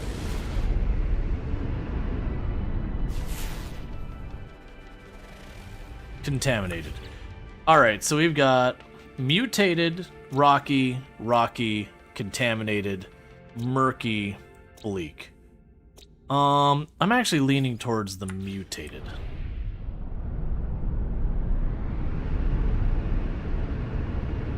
So let's go to the mutated one. Oh, I think that might actually be the same direction as the other one. No, it's not. It's fine. Let's go to the mutated one.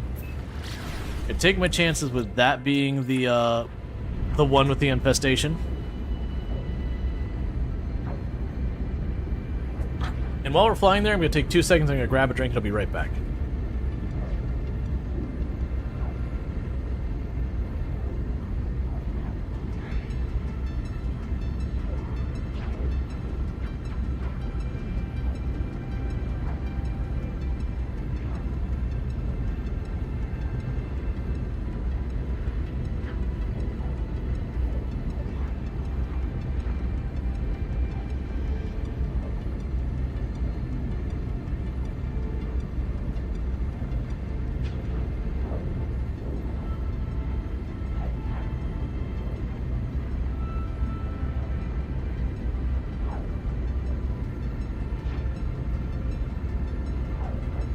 Alright.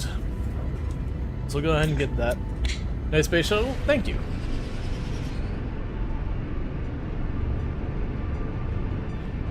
Yeah, it's like we got these like nacelles like just shoved off the side that would be horrifically unaerodynamic, but we're in space, so we don't care. Oh, this would be okay. So with all that water, this actually isn't terrible.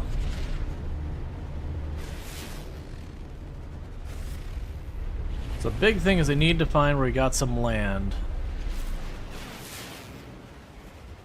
I'm going too fast to land. I wouldn't even be able to see if the infestation stuff has what I'm looking for.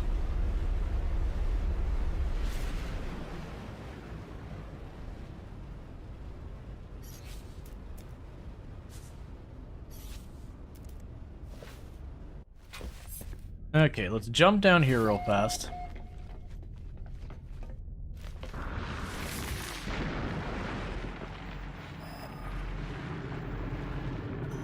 Stalk the Titan worm?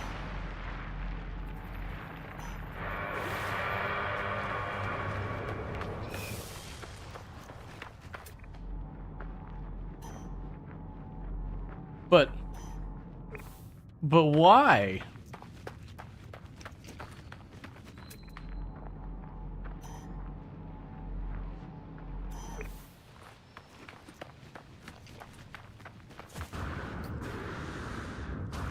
What's the best way of getting the center of the galaxy? Going black hole to black hole?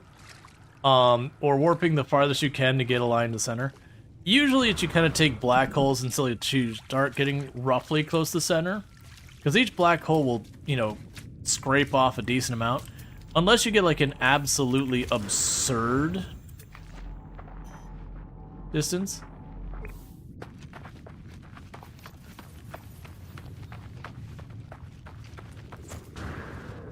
Like if you get to the point where you're jumping like over 4,000. Oh, well, that's weird. Yeah, no, that's we're talking without the cheese method.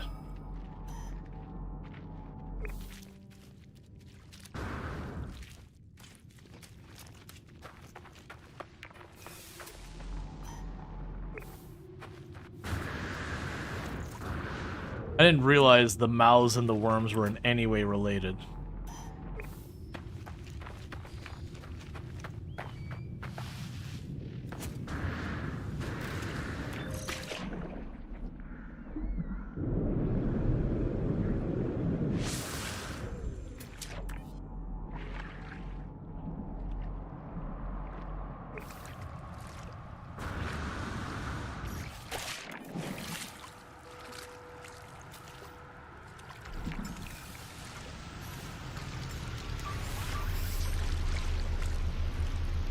Let's see. Yeah, no glyphs.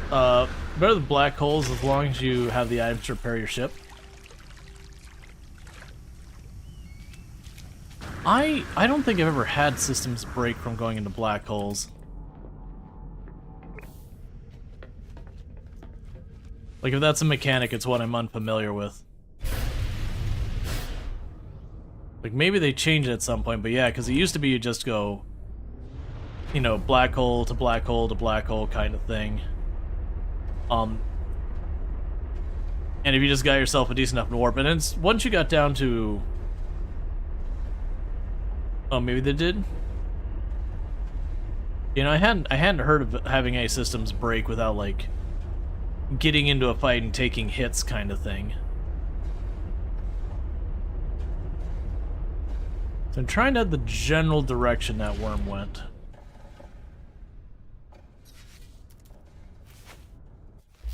I'm assuming it can't just be up here and do it.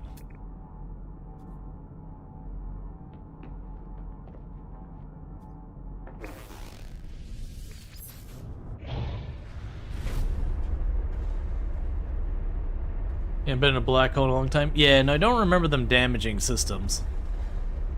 But, yeah, it's normally the thing is you just kind of jump through a black hole, and each one will give you a little bit closer. Like, you know, it's more than, like, you would be doing on your own closer normally. But after so many, once you get a certain amount of closeness, you're usually better off just to then switching over to just jumping once you're relatively close.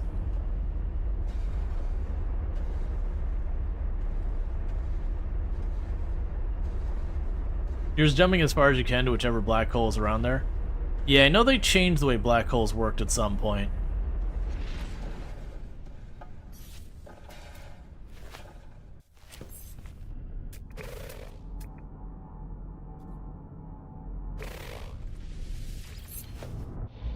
Alright, let's try going up and seeing if we can't happen to find, like, a larger landmass than some of these tiny little islands we're seeing.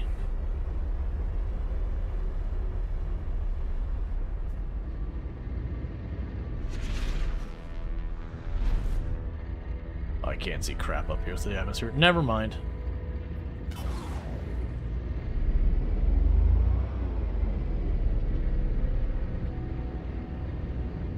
Yeah, because we're trying to find the tendrils. Oh, okay, looks like we might have a landmass over here to the right a little. Can't tell. It might not be that big. It's still something. Oh no, this actually looks like a decent-sized landmass.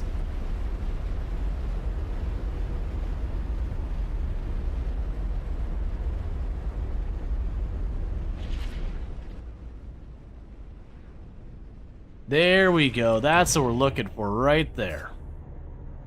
So to scooch a little bit away from it so we're not getting clobbered inside our ship.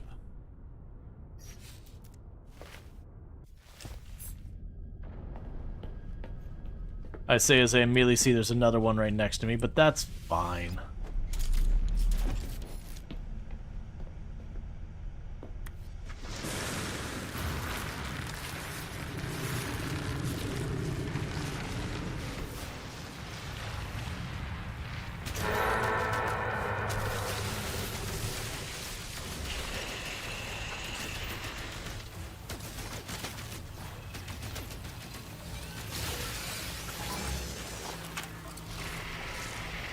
Go away, drone.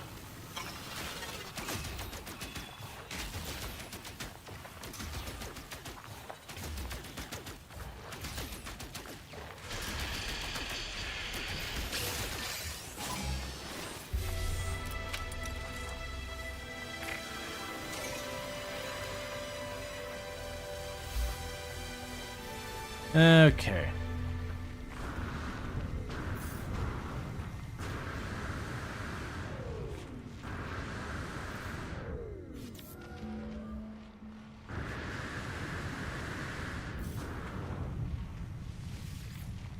Cool.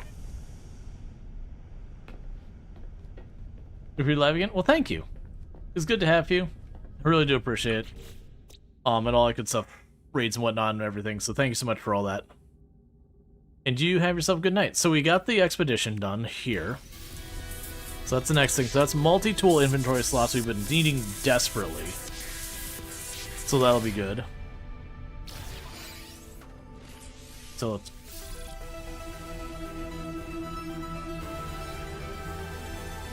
Now the next thing we need to do is get the fossils and then the fish, and then that's basically...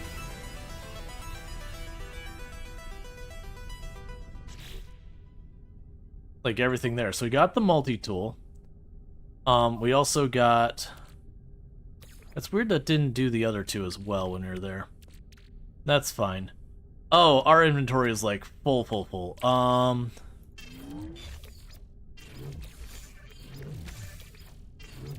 This guy's freighter parts moved over. Stuff to process moved over. I don't care about this. Get the radiant shards moved over. Get this moved over.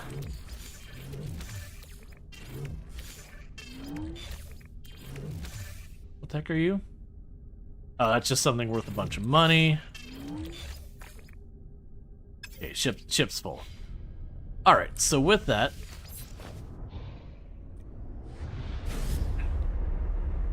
I need to get a full skeleton.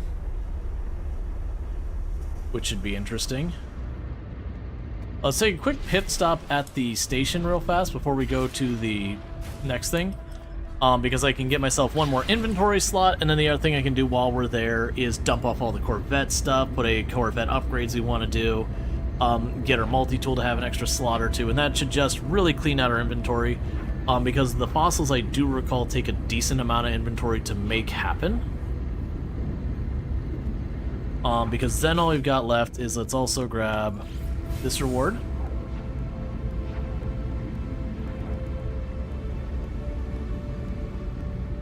Which will be the cosmetic stuff we get to bring back to our main save from the expedition.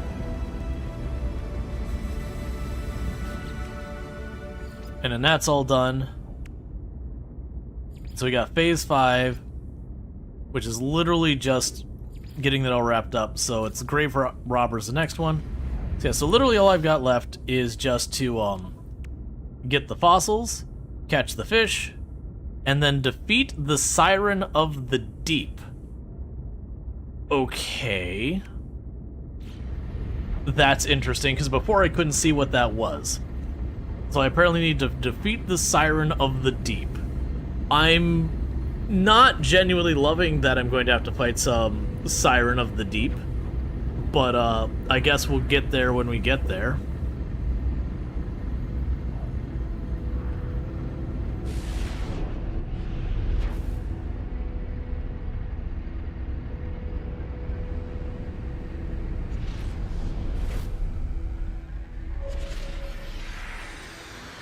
Okay.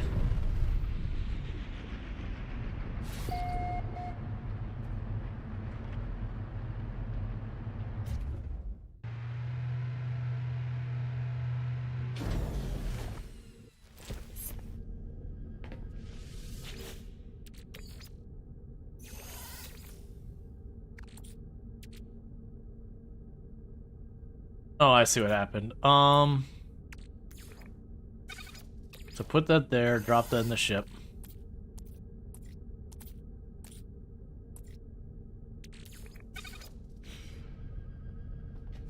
So processing all that.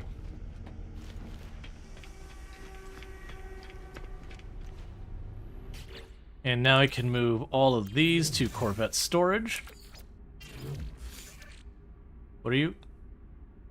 Corvette shield generator. Cool.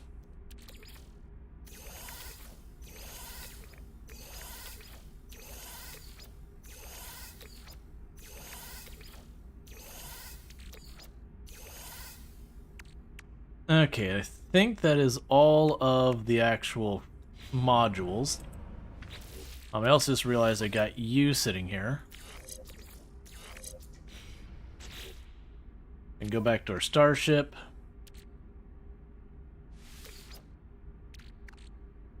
It's launch thruster stuff and all that we don't really need. There's the other one. Cool. Okay, so you can go to you, modify the ship. Alright. So we've got these thrusters.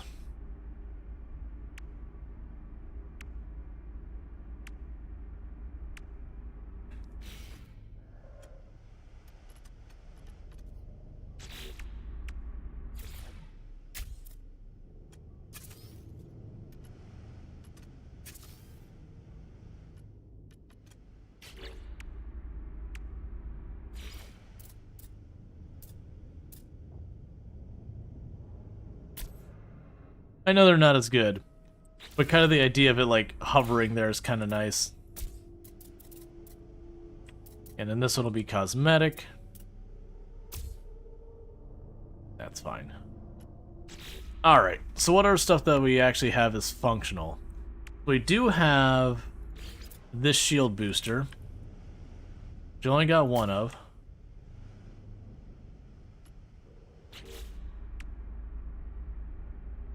Is the rest all cosmetic? An ambassador wing module, the hopper. Holy crap, you're ridiculously large. Oh, I only have one of those. Okay.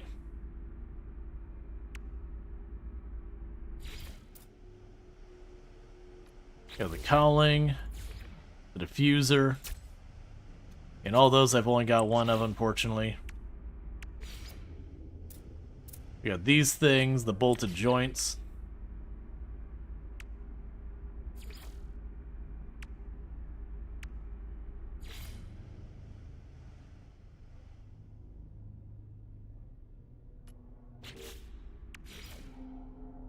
Got a pyramid and all that.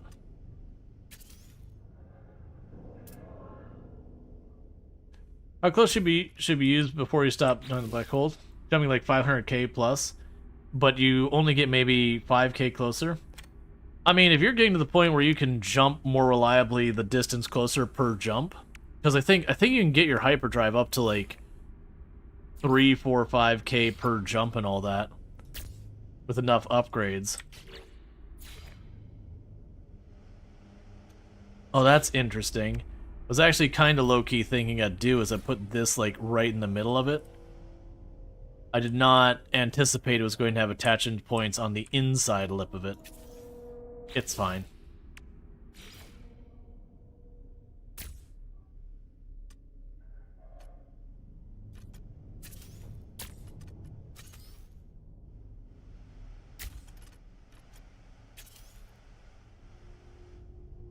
Yeah, that doesn't do anything. Okay, that's fine. So we got an extra shield generator on there. So now what I need to do is... It did put all of it back into my inventory. I do wish when you were on the station it would default to putting it in the storage there, unless you specifically took it out or moved it around or anything like that. Okay, and I can go here. We can purchase parts, purchase basic parts, switch to sell, and get rid of some of the junk we got piling up here, which is why I wanted to come back to the station, is get that handled. Oh, right, we need to do the multi-tool expansion thing. That's fine, so we'll switch this. So I don't really need the radiant shards and all that. I'll still hold on to them because they're useful.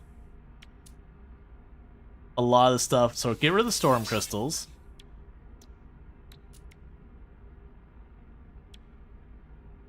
Here are the defense chit,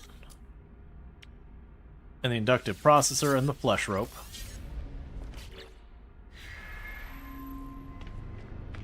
Okay, so let's run over here to the left real fast.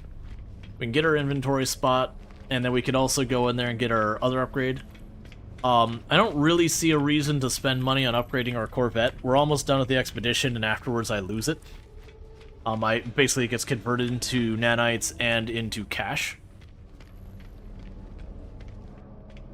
That then supports my main save, and then all the cosmetic stuff we unlock I get to bring with me, which is your big reward, is you can get like the different types of engine trails and all that. For me, I just did like doing this because they usually have new gimmicks and different ways to play, so it is nice to have the variation.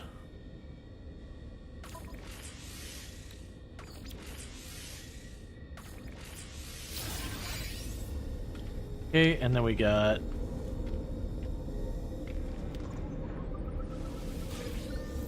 you here.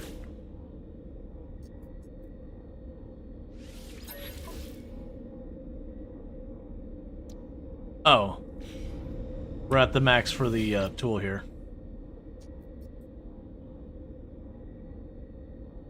Well, I just won't worry about that then. Because like we could do the stuff where we upgrade and get better multi-tools and all that, but that ends up being a lot of effort. And I just don't care. So in the meantime, we can go to our inventory. We don't need that here. I'm gonna chuck this over here. Chuck you over here. Chuck you there. Chuck you there. Chuck you over. Chuck that over. Get these out of my inventory. Chuck that over. And that should do it. And that should give me way more than enough inventory space to get my fossil pieces. Now, I have not built a fossil skeleton in the game, and I couldn't tell you how long. Now, I know I need to get the separate pieces. I feel like you had to actually build them. And I'm a little worried I won't be able to do that on the Corvette, which would mean running back and just dropping down a base computer real fast and then just chucking it all on the ground there.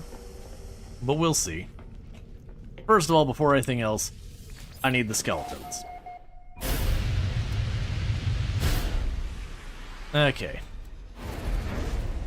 You can put them in the Corvette? Good. I figured you probably could, but I was going to be pretty annoyed if you couldn't. Okay, so let's see.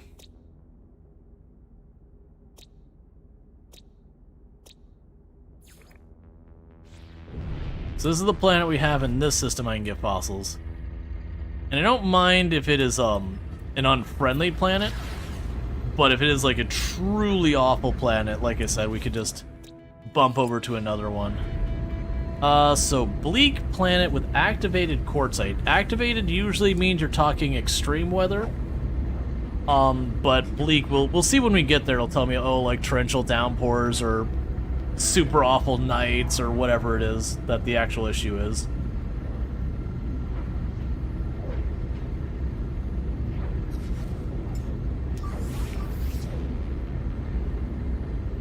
Alright. Because then we're down to this one, then I gotta go fish for 5 fish, which it's any 5 fish that really shouldn't take hardly any time. Like, literally, it's just plopped out the water, keep throwing the line until we get our 5. And then I gotta kill, like, some super jellyfish or something. So I'm very genuinely curious how that works. Because the super deep sea stuff is one of the things in the game I didn't actually explore super well. I did whatever the mission objectives were, but I kind of got tired of not being able to see very far at all times. So I didn't really pursue it that much. And there wasn't a whole lot of resources down there that particularly excited me. Almost all the resources you get from the deep undersea are used nearly exclusively for deep undersea things. There's like 1 or 2 exceptions with like living pearls.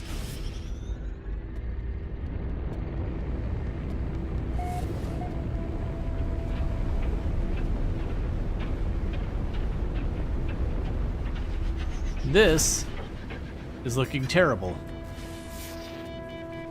Considering I'm not even sure where the ground is. There it is.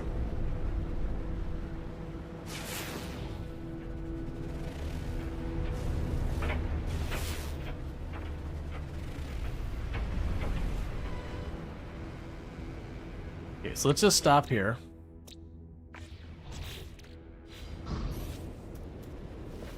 So what's it say?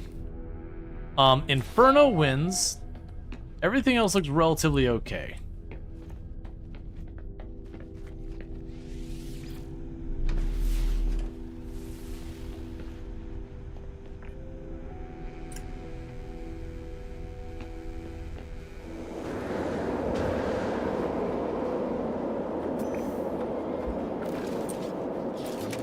That was weird. It was not letting me switch my equipment.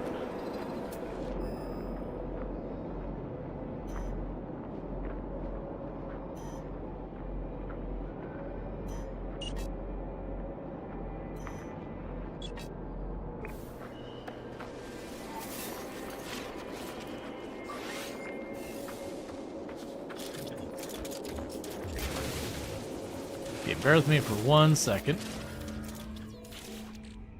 Can I make some more ion batteries? I need cobalt. So it might be worth it if we see a cave along the way.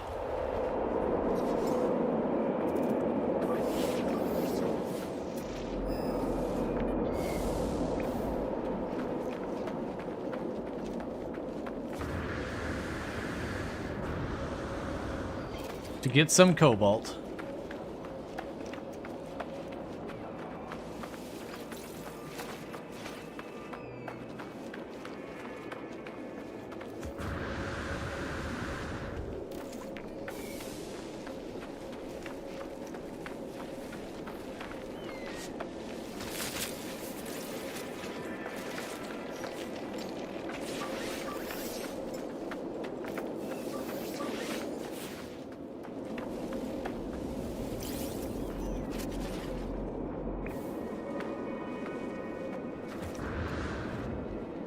Yeah, so the downside of this is even without the storm,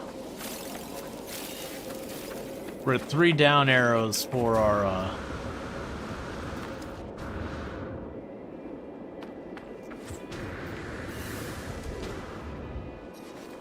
our stuff here, so I might actually have to... I think we need to bail on this planet. I'm gonna spend more time collecting resources to stay alive than I'm actually going to get any progress. It is a shame because this one does have the water and all that.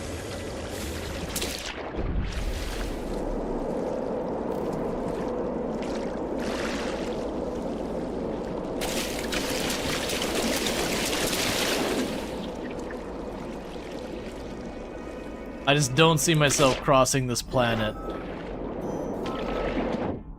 Do we go for it? Because I need 5 fossils. Because we're not in a storm right now. And I touch land. Yeah, I'll look for a different planet.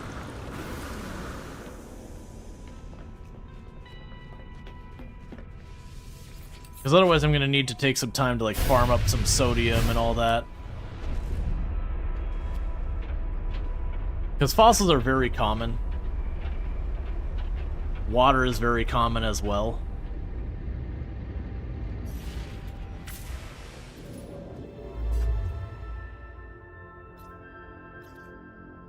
So dissonant, dissonant, dissonant, dissonant. There you go, water.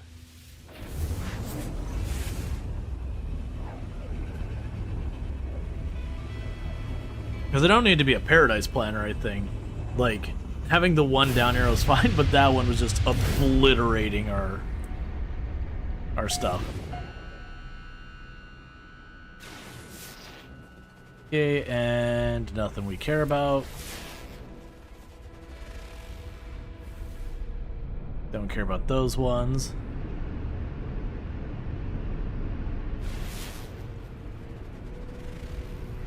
Don't care about that one. There is a moon behind that one.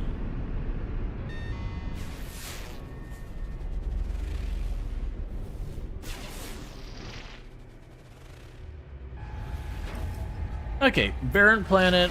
The materials on it aren't activated, so it's not an extreme weather planet. So this should be much better. Because it would be one thing if I just had to grab one thing and get off the planet, but needing like 5, 6 things, and I'm just watching the entire time my stuff drains.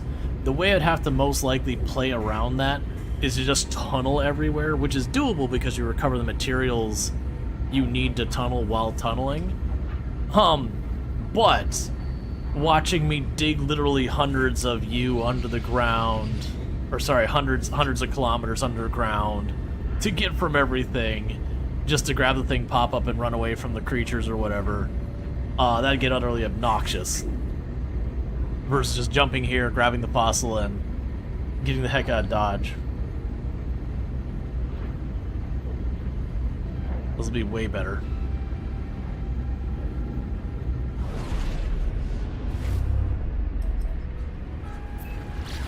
Now, that said, there'll still probably be weather events I'll have to worry about here. It just will be like, when there's a storm going on, I seek shelter, tunnel, or whatever.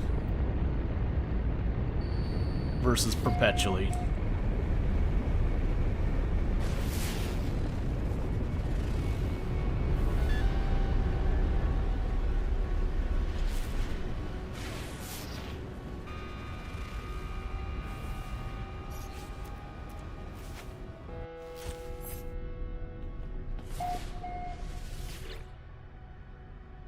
Yeah, it's fine. Okay, so we'll pop out here.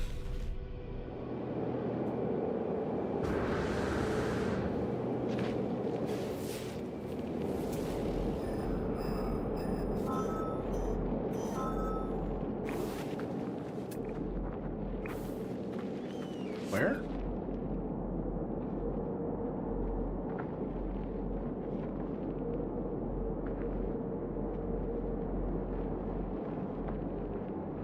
Okay, that's fine.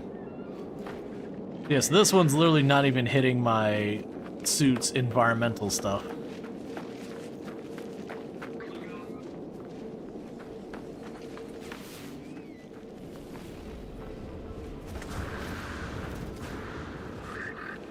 Okay. So we need a skull, a ribcage, a tail, and 2 limbs.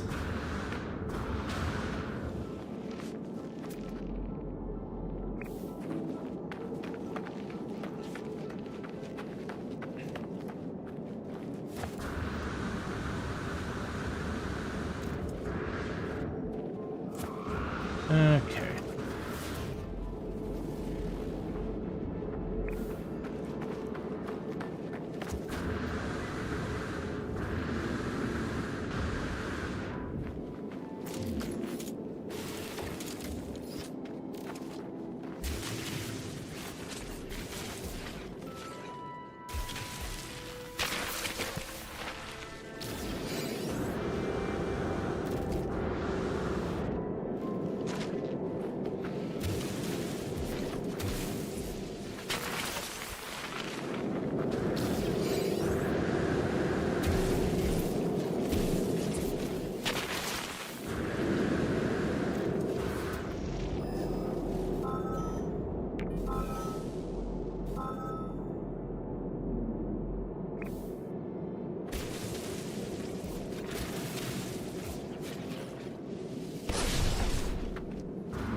Alright, so at night we get a little bit of cold.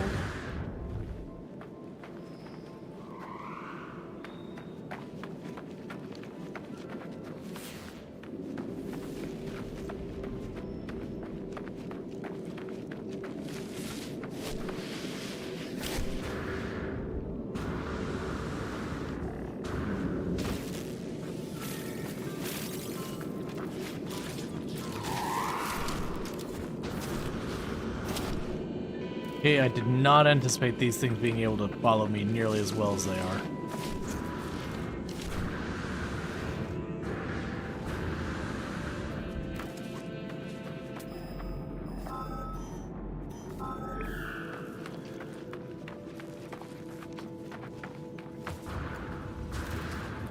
That said, their aim sucks, so I am just blasting past them.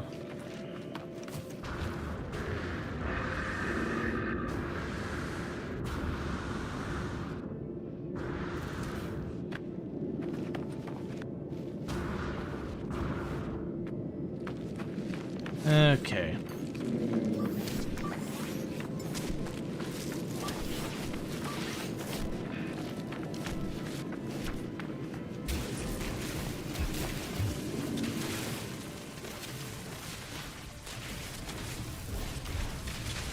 So I need one tail and one limb to satisfy this thing.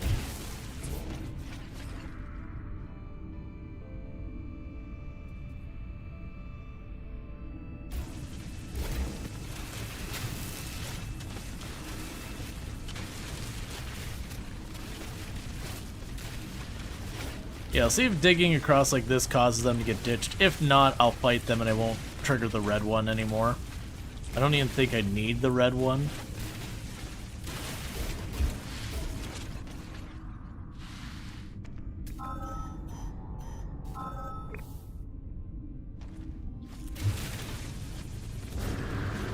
And thank you for the follow. Welcome to the stream.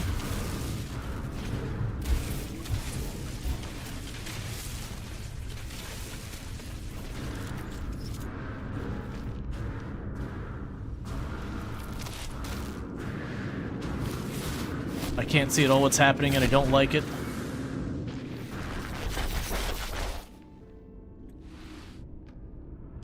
Okay. Let's just take a moment to let our shield recharge and our jetpack. So I'm hopefully not jetting directly, because I got caught on a lip or something. The camera went all over the place. They couldn't see what was happening other than I was getting pelted.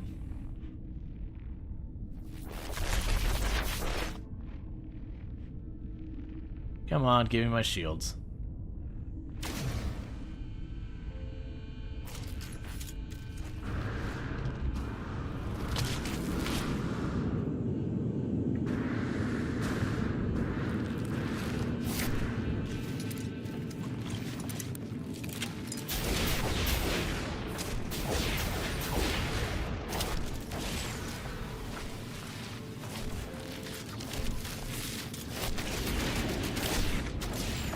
Holy crap, those things suck.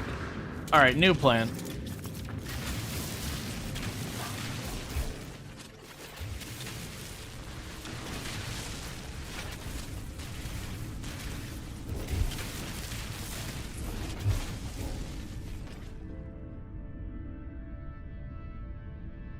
So you're staying at about 85. I'm hoping we can just get far enough away that they'll despawn.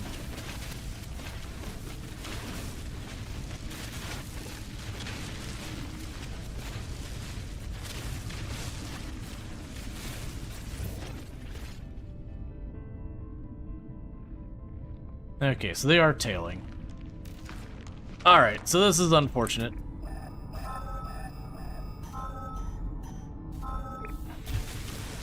I'm just gonna try and grab this stuff while they're chasing me around.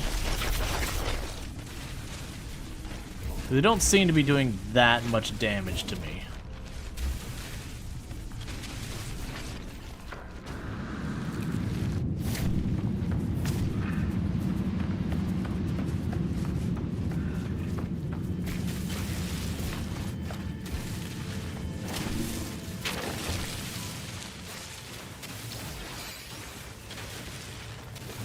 They just need to find a tail.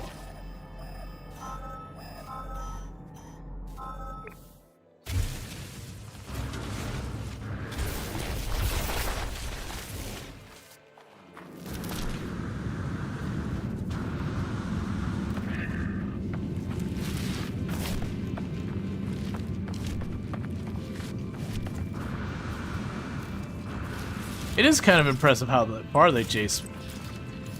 I would have expected them to de-aggro by now.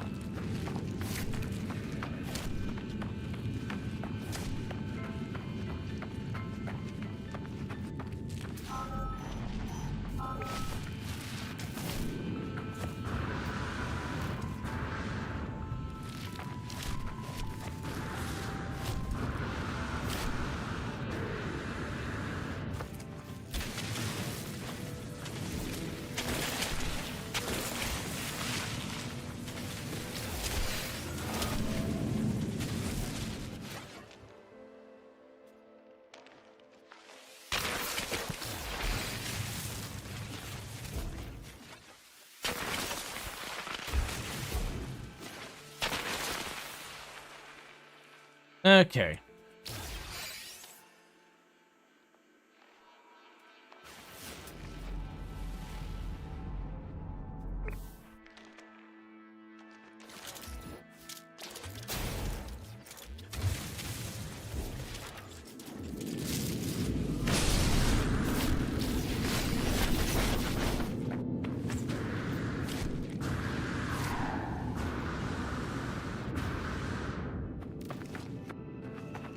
So now we'll just grab this, go to space, and not deal with all the problems we're causing. And then from there, we can just go ahead and run off to get the fishing done. And of the fishing, I just have a jellyfish to kill, so we will go ahead and just try and knock that all out in one go. So I'm not going to be wrapping up in the next couple of minutes. We're going to go a bit long tonight. One, because I've been away a while. And then two, on top of that, I would like to wrap up this expedition in one quick go. And then we'll just be sorted and move on to that. Now, I don't know if those are going to... because they seem to follow me and they seem to be able to fly, so we're just going to go to space and just ditch them. Build the fossil in one of the side rooms. And that'll give me what I need for fishing and all that. Okay, so we are in space now. Okay. First, let's go to you.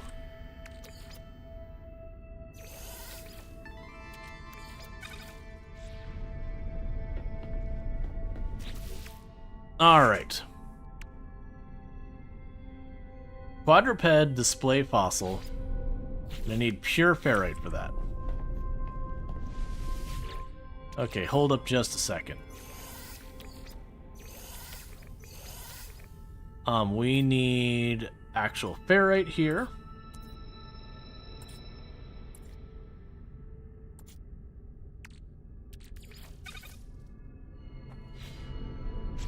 I don't need a whole lot of it. It was what, 40? 25.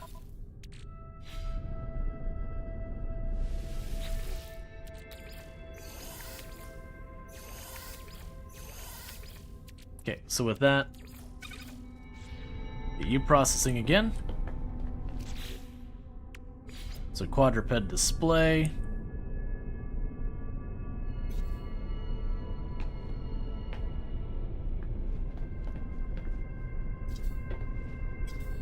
Hey Lego, how's it going? So I don't seem to be able to place it anywhere.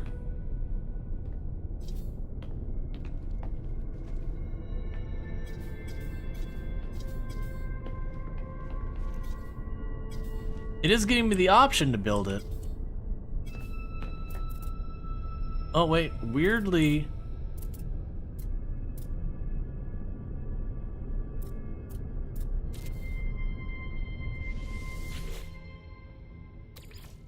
Okay, so we got the skull.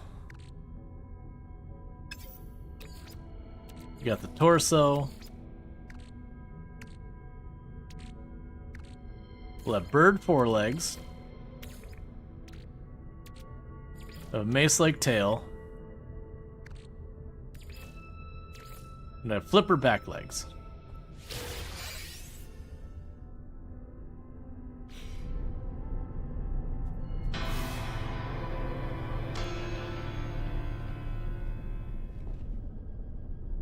Cool, so we got our ancient beast.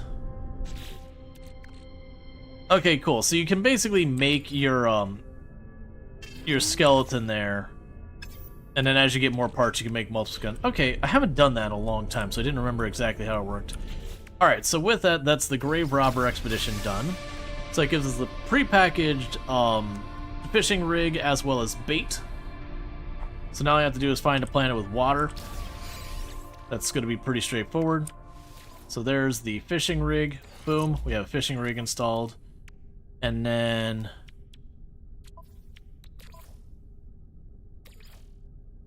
we could apply bait. Cool. Alright, so the next objective I have is to just catch 5 fish of any kind. So all we gotta do from here is find some water.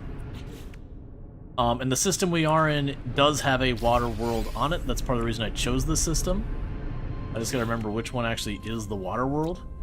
So let's see. Hyperborean, foaming planet. I'm guessing it's the foaming planet. Yeah, I'm guessing it's that foaming planet. It's probably where we're looking for. Well, no, that's actually weird. For only copper, gold, and sodium. What is the last planet on here?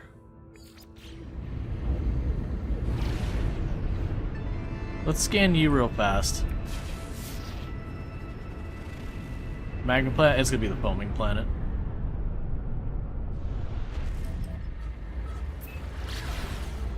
Because, yeah, it shows a system that had a water world, if I remember correctly. Yeah, water. So, hopefully this will be our water world. We could just go look for some deep water, catch some quick fish.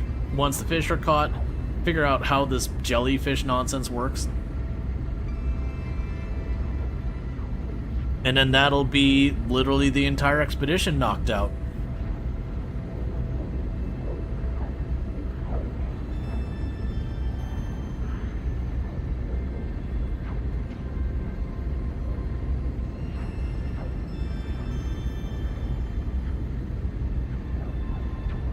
Okay.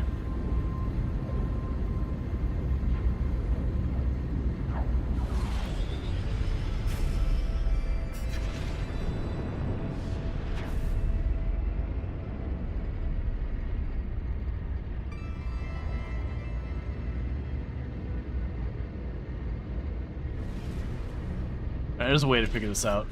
Yeah, it's definitely not a planet with an ocean. Okay. So the foaming is not looking promising. The caustic planet is not looking promising. The rattling planet. We could check the hyperboreal. That should be a frozen planet. It's definitely not the barren. Definitely not the magma. Because I'm seeing nothing but rock as far as the eye can see.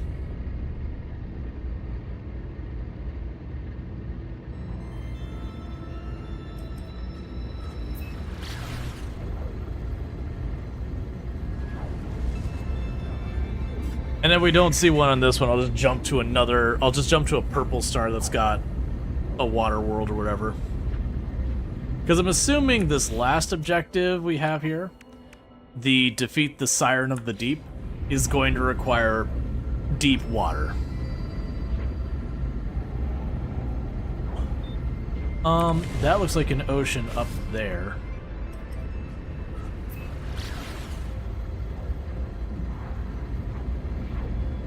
So that might work. If not, we, like I said, we just go and jump to another system.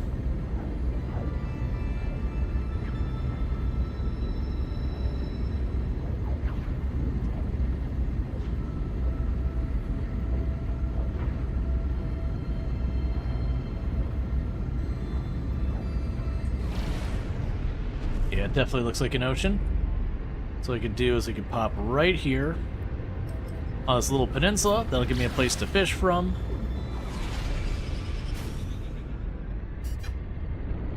Catch your 5 fish. And make it happen.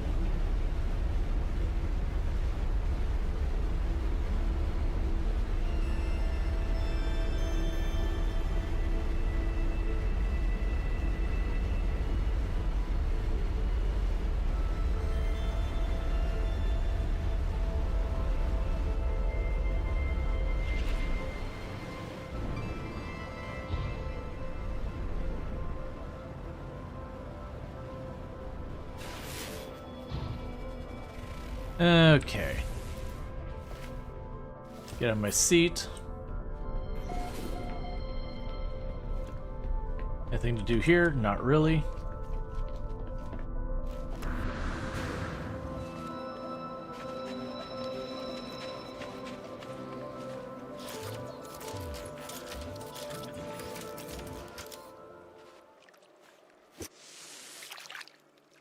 I haven't done this in long enough that I don't remember a lot of the details.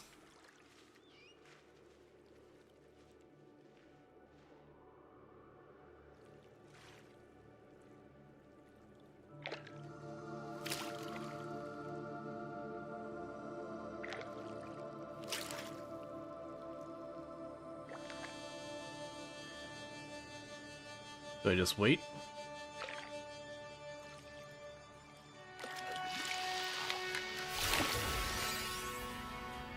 Okay. That's 1 fish. Got ourselves a frost scale trout.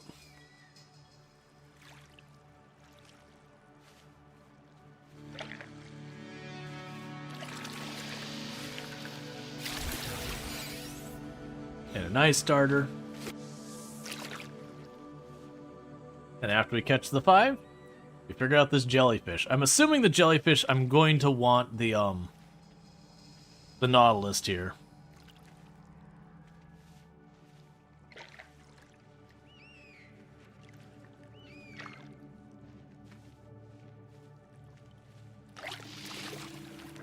Oh, I have to click and hold it. Okay, well that's information. So I was just like, oh, I just click it because it's just working. I was clicking and holding the previous one, and apparently that was important. I definitely remember when they had the expedition that in, you know, added fishing, and for some people is the most obnoxious expedition. For a lot of people, it was one of their favorites. I really liked it just because it was an incredibly relaxing expedition. You just kind of set up yourself a place, you just started fishing and all that. You'd have to go to a couple different planets and fish and whatever, but it was just going to all sorts of different planet types and just fishing and catching rare things. It was a very RNG heavy expedition, and it could be very, very time consuming. But at the same time, it was nice to just have one where you just kind of chilled, did your little base, did your little fishing. Because I want to say the one right before it or after was like super duper heavy on the combat kind of thing.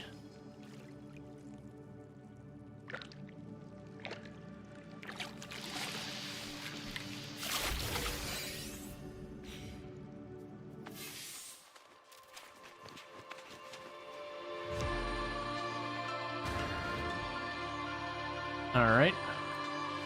Let's pop up here real fast before the blizzard hits so I can figure out what we're doing. Okay.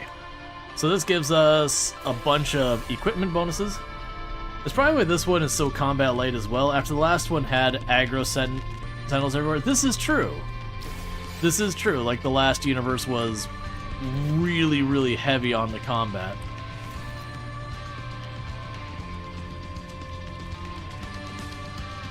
Okay. So it stole the bolt caster.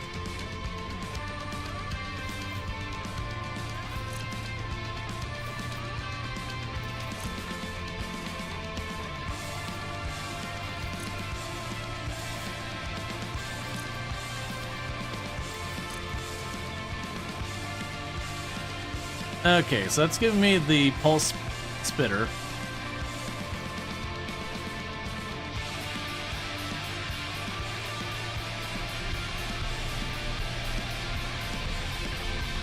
Alright. Current objective, defeat the Siren of the Deep. Let's see. Catch and release the spawn of Arcadia to spawn the Siren of the Deep. When confronted by the Guardian, do not flinch, do not surrender, do not succumb. So I guess I just fish here until I get the spawn of Arcadia.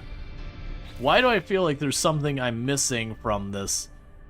Because I'm really hoping this is not one of those things that is just super duper RNG, because this is feeling like a super duper RNG thing.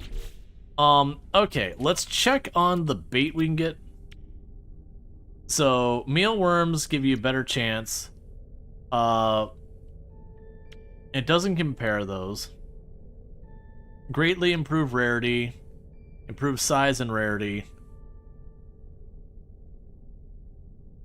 A specialist lure designed to vastly improve the size and rarity catch. Of particular interest to anglers seeking legendary fish. You got it in the first try with the quest selected, no bait. Ah, okay, so it's one of those cases.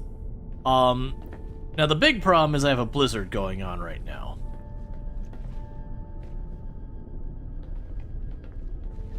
So let's double check what it says again real quick. Catch and release the spawn of Arcadia. So let's give a moment for the blizzard to clear. And then once the blizzard clears, we will get in there and do our thing. And I assume none of these fish are useful to me as their current state.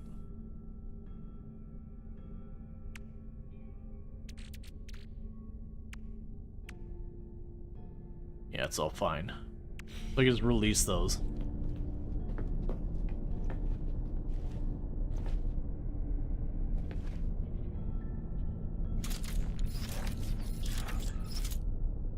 Okay, storm is clearing.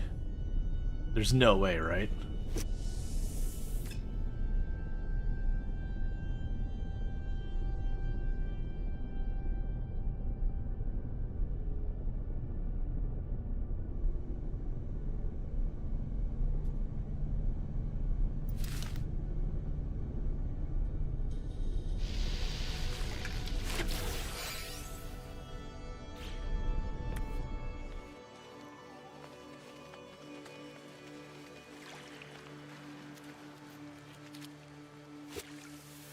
Okay.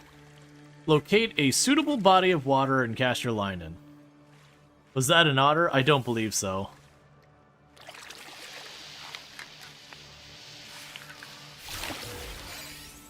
There's a refuel. I guess the curiosity was the spawn of Arcadia or whatever. Is that a dissonant world only thing? I don't think so.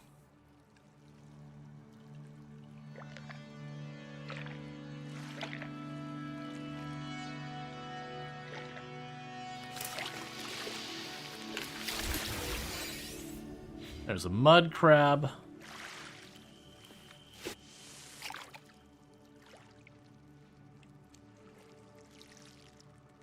I might try taking the bait off in case it's fussing with stuff.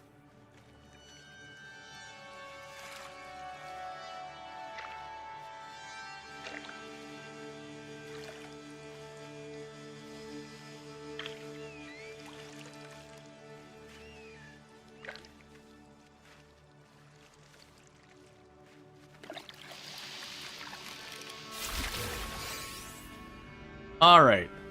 There we go. So we got the spawn of Arcadia.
Hey, Nethercloud, how's it going?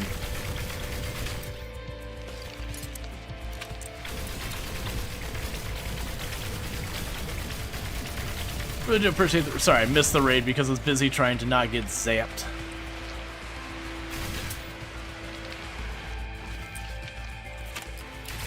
But for those who don't know, Nethercloud, absolutely fantastic. Can we get a shout out for Nethercloud, by the way? Another fantastic content creator. Plays a lot of RimWorld among other games. So definitely if that's your jam, you can find it over there. But welcome in, Raiders. I am Rual Storge. At the moment, we're doing some No Man's Sky shenanigans. Finishing up the expedition.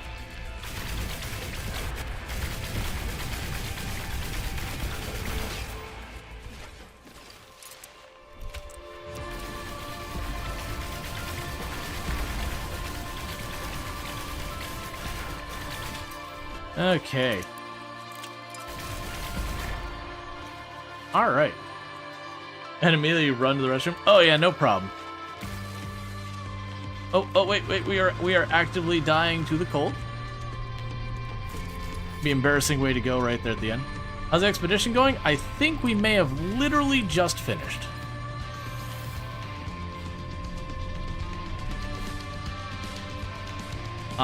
So we killed the jellyfish. Or jellyflesh, I guess it is. But yeah, so thank you again so much for the raid and all that. Welcome in, raiders and all that. I do really appreciate it. Again, check out Nethercloud. Plays a lot of games like RimWorld and all that. Did we get that shout out, by the way? Oh, I'm sorry. I forgot if I Alt-Tab, then that happens. There you go. Get the shout out over there. But again, plays RimWorld, good times over there, all that good stuff.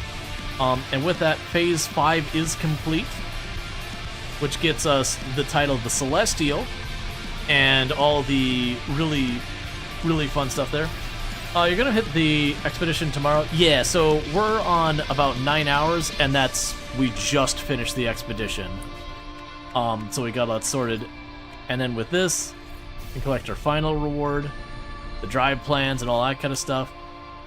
Expedition complete. Congratulations, Traveler, the expedition is complete. Return to the space anomaly to view your rewards and achievements. Exclusive expedition phase rewards are automatically available in all saves. In addition, you'll earn Quicksilver nanites and units for feats accomplished during the expedition. Before finishing your expedition, use the expedition terminus to send items back to your primary save. Surplus items will be processed into units and nanites and all that good stuff. So what I could do is, at this stage, if you wanted, you could take the time to go to your log and go and start getting all these things done. And a bunch of that will give you stuff like Quicksilver and nanites and money and yada yada. I am a very lazy person, and I'm not going to do those things. So in this one play session, we started the anomaly. We did not give ourselves literally anything that came from our main save. Can you build submarines? Yes. There is a submarine called the Nautilus you can build. So we didn't give ourselves literally any materials. And all that. Oh yeah, no, you're good, Treacle.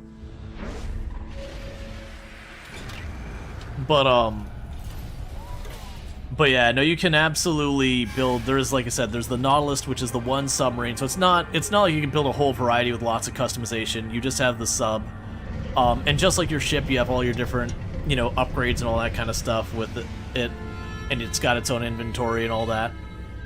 They do have like deep sea water planets. Like we've gone. One of the ones we had to do here was we had to go. I think it was 1,001 U deep, which is really deep.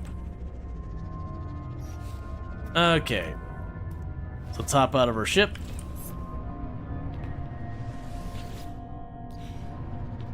Now, with all this, normally if I wasn't... Okay, we'll try that again.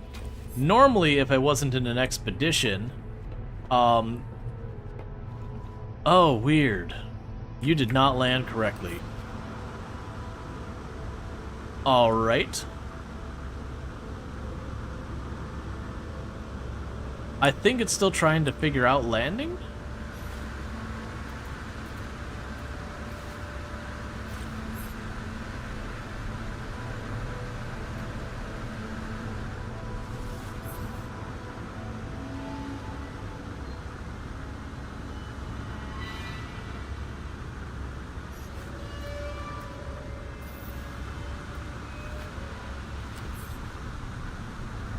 So we're not taking damage or anything you gotta worry about here.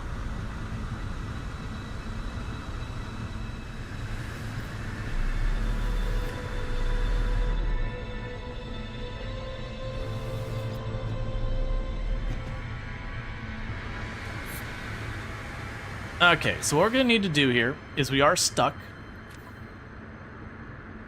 So, quit to mode selection. Yeah, so we saved... Did that just... Okay.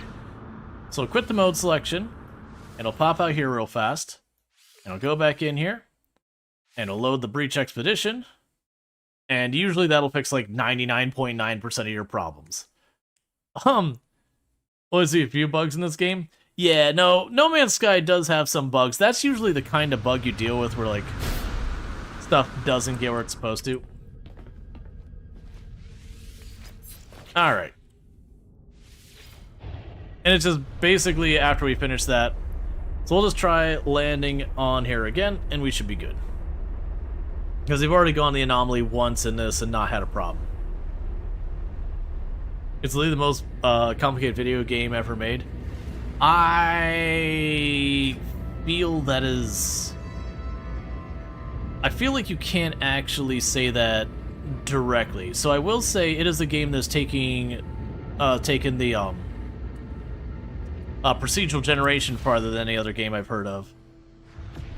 But when you look at the layers of depths that go into a lot of different simulation games, that you get all sorts of ridiculous complexity into those as well.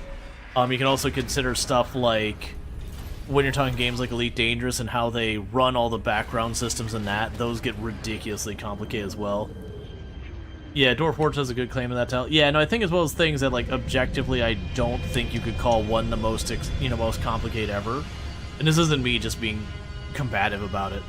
I feel like it's one of those things that there's a lot of games that it would be a big competition. I will say for procedural generation, I would definitely say No Man's Sky is among the most, most involved in what it does. For procedural generation. That I would be more willing to believe, being like, yeah, there's few games that takes procedural generation to the level that No Man's Sky does. If it's complicated enough to make your brain hurt, I'm in. Yep. You love watching these complicated games? Oh yeah, alright, so, with that, we have our choices. I could bring a bunch of stuff over, and honestly, like bringing over an S tier thing there would not be the worst. Is there anything I want here?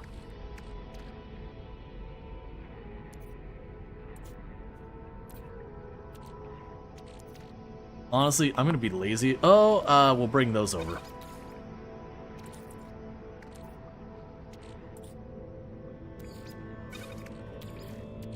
Actually, even the wiring looms I won't bring over. So bring the stuff there. The repair stuff is really good.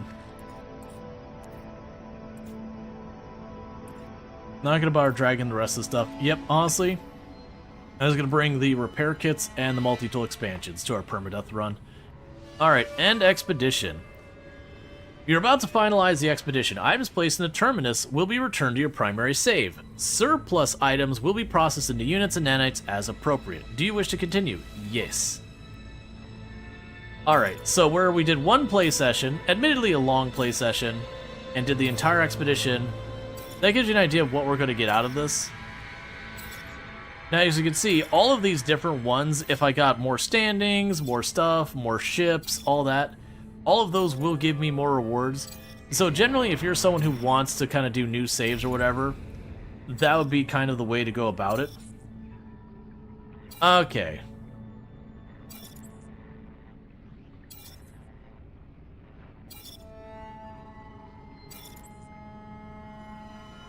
Yep, so as you can see, the expedition gave me 34 million units and 12,000 and some change nanites, so we'll finish that.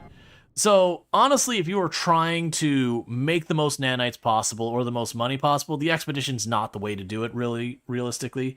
You'd want to do something like get your, like, massively upgraded scanner, and just land at a planet, scan all the things, get your, like, 3,500 or whatever it is from that. Okay, so now you'll notice the Corvette we got is not the Corvette we just did stuff with. This is our main, like, this is our permadeath run.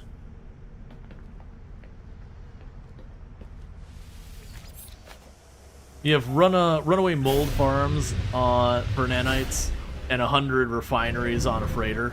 Yeah, no, there's definitely ways you can do that that are way more efficient. So let's go ahead and pop from the anomaly. And we'll go down to our settlement on the planet real fast.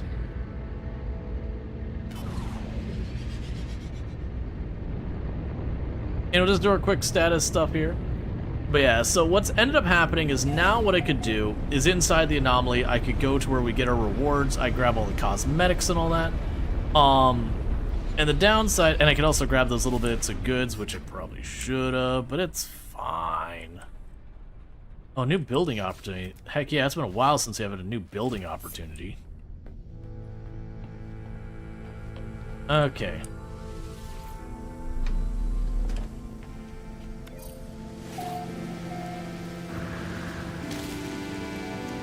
It's fine. No one really wants to keep ankles. Alright. So, view construction opportunity. The citizens have submitted proposals for the development of both a new cantina and a coolant mill. Data indicates 55 approval rating for the cantina, 53 approval rating for the coolant mill. So this will give us happiness and more population.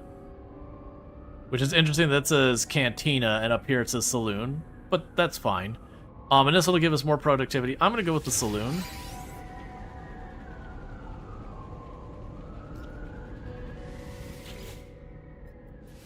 We could view the status, so we could chuck that over to our ship.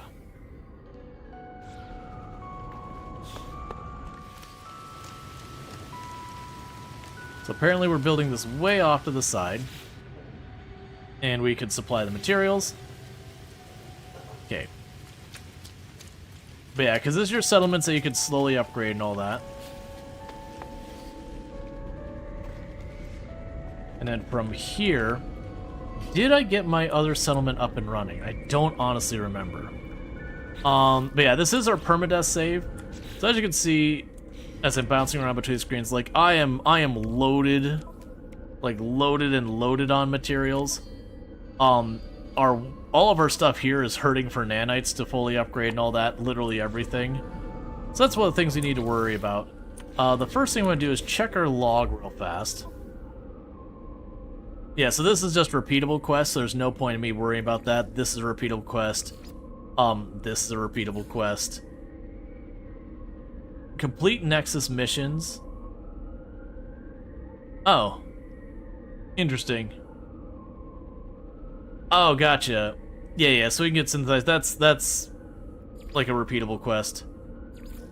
This is I need more materials, and then these are quests I grabbed for doing later. But if we look at this, we've got this is a repeatable quest at this point. This is, you know, we've already been to the center of the universe and everything. And so, like, literally I've got all the stories done on my save here. So what we can do here real fast is I can jump over to my actual base. I don't remember what these ones are about. Okay, so I've got the freighter. Oh, right! Yeah, Bluegrass Hills, that's right. So this is where we've got our little base we built. Now keep in mind, this is a permanent save that we did a couple of weeks ago before TwitchCon. So we just kind of played through a permadeath and just worked through the story. So I don't have like the big elaborate base doing all things to just mass produce nanites or cash or whatever. It's got a little bit going on, where we're doing the classic chuckle, definitely dealing in narcotics.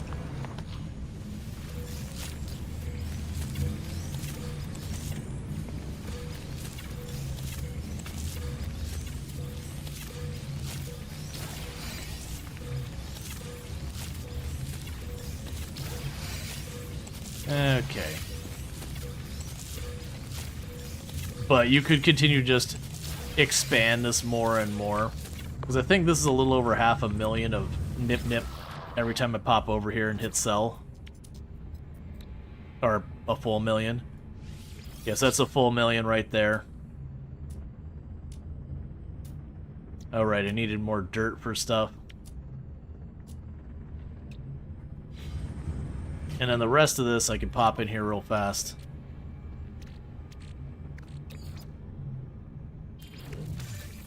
And chuck it into the storage.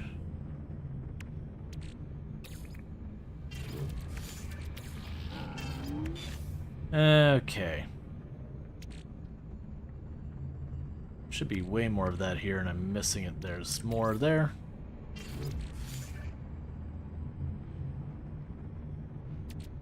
But as you can see, we got tons of stuff here.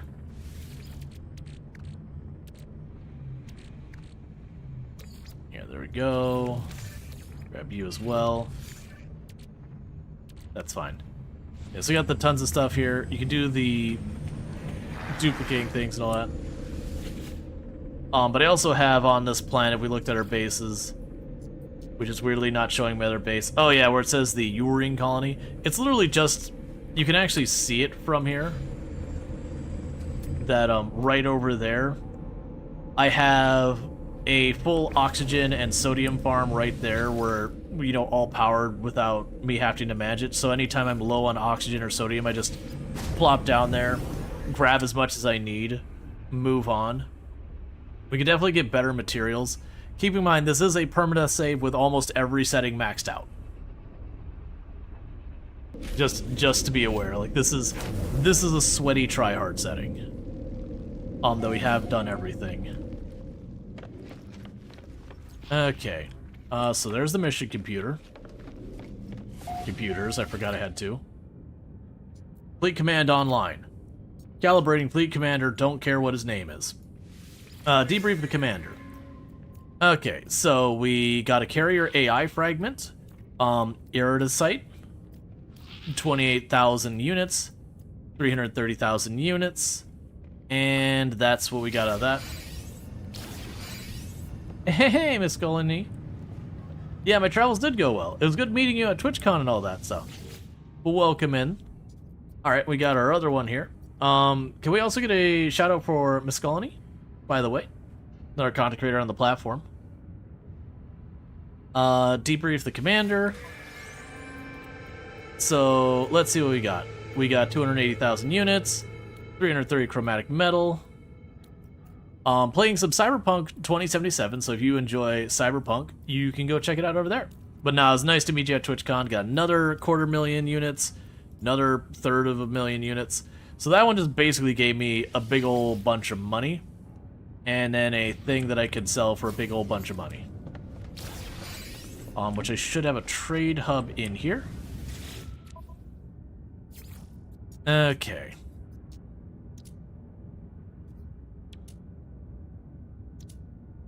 So let's see if we can't find that thing to sell it.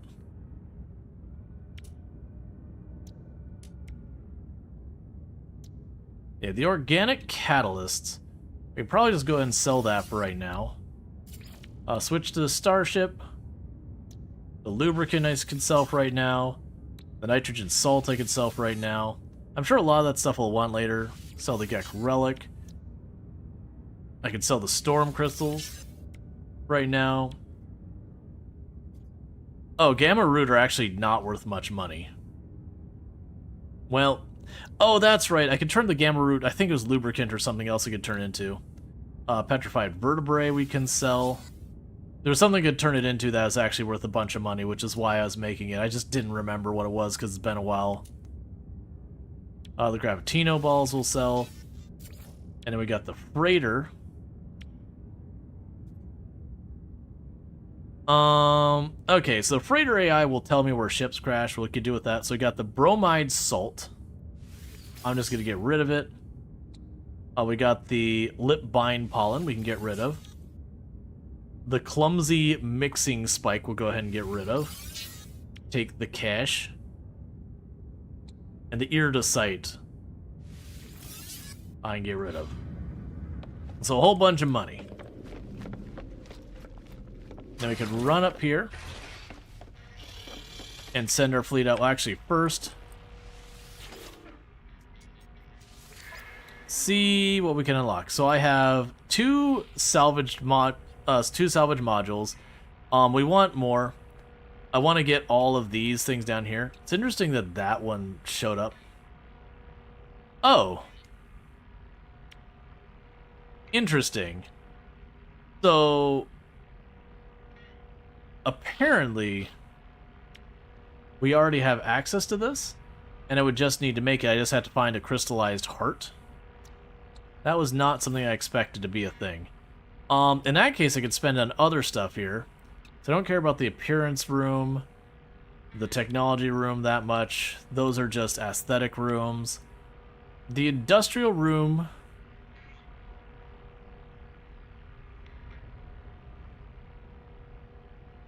doesn't seem to be important.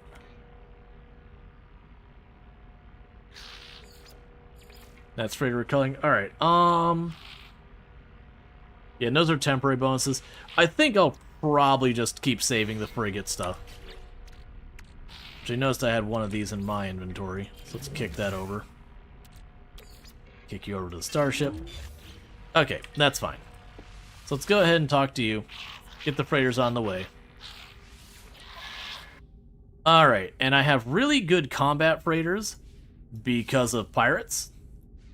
So I go here, grab our raider, the combat support ship, and then there's one that's just the straight up support ship. It'll send them on their way.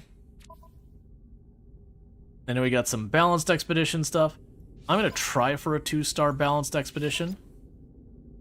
Because we've got industrial, exploration, and trade. I would need 250 tons of fuel. What does this fuel cost again? Remember it not being terrible to make magpulse lure? Oh, that's... yeah, we won't worry about that. Okay.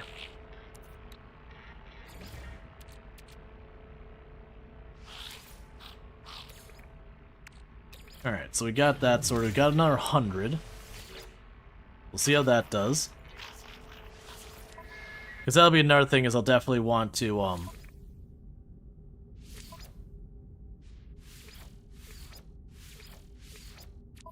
okay. Cool. So send them on their way. Alright. And then this is kind of our forward operations. That wherever this ship is where we're kind of running around doing stuff from. Alright, Nether Cloud, you take it easy.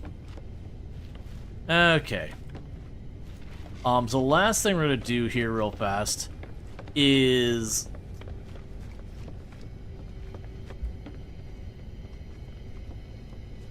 yeah, let's see... right, because it's just advancing where we're just grabbing a bunch of different objectives there. Right, so I needed supplies for the dissonance settlement, which means I needed to have a dissonance system.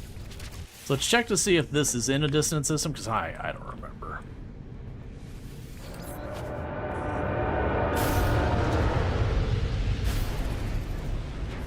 Okay. So discoveries. Alright, so we don't have any scans on any of the planets. So I'm going to take a quick peek to see if this happens to be a dissonance system. If so, I might land on the planet, grab some materials, kill some sentinels.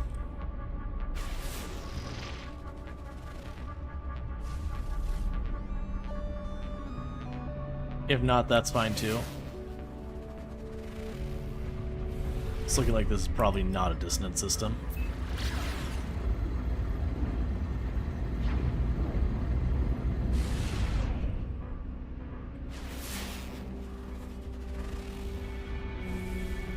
And the last one.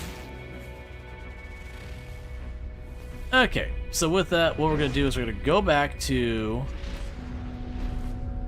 our ship here and jump it into a dissonance system. Mission target is in another system. Use the oh yeah, I'm not worried about that. Like I said, I believe I need more radiant shards and all that. I think that was the holdup there.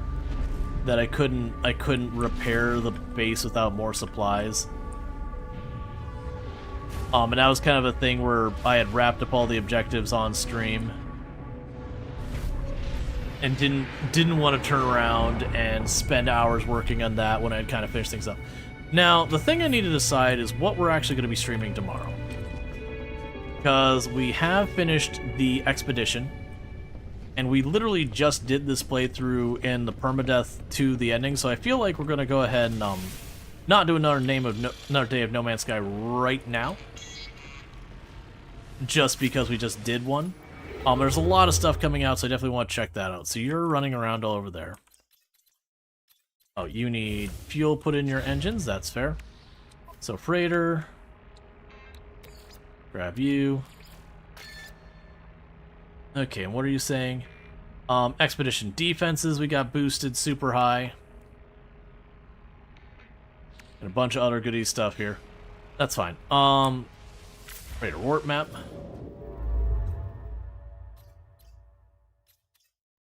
So there's a bunch of water worlds. Yeah, and you can't go to those other systems. So let's see if there's a dissonance system, because we know we need dissonance stuff.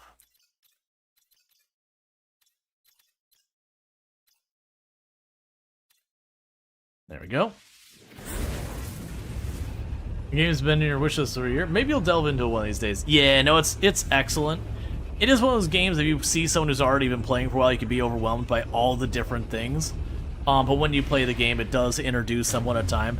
Now, granted, it does have like the list of here's the 30 things you can do, and that can be very overwhelming for some people.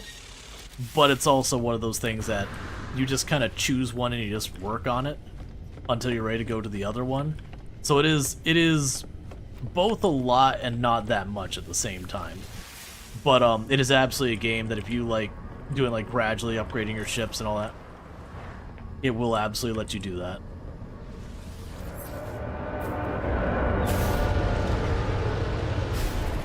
It is one you can time sink pretty hard. And zero microtransactions in the whole game. Not a single microtransaction anywhere to be found. Which is pretty amazing by nowadays, as sad as that is. Alright, so we're going to go in here. We're going to expand our inventory. Alright, Dread, you have a good one. I'll probably be wrapping up here in not too long. Yeah, so some of the games I'm considering checking out is there is Super Fantasy Kingdom, which is an interesting, like, kingdom builder, that kind of game.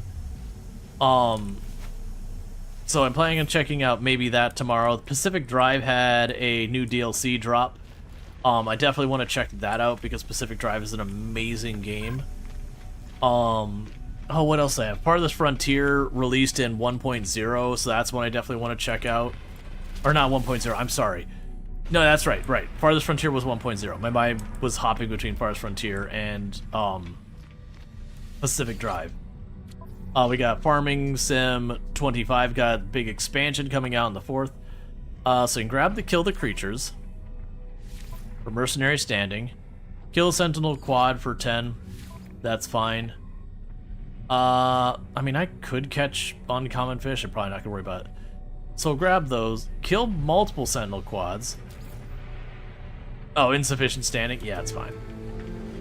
And basically, I'm grabbing those quests anytime we get the chance. Anyone that's not associated with a specific system. And the reason I'm doing that is that way when I do land on a planet to do stuff, I can just knock out a ton of those quests and then just get all the rewards in one big chunk.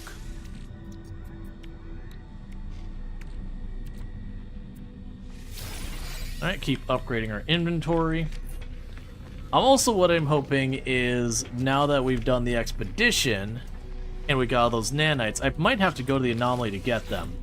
It might be worth me getting those nanites and trying to upgrade this. Alright, so this gives me cargo bulk.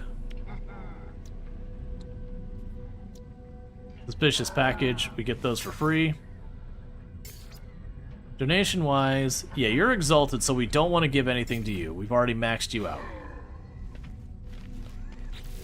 Okay, so yeah, it's the frigate expansion. A technology module harvest from the remains of an abandoned freighter found floating around, also salvaged during frigate missions. Grab the existing thing, increasing that. So we have to go to the freighter's upgrade terminal to use that. And then the other thing we got was the suspicious packages of goods. So we got a Haddle core. We could just sell the Haddle core. Right, and let's check real fast to see if we got our nanites sorted.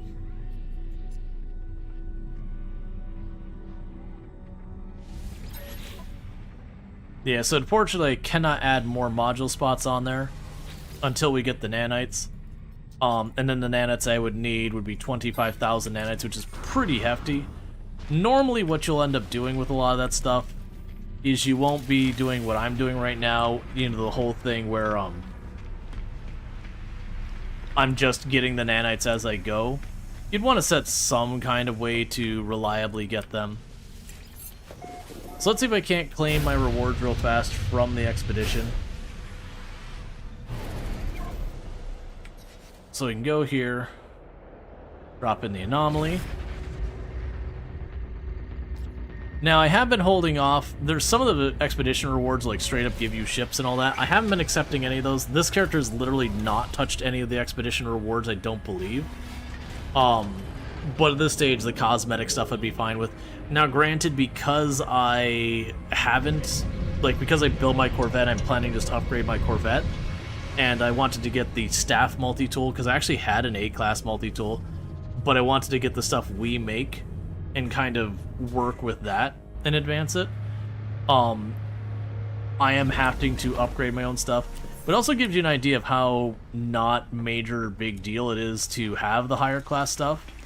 Is we have played through this whole game that we spent a decent amount of it with a Class C multi-tool and a Class C ship, and had no problems whatsoever on the sweatiest tryhard settings. Okay, so let's see with the expedition rewards what we can grab here.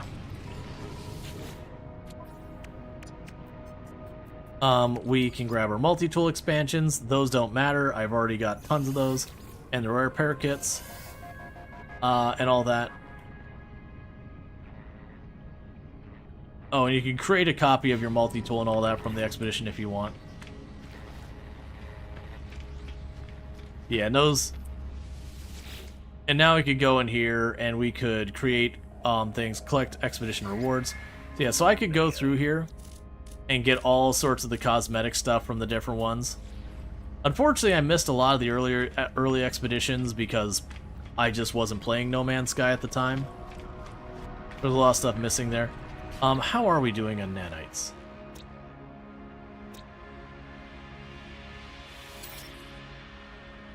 Okay, so I'm sitting at about 20,000. And I'm pretty sure we already unlocked literally everything here. So let's quickly double check that. Starship, literally everything's unlocked, so nothing to do there. Construction, this is salvage data, not nanites. And we still got stuff to go. Then we got you here. And for exosuit, we got literally everything. You can go to the anomaly and get an inventory upgrade in every system as well.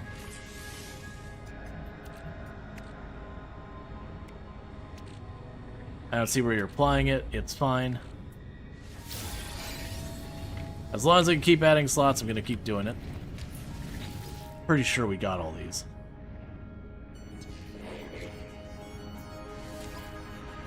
Yep, there's all the multi-tool stuff. And all the synthesis lab stuff. And then this will be the exocraft. If we have that, that means literally the only thing I have for nanites is upgrades. Yep, okay. So that would mean when I hit 5,000 more nanites, I would choose between my ship or my multi-tool to upgrade it from C class to B class. That'd give me a bunch more space to work with. I could do a whole bunch more stuff with it, yada yada. Have you done anything with the cooking? I did do a bunch of cooking with the expedition that introduced it. And I have done a little bit. I usually don't do much. The buffs you get from cooking feel relatively short. And you can make food and then give it to the guy here for some nanites. And it is a very safe way to get nanites. It is a very tedious way to get nanites. Mostly because when you give it to the guy to get the nanites, you just kind of have to give them to him one at a time. And it can be very, very obnoxious to go through that process of being like, here's a soup. Here's your nanites. Okay, here's a soup. Here's your nanites. And like three menus and dialogue and everything. Alright, so we're looking at a dissonant system. Probably the dissonant world right there. Nope. I don't remember what I needed from the dissonant world for our dissonant settlement. There we go. But what we could do is we can run down there and grab a bunch of stuff. Let's also go to our log. So I've got to... So those are all kill advanced sentinels and then exterminate creatures. I don't remember with the dissonant sentinels how any of that is, like... I know they're the advanced ones. It'll be fine. We can just go and kill a bunch of them. Because the quads are a couple tiers up. But it's not actually the quad you have to kill advanced. And like the walkers and all that I believe count as well. The only reason for you to do is completionist achievements. Yeah, I'm one of those people that achievements aren't real to me unless they're recorded by Steam, and there's no Steam achievement for the cooking. So I won't bother going for more of it.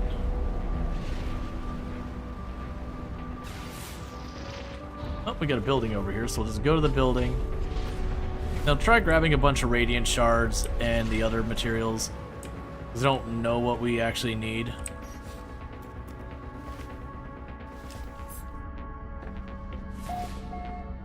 Weather blissful. Or blissful.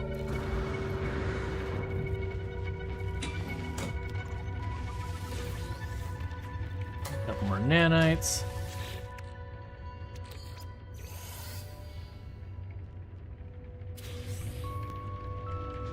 Couple more nanites.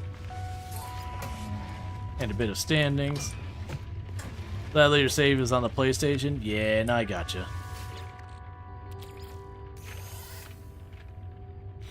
Grab a little bit of everything.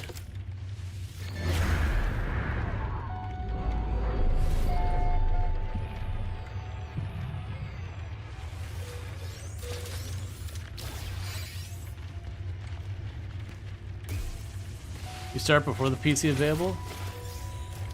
Gotcha. I was trying...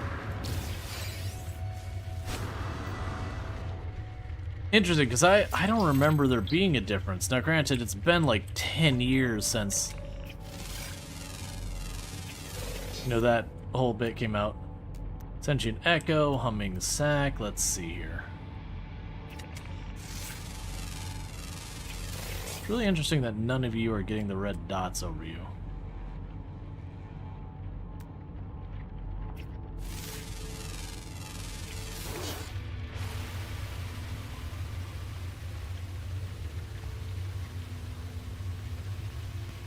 Sorry, creature, I'm being compensated for your murder. That said, you are tanky.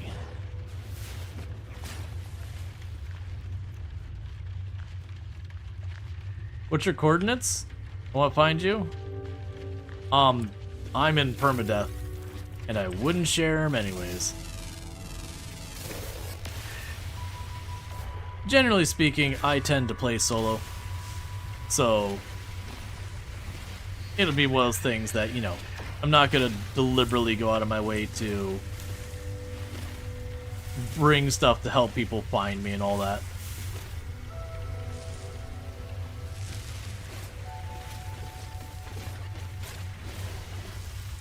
Plus, you always gotta worry about, like, stream sniping, that kind of thing. There's definitely plenty of ways that people can kill you in No Man's Sky.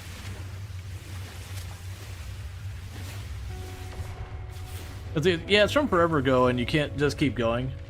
No Man's Sky for OC, but can't stop playing the original save. Yeah. No, I at one point ended up losing my original save. Like, I don't even remember how it ended up happening. It's been so long. And all that, so I've been kind of working on that.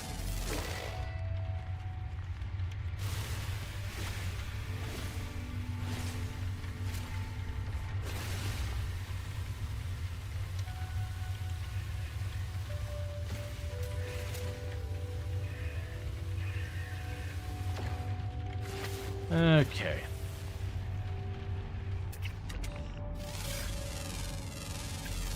I don't know why I'm not getting the red dots for all this. Like the red and green dots, I should say.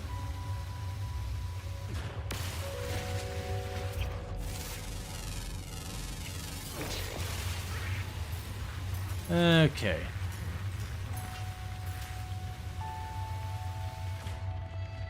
It might just be HUD bugged because we just finished the expedition kind of thing.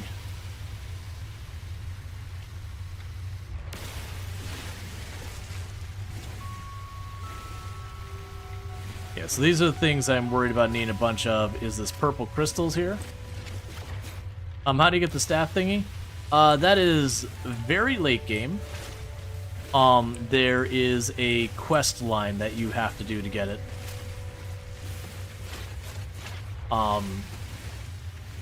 Which it has to do with the Atlantidium stuff. So the reason I'm not giving too much more detail than that is I'm trying to not spoil it for, I know there's a lot of people on the Twitch channel who are relatively new to the game. And I'm trying to avoid, like, spoiling that kind of stuff, because that's pretty late game stuff. Like, it existing is no shocker for anyone. It's actually how you get it.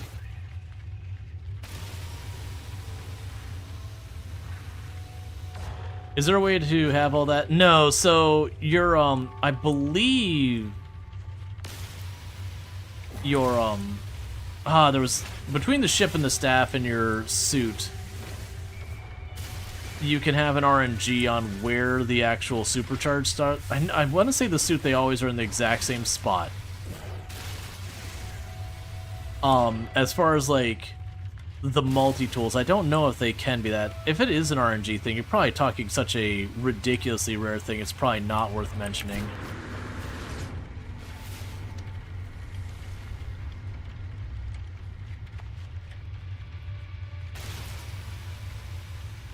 Okay, and this will be the last one I need to satisfy the objective of kill creatures.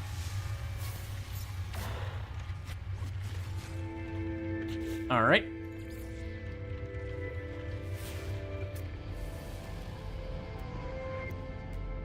I don't need the echoes. I need radiant shards now. So grab some radiant shards. And how many of the different animals have we found on the planet? Oh, we got them all. There's another 1,750 nanites. It's usually worth scanning all the animals if you can. The only ones I would recommend being hesitant around is when you have ones where it's rare underground creature. Because it could just be such a pain to get them to spawn.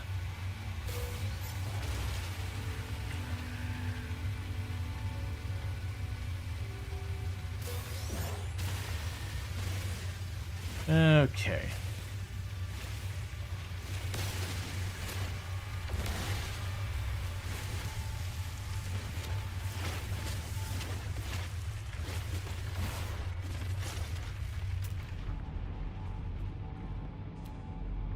Got the mirror over there. Okay, we can grab that one and grab the mirror along the way. Hey, none good left. Thank you so much for the raid. I hope you had yourself a good stream and all that. Well, welcome in, raiders.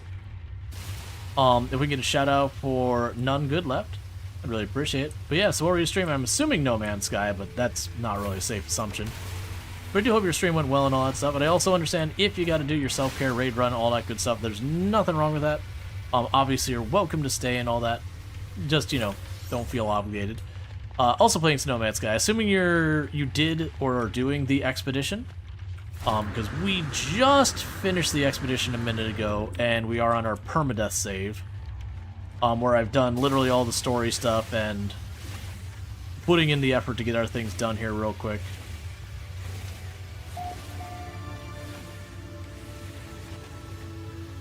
Okay, so let's grab some more radiant shards for our settlement. Yep, so if you're looking for more No Man's Sky, you can find it over there with none good left. And always a good time with all that stuff. Okay, I'm surprised you're not aggroing me right now. Oh, hey. Alright, so let's destroy this, and then we're going to deliberately attack the sentinels here and start working getting the advanced ones killed we need for the objective.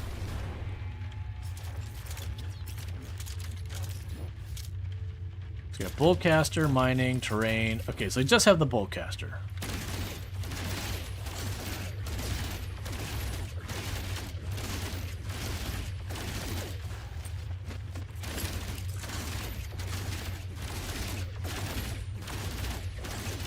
Why are you okay with me doing this?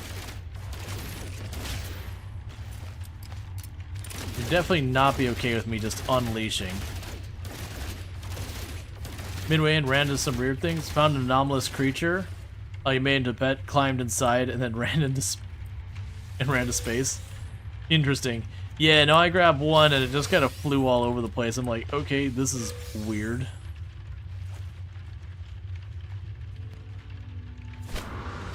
Alright, so those did not count for advanced because they weren't. Is this a grab ball? Over here to the left.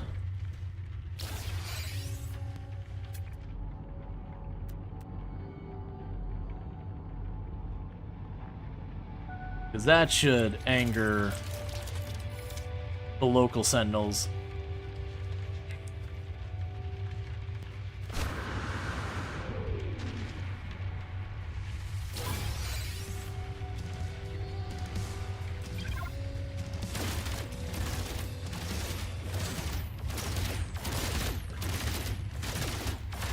Where are you going? Oh, okay. Alright, we'll just... Yeah, just worry about them. Yeah, no, sometimes I have them be aggressive and they'll send like their little walkers that turn invisible and you can kind of fight them. Other times they're like this, where they just... their people need them.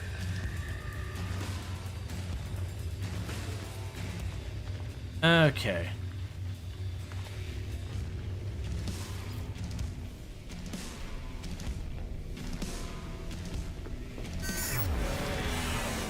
So we're gonna do it from here then. We take off back up here. And we're gonna go to our ship. Actually, I take that back. We're not gonna go to our ship. We're gonna go to the station, turn in the quest, and then I'm going to teleport back to my first settlement. No, I'm not. I don't have a reason to go to the first settlement. Go to the second settlement. Bear with me 1 second. I'm trying to make sure this ad doesn't hit us. So we're going to delay that real fast. It'll take me just a sec because I can snooze it up to 15 minutes. That's kind of the max. But I want to just pop over to that second settlement, see real fast if I can start it. And then we'll probably start wrapping up for the night because I'm going a bit long, but you know, we have a lot of people hanging out. We just got back from TwitchCon and all that. This is the first stream. But yeah, like I said, I think my plan is I haven't decided yet which game I'm playing tomorrow because it's definitely feeling like, cool, we got this one sorted for the time being. But I definitely am planning on either doing Pacific Drive's new DLC, which for those who don't know Pacific Drive, it's kind of an interesting game in that it's labeled as an extraction driver. So if you think of like Escape from Tarkov, where you get your guns and you fight a whole bunch of stuff and you have to like work your way off the map to keep your stuff, similar idea, but it's not PvP, it's PvE, and you are going to the area where it's like really horrible environment stuff you're dealing with, and you're in a station wagon, and you upgrade your station wagon to make it better and all that. It's not horror, but it is like a little uncanny valley. Sorry. And it has absolutely amazing music. Like, ridiculously good music. It is supposed to have new music for the DLC. But, it is a really good game, and it's a really fantastic game. Not a super long game, but still. Okay, you can turn that in. Don't really care about the rest of those objectives. And we can sell the chocolate.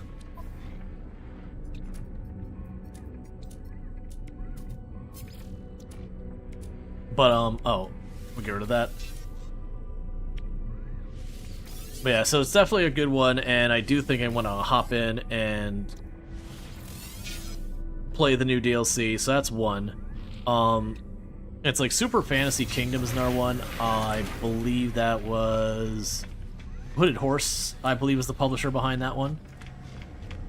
And they do a lot of really good stuff. Okay, so let's pop back over to my settlement, because that'll put me in the right system for the other settlement I want to unlock. Alright, none good left. You have a good one. Thank you again for that raid. You sleep well and all that stuff. Really do appreciate it. And give me 2 seconds on this as well. It's always good to make a new acquaintance, make a new friend, all that good stuff. So you probably don't have... Yeah, so you're still being constructed. Alright, so we don't need to stick around here long. We're just going to teleport to our ship.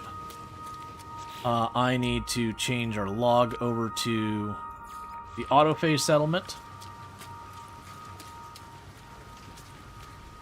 Because hopefully we can get that. Because once I've captured that, or taken over, whatever you want to call it, once I'm running it, then we can teleport directly there.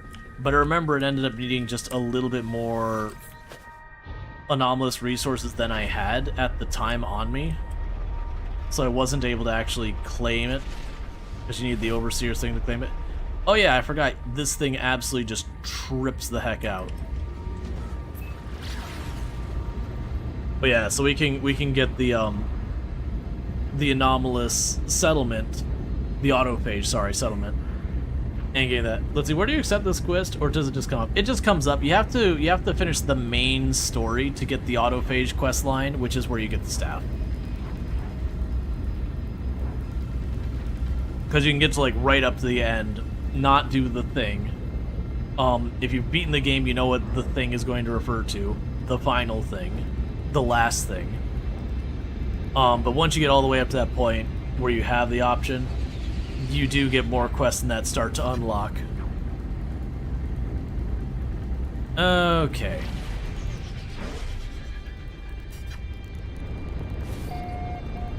So let's say we can't get this the settlement under our belt, because I believe from what I've heard from other people, you can get 4 settlements.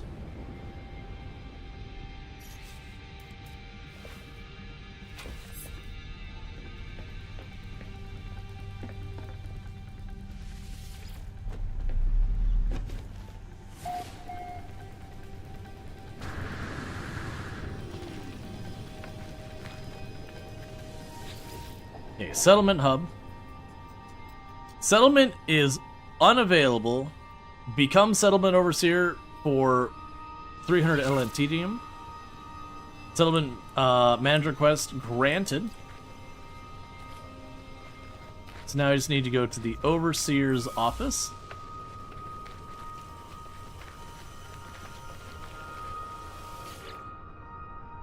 Okay, so we need some silicate powder to build that. Now build in 2 minutes. In the meantime, we're going to run inside, and the reason we're running inside is twofold. One, so I'm not sitting out in radiation and slowly dying, because that's not great. And then two, this is an aggressive sentinel planet, so if the sentinels scan me, they will just attack me. Ultimately, we will end up fighting the sentinels on this planet, I'm sure. But I'm just going to queue up a couple of things here. We'll end up wrapping up. As much as I want to go long, maintain the numbers, all that stuff, it's not the play. The big thing is deciding tomorrow's stream. Part of me just really wants to do Pacific Drive because I love that game. The Super Fantasy Kingdom one, that one I'm more curious about because it's not really in mine. And when it's like Super Fantasy, it's not like really over the top silly nonsense. It's just it's not like Kingdom Builder kind of thing. I don't know the details on it. I haven't played. I haven't looked into it too deeply. We're going to be probably doing Farming Sim on the 4th. I also want to check out the Necess. Necess has its 1.0 release like while I was gone, so that's another one I might check out. There's just a whole bunch of games that have all released and all that right around the same time. Or had major updates or DLC or whatever. And all that. I'm glad this is a one-day expedition for us. Just because I just finished a playthrough of this very recently. So I wanted to do it. Okay. So I got that part built. There's the 5 metal plating. That'll be another 2 minutes. Because once I get the Overseer's office built, then you get the teleporter and all that stuff. And we'll be able to do that. I'm curious how different the autophage settlement will be from just our regular old settlement. Because our other settlement's a farming settlement. I'm curious if the autophage settlement will just give us autophage materials as the things we can produce. And for those who haven't checked out the settlement mechanic, basically what happens is you start your settlement. And if we were to look at the details about this settlement real quick.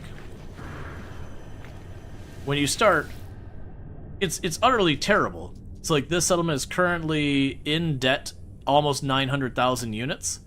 It is producing about 64,000 units a day. It has a maintenance cost of about 325,000 units a day, so it's literally losing money every single day.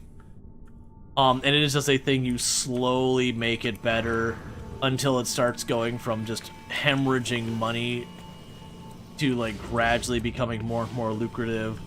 And you don't get money from it, at least not any of the ones I've seen. Instead, that production goes into making materials, and then you can choose to sell those materials or use them or whatever. And you get some pretty useful stuff that can kind of just save you effort. I need to actually go to my other settlement and change what it's making, but I won't worry about that right now. So you should be done in just a second here.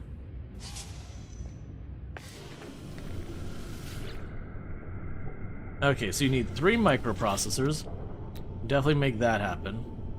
So you need carbon nanotubes. I actually don't have carbon.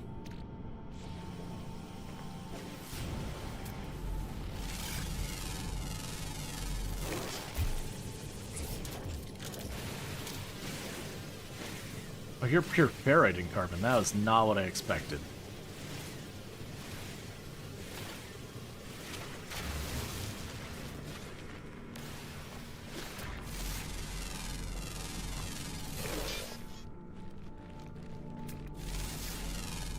Is this salt? There we go. That's probably that's salt. Yeah, so need 150 carbon. Let's see if we can do this really fast.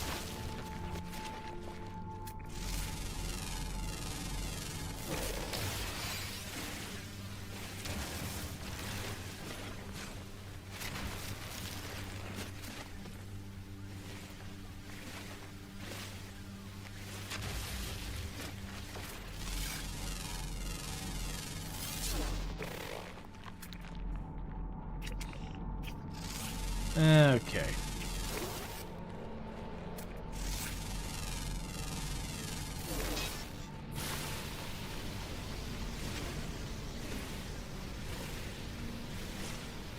Because I can make the 3 carbon nanotubes, then I can make the material. Okay.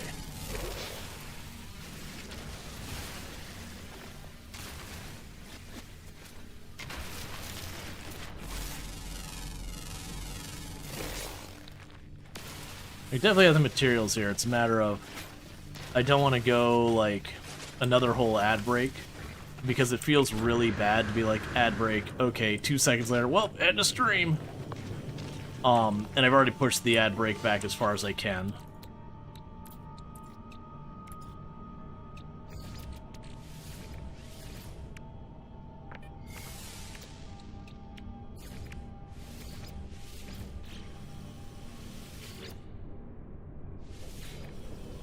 Okay, that's 2 minutes there. While that's going, I'm gonna start the outro and all that because I got 5 minutes to do all that. What I can actually do is we'll end up just leaving that the way it is.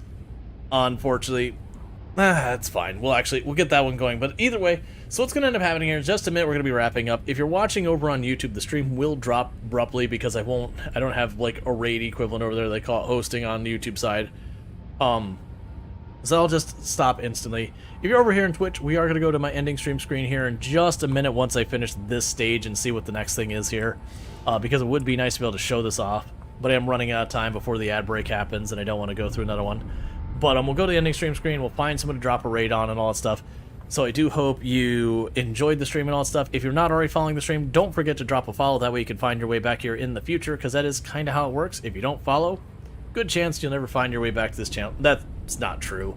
Like, if it's someone who plays a lot of the same games, most likely we'll get that sorted out. We only got 30 seconds till this thing's done. And I think that'll be the end of it. But with that said, I'll get that switched over to the other screen in just a minute here. I just kind of want to see that, like, if it has another phase, I'll stop here. And, you know, whenever we pick back up on No Man's Sky, we'll get all that sorted. Okay, you should be just about done. 4, 3, 2, 1, and open the building. All right, so we are gonna have our autophage settlement open.